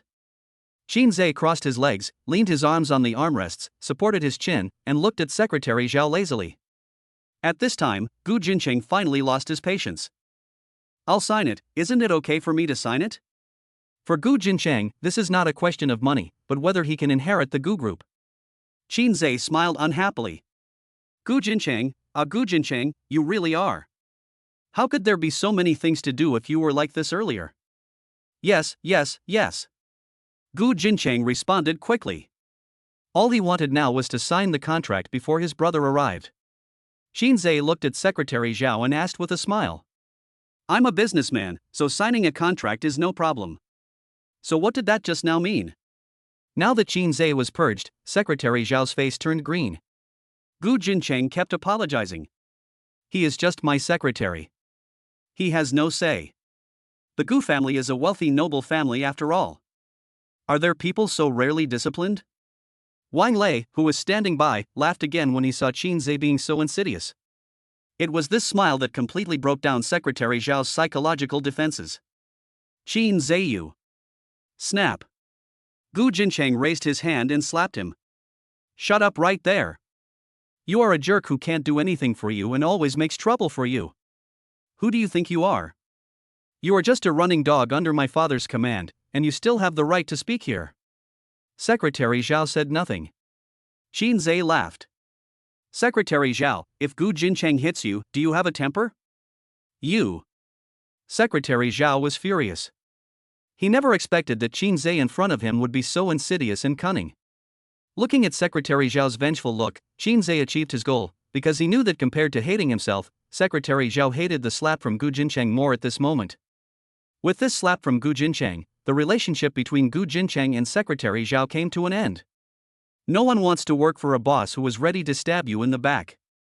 Gu Jincheng looked at Shinsz with a flattering expression. What about the contract? You mean the contract? Wang Lei stepped forward and handed the sorted contract to Shinsz. Shinsz shook Gu Jincheng's lifeline and said lightly, "Here it is." Gu Jincheng was like a pug, his eyes following the contract in Shinz's hand closely. Want to? Want to. Shinsz put the contract on the table and pushed it in front of Gu Jincheng. Gu Jincheng quickly opened the contract and was about to sign when he saw a clause about the terms of service and was stunned. The service fee is 70,000. 10,000. Shinz's mouth curled up into a wicked smile. Gu Jincheng put down the contract, looked at Shinsz, and said coldly, "No, 91% is fine, but what does this 70 million service fee mean? We don't make any money, and we even lose money, but we still have to pay you such an outrageous service fee? Is this usury?" You're the one saying this. This is legal, loan sharking. Besides, I didn't force you to sign. Whether you sign or not is your own business. It has nothing to do with me. Gu Jincheng took a picture of the contract and shouted angrily. Shinsz, you're kidding me. Shinsz raised his eyebrows and said, "It's up to you." Gu Jincheng narrowed his eyes and looked at Shinsz viciously. Although he wanted to chop Shinsz into pieces, he thought of his brother who was fighting for the inheritance. "Shinsz, there is a misunderstanding between us, but considering that we graduated from the same school, could you not be so ruthless?" Face? No matter how shameless Gu Jincheng was, he knew that it was indeed too shameless to talk about this given his current relationship with Shinsz. But there is no other way, in order to inherit the Gu group. Gu Jincheng said with gritted teeth. Am I wrong? After all, we are college classmates. We may have conflicts, but after all, we have been classmates for several years. We should not be too harsh in doing things. At least give each other some face. Ha ha ha ha ha ha ha. Shinsz laughed out of anger. Shinz's laughter made Gu Jincheng feel uneasy. Because he didn't think this was so funny, why could Shinsz laugh out loud at this moment? Chapter 56, Shinz's cunning plan was the whole plan. Shinsz stood up and looked at Gu Jincheng coldly. Since you like to play this game so much, I will talk it over with you and let you die clearly. Han Ruabing and I haven't had any results yet, and you forcefully intervened. Let me ask you, what do you think of me, Shinsz? Are you giving me face? Are you giving me face? Even if we don't talk about first come first served, at the very least, you didn't even say hello to me. Do you think highly of me, Shinsz?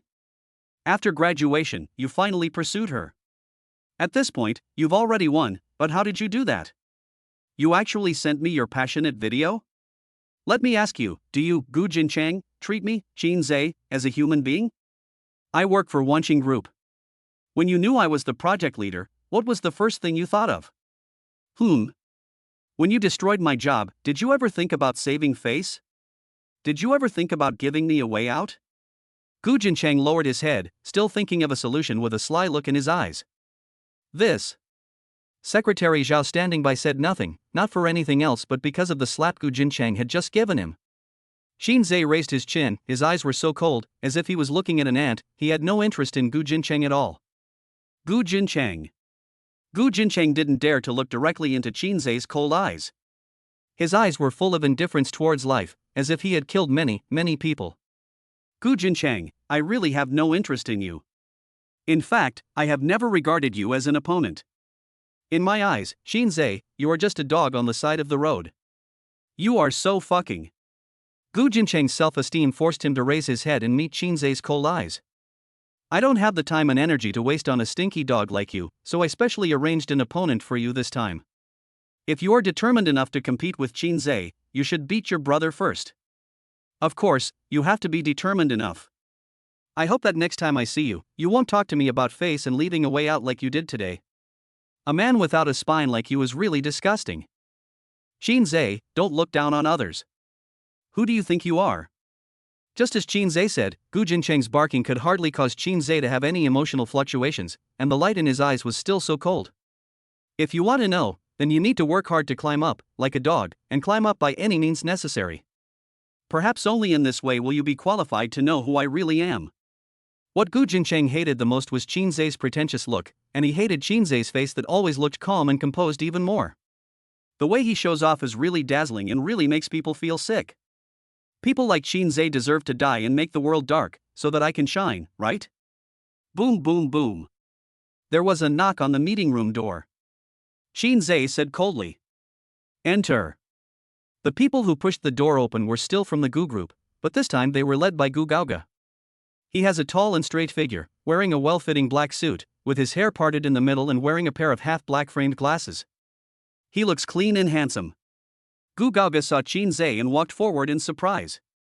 Could this person be? Qinzhe changed his face. Yes, I am Qinzhe. Oh, so you are Mr. Qin. I didn't expect you to be so handsome.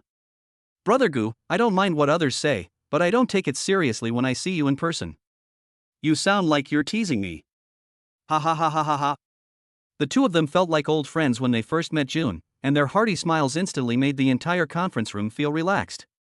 Brother, it's almost lunchtime. Let's not talk about the contract yet. I'll make arrangements. Let's go out and have something to eat. Brother Gu, don't bother me. My brother has other plans later. We are not in a hurry for this meal. Let's get this contract done first. Okay, brother, I'll listen to you. Wang Lei handed Qinzhe another new contract. Gu Gaoge picked up the pen without even looking at the contents of the contract. Brother, you have other plans today, so I won't disturb you. After you sign, I'll leave. Let's have a drink together when we have time. No, brother, take a look at the contract first to see if it's suitable. No need to look. Although this is the first time we meet, I like you and I trust you. For Gu Gaoge, it is not a question of money, but a question of performance. The contract that Gu Jincheng couldn't get went smoothly for Gu Gaoge, which gave Gu Gaoge a better chance of winning the fight for the inheritance of the Gu group. Qinzhe took the pen on Gu Gaoji's hand and said in a deep voice.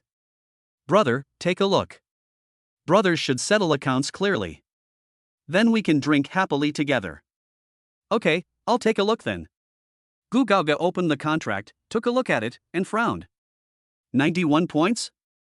Are you sure?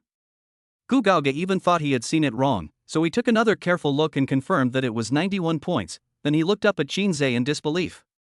Brother, you. Qinzhe smiled and explained. Brother, I discussed the 9:1 split with your brother Gu Jincheng, and he said he disagreed, so there was nothing I could do. I could only. When Gu Jincheng heard this, he became motivated. Brother, Qinzhe is too bullying. He just looks down on our Gu family. Before he finished speaking, Gu Gaoge raised his leg and kicked Gu Jincheng in the lower abdomen. Gu Jincheng flew out horizontally like a kite with a broken string. Gu Gaoge looked at Gu Jincheng coldly and said disdainfully. You have no right to speak here. You useless piece of shit. When he turned to look at Qinzhe, Gu Gaoge still had that friendly smile on his face. Brother, I'm sorry to have made a fool of myself. Your disappointing brother, must have caused you a lot of trouble. I apologize to you here. Brother, now that you are here, we won't talk about this anymore. Just do the job beautifully. Gu Gaoge looked at the contents of the contract and said with a complicated expression. But, our Gu group gets 90% of the profits, and your Jang Yun group only gets 10%. Isn't this inappropriate? As soon as these words were spoken, the whole audience was in an uproar. Only then did everyone understand what Qinzhe meant by 91 points. Qinzhe smiled calmly and explained. Brother, to be honest, I have something else I want to trouble you with. Explain. Gu Gaoge looked serious. Brother, I'm just a lousy worker. I can't beat you, my brother.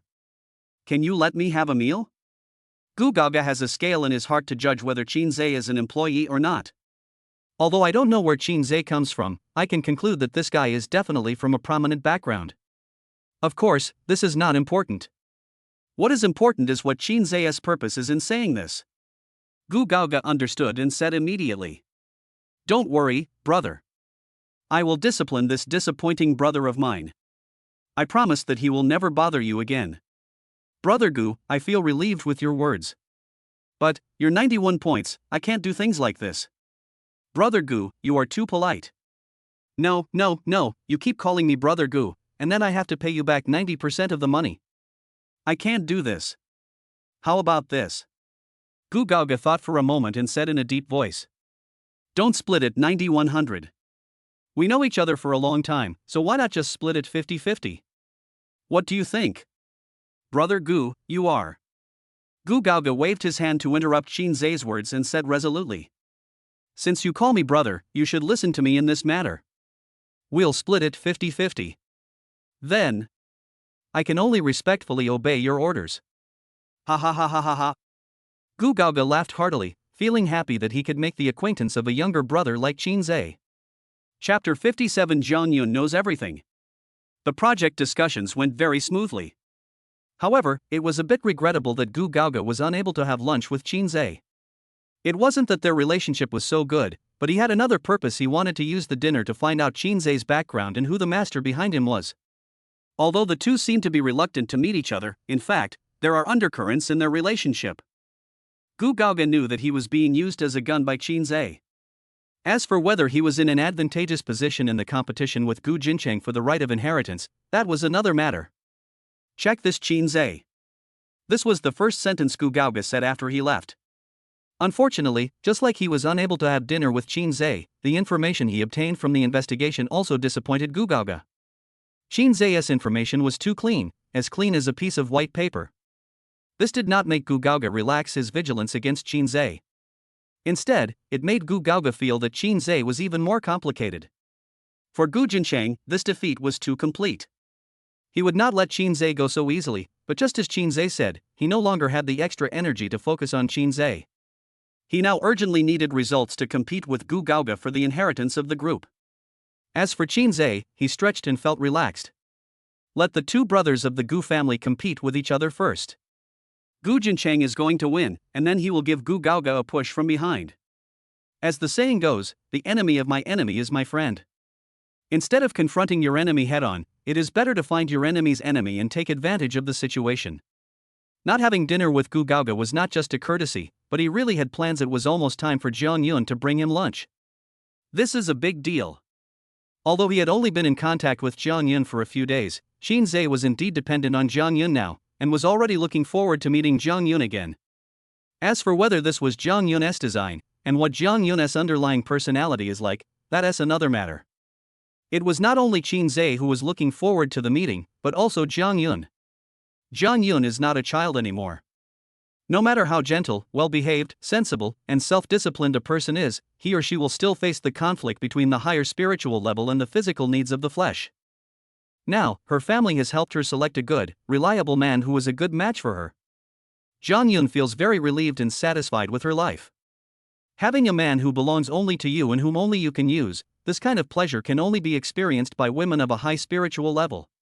Jang Yun walked out of the dormitory building with her lunchbox. Because she didn't want to cause trouble for Shinsz, she wore a mask this time.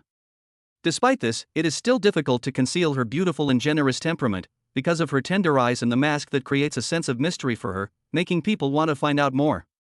When she met the dormitory manager, she stopped her with a conflicted look on her face. That Jang Yun. Jang Yun looked at the dormitory manager strangely, not understanding why she was frowning. There's something. I hesitated for a long time and didn't know whether I should tell you. Go ahead. If I tell you, I feel like it's not appropriate and it's a bit of an exaggeration. If I don't tell you, I feel like you should have the right to know about this. It's okay. Go ahead. A cute and obedient smile appeared on Jang Yun's face. Your fiancé is called Shinsz, right? Actually, I thought he looked familiar when I first met him, but I couldn't remember where I had seen him before. It was only these past few days that I remembered. Then what? He is actually a student who graduated from our school. During his time at school, he pursued a girl named Ruabing. This girl lived in our dormitory building at the time. Now after graduation, she has become a teacher in our school. Jang Yun didn't say anything. I heard that Shinsz seemed to have been pursuing her since high school. Jang Yun still didn't say anything. After saying this, the dormitory manager quickly added. Oh, of course, I told you this for no other reason. I'm not trying to sow discord or anything like that. I just think you're a good kid. You should know this. Also, let me speak from my conscience. Shinsz is a really good kid, very sensible and dedicated, but he was just misplaced. At this point, the dormitory manager already regretted what she had said. She had been struggling for a long time and realized that she should not have said it. Once she said it, the meaning changed. No matter from which angle you looked at it, it seemed more like a way to sow discord. Looking at the nervous dormitory manager in front of her, Jang Yun smiled gently and said softly, "I knew it a long time ago." "You knew that already?" "Yeah, and I don't care that much, as long as Shinsz treats me well, it's fine. Besides, nothing actually happened between them." After hearing what Jang Yun said, the dormitory manager felt even more sorry for Jang Yun's character. She was so sensible and gentle. "Okay, I'm leaving now. I have to bring him lunch, or he'll be hungry." Go. If you don't come back at night, remember to call me and tell me." Jang Yun's pretty face turned red. She was not embarrassed, but responded openly. A well-tailored suit and a neat 3:7 split hair seemed to have become Shinsz's standard outfit. Coupled with the nonchalant smile on Shinsz's face at all times, Jang Yun never got tired of looking at him. For Jang Yun, Shinsz seemed to be the best adult gift given to her by the Jang family. Jang Yun got out of the car and waved her cotton gloves at Shinsz from a distance. She ran up to him and said unhappily, "Ah, Shinsz, you really are, why are you waiting for me again? It's so cold? Besides, I told you, this is my family's company, I have an employee card." As she spoke, Jang Yun took out her secretly applied employee card, which even had a cute Doraemon card holder on the outside. "Here, look." Looking at such a lovely Jang Yun, Shinsz's worries instantly disappeared. "I couldn't stay idle, so I came down to wait for you." "Then you work. You just came to the company, so you don't do performance? Aren't you my achievement?" Jang Yun looked at Shinsz vigilantly, pointed at Shinsz's face with her mask, and said seriously, "Shinsz, let me tell you, you're getting a little too familiar with me now, and you're even starting to flirt with me when you talk." "Ha ha ha ha ha ha." Jang Yun's serious look was not scary at all, but rather cute, making Shinsz want to laugh. Jang Yun also knew that she couldn't fool Shinsz, so she giggled and walked forward to hug Shinsz's arm. "Guess what delicious food I made for you today? Shrimp? Eating seafood all the time is bad for your health.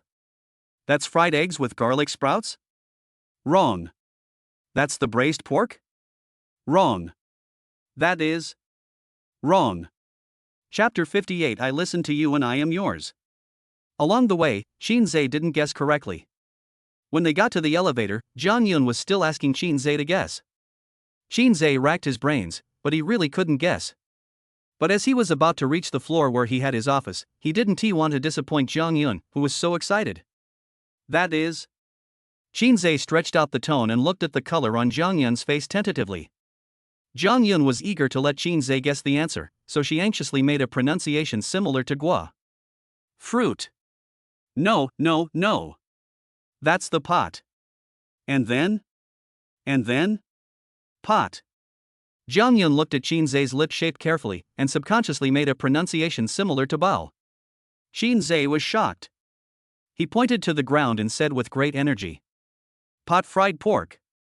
"Ha ha ha ha ha ha." Obviously, it was Shinsz who guessed the answer, but in the end, it was Jang Yun who was the most excited. "Shinsz, you are awesome." Excited Jang Yun hugged Shinsz's arm. Victory went to her head. She didn't care about the so-called modesty at the moment and stuffed Shinsz's arm into her arms. This time, Shinsz felt most clearly how feminine Jang Yun was. Her figure was really a blessing for her husband. However, she was not so much smug and vulgar as she was immersed in Jang Yun's figure, but rather felt relieved and happy to have a fiancé like Jang Yun. A good woman is like this, she is afraid that you will lose, so she finds ways to make you win and reward you. This stimulated Shinsz's conscience to the greatest extent, making Shinsz feel that no matter how good he was to her, he still felt indebted. Shinsz even began to hate that damn Han Ruabing. His past with her had simply tarnished the gentle Jang Yun. How could he have been involved with that kind of woman? In the country, Jiangxin Group is a super conglomerate with companies spread all over the country. The richer a girl is like Jang Yun, the better her information is protected. From the perspective of outsiders, you can only tell from the way she travels that she is a super rich person. But that is all, you won't be able to find any extra information. Therefore, even the core members of Jang Yun group rarely let you know Jang Yun's true identity, let alone Shinsz's immediate superior Li. Because of Shinsz's presence, Wang Lei was not polite. He took his lunchbox and started eating with his chopsticks. Sister-in-law, your cooking skills are really good. So much bullshit, Shinsz said unhappily. Sister-in-law, let me tell you, just for your cooking skills, you and my brother have to make this happen. You two can't have a quarrel, otherwise I will have nothing to eat. Shinsz raised his leg and kicked. No, just a meal and you betrayed me? The chair under Wang Lei had wheels, and the kick sent Wang Lei far away. The two of them had a good relationship, and it was common for them to have small quarrels, but the lunchbox in his hand was the most important, so he would not forget to take the lunchbox with him just in time, to stay away from Shinsz and have some peace and quiet. Li passed by. Xiao Zhe, are you eating? Hey, Manager Li, you haven't eaten yet? I'll go right away. Li looked at Jang Yun's peerless face and asked Shinsz. This is? Shinsz put down his chopsticks and introduced. She is my girlfriend. I just came here to work and wanted to save some money, so she brought me food. Jang Yun didn't hear anything else. When she heard Shinsz claim that she was his girlfriend without her permission, her pretty face immediately turned red. She hugged Shinsz's arm again, secretly pinched Shinsz's waist, and blamed Shinsz for embarrassing her like this. However, it was precisely because of this action of hugging Shinsz's arm that the two of them were in a relationship that was irrefutable. Li Yi's purpose was simple. He wanted to use his relationship with Shinsz to show up, say hello, and become familiar to the daughter of Jang Yun group so that his career would be smoother in the future. Li Yi looked at Jang Yun and nodded politely. Hello, Miss Jiang. Jang Yun realized that her identity was exposed, so she said softly. I'm sorry to trouble you. Li Yi smiled, and seeing that his goal had been achieved, he stopped disturbing him. Okay, I won't bother you anymore. Then, he said to Shinsz. Okay, let your girlfriend cook and save on living expenses, that's good. Besides, your performance is very good, so if you have nothing else to do, go home early. I'll call you if there's anything urgent at the company. Thank you, Manager Li. Li Yi smiled and left. After Li Yi left, he picked up his chopsticks and continued eating. I don't know why, but I always meet nice people recently. I'm so happy that I'm a little too proud of myself. This sentence is a prelude. Jang Yun certainly understood, so she smiled and said. You mean I'm nice to you? And then what? This is really mysterious. Maybe because of you, everyone around you is happy. Others are also inexplicably nice to me. And then what? My previous supervisor was also named Li, and this supervisor is also named Li. Both of them are very nice to me. Jang Yun knew this was also the key point, so she said softly. I will listen to you, and the company will naturally listen to you too. Because she was worried that Shinsz couldn't appreciate Jang Yun's sincerity, Jang Yun gently pushed Shinsz's arm into her arms. This time it was intentional, even a tease. Shinsz buried his head in his meal. Jang Yun's gentleness lies in the fact that no matter when or what happens, she can always give you the feeling that her eyes are full of you.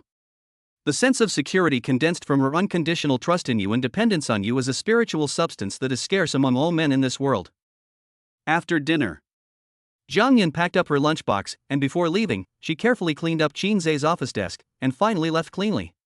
Moreover, she did not ask Shinsz to send him off, and she kept saying, work hard and go home early. I'll be waiting for you.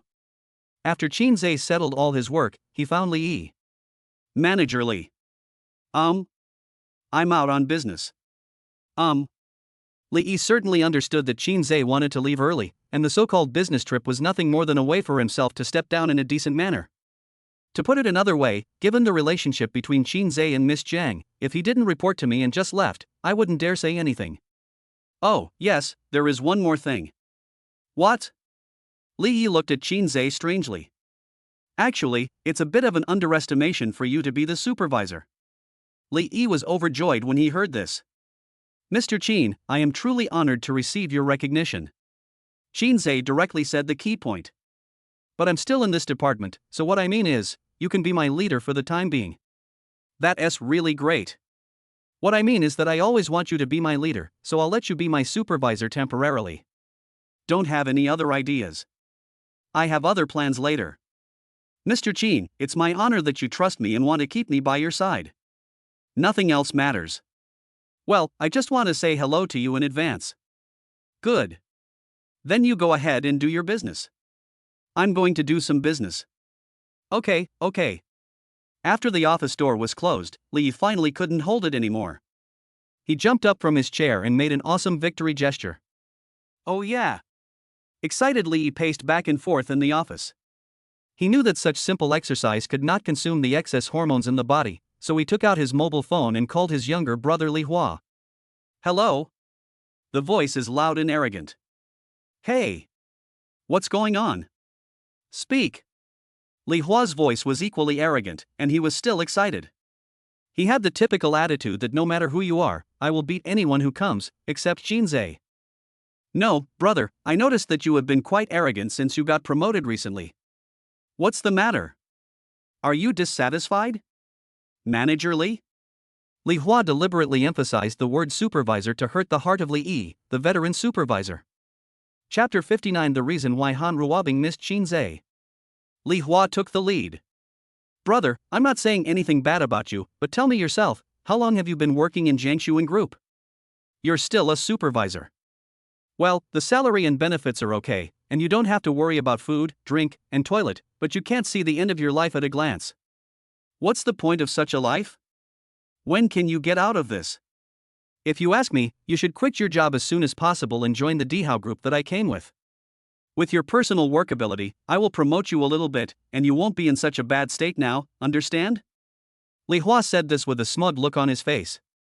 After all, they are brothers. If Li really resigns and joins Dihao Group, as his younger brother, I will give him a hand. This will never change. However, he is mean enough and his words are vicious enough. If these words had been heard before, Li Yi would have been furious, but today Li Yi was different. He stood up straight. Li Yi smiled and responded. Brother, there are some things and some truths that I, as your elder brother, don't know how to explain to you. After all, your level is not up to that level. If I tell you too much, you won't be able to digest it, and it will delay your future. What the hell? What do you mean by level or not? What's wrong with you? You are just an ordinary supervisor. With your level, what are you talking about? Why are you pretending? Hey, brother, my stupid brother, you said you were promoted to the general manager of Wanqing Group, which is fine. You can show off in front of me, but you are just a manager of a subsidiary of Wanqing Group. Why are you showing off to me? What is there to show off? If it were me, I would not say anything. If I say something, I will have no vision and low level. No? I'd rather be the head of a chicken than the tail of a phoenix. You are a supervisor in Jang Yun Group. You haven't even become a manager, and you're still pointing fingers at me? With your high expectations and low skills, to be honest, you can only be a supervisor in your life. Ha ha, what a pity, your brother, I'm not the supervisor anymore. What's the meaning? Literally. You got a promotion too? You can understand that, but I can't say that. What do you mean? Did you meet a master who promoted you? He. Li Yi just smiled and said nothing, letting Li Hua experience the profound truth behind the hee on his own. Who is it? Then tell me first who is the master who promoted you. When Li Hua heard this, he laughed on the spot. Brother, you don't have to try to get me to say anything. I can only tell you that the noble person I met is very powerful. His status and position are far beyond your imagination. Don't even mention that you asked me. Even if my parents pinched my neck and asked me today, I would just smile and say nothing. Since you understand this, why are you so shameless to ask me? Do you think I would tell you? And I'm telling you now, I don't care who the benefactor behind you is, but compared to the benefactors I met. Humph, let me tell you this, they are not on the same level at all, it will scare you to death if I tell you. Please forget it. Anyway, I didn't call you this time for any other reason. If I were you, I'd just quit your job. You're just a manager of a subsidiary of the Wanqing Group, and there's nothing you can do. If you come back and help me, your life won't be lived in vain. Ha ha ha, forget it. Let me say this. You should just work for me. Neither of them was willing to give in to the other. They both stood firm in their positions and refused to back down, as if whoever compromised would be made inferior to the noble man behind him. Okay. Let's wait and see. Just wait and see. One day you will regret it. I'll wait for you to beg me. Snap. The two argued until their faces turned red and finally hung up the phone together. The other end. Shinsz's home. At this time, Shinsz was helping the masters install the water heater. The previous water heater at home was too small, which resulted in Jang Yun always not having enough hot water when washing clothes. Her little hands were so cold that it was really heartbreaking. "Brother, the installation is complete, take a look and see if it works." Shinsz checked it and nodded with satisfaction. Okay. Okay, I'll take a picture, and then you sign it. No problem. Swish, swish, swish. Beautiful signature. The master couldn't help but sigh.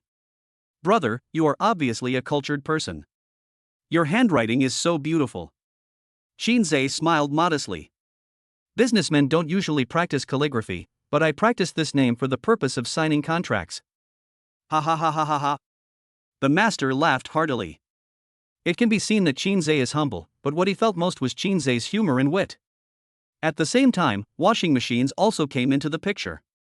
Shinsz hurriedly said, "Master, put it here, yeah, yes, this is it." Because of Jang Yun's presence, a lot of new items were added to the house. Before, Shinsz just dealt with it, but it couldn't be said that he dealt with it. He just didn't care and didn't pay too much attention to where he lived or the things he used. This is also the fundamental reason why Shinsz failed to catch up with Han Ruabing. If Shinsz was more particular about his daily life and showed off a little bit of his wealth, according to Han Ruabing's personality, he would have been unable to hold up his pants long ago. Shinsz has had a great time during these years in college. Ever since Shinsz had Jang Yun, he was dissatisfied with everything about her and always wanted Jang Yun to use the best things. It's a mixed bag. Good, Jang Yun's hands won't be frozen anymore. The bad thing is that if Jang Yun's hands were not cold, she might not have handed her hands to him so that he could warm them up, and there would have been less intimate interaction between them, both tangible and intangible. Shinsz put his hands on his hips, looked at the new items added to the house, and nodded with satisfaction. Okay, let us leave it like this for now, and add more if anything is needed later. After checking the time and thinking it was about time, Shinsz grabbed his coat and went out to pick up Jang Yun from school. When I arrived at Zhongqing University of Science and Technology and got off the taxi, the first thing I saw was the Maybach parked on the side of the road. The cold and taciturn woman was wearing formal clothes and leaning against the car, apparently waiting for Jang Yun to use the car after school. When the cold-hearted woman saw Shinsz, she got into the car directly, stepped on the gas and drove away without even saying hello. Shinsz smiled bitterly, thinking, at least say hello. Before Shinsz had time to think about it, the cold woman had just left when Jang Yun appeared at the school gate. She was fully armed, wearing a thick cotton coat, clumsy cotton gloves, cute bunny ear bags, and a mask that covered half of her face. When Shinsz saw her, he smiled instinctively. Even though Jang Yun was wearing a mask, it was not difficult to tell that she was smiling happily. When she smiled, her eyes were curved and bright, and she looked particularly lively. Chapter 60 So?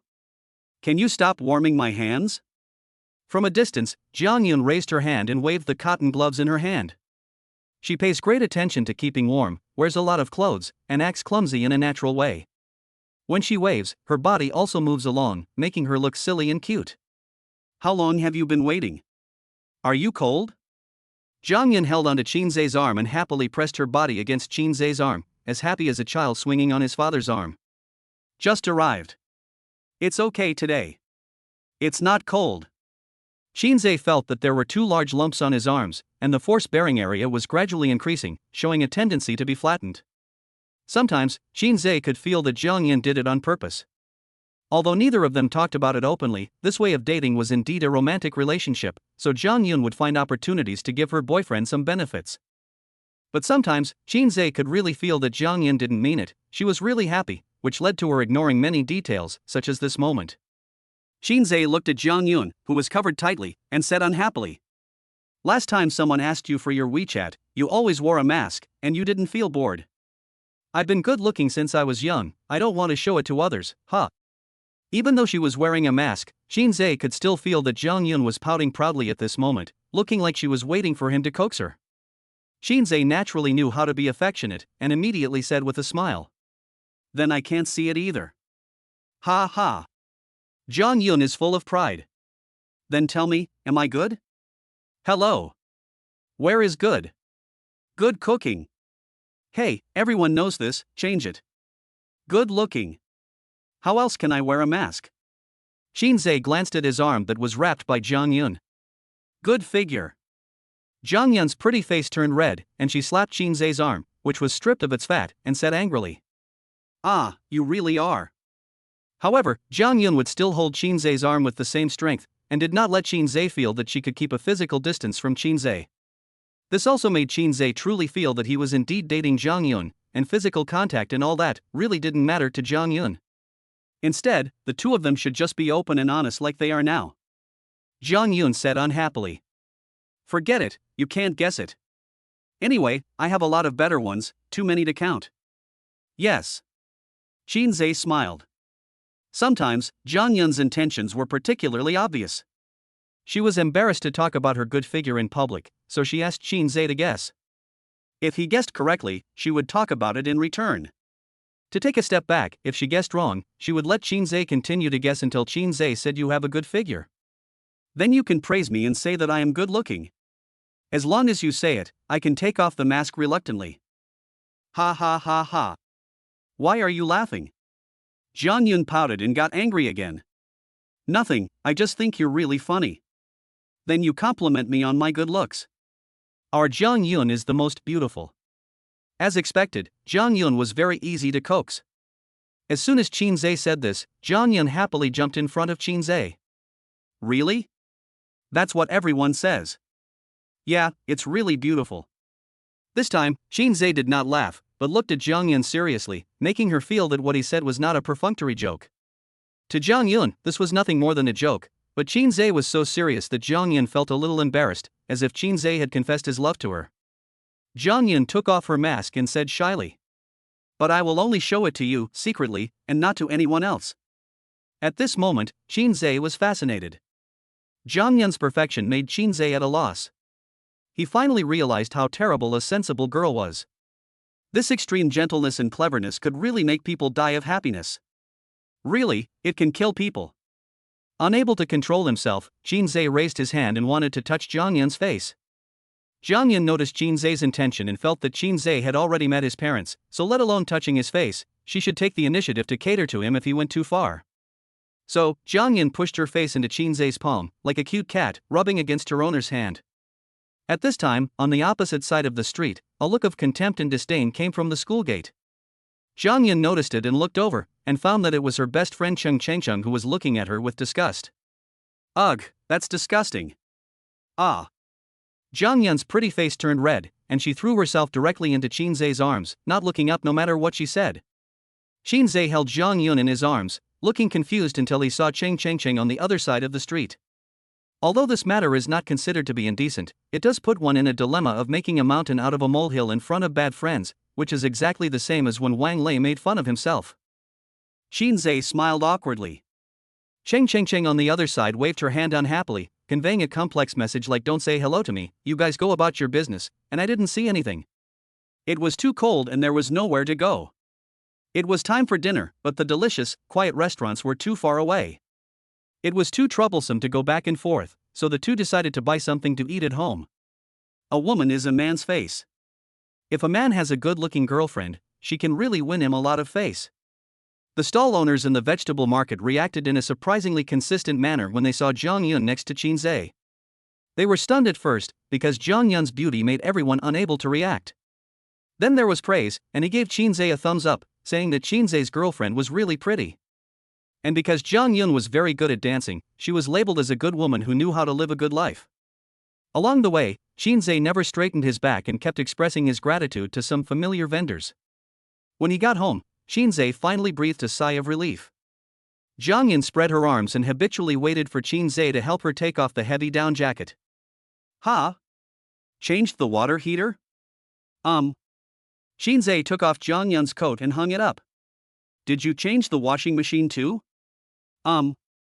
Wasn't it working fine before? Why did you change it? Shinsz explained lightly. The water heater has too little storage capacity. Every time you wash clothes, it's not enough and your hands are freezing, so I changed it. As for the washing machine, it's just a convenience. I think it has more functions and it will be easier for you to use it. So what? Jang Yun looked at Shinsz. Why? So you don't have to warm my hands, right? When he said this, Shinsz could clearly see that Jang Yun was a little angry. He was not sure whether Jang Yun was really angry, but he could feel that Jang Yun's attitude was very serious and would not be neglected. This made Shinsz recall his father-in-law's warning, "This child is good in everything except his bad temper." Chapter 61 Girlfriend's Obligations. For a moment, Shinsz was a little at a loss. Jang Yun stared at Shinsz closely, raised her eyebrows, and motioned Shinsz to continue.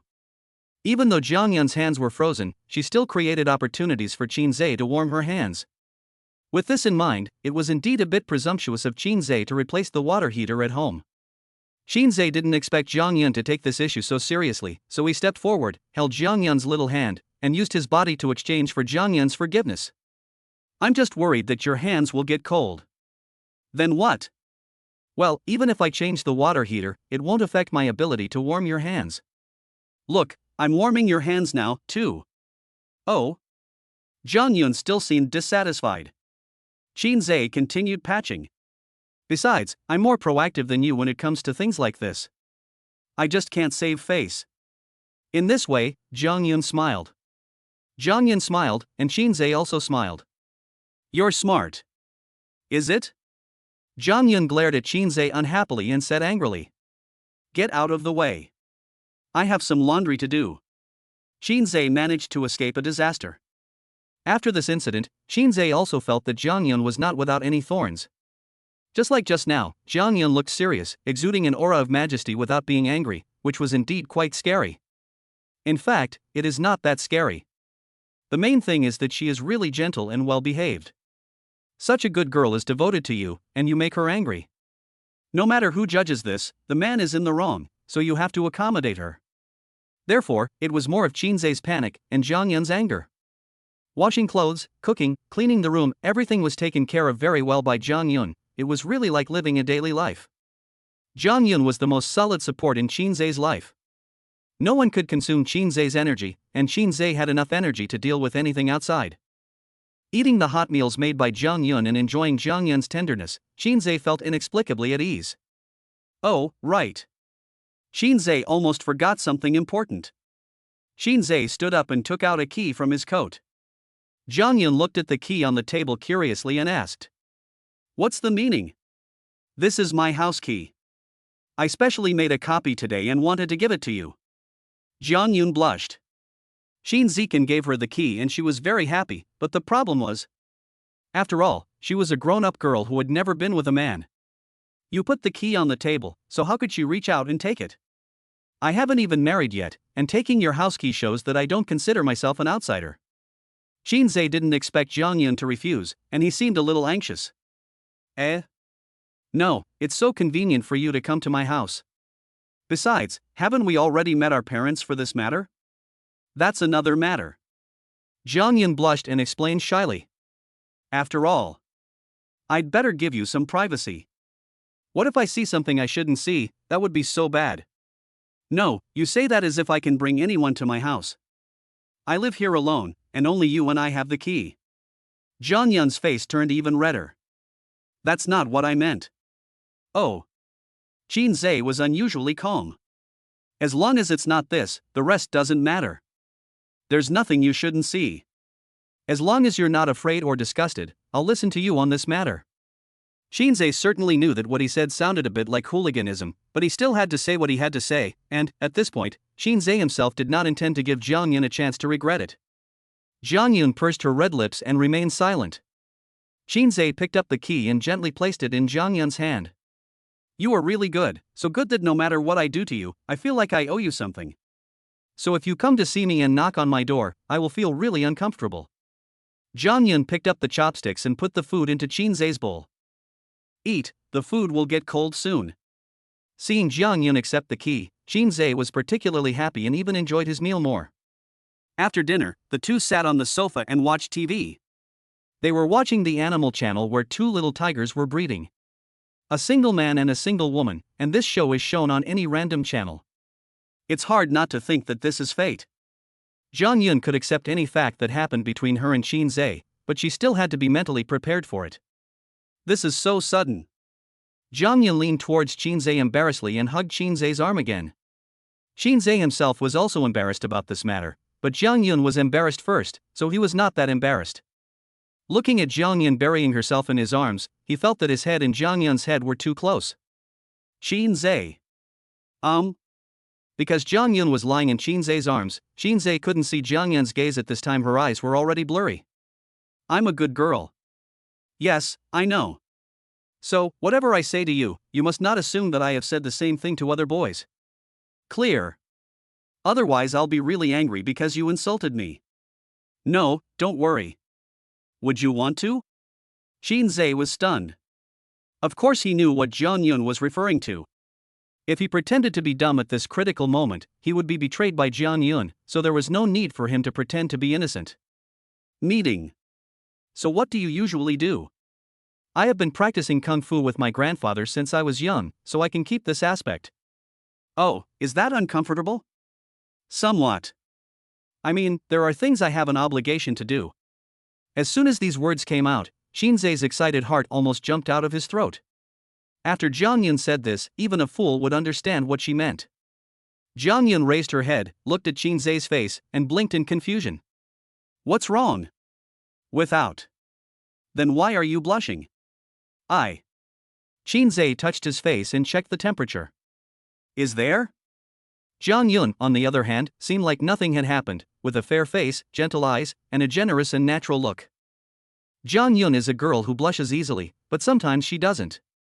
After a few times, Shinsz will realize that this is a trivial matter for Jang Yun. But Shinsz, who was blushing now, looked so unnatural, and he looked at the things between husband and wife too dirty. Feel sorry. Jang Yun smiled and said nothing. I looked up at the time on the clock and felt that it was about time to go back to school. Will you give me a ride? Shinsz came back to his senses and looked at the time, only to find that it was already 9 o'clock. Time flies. It's too late. I'll take you there. Okay then. Jang Yun smiled widely, looking very satisfied, and was particularly adorable. Chapter 62 The truth is revealed, Shinsz actually has a girlfriend. On the way, Shinsz said nothing, his mind full of Jang Yun's words just now. Actually, I have an obligation to do some things. Sometimes, even Shinsz had to admire Jang Yun's emotional intelligence and precise expression ability. Jang Yun understands things between men and women too well. If you can make sure that you won't let the other person down, then things like this, there's really nothing to be ashamed of. You should just speak out openly like Jang Yun did. Thinking of this, Shinsz glanced at Jang Yun, who was holding his arm, and his love for Jang Yun was mixed with admiration. Seeing Shinsz looking at her, Jang Yun raised her head and responded to Shinzei's gaze. Shinsz shook his head, indicating that it was okay. Jang Yun's eyes curved and she smiled brightly. Even though half of her face was covered by a mask, she was still so cute and pretty. When they arrived at the school gate, they just got out of the car and bumped into Ruabing head-on. Ruabing looked nervous, breathing rapidly, and looked at Jang Yun with fear in her icy eyes, like a heart patient who had been stimulated. Especially when she saw Jang Yun holding Shinzei's arm so intimately, she could even feel how good it felt to be hugged by a girl as smart as Jang Yun. It's so late in the day to send Jang Yun back. Ruabing didn't dare to imagine where the two had returned from. Would they be at the Opalenchet International Hotel? Jang Yun was leaning against the window, with for Shinsz only written on her back, and then she looked at the night view of Jiangcheng with an intoxicated look. Ruabing was going crazy. She never thought that Shinsz could let her go so quickly. Shinsz, you guys. Ruabing was so panicked that she couldn't even utter a complete sentence. 20 minutes ago. Ruabing returned to the staff dormitory.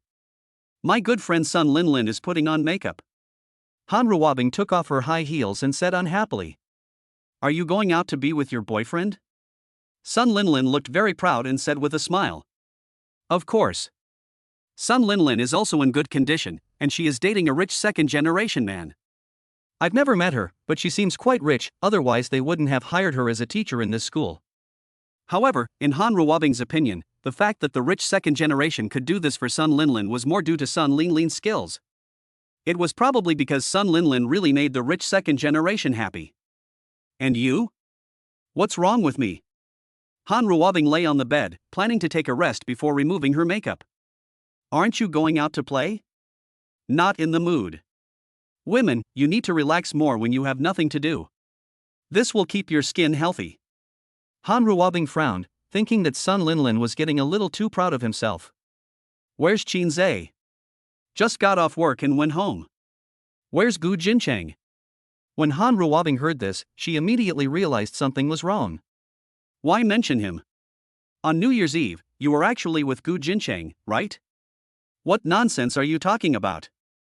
Han Ruabing jumped up as if her tail had been stepped on, and became anxious on the spot. Because of Gu Jincheng's fat and big-eared image, Han Ruabing least wants outsiders to know about their affairs. It is very embarrassing, but Gu Jincheng is very rich, and she cannot break off this relationship with Gu Jincheng.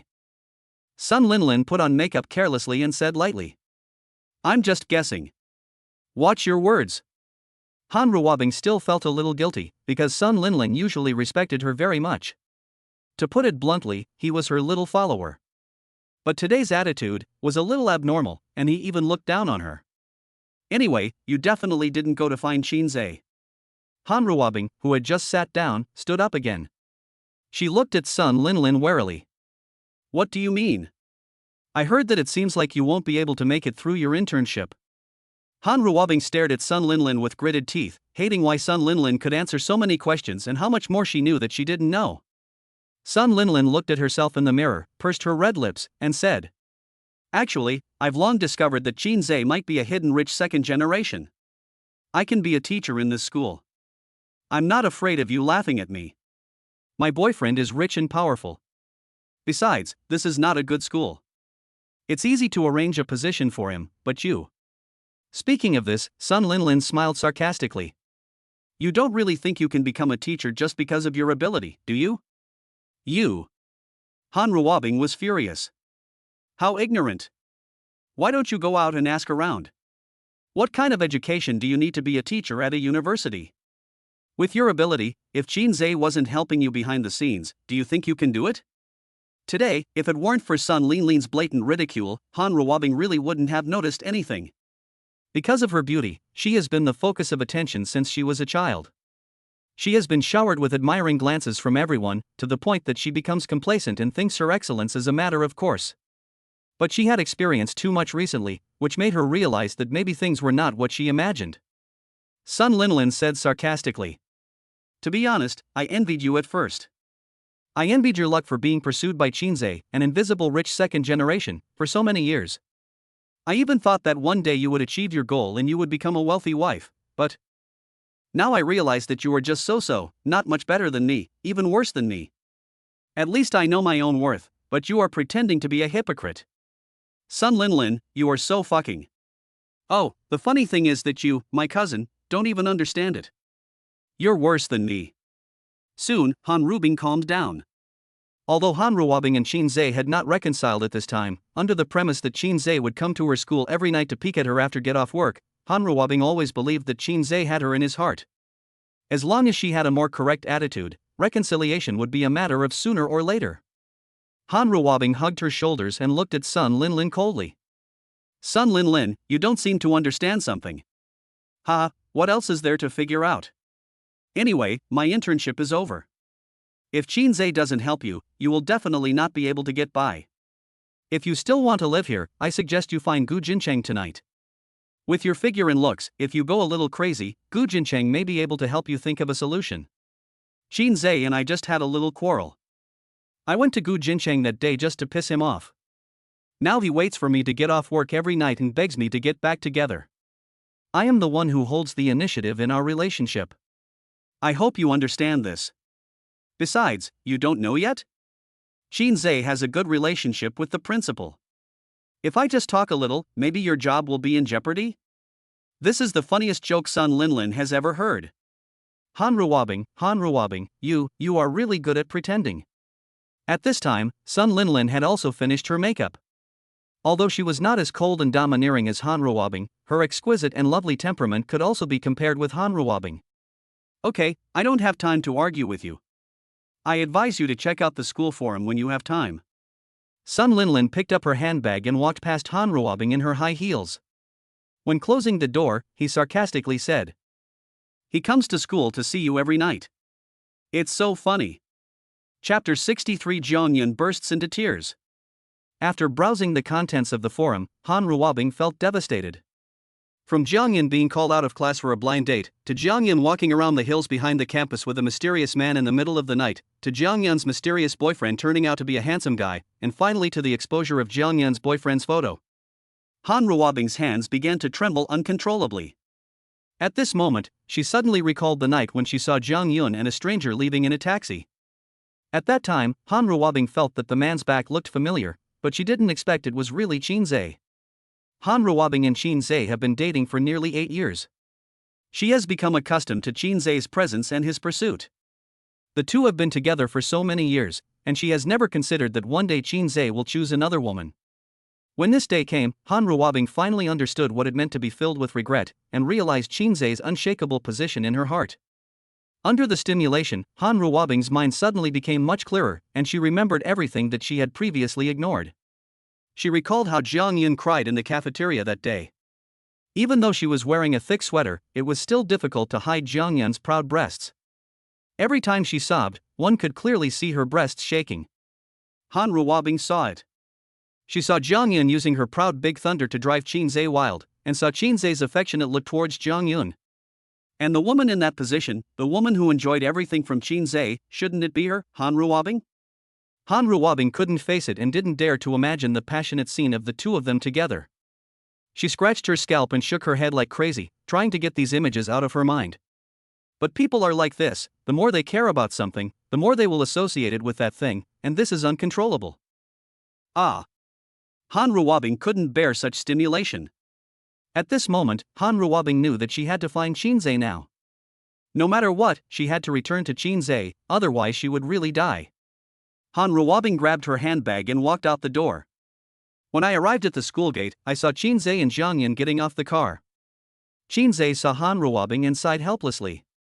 He knew this day would come, but he never expected it to be today. But it's okay too. Fortunately, I am with Jang Yun. If Ruabing finds Jang Yun alone and says something unpleasant, and then makes Jang Yun cry, wouldn't I be heartbroken? Shinsz now knows better than anyone that he has been completely conquered by Jang Yun. This gentle Jang Yun is the apple of his eye. Jang Yun looked at the excited Ruabing, then looked at Shinsz, looking dazed. If you have anything to say, you guys can chat. I'll wait over there. Jang Yun was very sensible. In order not to embarrass Shinsz, she planned to avoid him temporarily and asked Shinsz alone if there was anything later. Just as Jang Yun was about to leave, Shinsz grabbed Jang Yun. Feeling the domineering power in Shinsz's hand, Jang Yun's pretty face turned red. Shinsz looked at Ruabing, who looked like she could die suddenly at any time, and said helplessly, "What's the matter with you? Shinsz, let's talk alone, okay? Just talk about it here if you have anything to say." Seeing Shinsz's indifferent look, Ruabing knew that Shinsz must have been bewitched by Jang Yun and lost his mind, so she planned to get Jang Yun away first. "Student Jang Yun, right?" Jang Yun didn't respond, but nodded. "Classmate Jang Yun, Shinsz, and I have known each other since high school, and he has been pursuing me since high school. He even gave up his admission to a prestigious university in order to go to the same university as me." Shinsz did not interrupt Ruabing. He knew very well that these things could not be kept secret, and Jang Yun would know sooner or later. Today was a good opportunity to solve it all at once to avoid trouble later. Ruabing became more and more anxious as she spoke, looking at Jang Yun with tears in her eyes, fearing that Jang Yun would snatch Shinsz away from her. "Student Jang Yun, I know you are a good girl. I have no other intention in telling you this, but I want to tell you that Shinsz has been serious about me all these years.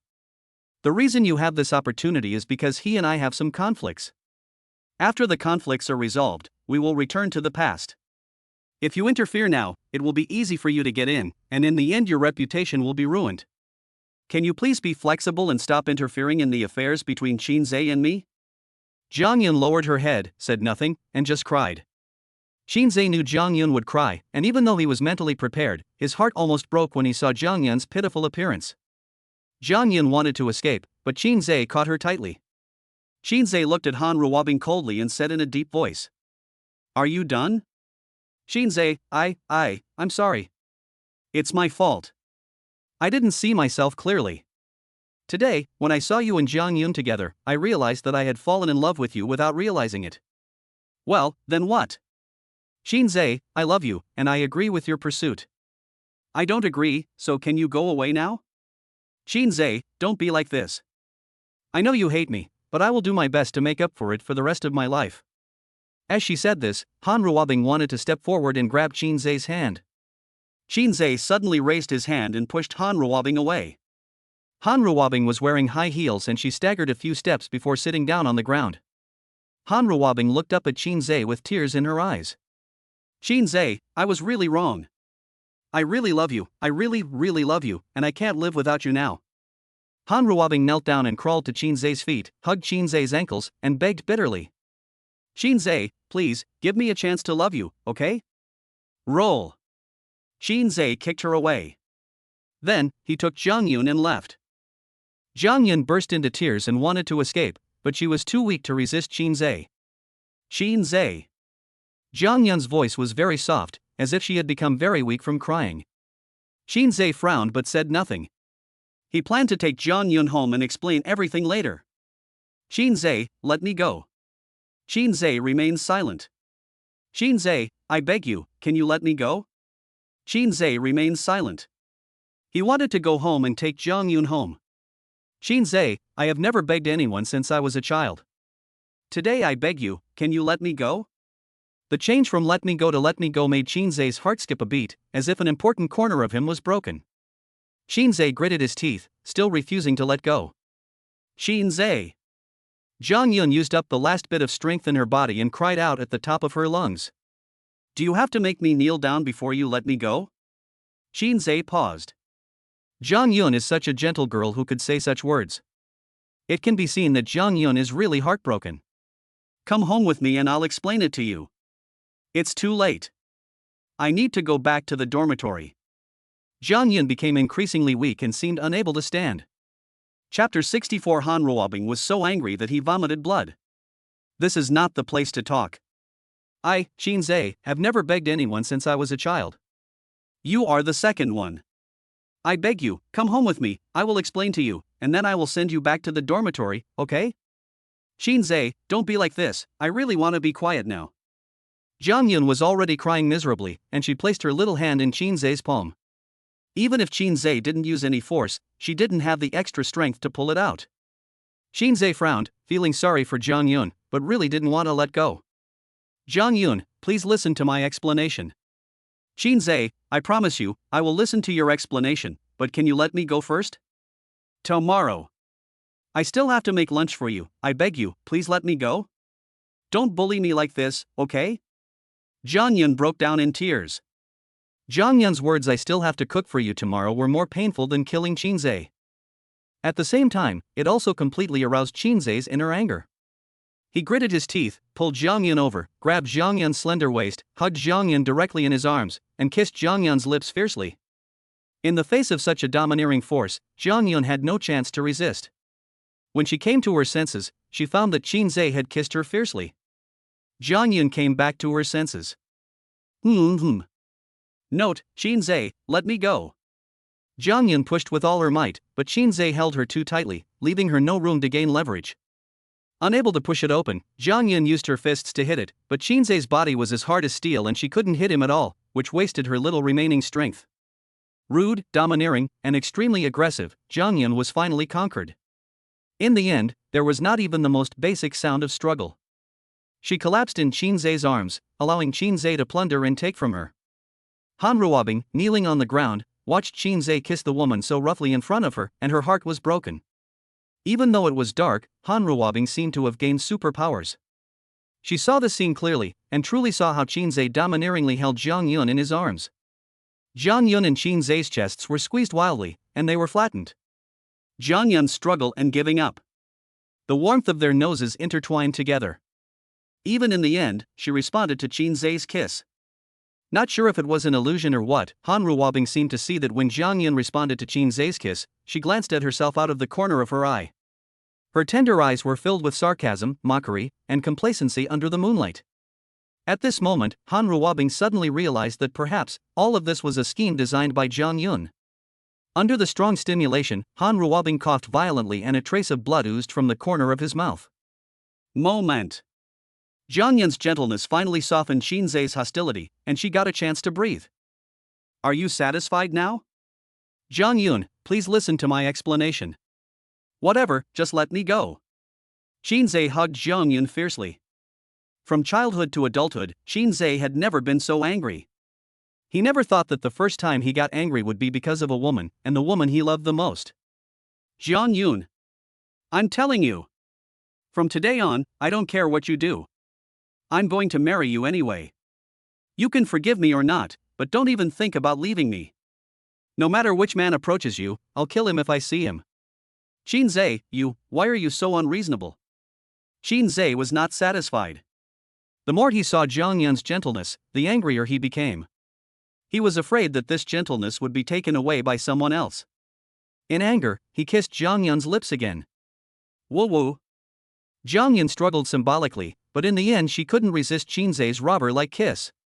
She could only respond pitifully to Shinsz's fierce kiss and beg Shinsz to let her go. I can't breathe, please don't.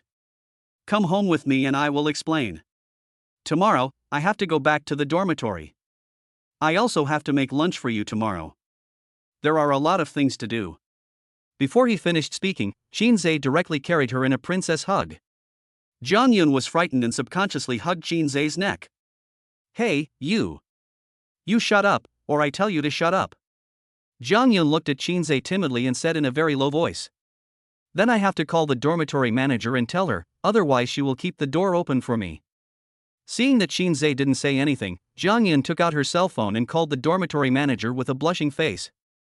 Well, it's me. Well, I'm not going back tonight. Well, thank you, Auntie. She hung up the phone contentedly, looked at Shinsz shyly, gently pulled his collar with her little hand, and began to take credit. I'm done with the call, you can't bully me anymore. Back home. After putting Jang Yun on the sofa, Shinsz squatted in front of Jang Yun, holding her little hand and looking at her with a frown.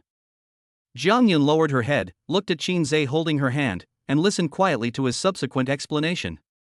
Jang Yun. Jang Yun pursed her lips. Anyway, I was wrong about this. I shouldn't have. Hey, but my grandfather only told me not to have a girlfriend, but he didn't tell me about you. Who told you not to listen to Grandpa? I have listened to my parents since I was a child. If they don't ask me to date, I won't. I even stay away from boys for fear of causing trouble. But I promise, nothing happened between Ruabing and me. This is not about whether or not something happened between you and her. I have been waiting for you all these years. I won't tell you whether it is hard or not. But you have been chasing that girl for so many years. Who can you be responsible for this? If it were me, I would have chased that boy for 8 years. Would you be able to accept it? Shinsz couldn't listen any longer and covered Jang Yun's mouth. Stop talking, I'm sorry, I was wrong. Isn't it okay for me to be a beast? Now you know you're wrong. Shinsz hung his head, unable to argue with Jang Yun. Don't be fooled by Jang Yun's gentle appearance usually. When things get serious, she can be very ruthless when speaking.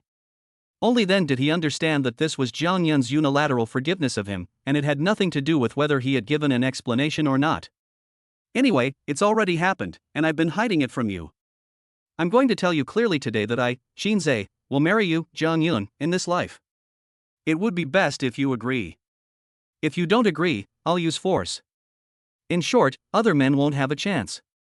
I'll kill anyone who dares to like you. You are a scoundrel, we have only known each other for a few days. I can't care so much now. You have to be reasonable. That's unreasonable. Anyway, I'm going to say this today. We'll see what happens in the future. You. Jang Yun was furious. In the end, there was really nothing he could do but give Shinsz a cold look. Didn't you say that this was your second time asking for help? Who did you ask for help the first time? Ruabing, I beg her to stop clinging to me. Jang Yun rolled her eyes at Shinsz again. I looked at the time and it's already 10:30. Okay, get out of here. Where are you going?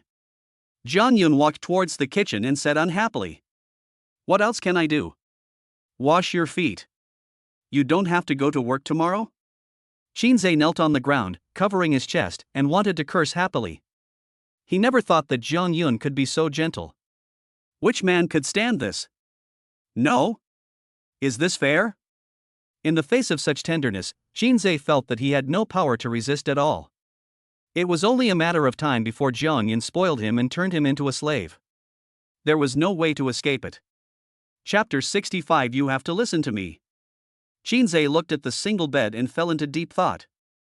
One pillow, one quilt, two people, how to deal with this? At this time, Jang Yun came in with a basin of warm water, looked at Shinsz who was grinning, and said angrily, "What are you grinning about?" Shinsz came back to his senses and scratched his head. Me? Smirking? Really?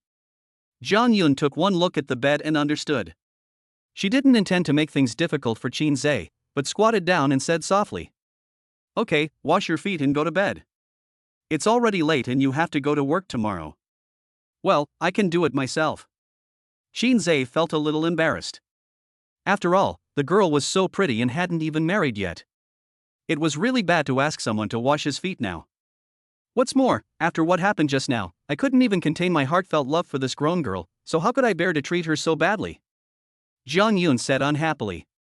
"Okay, stop talking nonsense. I'll wash your socks for you." Jang Yun grabbed Shinsz's feet, first rolled up his trouser legs, and then pressed Shinsz's feet directly into the basin of water. The warm water quickly soaked Shinsz's socks. Because of the layer of socks, Shinsz did not feel the water temperature was very hot. On the contrary, it felt just right. After a while, when Shinsz got used to the water temperature, Jang Yun took off the socks on Shinsz's feet. Without the obstruction of the socks, the temperature rose again, and it felt just right. Shinsz looked at Jang Yun who was washing his feet and said softly, "Jang Yun. It's so kind of you." Jang Yun's face turned red again, and she slapped Shinsz's feet in annoyance. "Ruabing is the best when I'm not around, right? You." Shinsz was really angry. "I am really angry when you say that." Jang Yun also realized that her joke might have gone a bit too far. Because of Ruabing's matter, Shinsz was blaming himself more than anyone else at the moment. If she used this matter to ridicule him again, he would find it hard to bear. Jang Yun raised her head and said softly, Okay, I won't say anything anymore, okay? Don't be angry, okay?" As Jang Yun spoke, the strength in her hands became gentler. Shinsz looked at Jang Yun, this gentle girl, looking up at him so charmingly, and she even massaged his feet.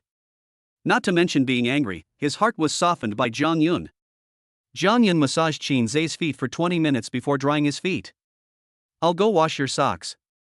Change your trousers and I'll wash your trousers later." After saying that, Jang Yun walked out of the bedroom carrying the basin of water.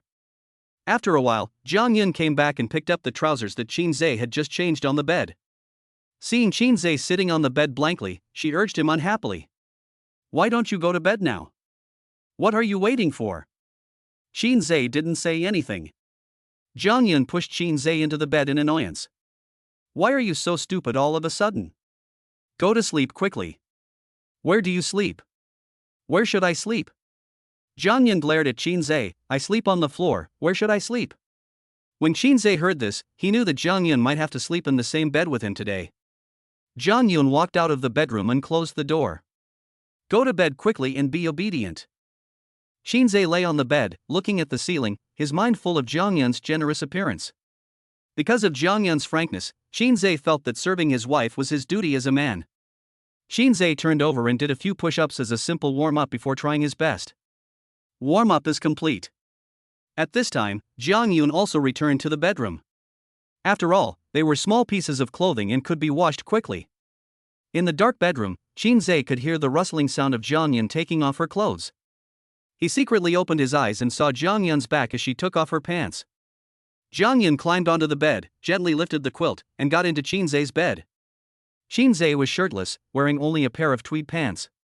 Since there were no pajamas for Jang Yun, she wore Shinsz's white shirt. The loose and baggy white shirt just covered Jang Yun's thighs and was very suitable. Jang Yun felt that something was wrong with Shinsz. She looked up and found that Shinsz was looking at her with fiery eyes. Jang Yun did not blush, but was unusually calm. Her eyes shone with a bright light as she stared at Shinsz's handsome face.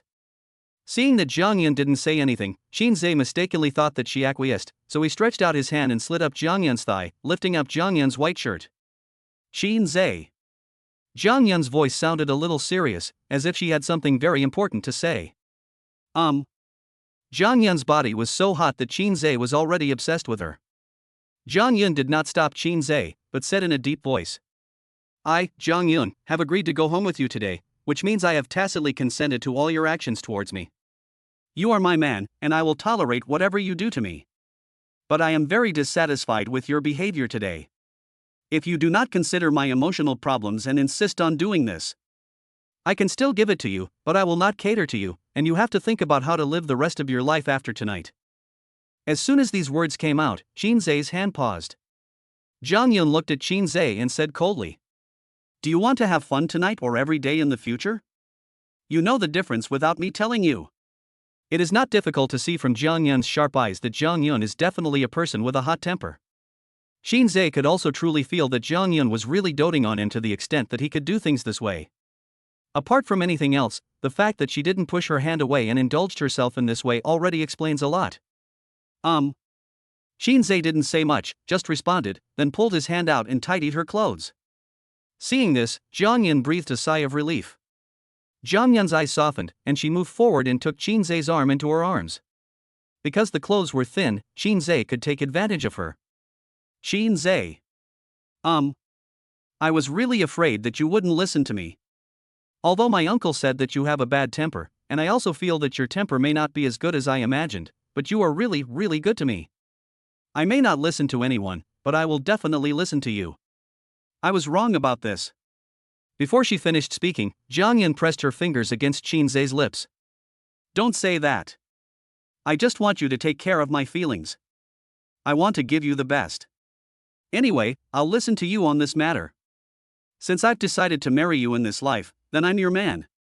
I'll give it to you whenever you want it. Seeing Shinsz being so obedient, Jang Yun couldn't help but feel a little proud. Humph, who told you to bully me? Today is your punishment. Seeing Jang Yun's satisfied look, Shinsz smiled happily. This isn't a complete punishment for you. The main thing is. Jang Yun stroked Shinsz's steel-like abdominal muscles and said nervously, it's mainly because it's too late today. It's already 11 o'clock. You've been torturing me for at least several hours. You still have to go to work tomorrow, and I still have to go to school. Shinsz nodded in approval. Well, I forgot. You have to go to school tomorrow. It will be troublesome if you can't walk. Jang Yun was shocked. You.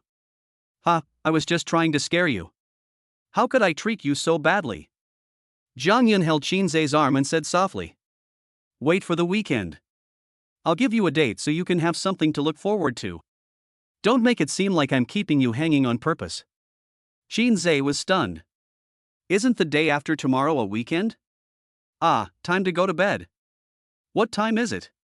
Jang Yun patted Shinsz's chest in annoyance. Hello?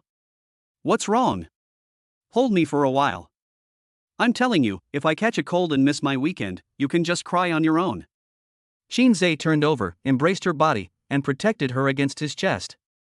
Chapter 66. Shinsz is great. The next day. Dawn. Shinsz gradually woke up and found that Jang Yun was no longer in his arms. His heart skipped a beat. He reached out and felt around, but found that Jang Yun was not there. Shinsz suddenly opened his eyes and found that Jang Yun's down jacket was still on the hanger. He breathed a sigh of relief and lay down. Unconsciously, Jang Yun had become the apple of his eye. Whenever he couldn't see Jang Yun for a moment, he would worry that she would be lost. Jang Yun walked into the room with breakfast and saw that Shinsz had woken up, so she urged. Hurry up and wash up, you'll be late for work. Shinsz stood up. Jang Yun was wearing Shinsz's white shirt. The warm sunlight penetrated the white shirt, making the shirt appear translucent like silk. In the dim light, one could see Jang Yun's graceful figure, as well as the texture and color of her bra. Jang Yun's pretty face turned red. Of course she knew what Shinsz was looking at, but she had no choice. She got up late and had no time to change her clothes. Jang Yun hurriedly pushed Shinsz out of the bedroom and scolded. What are you looking at? Go wash up. When Shinsz came back from washing up, Jang Yun had already changed her clothes. This made Shinsz a little disappointed, and he even had no appetite for food. Jang Yun peeled eggs for Shinsz and said, "Let's find some time on the weekend to buy a car." When it comes to weekends, Shinsz becomes more excited. The weekend? The weekend is not possible. We have other things to do. Jang Yun was furious and rolled her eyes at Shinsz. You want to kill me in one day? Shinsz continued to eat. Jang Yun continued. My dad called me this morning and asked me to buy you a car so that we don't have to take a taxi every time we go out. There are so many cars now, it's so hard to find a parking space. Then you have to have one too. As you say. Are there any cars you like? Pick the one you like. This is for you, what should I choose? Then. Shinsz is not very interested in cars. If you insist on telling him what kind of car to drive, Shinsz has no idea for a moment. That's fine, I don't care. As long as it works, it's fine. Jang Yun fed the egg into Shinsz's mouth and said patiently. I checked this morning and a local BMW 4S store happened to have a BMW 7 in stock. I want to buy it first and use it first. Then, if you find one you like, we'll buy it later, okay? All right. I'll listen to you. Jang Yun pursed her lips and smiled. So good, hee. Jang Yun took out her cell phone and directly contacted her driver Guji, telling her to buy it in full. Then I'll buy it directly. You can just pick it up after get off work today. After dinner. Jang Yun was cleaning the table. Shinsz, you go to work? I'll clean up my room. I have to go to school soon. Shinsz grabbed his coat and glanced at the bed as he was about to go out. I'll buy some daily necessities today, pillows and so on. Jang Yun was washing dishes. She glanced at Shinsz at the door and understood Shinsz's intention. You won't let me go back to the dormitory? What this means is that Jang Yun has other ideas, such as not staying with Shinsz often. Shinsz looked at Jang Yun steadily without saying a word. Jang Yun smiled beautifully and said angrily, Oh, I see. It's true. You can't stand any jokes. I can buy it myself. I'll take the initiative and add a quilt for myself. No need to add more quilts. Oh, I see. It really is. Now I can go to work with peace of mind, right? I'm leaving. 8:30. Jang Yun packed up everything and carried the garbage downstairs. I ran into Mr. Song who was coming down the stairs. He held the stairs and walked down tremblingly. Seeing this, Jang Yun stepped forward, first took the old man's garbage bag, and then supported the old man's arm. Grandpa, slow down. The old man looked back and saw that the strange girl in front of him was wearing a mask, covering her face tightly. He was startled, and then he suddenly realized what was going on from Jang Yun's gentle eyes. You are Ozawa's daughter-in-law. Jang Yun smiled gently and agreed. Because time was limited, Jang Yun didn't have time to go back to the dormitory and went straight to the classroom. When Chang saw Jang Yun coming back, an evil smile appeared on her lips. Jang Yun's pretty face turned red, knowing that she couldn't escape Chang's teasing, but she had no choice but to sit next to her. Chang looked at Jang Yun in a mean way. Miss Jiang, what did you do last night? Where did you go? You're not like me. Our Miss Jiang has been obedient since she was young, how could she stay out all night? Jang Yun said nothing, but blushed. Oh yeah, you have a boyfriend, right? Oh my. It's only been a few days, and you're spending a lot of money. Jang Yun realized that silence was not a good thing, so she glared at Cheng unhappily. Chen Yu. Cheng stepped forward, took Jang Yun's arm, and asked quietly. How do you feel? What do you feel like? I don't understand what you are talking about. You're being polite, aren't you? Yuner, we've been friends since we were little, so we know each other. Just tell me straight, how can I laugh at you? Besides, we're not kids anymore, and we should have a man of our own. This is human nature, nothing to be ashamed of, right? Cheng moved closer and whispered. Tell me, how do you feel? I see you look good, you must be well moisturized, right? It's not what you think. Shinsz is actually very great. Great, right? I can see that he seems to have a strong body. He should have a habit of working out. What I mean is that Shinsz is actually very obedient. When Chang Chengcheng heard this, she realized that nothing really happened between them last night. However, this made Chang Chengcheng even more confused. Jang Yun's looks and figure, she has gone home with you, which man can control himself? Nothing happened? How is that possible? Yuner, is there something wrong with Shinsz? This is not a trivial matter. This is a matter of your whole life. You can't be careless about it.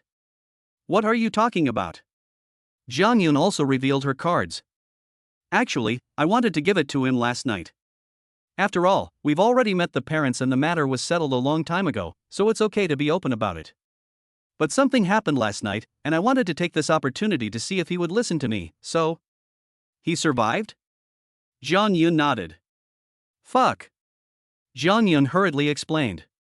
But he's fine, I know that, don't talk nonsense. After all, Shinsz is Jang Yun's man, and she still cares about Shinsz's reputation outside.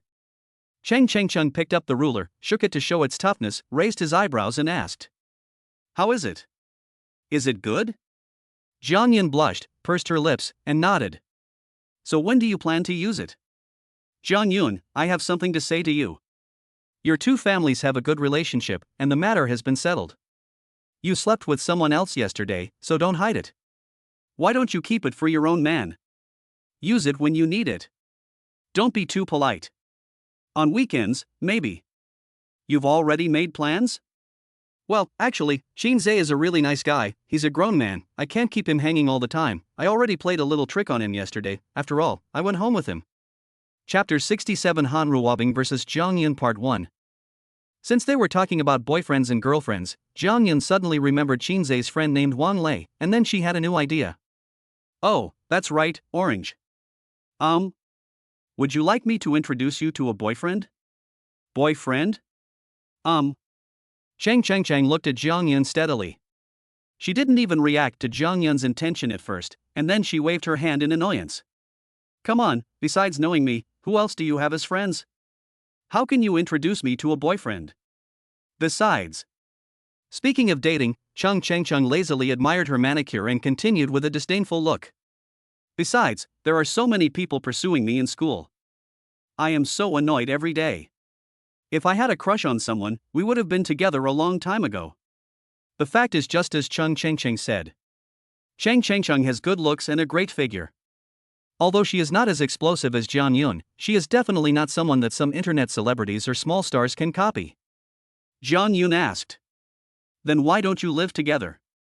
I haven't found the right one. This one fits. Upon hearing the voice, Chang Chengcheng looked at Jang Yun again. Seeing the seriousness in Jang Yun's eyes, she couldn't help but become curious about who Jang Yun wanted to introduce to her. Who is it? A friend of Shinsz's, I think he's a good match for you. What friends? Shinsz said he was a friend from childhood. Chang Chengcheng was silent. This matter was difficult to handle. This was the first time Jang Yun had introduced a boyfriend to her, and she should meet him for Jang Yun's sake. But she was worried that the man Jang Yun introduced was not her ideal type.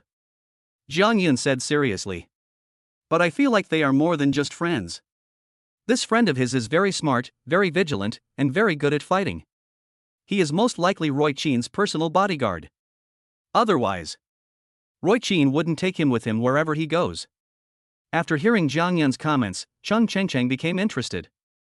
What does he look like? Dead fish eyes. Dead fish eyes? Well, he's quite distinctive, the typical manly type. I feel like he should be your ideal type. Are there any photos? Let me see.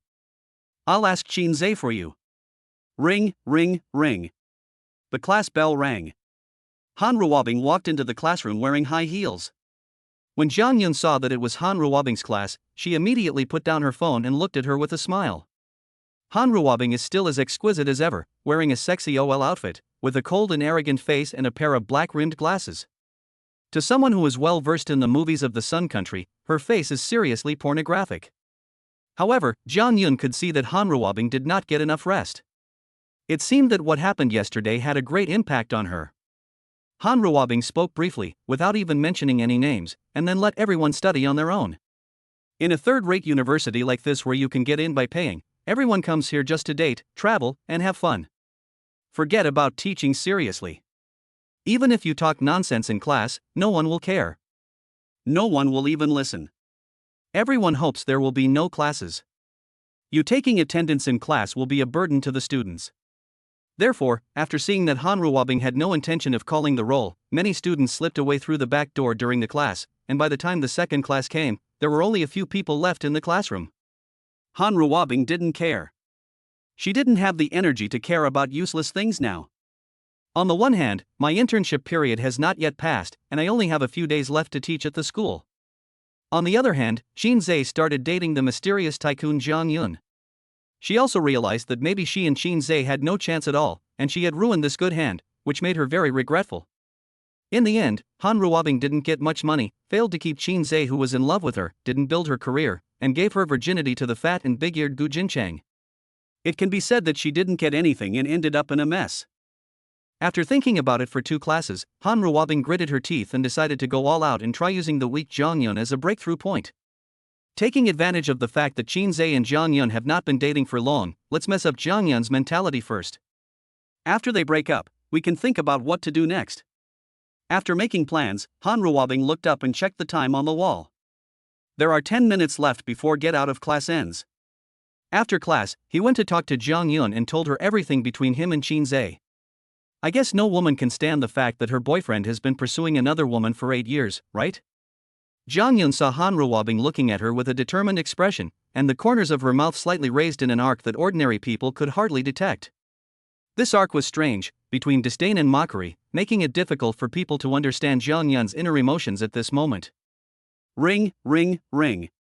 The bell rang for the end of get out of class. Before the bell rang, the students all ran away. These people are timid and are worried that Han Ruabing will make a surprise visit to check their attendance. In short, they are definitely not diligent and studious, otherwise they would not have been admitted to this school. Han Ruabing stood up, looked at Jang Yun, and said coldly, "Student Jang Yun." Hearing the voice, Jang Yun curled up the corner of her mouth into a long-awaited smile. Jang Yun was still the same, timid, and looked like someone who could be easily bullied. Cheng Chengcheng, who was standing next to Jang Yun, heard the voice and immediately stood in front of Jang Yun. Cheng Chengcheng had heard about what happened between Han Ruabing and Shinsz a long time ago, and she had even investigated the past between Han Ruabing and Shinsz. For this reason, she also considered talking to Jang Yun about it, but seeing that Jang Yun liked Shinsz so much, she thought it would be better not to talk about it. Their relationship was more important than anything else, not to mention that nothing had ever happened between Han Ruabing and Shinsz, so let the past be the past. But this time Han Ruabing suddenly came to Jang Yun, and Cheng Chengcheng keenly realized that Han Ruabing was probably up to something bad. "Teacher, get out of class is over now." Han Ruabing looked at Cheng Chengcheng coldly. "I didn't look for you." "Teacher, the get out of class is over now. Is it inappropriate for you to come to us now? I'm a teacher. I can look for it whenever I want. I can make you not a teacher." Cheng Chengcheng, who has grown up with Jang Yun, is naturally not a child from an ordinary family. For things like making Han Ruabing lose her job, Cheng Chengcheng only needs to talk. At this time, Jang Yun stood up and said softly, "Chengcheng, maybe Teacher Han wants to talk to me about something important." Jang Yun. Cheng Chengcheng seemed to be hesitant to speak. Jang Yun smiled faintly and said softly, "I know everything about her and Shinsz. It's okay. Don't worry. Go back to the dormitory and wait for me." Seeing that Jang Yun had said so much, Cheng Chengcheng didn't know what to say and could only leave with the book. Chapter 68 Han Ruabing vs. Jang Yun Part 2. When she passed Han Ruabing, she did not forget to glare at Han Ruabing as a warning. After Cheng Chengcheng left, Han Ruabing looked at Jang Yun and said in a deep voice, "Jang Yun, there were a lot of things I didn't make clear yesterday. Today I want to take this opportunity to explain everything to you." Jang Yun didn't say anything. Since she agreed to give Han Ruabing some time, it means that she is willing to talk to Han Ruabing, so the first thing she thought about was not to respond to Han Ruabing, but to close the door first. So Jang Yun walked to the door and closed it gently. "Can." Jang Yun turned around, put his hands in his pockets, walked up to the podium, and looked at Han Ruabing with a cold expression. For some reason, Han Ruabing found that Jang Yun's temperament had changed. Now Jang Yun no longer looked timid. On the contrary, what could be felt was Jang Yun's powerful aura, which Han Ruabing had never felt before in her life. Especially when Jang Yun put her hands in her pockets, she looks cool and handsome no matter how you look at her. Suddenly, Han Ruabing found that her identity as a teacher was not enough to suppress Jang Yun. Instead, she seemed like a child in front of Jang Yun. Han Ruabing realized that maybe she closed the door not only because she didn't want outsiders to hear their conversation, but more importantly, Jang Yun was hiding, and she also had a side that she didn't want outsiders to see. Han Ruabing stuttered a little. Jang Yun smiled faintly. No hurry, there's plenty of time. Take your time, I'm listening. Shinsz and I are truly in love. Well, then what? I told you yesterday that Shinsz has been pursuing me since high school. Although I have never agreed to Shinz's pursuit, it does not mean that I have no feelings for Shinsz. I just want to see if Shinsz really wants to marry me, so I have been dragging it on until today. Well, then what? We just had a little quarrel recently, so Shinsz is dating you just to make me angry and jealous. When we make up, he will definitely break up with you. Well, then what? We are all women, and a woman's first time is very precious, so I hope you can see your own situation among the three of us, and don't put your body into it because of our little conflict. It won't do you any good. Well, go on. Han Ruabing felt something was wrong. Having said so much, there was no reason for Jang Yun to have no reaction at all. But she looked so calm now, which was completely beyond Han Ruabing's expectations.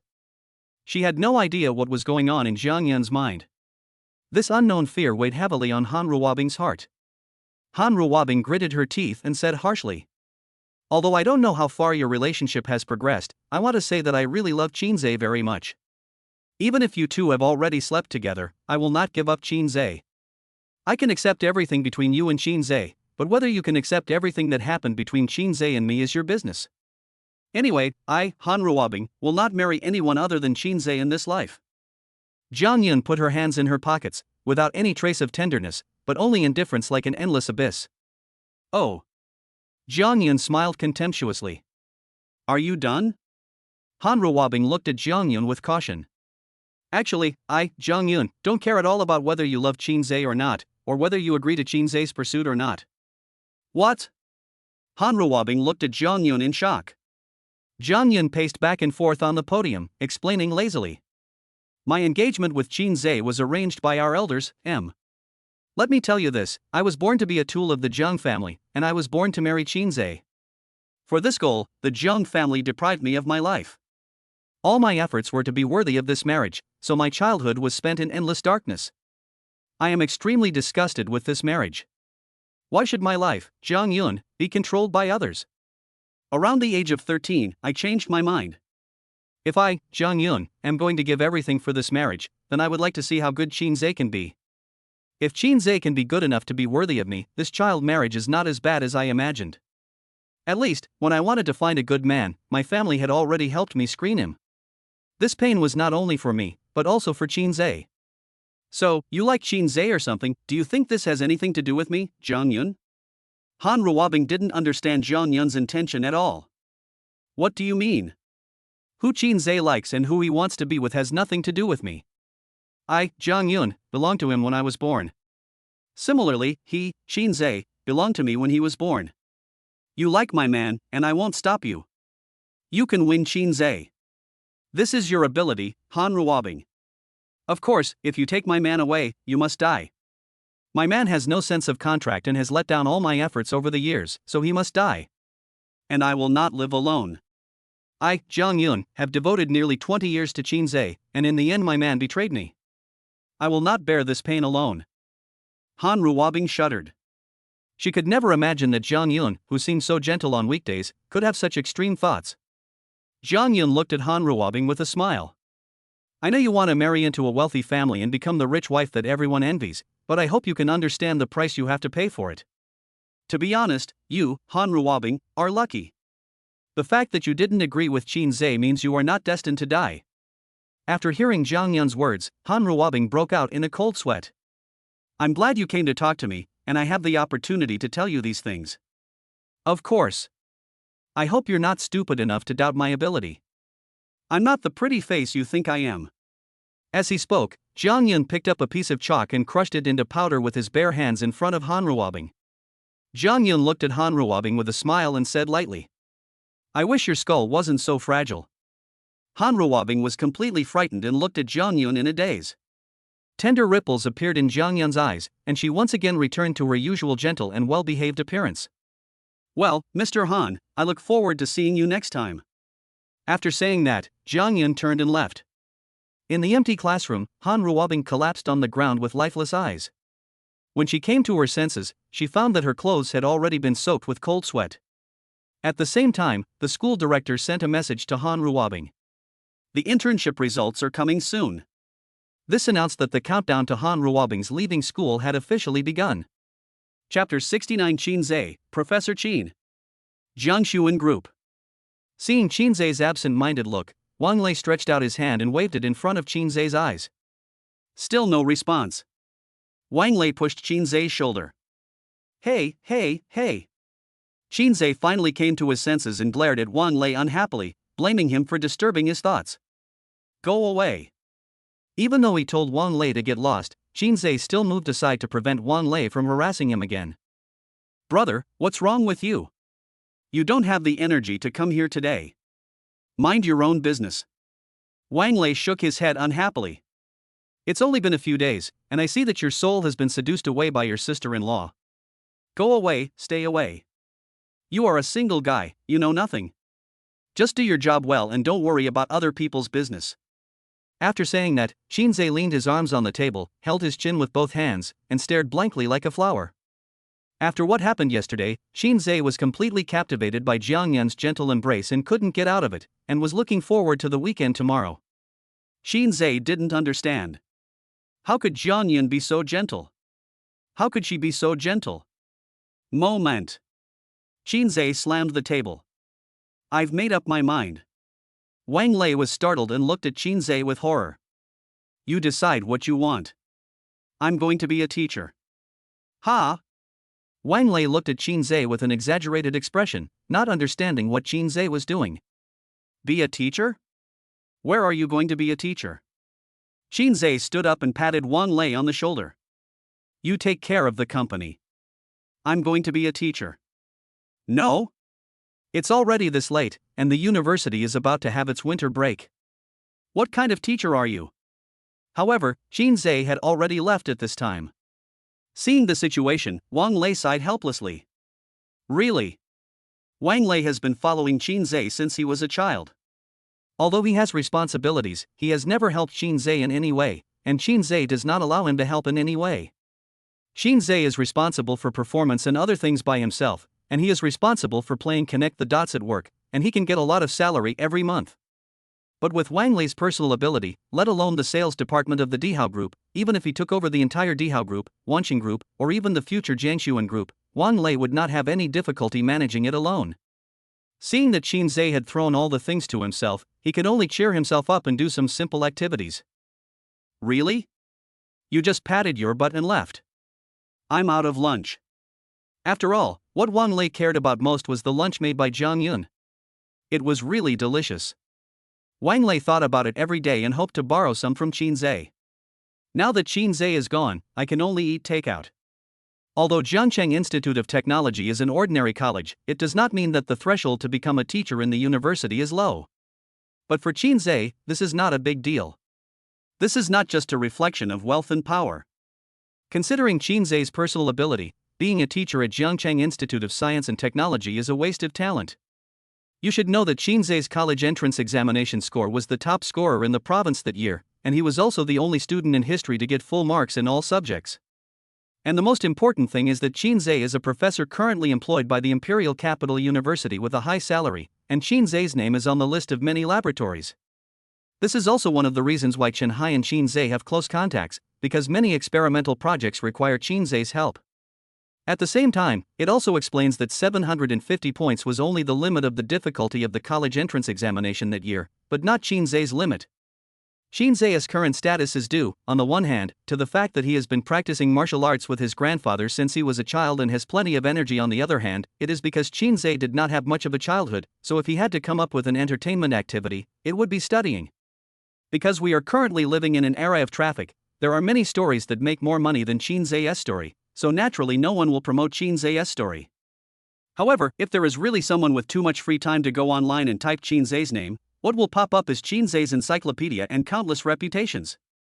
When Shinsz drove the BMW 7 Series that Jang Yun gave him to Jiangcheng Institute of Technology, the principal had already completed Shinsz's entry procedures and informed Shinsz that he could attend classes anytime and anywhere as long as he was ready. At the same time, in the teacher's office, Ruabing and her colleagues were tidying up their workstations. I heard that a new teacher joined today. Ruabing is sensitive about this matter. Because she knew that she didn't have much time left here. If she didn't find a solution quickly, she would probably have nothing to do after the winter vacation. Hey, I'm here to help with the onboarding procedures. I heard the new teacher is very young and handsome. Ruabing smiled bitterly and responded reluctantly. Oh, really? The teacher took a look at Ruabing's appearance and said unhappily. Teacher Han, you need to study this matter. Me? I'll just forget it. Ruabing has experienced too much, and now she has no time to think about these useless things. Hey, we are all young people, be brave, we will be colleagues in the future, just chat, it is also good to be friends. Sun Linlin, who was looking in the mirror, looked at Ruabing with disdain through the reflection of the mirror, and said sarcastically. My colleagues think it's impossible. I guess. I won't be able to see Teacher Han again after the winter break. Ruabing gritted her teeth and said nothing in anger. The workplace is like a battlefield. When the teacher heard that Ruabing might not be able to pass the internship period, his expression immediately changed and he instinctively dodged to the side, fearing that he would be tainted by bad luck. At the same time, the office door was pushed open, and the director's hearty laughter came from outside. Teacher Chin, this is our office. Good. When everyone heard the director's voice, Sun Linlin immediately put down the mirror in his hand, picked up the lesson plan and started reading it. Ruabing heard the voice. Teacher Chin? Instinctively, Ruabing thought of Shinsz first, but after thinking about it, she felt that it was unlikely. Teacher Chin, you don't have to be so anxious. The teaching will be the same next semester. It doesn't matter. The more Ruabing listened, the more she felt that Teacher Chin's voice was somewhat familiar. It really sounded like Shinsz's voice. Finally, the director took Shinsz into the office area. In order to fight for the hope of staying, Ruabing concentrated on tidying up her desk. It was not until the director clapped his hands to signal everyone to focus their attention that Ruabing looked up and looked forward. When she saw Shinsz, Ruabing's pupils trembled. Why is he coming to school? Shouldn't he be working in the company? Because Jang Yun was dating Shinsz, Ruabing no longer dared to be self-indulgent and think that Shinsz was looking for her. Soon, Ruabing's expression changed from shock to loss. That's right, this is how Shinsz loves someone, following you like a little tail, just like when Shinsz gave up all the prestigious universities and chose to come to Jiangcheng Institute of Science and Technology with me. It was precisely because Ruabing had seen how Shinsz loved someone that she could now understand the endless regret of giving all this away. Chapter 70, Ruabing blushed on the spot when her best friend tried to get close to Shinsz. Ruabing over there. Thinking of Ruabing's arrogance in front of him, there is really nothing more satisfying than seeing Ruabing in such a miserable state now. Everyone in the director's office looked over and said loudly. Well, let me introduce you. The director gave in and showed Shinsz to everyone. This is our new professor, Shinsz. Professor Chin, we will be colleagues from now on. Please applaud and welcome him. The teachers in this kind of institution are not stupid, and they all immediately grasped the key point: the newly hired professors. What's the meaning? This means that Professor Chin did not have any internship period at all and was directly hired as a full-time employee. What is the concept? Either this Professor Chin's family is rich and powerful, and his elders paid for him to live here and take care of him in his old age. Or, this is a senior professor hired at a high salary inside or outside the school. Considering Professor Shinsz's young age, everyone naturally assumed that Professor Chin was the former, so everyone started to applaud each other, and everyone wanted to establish a good relationship with the new Professor Chin. After a simple welcome ceremony, the director did not bother Shinsz to introduce himself, but looked at the cleaned-up workstations over there. Professor Chin, that's your seat. Okay, thank you for your help, director. No trouble, no trouble. When the director saw that Shinsz had no intention of speaking again, he asked tentatively. If you have nothing else to do, I won't bother you from preparing for class. Didn't you say you were going to teach the next class? Okay, director, you are busy. Okay, that's it. Feel free to contact me if you have any questions. Okay, thank you, director. After saying some basic polite words and seeing the director off, Shinsz simply ignored the looks around him, went straight to his workstation, sat down and started preparing lessons. Because the next class is Jang Yun's professional course, he doesn't have much time left, so he has to hurry up. Ruabing thought Shinsz might say hello to her or something, but she didn't expect him to not even look at her, which made her feel even worse. Didn't we agree that, even if we couldn't be lovers anymore, we could still be friends? Why? Ruabing pursed her red lips unwillingly. Sun Linlin picked up the mirror again and began to look at it, saying in a sarcastic tone. I said, Shinsz is here, and you didn't even say hello? I remember you two had a good relationship, didn't you? Ruabing was so angry that she said nothing. You don't have a face, do you? Ha ha ha ha. Ruabing was so angry that she suddenly looked up and glared at Sun Linlin. You. Without Shinsz's protection, Sun Linlin was no longer afraid of Ruabing. She looked down on her as much as she had flattered her before. I didn't expect someone like you would still have the dignity to live up to your reputation. It's really hilarious. Sun Linlin. I'm too lazy to bother with you. You're shameless if I don't give you face. So what? You won't be able to sit next to me for a few days anyway. You. Ring, ring, ring. The bell rang for the end of get out of class. Shinsz put down the teaching plan. He has already gone through all the content that needs to be covered today. Although he still needs to look at the lesson plan a few times before class, at least there will be no problem with the quality of teaching. When Sun Linlin saw Shinsz put down his teaching plan, she knew that her chance to show herself had come. She stood up, first gave Ruabing a sarcastic look, then walked towards Shinsz with her beautiful hips twisted. Professor Chin? Shinsz heard the voice and looked up at Sun Linlin. Looks familiar, but I can't remember who it is. It's really you. I almost didn't recognize you. You know me? Sun Linlin held his chest and said with a smile. I'm Sun Linlin, the one who was very close to Ruabing before. Have you forgotten? When Shinsz heard this, he remembered it instantly. It's you. Because Sun Linlin emphasized that she was getting along well with Ruabing before, it left a good impression on Shinsz and made him want to chat more. Shinsz said with a smile. Sorry, you look beautiful again. I really didn't recognize it was you. It's the same with you. I didn't recognize you at first. But you look much better after not seeing you for a few days. You're like a completely different person. Yes. Indeed, it was quite hard before, right? Shinsz smiled and agreed. Sun Linlin covered her mouth and asked quietly. You're not here this time, for Miss Jang, are you? Shinsz didn't want to make this public. He came here to teach on a whim. On the one hand, he wanted Jang Yun to appear in his sight for a little longer, and on the other hand, he thought that after teaching Jang Yun, he could go home directly to accompany Jang Yun. Hey, you. Sun Linlin smiled and whispered. I know. I didn't make it public, but your story has already spread all over the campus forum. It's just that these teachers don't usually visit the forum and don't know about it. Shinsz sighed helplessly. Sun Linlin glanced at Ruabing behind him and said unhappily. I was too embarrassed to say anything before, but to be honest, Ruabing is really not worthy of you. You already knew her materialistic nature, right? Only a good man like you would give her a chance to change her mind. Shinsz still didn't say anything. But one thing is true, Sun Linlin's words made Shinsz feel comfortable, and he couldn't help but feel that Sun Linlin was actually a good person. Oh, it's the past, let's not talk about it anymore.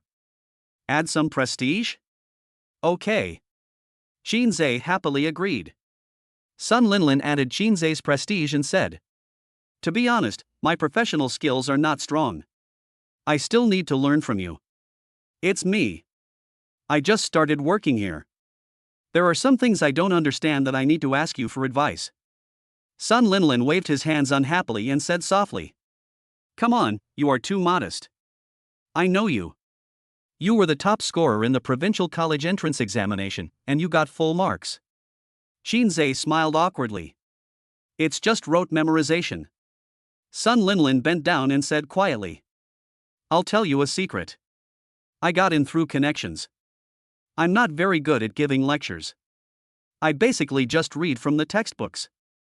Shinsz certainly knew that she got in through connections. All the teachers teaching in this school have some connections. However, Shinsz really appreciated Sun Linlin's honesty, which was something he could not see in Han Ruabing. Oh no. It's useless to be good at speaking. Who would listen seriously after getting here? If they can guarantee attendance, they are considered good students. Besides, our main goal is to make these students behave themselves and help them go through puberty smoothly. Otherwise, if these rebellious students are put into society, the potential safety risks to society will increase greatly. Sun Linlin covered her mouth and laughed. You're really good at speaking. No wonder Jang Yun likes you so much. Sun Linlin knew that she couldn't take up too much of Shinsz's time, so she hurried to finish it when she saw that it was almost done. That's fine. You still have classes later, right? I won't bother you anymore. Let's talk again when we have time. Okay. Sun Linlin waved her hand and left happily.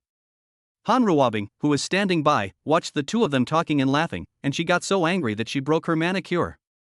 Chapter 71 Sun Linlin humiliates Han Ruabing. Sun Linlin returned to his workstation, glanced at Han Ruabing beside him, and a smug smile appeared on the corner of his mouth. She fiddled with her phone and muttered to herself. Actually, I really think Shinsz is a good person. He knows that I am the kind of woman who worships money, but he doesn't look down on me. He even respects me. When we talk, when we chat, he always gives me a way out. He is really tolerant. After saying that, Sun Linlin glanced at Han Ruabing again and said sarcastically. As a human being, you are alive no matter how you live, but the important thing is that you have to be honest and frank. I am not like some people who want to be a saint when they are mistresses. What a thing, really. Han Ruabing was furious. If you ask me, you just don't have the right stance. You said you are clearly a prostitute, so you shouldn't think about getting Shinsz to marry you. Shinsz has a girlfriend, so you should be more sensible and keep it a secret. Don't cause trouble for Shinsz. For someone as generous as Shinsz, I think it's okay for him to give you hundreds of thousands of dollars, right? You are the one selling it. Han Ruabing scolded. Sun Linlin looked indifferent, admiring her manicure, and said casually. Almost. I think Shinsz also thinks of me in this way, but he still chose to give me WeChat. Anyway, I think Shinsz is a good person and respects me. If Shinsz is willing, I don't mind giving him a green light or something. Unlike some people who have been hanging on to others for so many years? They are so pretending to be pure, it's disgusting. At this time, a teacher in the office exclaimed. Ah, this Professor Chin is amazing. As soon as these words were spoken, people gathered around to watch. Look, when I just searched Professor Chin's name, the first person on the encyclopedia was him. Really? I didn't expect that he is a professor at the Imperial Capital Academy? So young, I never expected that. Hey, there's more to it than that. He got full marks in the college entrance examination that year, and he's the only student in history to have gotten full marks in the college entrance examination. Han Ruabing was shocked when she heard the voice. She knew about Shinsz's college entrance examination.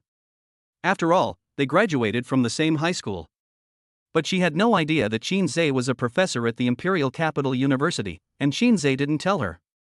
Sun Linlin looked at Shinsz's encyclopedia, covered her mouth, and looked at Han Ruabing in surprise. Wow, it's true. Do you want to see it?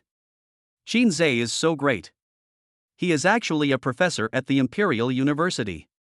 This can't be measured by money, right? He is so great that he actually gave up a prestigious university for you?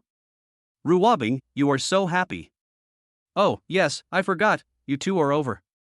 Shinsz can't like you anymore. Everything has nothing to do with you. Han Ruabing's face flushed red, and she couldn't say a word when she saw Sun Linlin's shameless look. Her breathing became more and more rapid, and suddenly her throat felt sweet, and blood oozed from the corner of her mouth again. Sun Linlin looked at Han Ruabing and said in surprise. Oh, it seems you really regret it. You're so angry that you're about to vomit blood. Ha ha ha ha ha. Sun Linlin achieved her goal. She immediately stood up, grabbed her handbag, and said unhappily. Let's go, accompany the man. Classroom 501, Building B. Jang Yun leaned her arms on the table, her chin supported by her hands, and looked at the blackboard cutely like a flower. Her eyes were lost in thought, and her mind was full of Shinsz. Recalling how Shinsz roughly held her in his arms last night and kissed her so wildly and greedily. He was really anxious at that time, and his rapid breathing made the air that came out of his nose warm, like an angry beast that wanted to devour him completely. But what? With my gentle response, he finally became docile. What a sense of accomplishment! She recalled how Shinsz's thieving hands played tricks on her body when she got into Shinsz's bed. Then, with just a few words, he could teach Shinsz a lesson and make him behave himself. What a sense of accomplishment!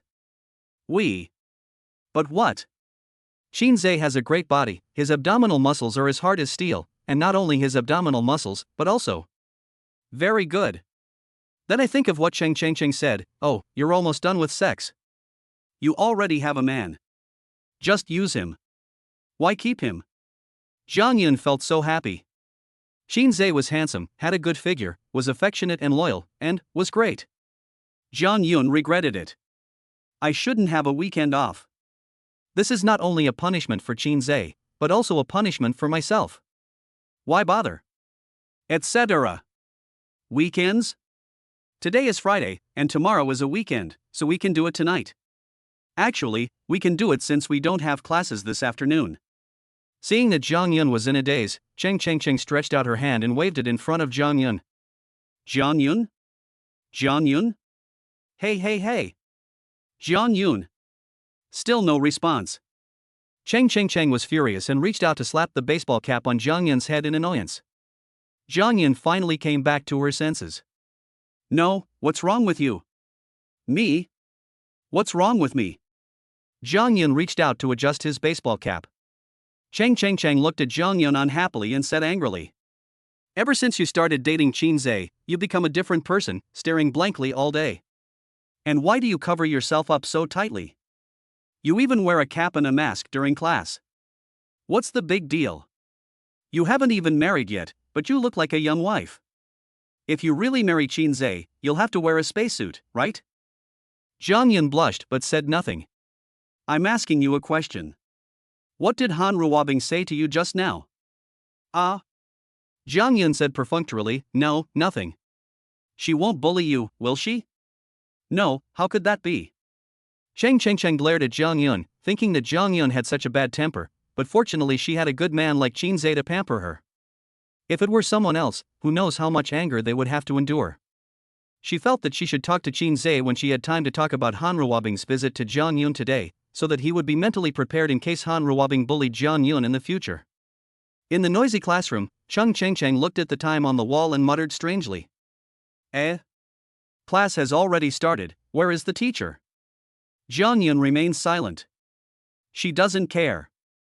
What she was waiting for now was for school to be over, and then for Shinsz to come to find her, and then she would find a reason to make what happened tonight more reasonable.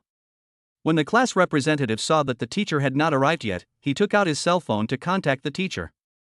Moment. The class representative walked up to the podium and said loudly. Everyone, please be quiet. We have a new teacher for our professional course.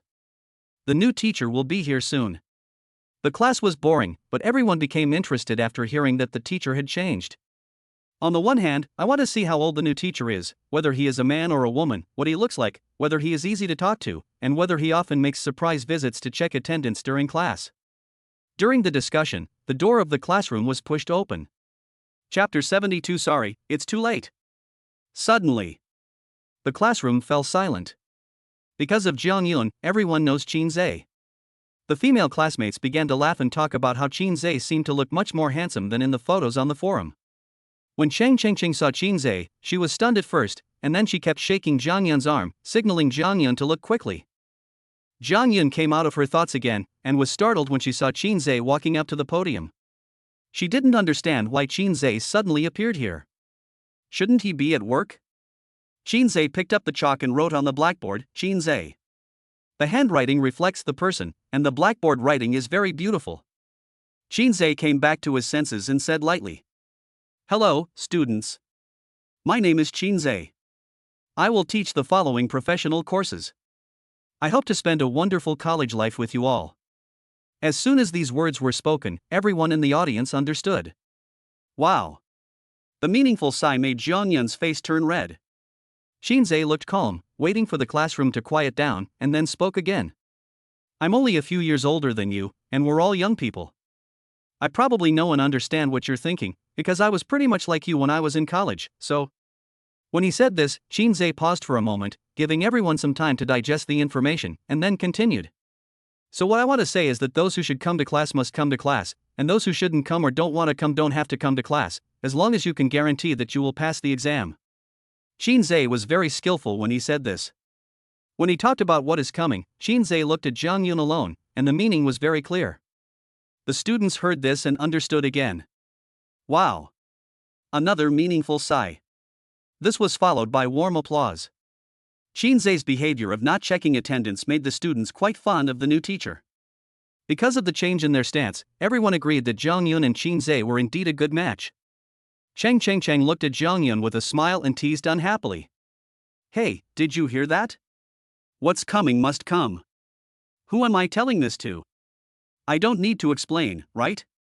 Jang Yun's face turned red with shame, and she pinched Chang's arm in annoyance.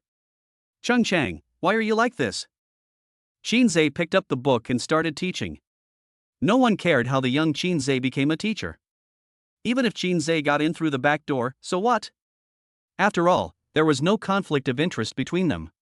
However, during Shinsz's lecture, everyone realized that it might not be a coincidence that Shinsz could give lectures here. With the background of the previous teacher, the students will naturally compare Shinsz's teaching level with that of the previous teacher. The students were surprised to find that although Shinsz relied on lesson plans when teaching, he did not read from the textbook. He was able to express the core content of the textbook concisely and accurately. Even if you did not listen carefully, as long as you accidentally heard a small part, you would be able to understand it. Chang patted Jang Yun beside him and said softly. Hey, you're such a good husband, you speak really well. Jang Yun pursed her lips, feeling very happy, as if someone was praising her. 2 classes, 2 pieces of chalk, and a whole blackboard full of notes. When the bell rang, Shinsz had just finished teaching all the content. Everything was under precise control. In fact, during the second class, most of the students had left. Some went back to the dormitory to play games, some went to date, and some went to get a room. Shinsz was packing up the teaching plans. Chang saw that this was not the place for her to stay, so she found an excuse and ran away. Seeing that there was no one in the classroom, Jang Yun quietly came to Shinsz. Shinsz, why are you here? Miss you. Then I can tell you a little secret. Shinsz stopped packing up his teaching materials and looked at Jang Yun curiously. What little secret? Jang Yun leaned over to Shinsz's ear and whispered. Actually, I miss you, too. Shinsz smiled. Jang Yun didn't finish her words. She reached out and grabbed Shinsz's tie, lowering his body a little, and added. I'm saying this to tell you that today is Friday and tomorrow is a weekend. Shinsz was stunned for a moment, then suddenly realized. Jang Yun teased and started to change the subject. Oh, by the way, have you picked up the car? Shinsz also knew that this was not a place to talk about private matters, so he said. I got it. I drove here. Okay, that's fine.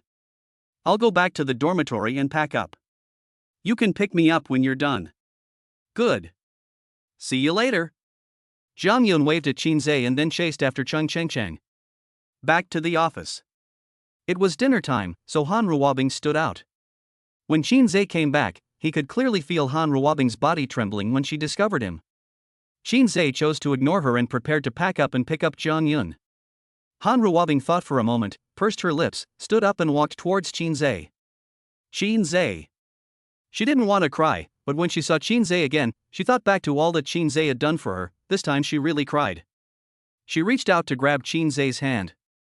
Shinsz had a cold face, shook off her hand, and took mineral water to wash the hand that Han Ruabing had touched. Han Ruabing's heart trembled when she saw this. Shinsz, do you dislike me so much now? I'm sorry, it's not that I dislike you, and I'm not the kind of person who would turn against you if you don't agree to my pursuit, but now I'm dating Jang Yun. Jang Yun is very good and clean, I just don't want to dirty her. Seeing Shinsz being so indifferent, Han Ruabing immediately realized that she didn't have much time left and she needed to seize every opportunity to meet Shinsz. Plop. Han Ruabing knelt directly in front of Shinsz. Shinsz, how on earth can you forgive me? Shinsz sighed. Han Ruabing, why are you doing this? Shinsz, I beg you, please give me a chance, okay? Please give me a chance to love you, okay? I really. Han Ruabing has tried all the methods she could, but she still doesn't know what Shinsz wants now, or what good qualities she has that make Shinsz want her. Suddenly, Han Ruabing realized what he was good at. She reached out to touch Shinsz's belt and said anxiously, "Let me show you, I'm really good." Shinsz kicked Han Ruabing away. Roll. Han Ruabing was completely confused. She didn't know what she had or what was left. This was all she had. Shinsz looked at Han Ruabing coldly and said viciously, "Han Ruabing, let me tell you, my patience with you is really limited. I never regretted liking you before, but since I met Jang Yun, I hate my past every day. I'm even so disgusted that I want to kill you. Shinsz." Han Ruabing was thinking that she must win Shinsz back, and slap Sun Linlin hard in the face, making her kneel in front of her and lick her like a dog, hoping that she would let her go. But the reality has made Han Ruabing understand time and time again that Shinsz can never go back to the past, and everything Sun Linlin said is right, and she will always be stepped on by Sun Linlin. No. Han Ruabing couldn't accept it. At least, she wanted Sun Linlin to pay the price for everything she said. "I failed my internship. You shouldn't have been eligible for an internship in the first place. I've made up my mind. I want 10 million. It's too late." Chapter 73, Han Ruabing in despair. Han Ruabing had never expected Shinsz to say such a thing. She raised her head, looked at Shinsz in shock, and asked, "You didn't mean?" Shinsz first took out his mobile phone, opened the app, and showed Han Ruabing the balance of the bank card. Han Ruabing was shocked again. She didn't know how much money it was exactly, but there were 3 commas in the middle of the line of numbers, which meant at least tens of billions of dollars. He put away his phone and said calmly, "This is the money I deposited in one of the banks. The reason I show this to you is to let you know that 10 million in my hands is probably about the same as 100 yuan in your hands. Not to mention spending it, even if you lose it, you won't feel any pain. So there's no need for me to play tricks on you because of this small amount of money." However, the money was not spent in this way. "What I asked at that time was that if you were willing to keep the matter between us a secret, then I would give you the Porsche and pay you a sum of cash. But the problem now is that you did not help me keep the secret." Han Ruabing was completely anxious. It would have been fine if Qin Zuring didn't get it, but in the end he didn't even get the money, and even had to suffer Sun Linlin's scorn for nothing. Han Ruabing crawled to Shinsz on her knees, hugged Shinsz's legs, and said anxiously, But, you said that we have no grudges against each other. Even if we can't be lovers, we are still friends. You said you were willing to help me." Shinsz sighed helplessly. "I am too idealistic. Jang Yun is so good to me. The more she treats me like this, the more I feel sorry for her. The more I can't face the fact that I once liked you. Shinsz." Han Ruabing was completely desperate. She didn't expect that Jang Yun could make Shinsz change so much in just a few days. How did she do it? Shinsz stood up and looked at Han Ruabing coldly. It was true. He felt that he could face the fact that he had once liked Han Ruabing and would not regret having liked her. But since he had Jang Yun, no matter how he looked at Han Ruabing, he didn't feel anything. There is a huge difference, really a huge difference. Compared with Jang Yun's gentleness, Han Ruabing is not even as good as a dog on the street. Shinsz left. Han Ruabing collapsed to the ground as if she had fainted. Buzz buzz buzz. It's a message from the director. Pack up your things when you have time. The school will be closed in a few days. Your salary will be transferred to your card in the middle of this month. The time left for Han Ruabing was getting shorter and shorter, and she didn't even have time to kneel on the ground and regret. Han Ruabing had no choice but to get up and go back to the staff dormitory to pack her luggage. When she opened the door to the staff dormitory, she discovered a scene that shocked her. She first heard the sound of the bed, as if someone was shaking it, making a creaking sound. Then I heard a woman say, "Keep your voice down, this is the staff dormitory." Finally, the man's voice was heard again. That's exciting. The sound stopped, and she saw banknotes scattered all over the floor, lots and lots of banknotes. She saw the man's back and Sun Linlin's pretty blushing face. When Sun Linlin saw Han Ruabing coming back, she seemed unusually calm. She picked up a bath towel and wrapped it around the man's waist, then pushed him away. The man was also very calm. He lit a cigarette and said casually, "Didn't you say your roommate wouldn't come back?" This man was none other than Gu Jincheng's brother, Gu Gaoga. Sun Linlin didn't answer him, but hugged his shoulders and looked at Han Ruabing with dissatisfaction. "I'm in a hurry to pack my luggage." The calmness of the two made Han Ruabing very embarrassed. Sun Linlin's sarcasm did not make Han Ruabing angry. On the contrary, Han Ruabing felt so inferior that he could not raise his head. She wanted to walk over carefully, but there was so much money scattered around the room that it was difficult for her to find a place to stand. Seeing that Han Ruabing had still stepped on his money, Sun Linlin smiled sinisterly. "These are the money my brother gave me. If you want, you can pick up a few." "You're welcome." Han Ruabing lowered her head even more and quickly packed her luggage. Gu Gaoga smoked a cigarette and looked up and down at Han Ruabing's figure. He thought that this woman with a queen-like look was not bad. There was really not much time left for Han Ruabing. Before she could finish cleaning up, Gu Gaoga had already started to do something strange to Sun Linlin. "Hey, brother, there are people here, why are you so impatient, really?" Han Ruabing didn't know how she walked out of the dormitory, but she knew that Sun Linlin and his boyfriend didn't treat her as a human being at all. A woman in 2 huge suitcases. She looked at the streets of Jiangcheng blankly, wondering if there was still a place for her in this city. Fortunately, she had some savings that allowed her to rent a house temporarily. When I went to the supermarket to buy daily necessities, I happened to meet Jang Yun. Although Jang Yun was wearing a baseball cap and a mask at this time, there was a gentleness in Jang Yun that ordinary people did not possess. As long as you have seen her, you will definitely recognize her. Seeing Jang Yun, Han Ruabing knew that Shinsz would definitely be there. Sure enough, Shinsz walked to Jang Yun and naturally put his arms around Jang Yun's slender waist. Jang Yun leaned gently into Shinsz's arms like a young wife. Jang Yun showed the water cup in her hand. "Shinsz, does this look good? What do you think?" "I think it's beautiful." "Well, that's what's nice to look at. Then how about we buy 2 and take them back to use as cups for brushing our teeth?" "But what if the glass is broken?" "It's not you who cleaned the room, why did you break it?" Han Ruabing's eyes were dim. It turned out that they were already living together. Seeing the two people in love, and thinking about the crazy Sun Linlin in the dormitory at that moment, Han Ruabing really lost the mood, so she just bought some daily necessities and ran away. Shinsz was startled, and felt as if he saw Han Ruabing.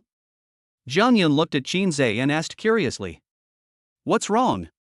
Shinsz came back to his senses and pulled Jang Yun into his arms again. "Fine." Buying and selling daily necessities and going shopping, the afternoon passed quickly, and it was already evening when the two returned home. Jang Yun was cooking, and Shinsz was leaning against the refrigerator watching her cook. Jang Yun was very careful. She did not throw away the unpalatable but ugly tail of the cucumber, but fed it to Shinsz. Watching Shinsz eating, a gentle smile would appear on Jang Yun's pretty face. While she seemed to blame Shinsz for eating everything, she also felt that Shinsz was obedient like a good baby, which was really likable. Chapter 74. No, it doesn't matter. Jang Yun remembered something. "Oh, right. Shinsz chewed the cucumber with a crunch sound. "Your friend. Wan Lei?" "Yes, Wan Lei." "Well, what's wrong? Does he have a partner?" "No, what's wrong? Do you think he's a good match for my friend?"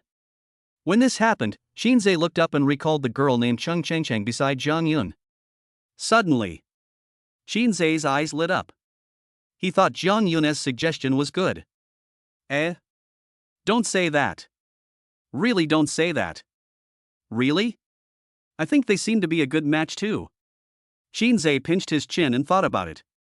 "But my brother has never been in a relationship, which is quite worrying."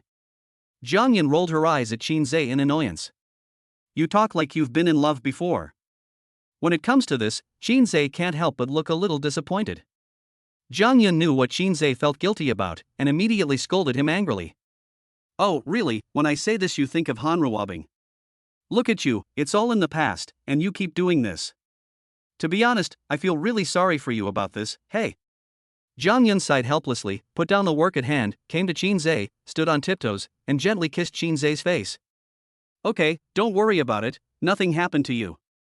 Shinsz forced a smile. Okay, let's talk about something serious. Do you want to introduce your friend to Chung Cheng Chen? Okay, it's good to let them get to know each other first. Jang Yun smiled sweetly. My phone is in the pocket of my down jacket. It contains photos of Chung Cheng Cheng. Let's exchange photos first. Okay. When Shinsz found Jang Yun's cell phone, he discovered a new piece of paper in her pocket. Out of curiosity, Shinsz opened it and took a look. Marriage examination report? At this time, Jang Yun's voice came from the kitchen. Did you find it? Shinsz came back to his senses. Found it. Shinsz first used Jang Yun's phone to send Cheng Cheng's photos to his own phone, and then used his own phone to send Cheng Cheng's photos to Wan Lei. The same goes for Chung Cheng. In the process of passing the photos, Shinsz found that Jang Yun's prestige was very clean. There were only 4 people in total, including his parents, Chung Cheng, and himself, and he didn't even have the prestige of a teacher. Just like her marriage medical examination report, everything was clean, so clean that it made people feel distressed. While eating, Shinsz thought about it and took out Jang Yun's marriage medical examination report. Jang Yun took a look and said lightly, "How did you get this out?" "I saw it with the hand that was looking for your phone." "Did you see it?" Well, otherwise I was going to show you." "That's not necessary." Jang Yun handed Shinsz a piece of meat and said softly, "I'm afraid you might be suspicious." "Why should I worry about this?" Jang Yun pondered for a moment and explained openly. "Actually, how should I put it? Sometimes, I get curious too. Whenever Cheng is watching something, I'll watch it from the side, thinking that I'll get married one day, so I'll learn from her. It will be dark soon. Don't say I know this and I know that as if I am very experienced. You are just imagining something unnecessary. So I will do the premarital medical examination report." Shinsz looked at Jang Yun and felt that this girl was very thoughtful. "Jang Yun, you." Jang Yun looked indifferent and said softly, "Okay, stop talking about those useless things. I'm going home with you to sleep. I won't hide some things from you anymore. I'll just tell you directly so that I can feel at ease." After saying this, Jang Yun warned with a serious face. "Oh, and don't talk about this now. If you want to talk, wait until I finish washing the dishes and you have nothing else to do, then you can talk. After dinner." After Jang Yun cleaned up the dishes, she took her pajamas and went to the bathroom. Shinsz was watching TV in a daze, but all he could hear was the sound of running water coming from the bathroom. Unconsciously, my heartbeat quickened. After a while, the sound of running water stopped, and Shinsz knew that Jang Yun had finished washing.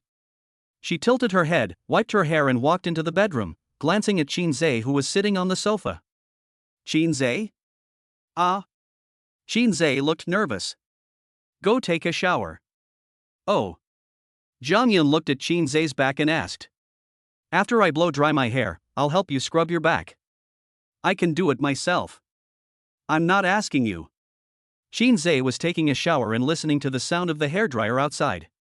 When the hairdryer stopped, Shinsz knew that Jang Yun was coming. Jang Yun didn't knock on the door, but pushed it open and walked in. Perhaps it was because the temperature in the bathroom was too high, their faces were flushed to varying degrees, but they did not escape because they knew that they would have to adapt to it sooner or later. Jang Yun gently rubbed Shinsz's back. "Shinsz. Would you like a bigger house?" "As you say." Because they had something to talk about, both of them relaxed a lot. "I thought that I would find time to buy you a big house in your name someday, and then you can decide where you can get used to living." "Wouldn't that be a bit of a waste?" "It's an old neighborhood, and I'm worried about the poor sound insulation. If it's a big house, that floor will be ours, so there's more privacy." Poor sound insulation and strong privacy, these 2 points instantly made Shinsz realize the necessity of moving to a bigger house. "Yeah, okay. You don't have to worry about money. That's not a problem. The only problem is whether you are willing to agree to our family." "Why?" Shinsz sighed. Jang Yun patted Shinsz's back in annoyance and said angrily, "You're always sighing." Shinsz hurriedly explained, "No, I just feel that you are so good. Sometimes I don't know what to say or what to do." Jang Yun smiled and said nothing. Okay, I'm going to warm the bed for you, you can wash it quickly. When Shinsz dried his hair and walked into the bedroom, Jang Yun was already hiding in the quilt, with only her two eyes exposed, looking at him. Broad shoulders, well-developed chest muscles, and abdominal muscles that were as sharp as if they were carved by a knife. Looking at these, Jang Yun's breathing gradually became rapid. If you don't plan to watch TV, just turn it off. Watching TV at this critical moment? Is that still a human being? Shinsz turned off the TV. Jang Yun moved to the other side of the bed and gave her place to Shinsz. I've warmed you up here.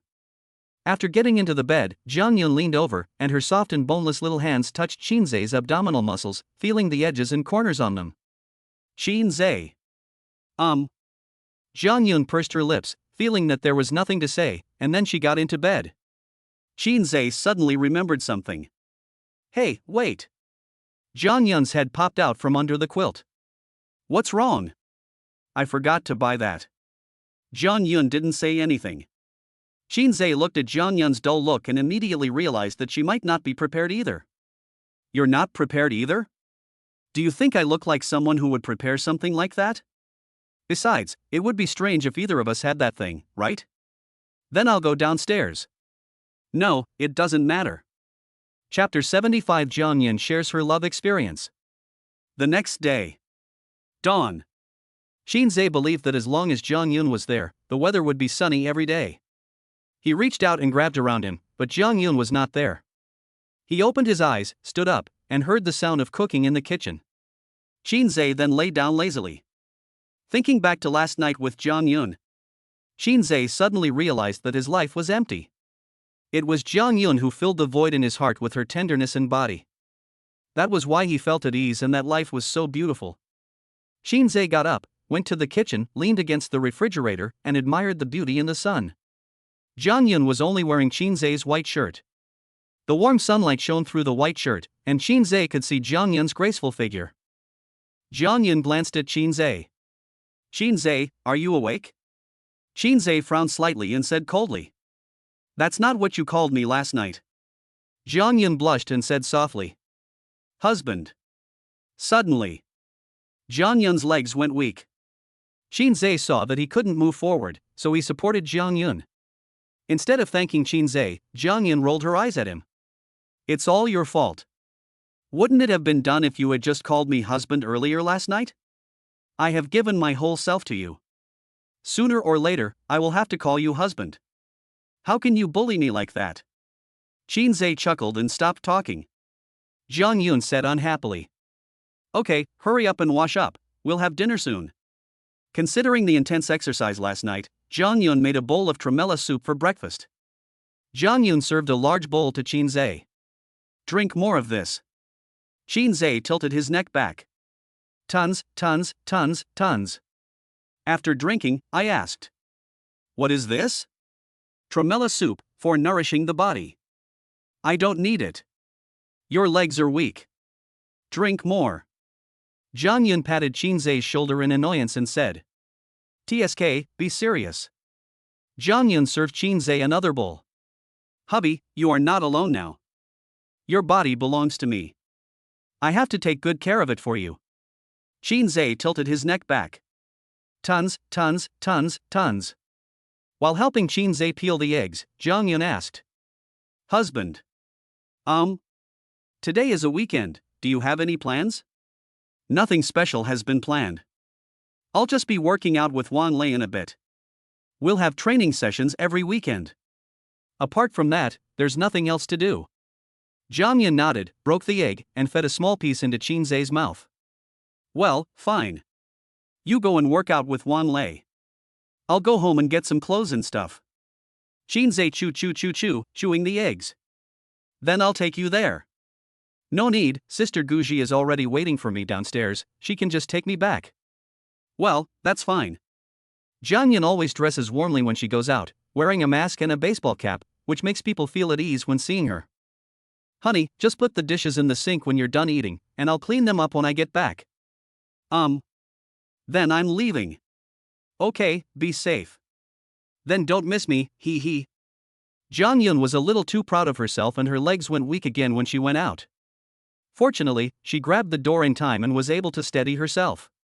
Hey, be careful. Jang Yun glared at Shinsz unhappily. Shinsz felt a little distressed and thought that he should not bully her like this next time. After all, she was a little girl and could not stand such torture. Gu Ji, who was downstairs, had a cold expression on her face. When she saw Jang Yun coming down, she quickly opened the car door. Jang Yun got into the car and said softly, "Sister Gu Ji, I'm sorry, I was delayed because I was cooking for my husband." Gu Ji was stunned for a moment. Jang Yun realized that she had exposed something, her face immediately turned red, and she quickly changed her words. "I wasted some time cooking for Shinsz. Actually, Gu Ji said calmly. "It's okay, Miss Jang, you're worrying too much. Mr. Qin is really a good man worthy of trust." Jang Yun nodded gently. Buzz buzz buzz. The phone vibrated. It was a WeChat message from Chung Cheng Chang. "Are you awake? I woke up a long time ago. How is it? What's up? What else? Sheep.gif. I don't understand what you are saying. Don't play dumb. Tell the truth." Jang Yun thought for a moment and edited the message to reply. "Fine. How good? In short, it's very good. How many times?" Jang Yun's face flushed, she pursed her lips and replied. "I forgot, there should be 5 or 6 times. Oh my god."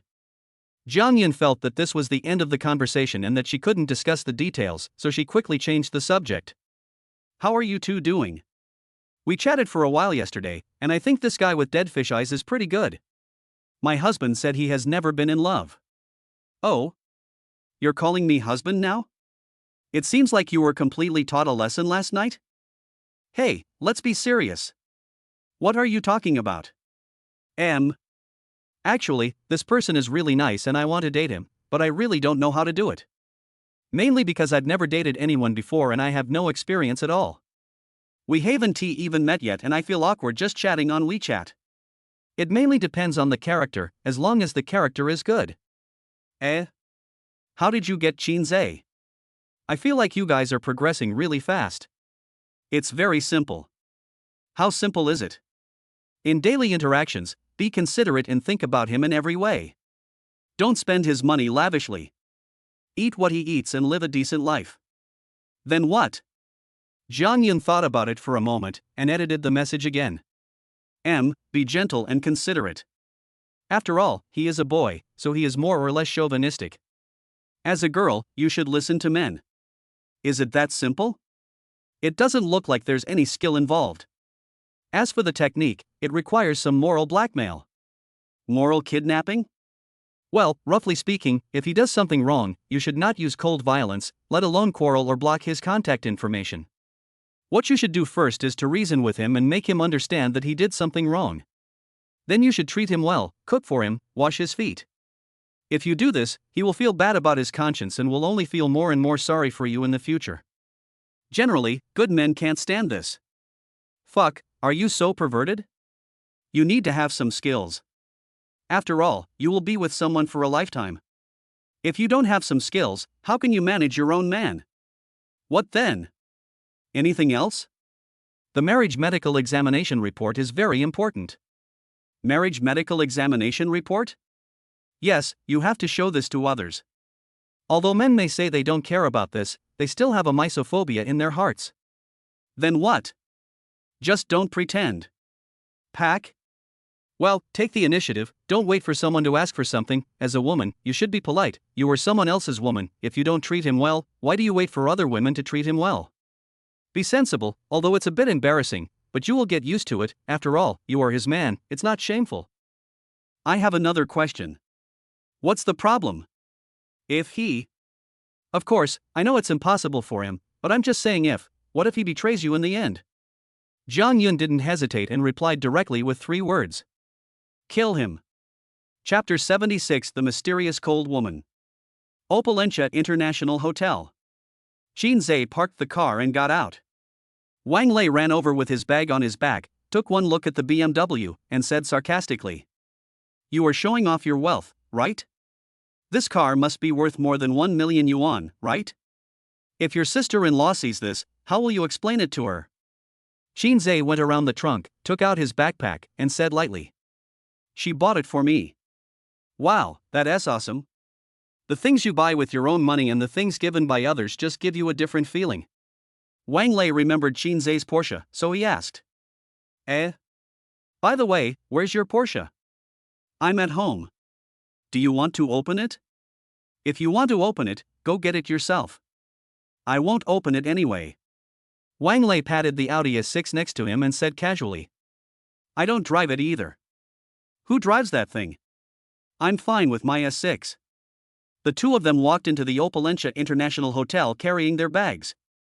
The Opulentia International Hotel is equipped with a high-end gym. Wang Lei and Shinsz usually come here to exercise when they have nothing to do. Because of the high consumption, few people live here. Even if there are people living here, they are usually busy people who are rich and powerful. These people will never come here to work out, so it has almost become a private place for two people. By the way, have you figured out how to explain the matter of watching group to your sister-in-law? It's not a good idea to keep it hidden. Hey, I haven't thought about it yet, let's take it one step at a time. Shinsz was stretching his muscles and legs when he suddenly remembered sending photos to Wang Lei yesterday, so he asked curiously. How was your conversation? Wang Lei was stunned and remembered the girl named Chung Cheng. We didn't talk much. How's it going? Any ideas? I think he's a nice guy, but I don't want to chat with him. I don't have much experience in this matter. After a simple warm-up, Shinsz walked to the barbell rack, placed 25 kilograms dumbbells on each side total, 100 caddies, and said while doing bench press. Actually, there's nothing to talk about. Relationships mainly depend on the girl. If she likes you, she'll naturally take the initiative. When she asks you out, just be a little more enthusiastic and let her know that you like her, too. Don't disappoint her. Is this the case between you and your sister-in-law? About the same. Shinsz stood up and added two 25 kilograms dumbbell plates on both sides of the barbell total, 200 caddies, then added while doing the bench press. Anyway, I don't have much experience. As far as your sister-in-law and I are concerned, she is the one who works harder, doing the laundry and cooking. I still don't know how to make up for her efforts for me. So what you mean is that I don't have to do anything? Shinsz stood up again, added 25 kilograms dumbbells to both sides of the barbell total, 300 caddies, and said while doing bench press. How should I put it? You have to respect girls. Respect? Wang Lei was confused and asked. What's the meaning? That is to say, once you are in a relationship, your physical contact will increase. How can I put it to you? Probably, as long as you are in a relationship, it means that the girl is actually looking forward to some physical contact with you, so you need to take care of her emotions and feelings, and it is best to give the initiative to the girl. How? Just say it directly. Wang Lei's face turned red and he said in shock. Did you tell your sister-in-law directly? Shinsz stood up, drank a sip of water, took a short rest, and then explained lightly. Yes, when your sister-in-law came to my house to sleep on the first day, nothing happened between us. We just slept together and slept quite well. In short, there is nothing to be particular about. As long as the girl likes you, you don't have to do anything. If the girl doesn't like you, it's useless no matter what you do. Wang Lei listened and nodded in approval. Then I'll take it one step at a time. Well, this is not something to be rushed. Besides, this is Jang Yun's friend. He is quite reliable. Unlike Ruabing, if he likes you, he will come to you directly. Wang Lei nodded again. After talking about this, the two began strength training. Bench press, 400 pounds. Squat, 500 pounds. Deadlift, 400 pounds. After completing several major projects, they started training some small muscle groups, and finally it was the boxing aerobic session for the two of them. On the way to the ring, Shinsz didn't pay attention to his feet and accidentally kicked over a white water cup. Shinsz was stunned. Over the years, Shinsz and Wang Lei have been training here, and no one has been seen coming here to exercise all year round. Today, there was suddenly a water cup placed here, which made Shinsz feel strange. Before Shinsz could bend down to pick up the water cup, a woman in yoga pants turned out. The woman had a great figure, no less impressive than Jang Yun. The difference is that Jang Yun is the kind of gentle woman, while this woman is the kind of cold and arrogant queen, which is definitely not comparable to Ruabing. Ruabing looks like her and has good acting skills, but she is not. Shinsz can feel the natural pride of this kind of woman, and the coldness in her eyes looks down on everyone. The cold woman stopped, glanced at the water cup on the ground, and then looked at Shinsz and Wang Lei. Shinsz turned his head and looked away. Wang Lei understood, picked up the quilt, and walked forward with a smile. I'm so sorry, beautiful lady, I didn't see it. The cold woman glanced at the dead fish eyes, smiled contemptuously, and had no intention of taking the cup of water. Wang Lei asked tentatively. Beauty? The cold woman looked at Shinsz, who was looking out the window, and she became somewhat interested in him. From childhood to adulthood, she has always been the center of attention, with countless suitors, all of whom tried every means to create opportunities to chat with her, but this man let others take the blame for him. However, she could sense that Shinsz was not playing hard to get. He gave her the feeling that he had a girlfriend and refused to have any contact with any woman. This was the first time the cold woman had ever seen such a person. Quite interesting. It wasn't you who did it. The voice was cold, pure cold. Wang Lei was startled and smiled bitterly. Can you please stop picking on people for this? It was indeed me who did it. Check the surveillance. Wang Lei is dead. Wang Lei didn't understand. She didn't even see Shinsz kicking over the cup, so how could he be so sure that it wasn't her fault? Wang Lei knew that continuing would only make things worse. Anyone with a discerning eye could tell that this woman was not an ordinary person. So Wang Lei turned around and looked at Shinsz behind him. Shinsz also felt that this matter was a bit weird, so he looked at the cold woman. The cold woman saw Shinsz looking at her, and this time it was her turn to look out the window. Chapter 77 Zhugeqiushui. Shinsz thought for a moment and didn't say much. Instead, he took the cup from Wang Lei's hand and walked straight to the cold woman.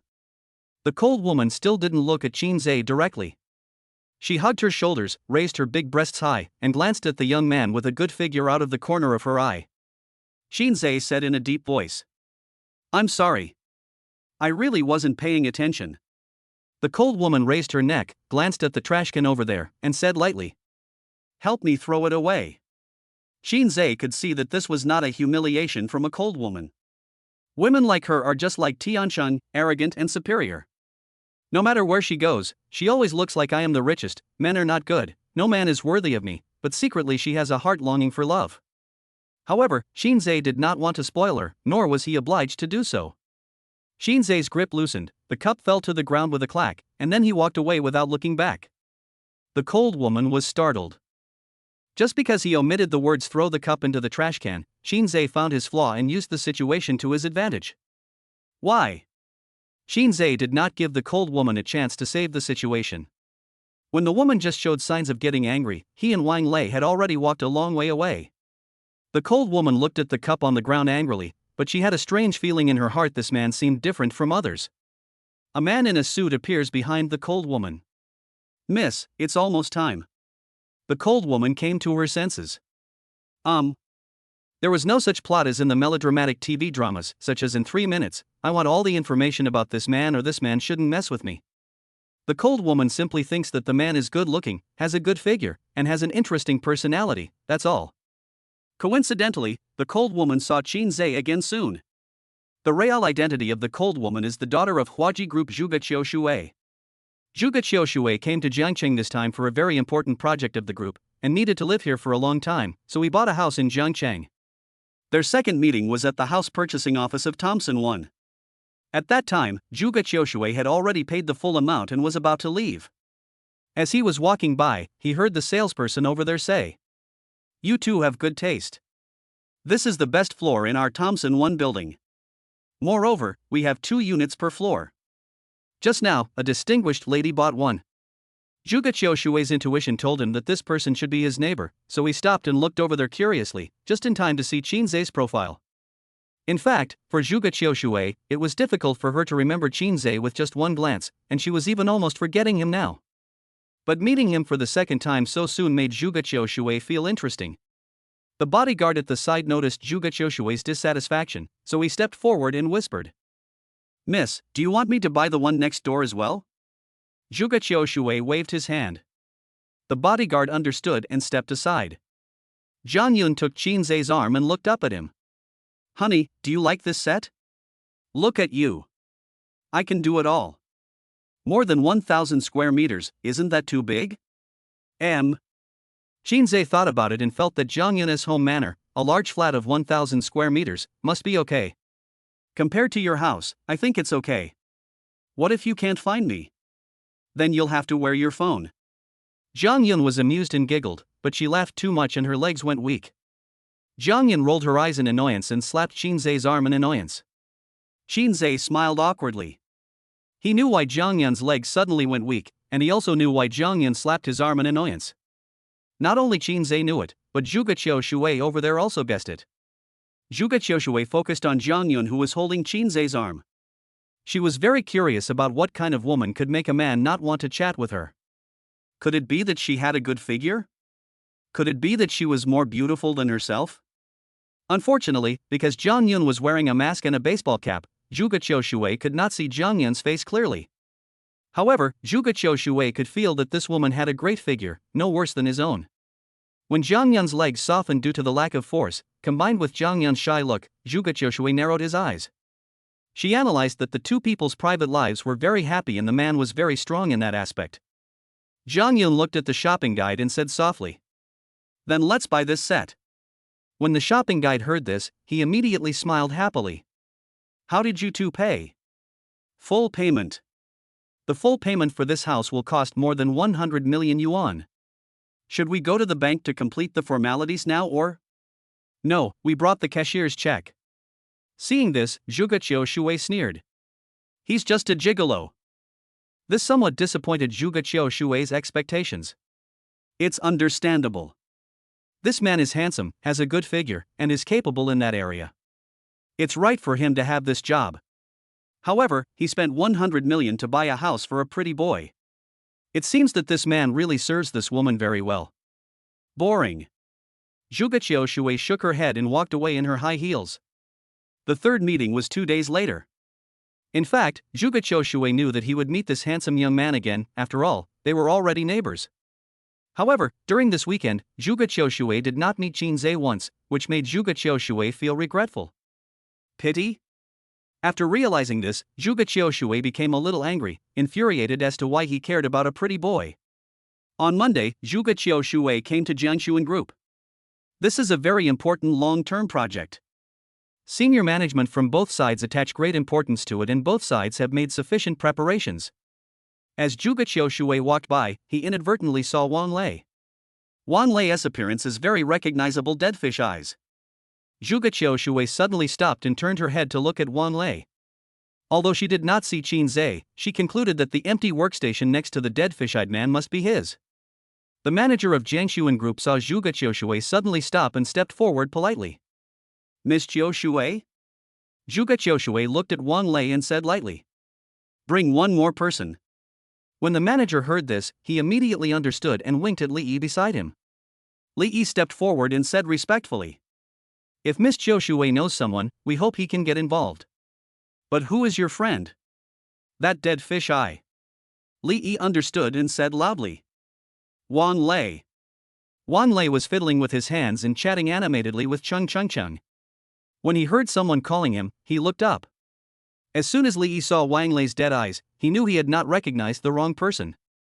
"Come here for a moment." Wang Lei put away his phone and walked over. He was still wondering about something, and when he saw Zhuge Qiushui, he felt that something bad might happen. "Boss, you're looking for me? You should follow this project and learn from it. This opportunity is hard to come by, so you should thank Miss Zhuge Qiushui a lot." Wang Lei nodded in agreement. It turns out her name is Zhuge Qiushui. Chapter 78, Cleared. Wang Lei looked at Zhuge Qiushui and thanked him. "Well, thank you Miss Zhuge Qiushui for giving me this precious learning opportunity." Zhuge Qiushui turned around and left without saying a word. Li Yi quietly pulled Wang Lei to the back of the team and asked quietly, "What's going on? Do you know Miss Zhuge Qiushui?" "Brother, how the hell do I know her? I want to know who she is." Li Yi covered his mouth and whispered, "She is the daughter of Huaji Group." Wang Lei couldn't help but frown when he heard this. This is quite a big deal. You really don't know her? If you don't know her, how could she ask you to follow her? "Oh no, it's coming for Shinsz," Wang Lei explained. A couple of days ago, my brother and I went to work out, and I accidentally kicked over her water cup. This woman is a bit of a germaphobe, so she asked my brother to throw the cup away. My brother didn't look at me in a good mood at the time, maybe there was some small conflict. Damn, it can't affect the project, right? Not really? Is she that petty? At most I can just give her a new cup as compensation. Anyway, both parties attach great importance to this project, otherwise they wouldn't have sent Huaji Group's rich man here. We can't make any mistakes. Wang Lei frowned, feeling unsure. Let's see what she means first, and then we can say anything. Meeting room. Representatives from both sides expressed their respective policies, the progress was very smooth, and the atmosphere was very harmonious, but only Wang Lei and Li Yi knew that there must be other programs coming up, otherwise Zhuge Qiushui would not have called Wang Lei alone. 40 minutes into the meeting, Zhuge Qiushui checked his watch and said casually. Based on the current international situation, our AI is lagging behind. Today, I am very happy that our two major consortiums can put aside their past conflicts and work together to develop AI and make our AI one of the best in the world. So, having said that, Zhuge Qiushui paused and turned to look at Wang Lei over there. Wang Lei's heart skipped a beat and he felt that things might not be good. Following Zhuge Qiushui's gaze, everyone's eyes were focused on Wang Lei, the new employee. At this time, Zhuge Qiushui said calmly. So, can you get this project done? Aye. If you can't, then you can find a helper. Upon seeing this, the general manager of Jang Yun Group became extremely anxious and kept winking at Li Yi. We have technical personnel. You don't need to do anything on the project. You just need to connect the project and run errands. What are you hesitating about? The general manager's lack of knowledge does not mean that Li Yi is unaware of it, but now he understands that he should finalize the project first and deal with the rest later. Li Yi kept pulling Wang Lei's clothes. Wang Lei looked at Zhuge Qiushui and said with a wry smile. I'm fine. Zhuge Qiushui's icy eyes flashed with coldness, and his expression was obviously displeased. Li Yi kept pulling Wang Lei's arm. Wang Lei quickly patched it. I'm fine, but if I had a helper, that would be great. Zhuge Qiushui's face instantly looked a little better. Then you go find someone now. Wang Lei's clothes were almost pulled off by Li Yi. Okay then, I'll go out and make a phone call. Need not. Wang Lei turned around again and called Shinsz in front of everyone. Hey! Fuck chicken feathers. Shinsz's voice was impatient. The meeting room was very quiet, and Shinsz's voice was very clear. Shinsz came up and started cursing, which made the top executives of Jang Yun Group feel embarrassed. Brother, come over here. What are you doing? There's a project you need to follow up on. Just follow up on your own. It's almost lunchtime. Wang Lei glanced warily at Zhuge Qiushui over there. Brother, if you don't come, this thing will fail. Buy a water cup when you come. In front of so many people, Wang Lei didn't dare to say anything useless. After all, Shinsz didn't know anything. But he believed that after saying so much, Shinsz should understand who the other party was. Zhuge Qiushui seemed very satisfied with Wang Lei's hint. She couldn't help but slightly raise her eyebrows, revealing a hint of pride. 20 minutes. Shinsz is here. Seeing that Shinsz had finally arrived, the leaders of Jang Yun all stood up and asked about Shinsz's health. Hey, Xiaozi, I didn't expect you to know Miss Zhuge Qiushui.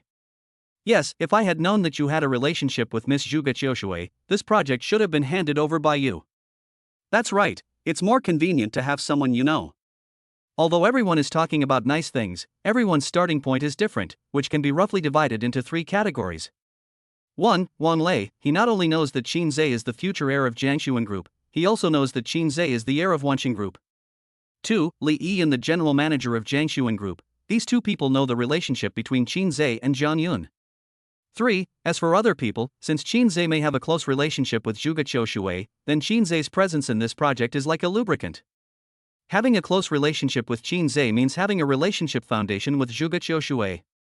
Li Yi stepped forward to smooth things over. Since you all know each other, I still need to formally introduce myself to you. Li Yi led Shinsz to Zhuge Qiushui and introduced him. This is the daughter of Huaji Group Chairman Zhuge Qiushui. This cooperation is historic for our two major consortiums and also revolutionary for the development of AI in the mainland. That's why Miss Zhuge Qiushui will follow up on this project personally. Shinsz didn't say anything, just looked at the time on his watch. Li shouted in a low voice. What are you looking at? Are you so anxious? Then, Li introduced Zhuge Qiushui. This is our company's new employee, he's quite capable, his name is Shinsz. After the introduction, Shinsz extended his hand in a friendly manner and said in a deep voice. Hello, we meet again. This is not to give face to Zhuge Qiushui, but to give face to Li. Zhuge Qiushui looked at Shinz's hand lazily, and had no intention of shaking it, but he did not show his disgust clearly either. Instead, he seemed to be teasing Shinsz. Shinsz looked at Zhuge Qiushui coldly, his hand in the air, with no intention of taking it back. Zhuge Qiushui looked at Shinz's cold eyes. She could feel that Shinsz was not looking at her, but looking through her into the distance, as if his little rich woman was there. Li on the side felt that this was not a good thing to continue. After all, Shinsz was the fiancé of the daughter of Jang Yun Group, and he would be the helmsman of Jang Yun Group in the future. So, Li stepped forward to smooth things over. That. Before he finished speaking, Zhuge Qiushui sighed softly and stretched out his fair hand. A simple response, contempt, disdain, teasing, and even teasing, this is Zhuge Qiushui's attitude towards Shinsz, the kept pretty boy. Li breathed a sigh of relief and stepped back. No matter what, it's a start. It was a simple handshake. When Shinsz withdrew his hand, he grabbed the bottle of mineral water next to him and actually washed his hands in front of Zhuge Qiushui. The whole audience was shocked. The whole place was so quiet that you could hear a pin drop. Zhuge Qiushui's eyes widened as he looked at Shinsz in disbelief. He simply couldn't imagine that someone would have such a bad attitude after introducing his identity. What does this mean? Misophobia? Do you look down on me? However, this was not the end. Shinsz then took out a brand new water cup and placed it on the table. We're even now. Zhuge Qiushui looked at the water cup on the table, his pupils trembling wildly. She had never seen such a person in her life. This Shinsz is cold and vindictive, it's really indescribable. Shinsz looked at the time on his watch and said casually. It's getting late, it's time for lunch, you should eat early too. After saying that, Shinsz turned and left. Zhuge Qiushui looked at Shinz's departing back. She was so angry that she let out a long sigh and even laughed. Angry and annoyed, but inexplicably, she felt that things were becoming more and more interesting. Shinsz? Shinsz, right?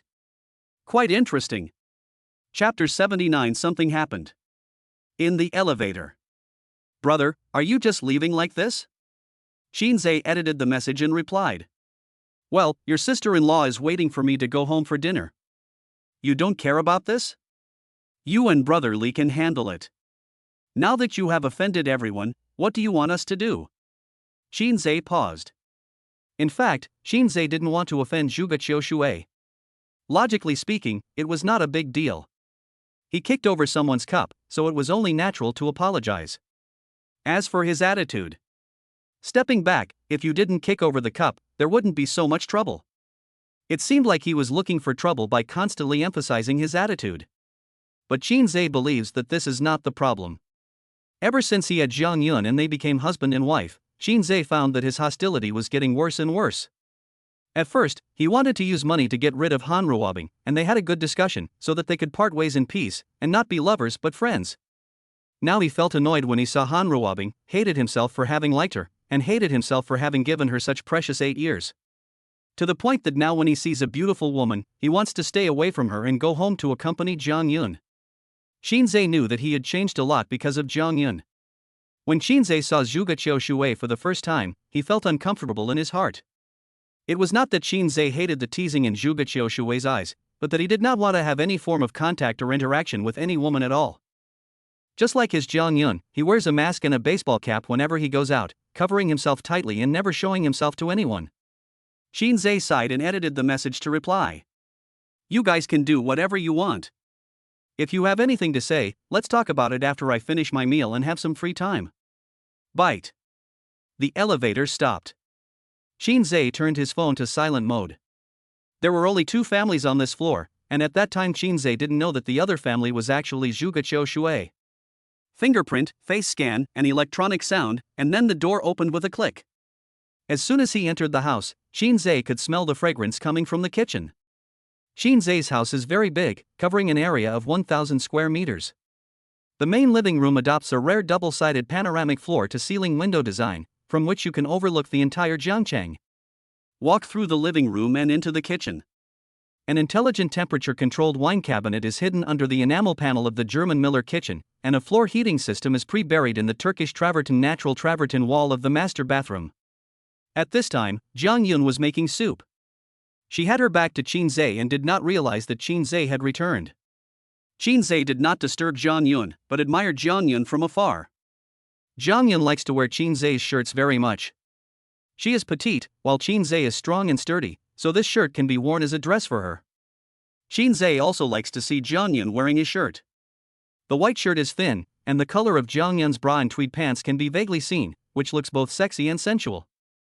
Shinsz came to Jang Yun and stretched out his hand, gently hugging Jang Yun's slender waist. Jang Yun's body trembled and she took a breath of cold air. After realizing that it was her husband who had returned, she slapped Shinsz's hand in anger and said, "You scared me." Jang Yun did not stop Shinsz's hand, but just said softly, "I'm cooking." Shinsz tidied Jang Yun's clothes, hugged Jang Yun's slender waist, and smelled the fragrance of Jang Yun's neck. "What's the cuisine today?" "I made you some soup to nourish your body." "Don't I need to make up for this?" "Hey, I know you're great, but I also have to take care of you, really." Jang Yun remembered that Shinsz left in a hurry after receiving Wang Lei's call, so she asked, By the way, what were you doing just now?" "I went to the company." Jang Yun reached out and touched Shinsz's cheek and asked distressfully, "You have to be a teacher at school to accompany me, and you have to work in my company. Isn't it too hard?" "Fine." Shinsz nudged the soup in front of him with his nose. "I am not you. You are taking care of me. What should I be afraid of?" Jang Yun smiled unhappily and said angrily, "I found that your little mouth has become sweeter and sweeter since I gave it to you." Jang Yun looked at the time and felt that the soup was almost ready, so she urged, "Okay, wash your hands and get ready to eat." "I have to go to class after I watch you eat." While Shinsz was washing his hands, Jang Yun saw the screen of the mobile phone on the table light up. It was a call from his father. "Hello? Jang Yun, where is Shinsz?" It was not difficult to tell from the tone of Jang Yun's speech that Shinsz seemed to be in trouble. Jang Yun glanced at Shinsz, who was washing his hands beside him. "He's next to me." "What's wrong? Is there something wrong? Let him answer the phone." "He's washing his hands." "What happened? Tell me." Jang Yun still wanted to hear what happened before deciding whether to let Shinsz answer the phone. "Let him answer the phone." At this time, Shinsz came back after washing his hands. He wiped his hands and asked, "What's wrong?" Jang Yun covered the microphone. "My dad." "Why are you so nervous?" "He seems a little angry." When Shinsz heard it, he roughly knew what it was. "It's okay, give me the phone." Jang Yun pursed her lips, looked at Shinsz pitifully, and shook her head. She didn't want anyone to say anything about Shinsz. She felt distressed. Shinsz smiled gently and stretched out his hand to pinch Jang Yun's face. "It's okay, just listen." Jang Yun couldn't persuade Shinsz. As long as Shinsz said it, she would agree unconditionally. Even though she knew her father might scold Shinsz, she still couldn't learn how to refuse Shinsz. Shinsz took the phone. "Uncle. You're dead, aren't you?" "Are you dead?" "Forehead. How many times have I called you? Can't you see?" Shinsz scratched his nose awkwardly. "I'm on mute." "No, your phone is always on silent." "I usually keep my voice muted when I'm with Jang Yun." When Jang Yun heard this, she pursed her lips and leaned towards Shinsz like a kitten, as if she wanted Shinsz to touch her.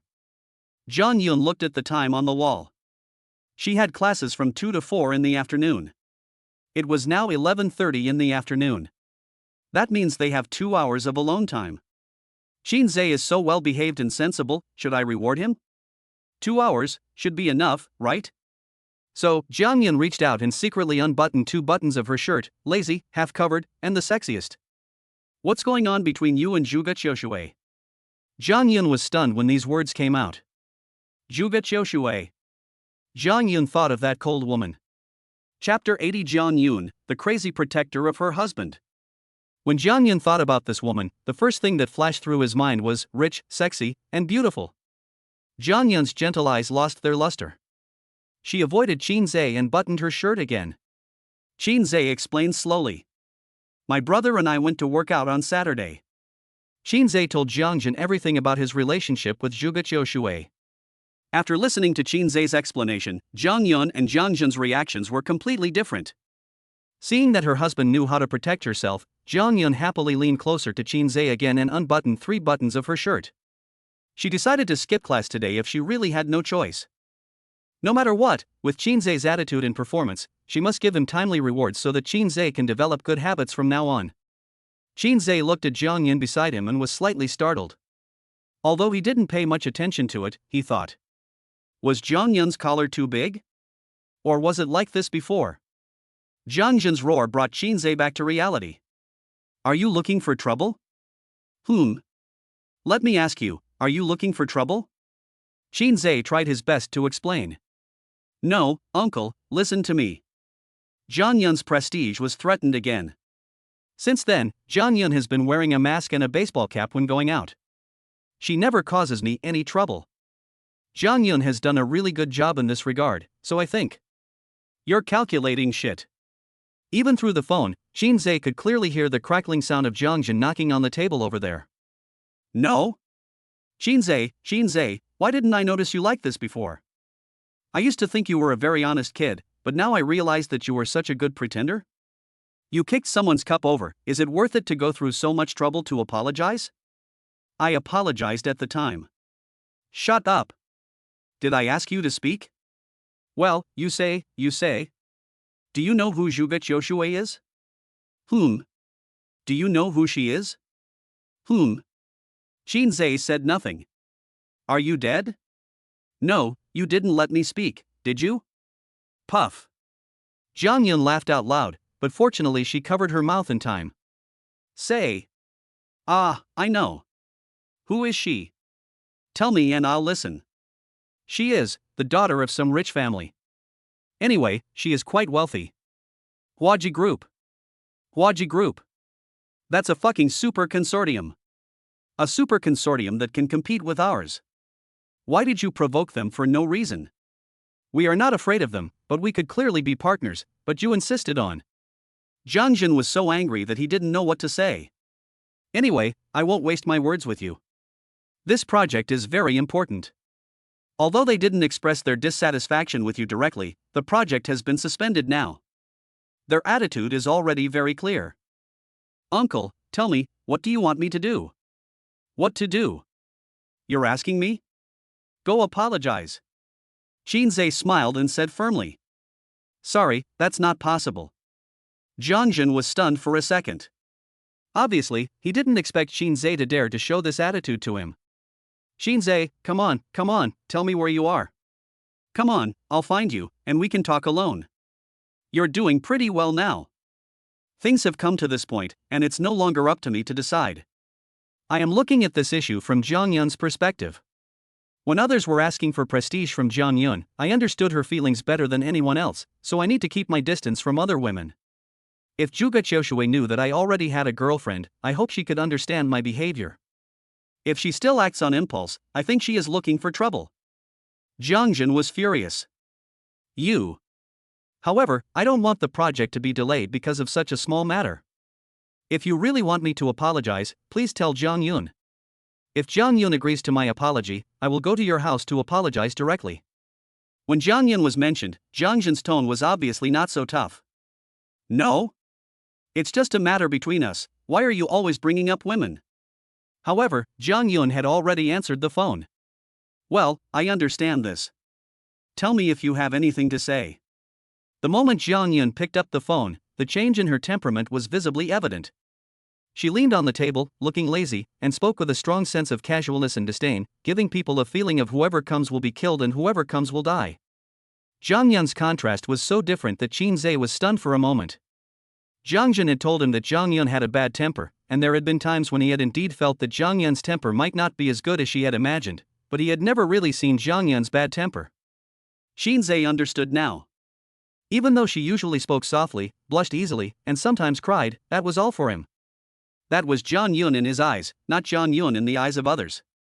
When Jang Yun saw Jang Yun answer the phone, he immediately became timid. No?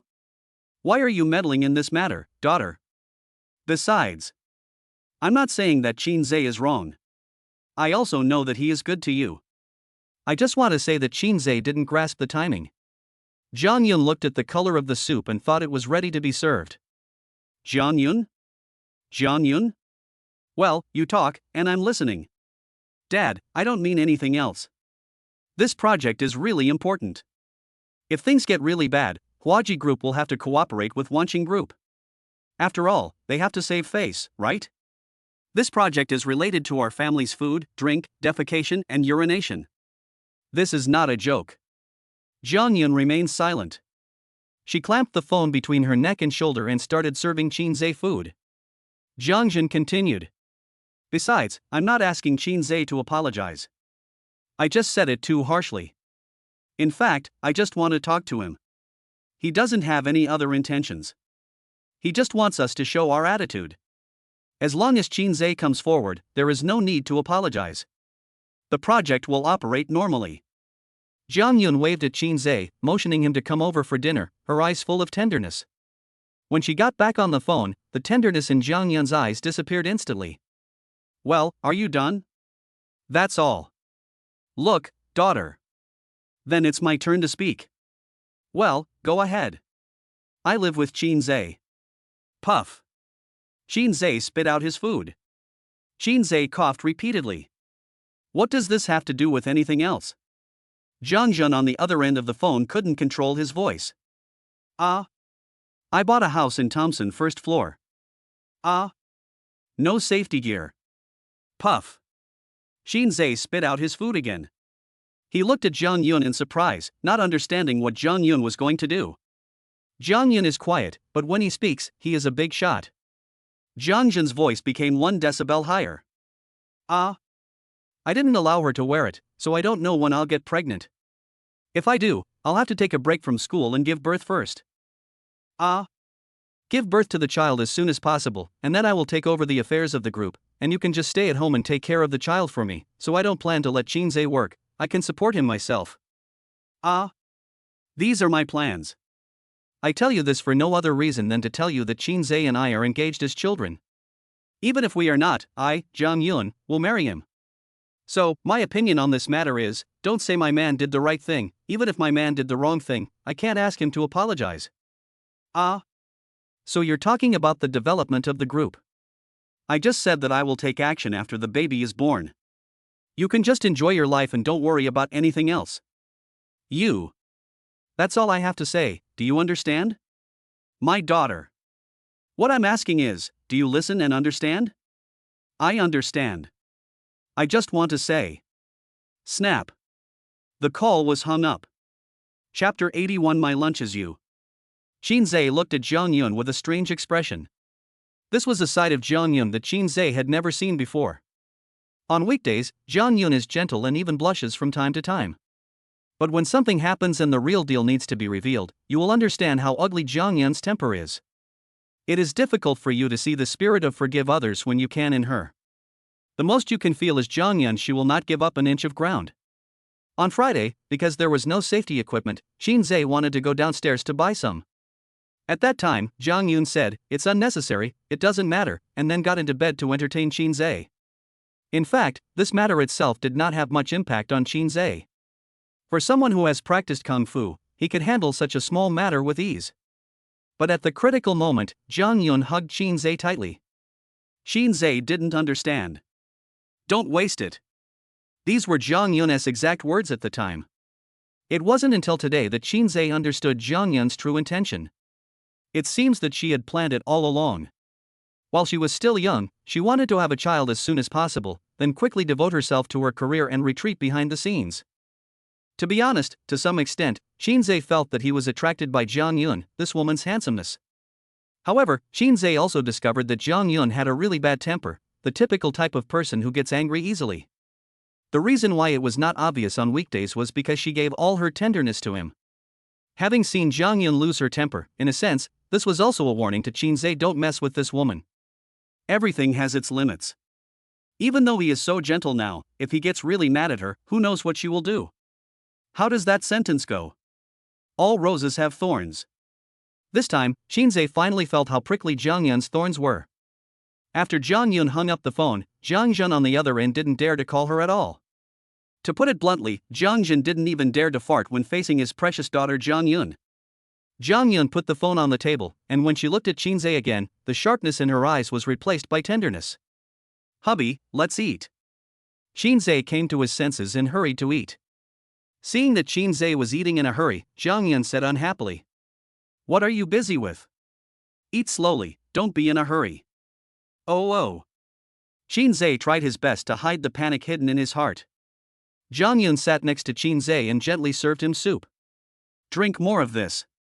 Maybe this soup doesn't taste very good, but it's very nutritious." "Yeah, okay."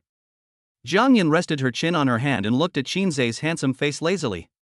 Because of Shinz's self-protective behavior, Jang Yun felt more and more that she had good taste and chose a man who was both handsome and sensible.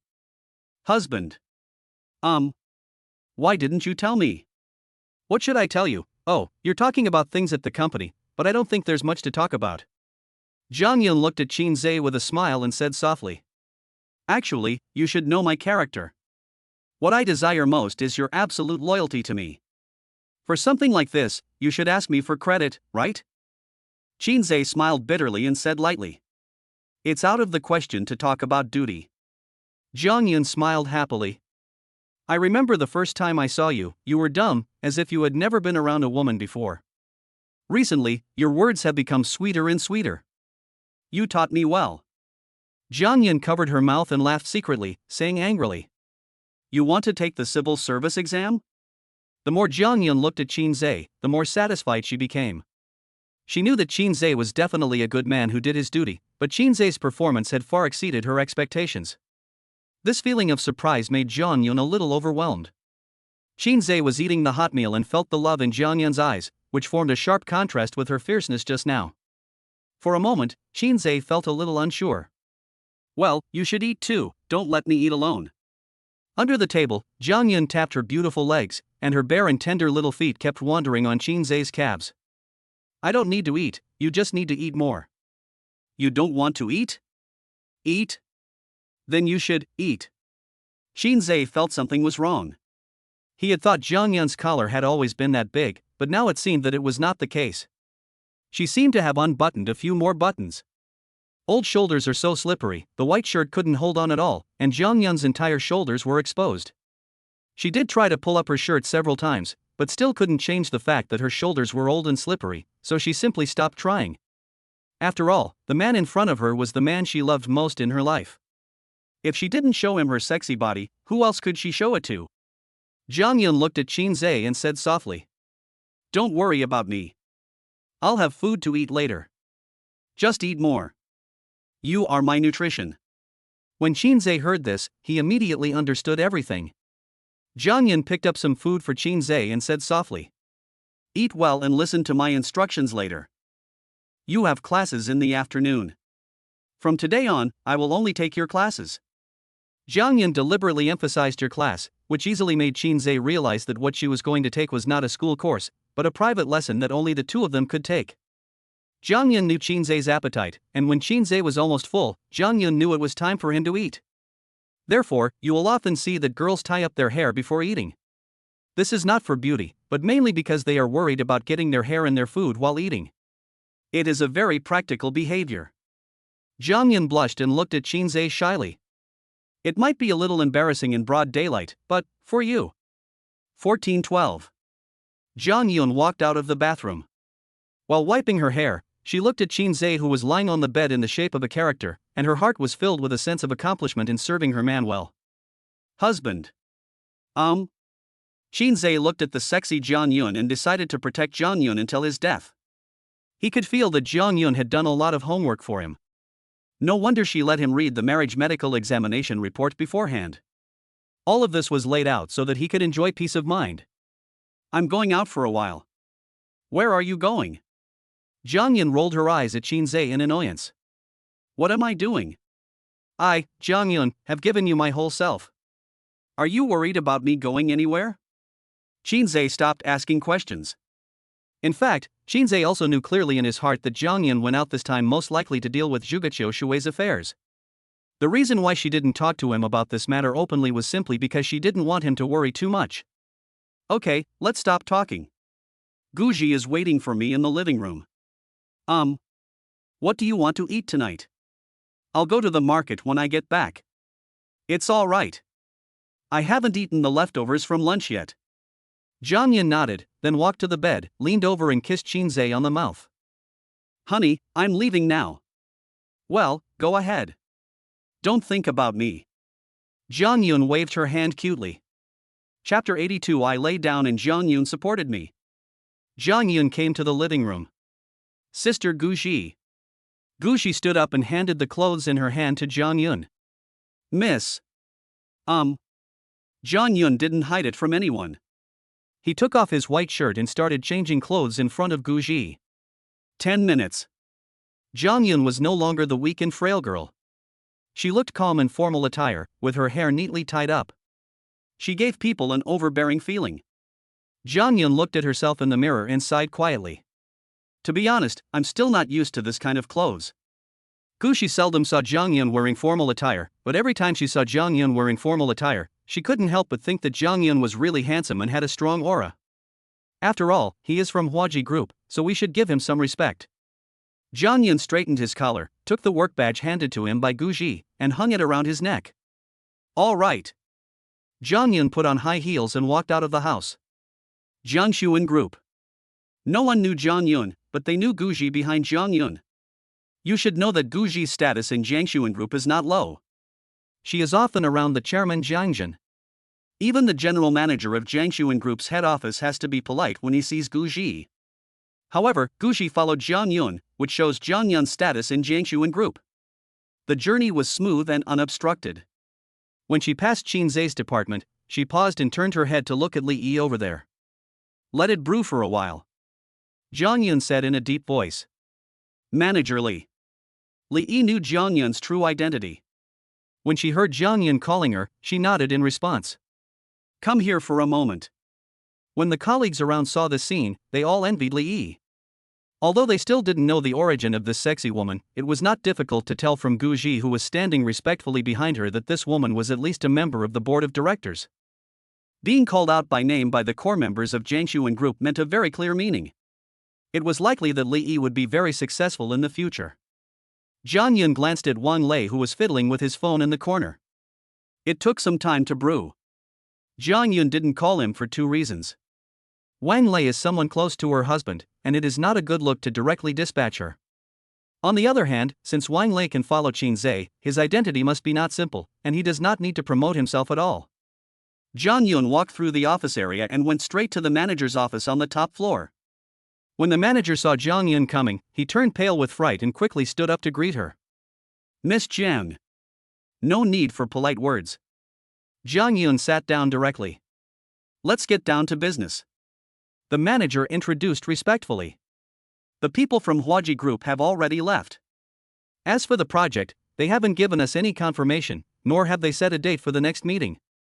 Jang Yun nodded, and roughly understood what Zhuge Shui meant. Neither refusing nor agreeing, it was nothing more than putting pressure on the group to let Shinsz call her. However, this is also Jang Yun's main purpose for coming to the company this time. Since the other party is waiting for Shinsz to contact her, then I might as well give her a surprise. Call her and arrange to meet at Tianwan Pavilion. Good. Jang Yun added. Don't tell her I asked her out. No problem. Just as Jang Yun thought, Zhuge Shui was indeed waiting for his call. After a brief communication with the manager, the other party agreed enthusiastically and agreed to meet in the VIP room of Tianwan Pavilion in an hour. After arranging everything, Jang Yun led his men to leave Jiangxuan Group. When passing by the office area again, Wang Lei finally noticed Jang Yun. When Wang Lei saw Jang Yun for the first time, he was stunned. The stereotype of Jang Yun was deeply rooted in him, and it was really hard for him to react when he saw such a cool woman. Wang Lei felt as if he saw Jang Yun. Suddenly, Wang Lei turned his gaze back. After confirming that it was Jang Yun, Wang Lei was shocked. He quickly took out his mobile phone to take pictures, and then called Shinsz. Brother! Brother! Brother! I saw my sister-in-law in the company. Did you see her? Damn! What is my sister-in-law doing? Is she going to kill someone? Is my sister-in-law always this handsome? Compared to Wang Lei's excitement, Shinsz seemed much calmer. Shinsz even enlarged the picture and focused on Jang Yun's big thunder. Jang Yun usually wears loose and baggy clothes. After putting on formal clothes, it was discovered that Jang Yun's figure is really too impactful. Then, Shinsz enlarged Jang Yun's beautiful legs. Jang Yun was about 1.7 meters tall. Her beautiful legs were very eye-catching even in flat shoes. Now she was wearing a pair of 3-centimeter high heels. Just think about such a sexy and gentle woman, who will come back to cook for you and even entertain you at night. Shinsz shook his head and sighed. This kind of life is so blissful that it's bubbling with happiness. Brother? Can you hear me when I talk to you? Why don't you react at all? How could it not be? How could he not have a reaction when his wife is so sexy? Brother, my sister-in-law looks so fierce, is she going to kill someone? Have no idea. What's going on? Maybe go find that. Shinsz was stunned. What's your name? Zhuge Qiushui. Shinsz remembered and added a sentence, adding his impression. Oh yes, Zhuge Qiushui. No? Brother, aren't you worried at all? No, brother, what's going on? I don't know. Anyway, I think this incident has alarmed quite a few people. Just because you kicked someone's water cup? It's more likely because I taught her a lesson in the conference room, right? Hey, brother, I'm not saying anything bad about you, you weren't like this before. I remember you used to be a very easygoing person. Why have you become more and more irritable recently? Why are you holding a grudge over such a small matter? Shinsz sighed. In fact, he didn't know about this, but ever since Jang Yun came into his life, he felt that he was becoming more and more violent. That's it, anyway. So what are you going to do next? I don't know. Whatever you want to do, your sister-in-law has taken over the matter, so let her handle it. I have the ability to cover the consequences. No matter how big a fuss she makes, I can handle it. Do you have to make a big deal out of this? What can I do? I'm telling you, I really didn't realize it before, but today I realized that your sister-in-law has a really bad temper and can get angry easily. Hey, actually you should have been prepared for this. Don't be fooled by her gentleness. That's definitely not her bottom line. She will bounce back after hitting rock bottom, right? The gentler she is, the scarier she will be when she gets angry. Shinsz also agreed with Wang Lei's point of view. Yeah, anyway, I won't bother her in the future. I'm very happy now. As long as I go home, there will be hot meals. And your sister-in-law also said that she will support me in the future. Are you completely lying down now? Lie down, and wait until your sister-in-law causes trouble that can't be solved. Then I'll get up and take care of the problem, and then lie down again. Life will be good this way. Chapter 83: The confrontation between the daughters of two major financial groups. This conflict between Shinsz and Zhuge Qiushui, which was not a conflict, not only had a certain impact on Jiangxuan Group, but also had a significant impact on Huaji Group. When Zhuge Qiushui led his men to leave Jiangxuan Group, Zhuge Qiushui's father Zhuge Yun called. Qiushui. Because it was his father calling, Zhuge Qiushui waved his hand to his subordinates, then walked to an empty corner and communicated with his father. Dad. What's the problem? I heard that you had a very unpleasant conversation with Jiangxuan Group. Zhuge Qiushui thought of Shinz's handsome face. Regarding this matter, she actually knew that she was acting on impulse. This project is very important to Jiangxin Group and Huaji Group. It concerns the future of these two major groups and personal emotion should not be brought into it. But Zhuge Qiushui didn't know why he did this.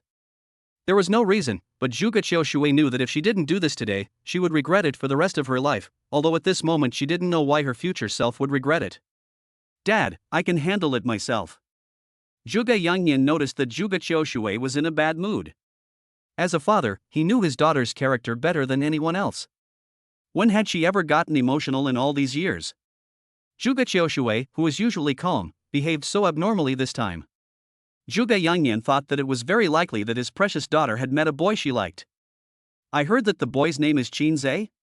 He seems to have a strong personality? Zhuge Qiushui's pretty face turned red instantly. Dad, what are you talking about? I didn't say anything. Zhuge Qiushu realized that he might have been exposed, so he said unhappily. I don't want to talk to you anymore. I'm going to hang up. Anyway, I can handle this matter myself. Xiu Shuwei. What? Zhuge Yangyan said earnestly. The only two companies in China that have high-end technology now are Jiangxuan Group and Wanqing Group. The reason why I didn't choose Wanqing Group is that it has been gaining momentum in recent years. This behemoth doesn't seem to want to cooperate with anyone and looks like it wants to eat all of us. So I prefer to cooperate with Jiangxuan Group. Dad, I understand. Of course, if necessary, you can turn around and cooperate with Wanqing Group. After all, our group is the only one in China that can feed AI. You should understand what I mean by this, right? Zhuge Qiushui's face turned even redder. Of course she understood her father's intention, which was simply that he didn't want Shinsz to lead her by the nose. If she was determined to get entangled with Shinsz, her father would allow her to cooperate with Wanqing Group. Dad, why are you like this? Zhuge Yangyan laughed loudly. Ha ha ha ha ha ha. You are not allowed to laugh. With your intelligence, Dad believes you can control any man. Dad doesn't have to be so particular. I won't tell you anymore, it really is getting more and more outrageous the more you talk. After hanging up the phone, Zhuge Qiushui's face was still burning hot. On the other side, in the convoy in the parking lot, everyone was waiting for Zhuge Qiushui. When everyone saw Zhuge Qiushui's blushing face, their jaws dropped in shock. The lady actually blushed? No one could believe their eyes. They had followed Zhuge Qiushui for so many years, and they had never seen Zhuge Qiushui blush, let alone see him smile. When they arrived at Tengguan Pavilion, the general manager of Tengguan Pavilion brought the senior executives out to receive Zhuge Qiushui and others, which gave Zhuge Qiushui enough face. However, after Zhuge Qiushui entered the VIP room, he did not see anyone from Jiangxuan Group, let alone Shinsz. At this time, the manager of the Jiangxuan Group branch walked into the private room, first bowed respectfully to Zhuge Qiushui, and then said softly, Miss Qiushui, in order to express our Jiangxuan Group's apologies, our Miss Jang Yun will personally cook for you this time. When Zhuge Qiushui heard this, his icy eyes narrowed. What is the implied meaning? That is to say, Shinsz did not come this time, but Jiang Sun, the daughter of Jiang Sun Group? It seemed that he was very sincere, but Zhuge Qiushui could sense that Jiang Sun was favoring Shinsz. There was a pause. As his thoughts turned, Zhuge Qiushui remembered the woman who held Shinz's arm on the day he bought the house. Could she be the daughter of Jiangxuan Group? Zhuge Qiushui looked at the manager and said calmly. How can this be so embarrassing? It's okay. This is our Jiangxuan Group's sincerity to you. I mean, can I go to the kitchen and take a look? The manager was stunned. Obviously, this was something he had not anticipated. Zhuge Qiushui raised his eyebrows and said coldly. No, right? When the manager heard this, the pressure doubled. Miss Qiushui, please go ahead. Under the guidance of the manager, Zhuge Qiushui came to the kitchen. Sure enough, Jang Yun was cooking at this time. From a distance, when Zhuge Qiushui saw Jang Yun in formal attire, even though he knew that the daughter of Jiang Sun Group had an extraordinary temperament, he was inevitably shocked when he saw her in person because he was not mentally prepared. Jang Yun's body shape is very perfect, and it is obvious that she has undergone rigorous training since childhood. This standing posture is enough to charm everyone. Coupled with her proud figure and delicate face, Zhuge Qiushui thinks that he is still slightly inferior to her. This woman is so beautiful that she can challenge the limits of AI computing. Subconsciously, Zhuge Qiushui frowned. She felt that she might have lost, which was the most terrifying thing. Unwilling to give up, Zhuge Qiushui pretended to be calm and stepped forward in high heels. I've heard that the daughter of Jiang Sun Group is stunningly beautiful. Now I see that she is indeed as good as her reputation says. But I heard that the daughter of Jiang Sun Group is a quiet and gentle woman. I didn't expect that the rumors are true. Miss Jiang is the coolest woman I have ever seen. Jang Yun smiled and said lightly. You also think formal attire is not suitable, right? I think so too. A woman like me who likes to cook can't dress like a CEO like Miss Qiushui. Ms. Jiang is so humble. Zhuge Qiushui looked at Jang Yun's knife skills and said in a deep voice. Fiancee tofu. Yes. Fiancee tofu is a Huayang knife cutting dish. It takes decades of experience to cut the tender tofu into shreds. The shreds are as thin as hair, even and continuous, and appear cloud-like after being put into water. Even the most skilled knife cutters can easily fail. Jang Yun looked very comfortable and seemed to be enjoying cooking very much. I'm not afraid of you laughing at me, but no one in Tianguan Pavilion can cook a dish of this level. In order to show my sincerity, I have to cook it myself. Zhuge Qiushui snorted coldly, seemingly not appreciating it at all. Jang Yun didn't care and was immersed in his knife skills. Moment. Zhuge Qiushui stared at Jang Yun's beautiful face and said in a deep voice. Ms. Zhang, why do I feel like you are very good at using a knife? Are you showing it to me? Chapter 84. This woman named Jang Yun is indeed quite handsome. Jang Yun smiled faintly and said lazily. The dish is good, and the knife is also good. Awesome, awesome, awesome. It seems that Miss Zhang's character and the rumors have a lot to offer. I, Zhuge Qiushui, have never admired any woman, but you are one. My man has never eaten this dish. You are the first person to have eaten the fiancee tofu I made. Pleasure. Jang Yun picked up the plate of fiancee tofu. The kitchen is not a place to chat. Let's go to the private room and chat slowly. Good. Arriving at the VIP room, after all the dishes were served, Jang Yun said to Li Yi and others behind him. You all should go out first. I want to talk to Miss Zhuge Qiushui alone. Seeing the situation, Zhuge Qiushui also waved to the people behind him. So, Zhuge Qiushui and Jang Yun were the only two people left in the private room. It is not difficult to see from their actions that today these two strong women are bound to determine who is stronger. Considering that they are both chaebol from the panda country, clearing the area is the way to save each other's last bit of face. Jang Yun looked at Zhuge Qiushui and said with a smile. First of all, please allow me to express my sincere apologies to you. Seeing Jang Yun being so sincere, Zhuge Qiushui frowned slightly. She didn't think Jang Yun was someone who would always apologize. So, this is probably a case of using courtesy before force. Jang Yun continued. However, if you want to hear my man's apology, that's impossible. I hope you can understand that. After all, Zhuge Qiushui is the son of a chaebol, which is definitely not something that can be described by just being rich and powerful. Even if she does not have a prominent background, her achievements will not be low due to her extraordinary wisdom. So, of course, she wouldn't be fooled so easily by Jang Yun's tricks. Zhuge Qiushui looked at the red wine in the goblet, staring at the ripples for a long time, deliberately staring at Jang Yun for a while, and then slowly said. Miss Zhang, I really admire your literary talent, but since you are talking to me about your man, I have to have a good talk with you. Jang Yun remained silent, waiting for Zhuge Qiushui's next words. Zhuge Qiushui continued. In fact, the matter between your man and I is not a big conflict, but the problem lies in the occasion. Your man was in the conference room in front of so many people. To be honest, from my personal perspective, I can ignore it, but from the perspective of family reputation, this matter must be explained. However, since Miss Zhang has come forward in person and served me this trick, if I, Zhuge Qiushui, don't make this matter public, it would make my Zhuge family look petty and narrow-minded if it gets out. But the thing is, your man may not apologize, but at least you have to bring it to him, right? The food is delicious, but isn't it time for you to put away your knife? Jang Yun was silent. Just as she had expected, Zhuge Qiushui was indeed not easy to deal with.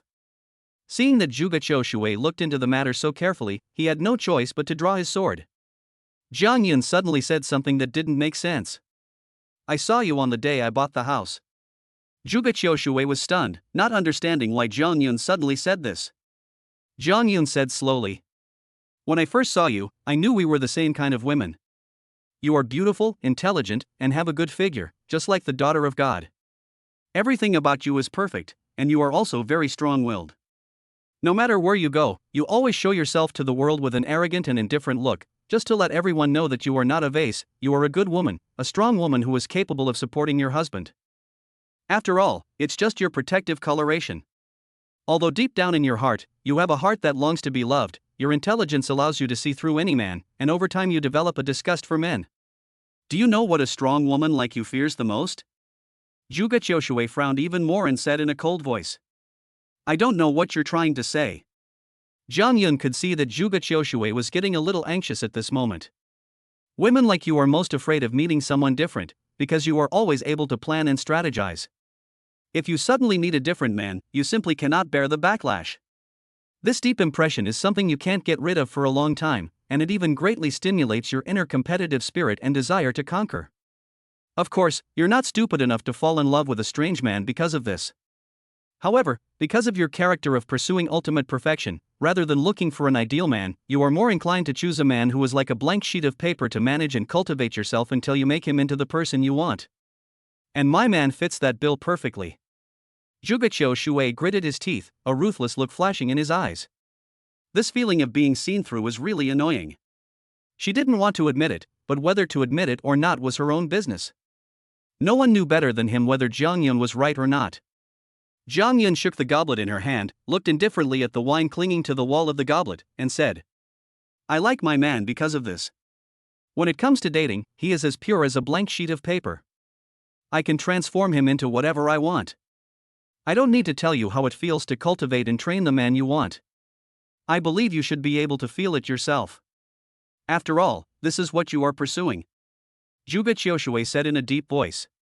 "What on earth do you want to say? You looked at my man for a long time on the day we bought the house, didn't you?" Zhuge Qiushui didn't understand.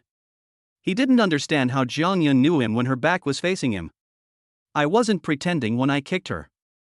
I've never been touched by a woman before, and because of my strong physique, I really couldn't resist."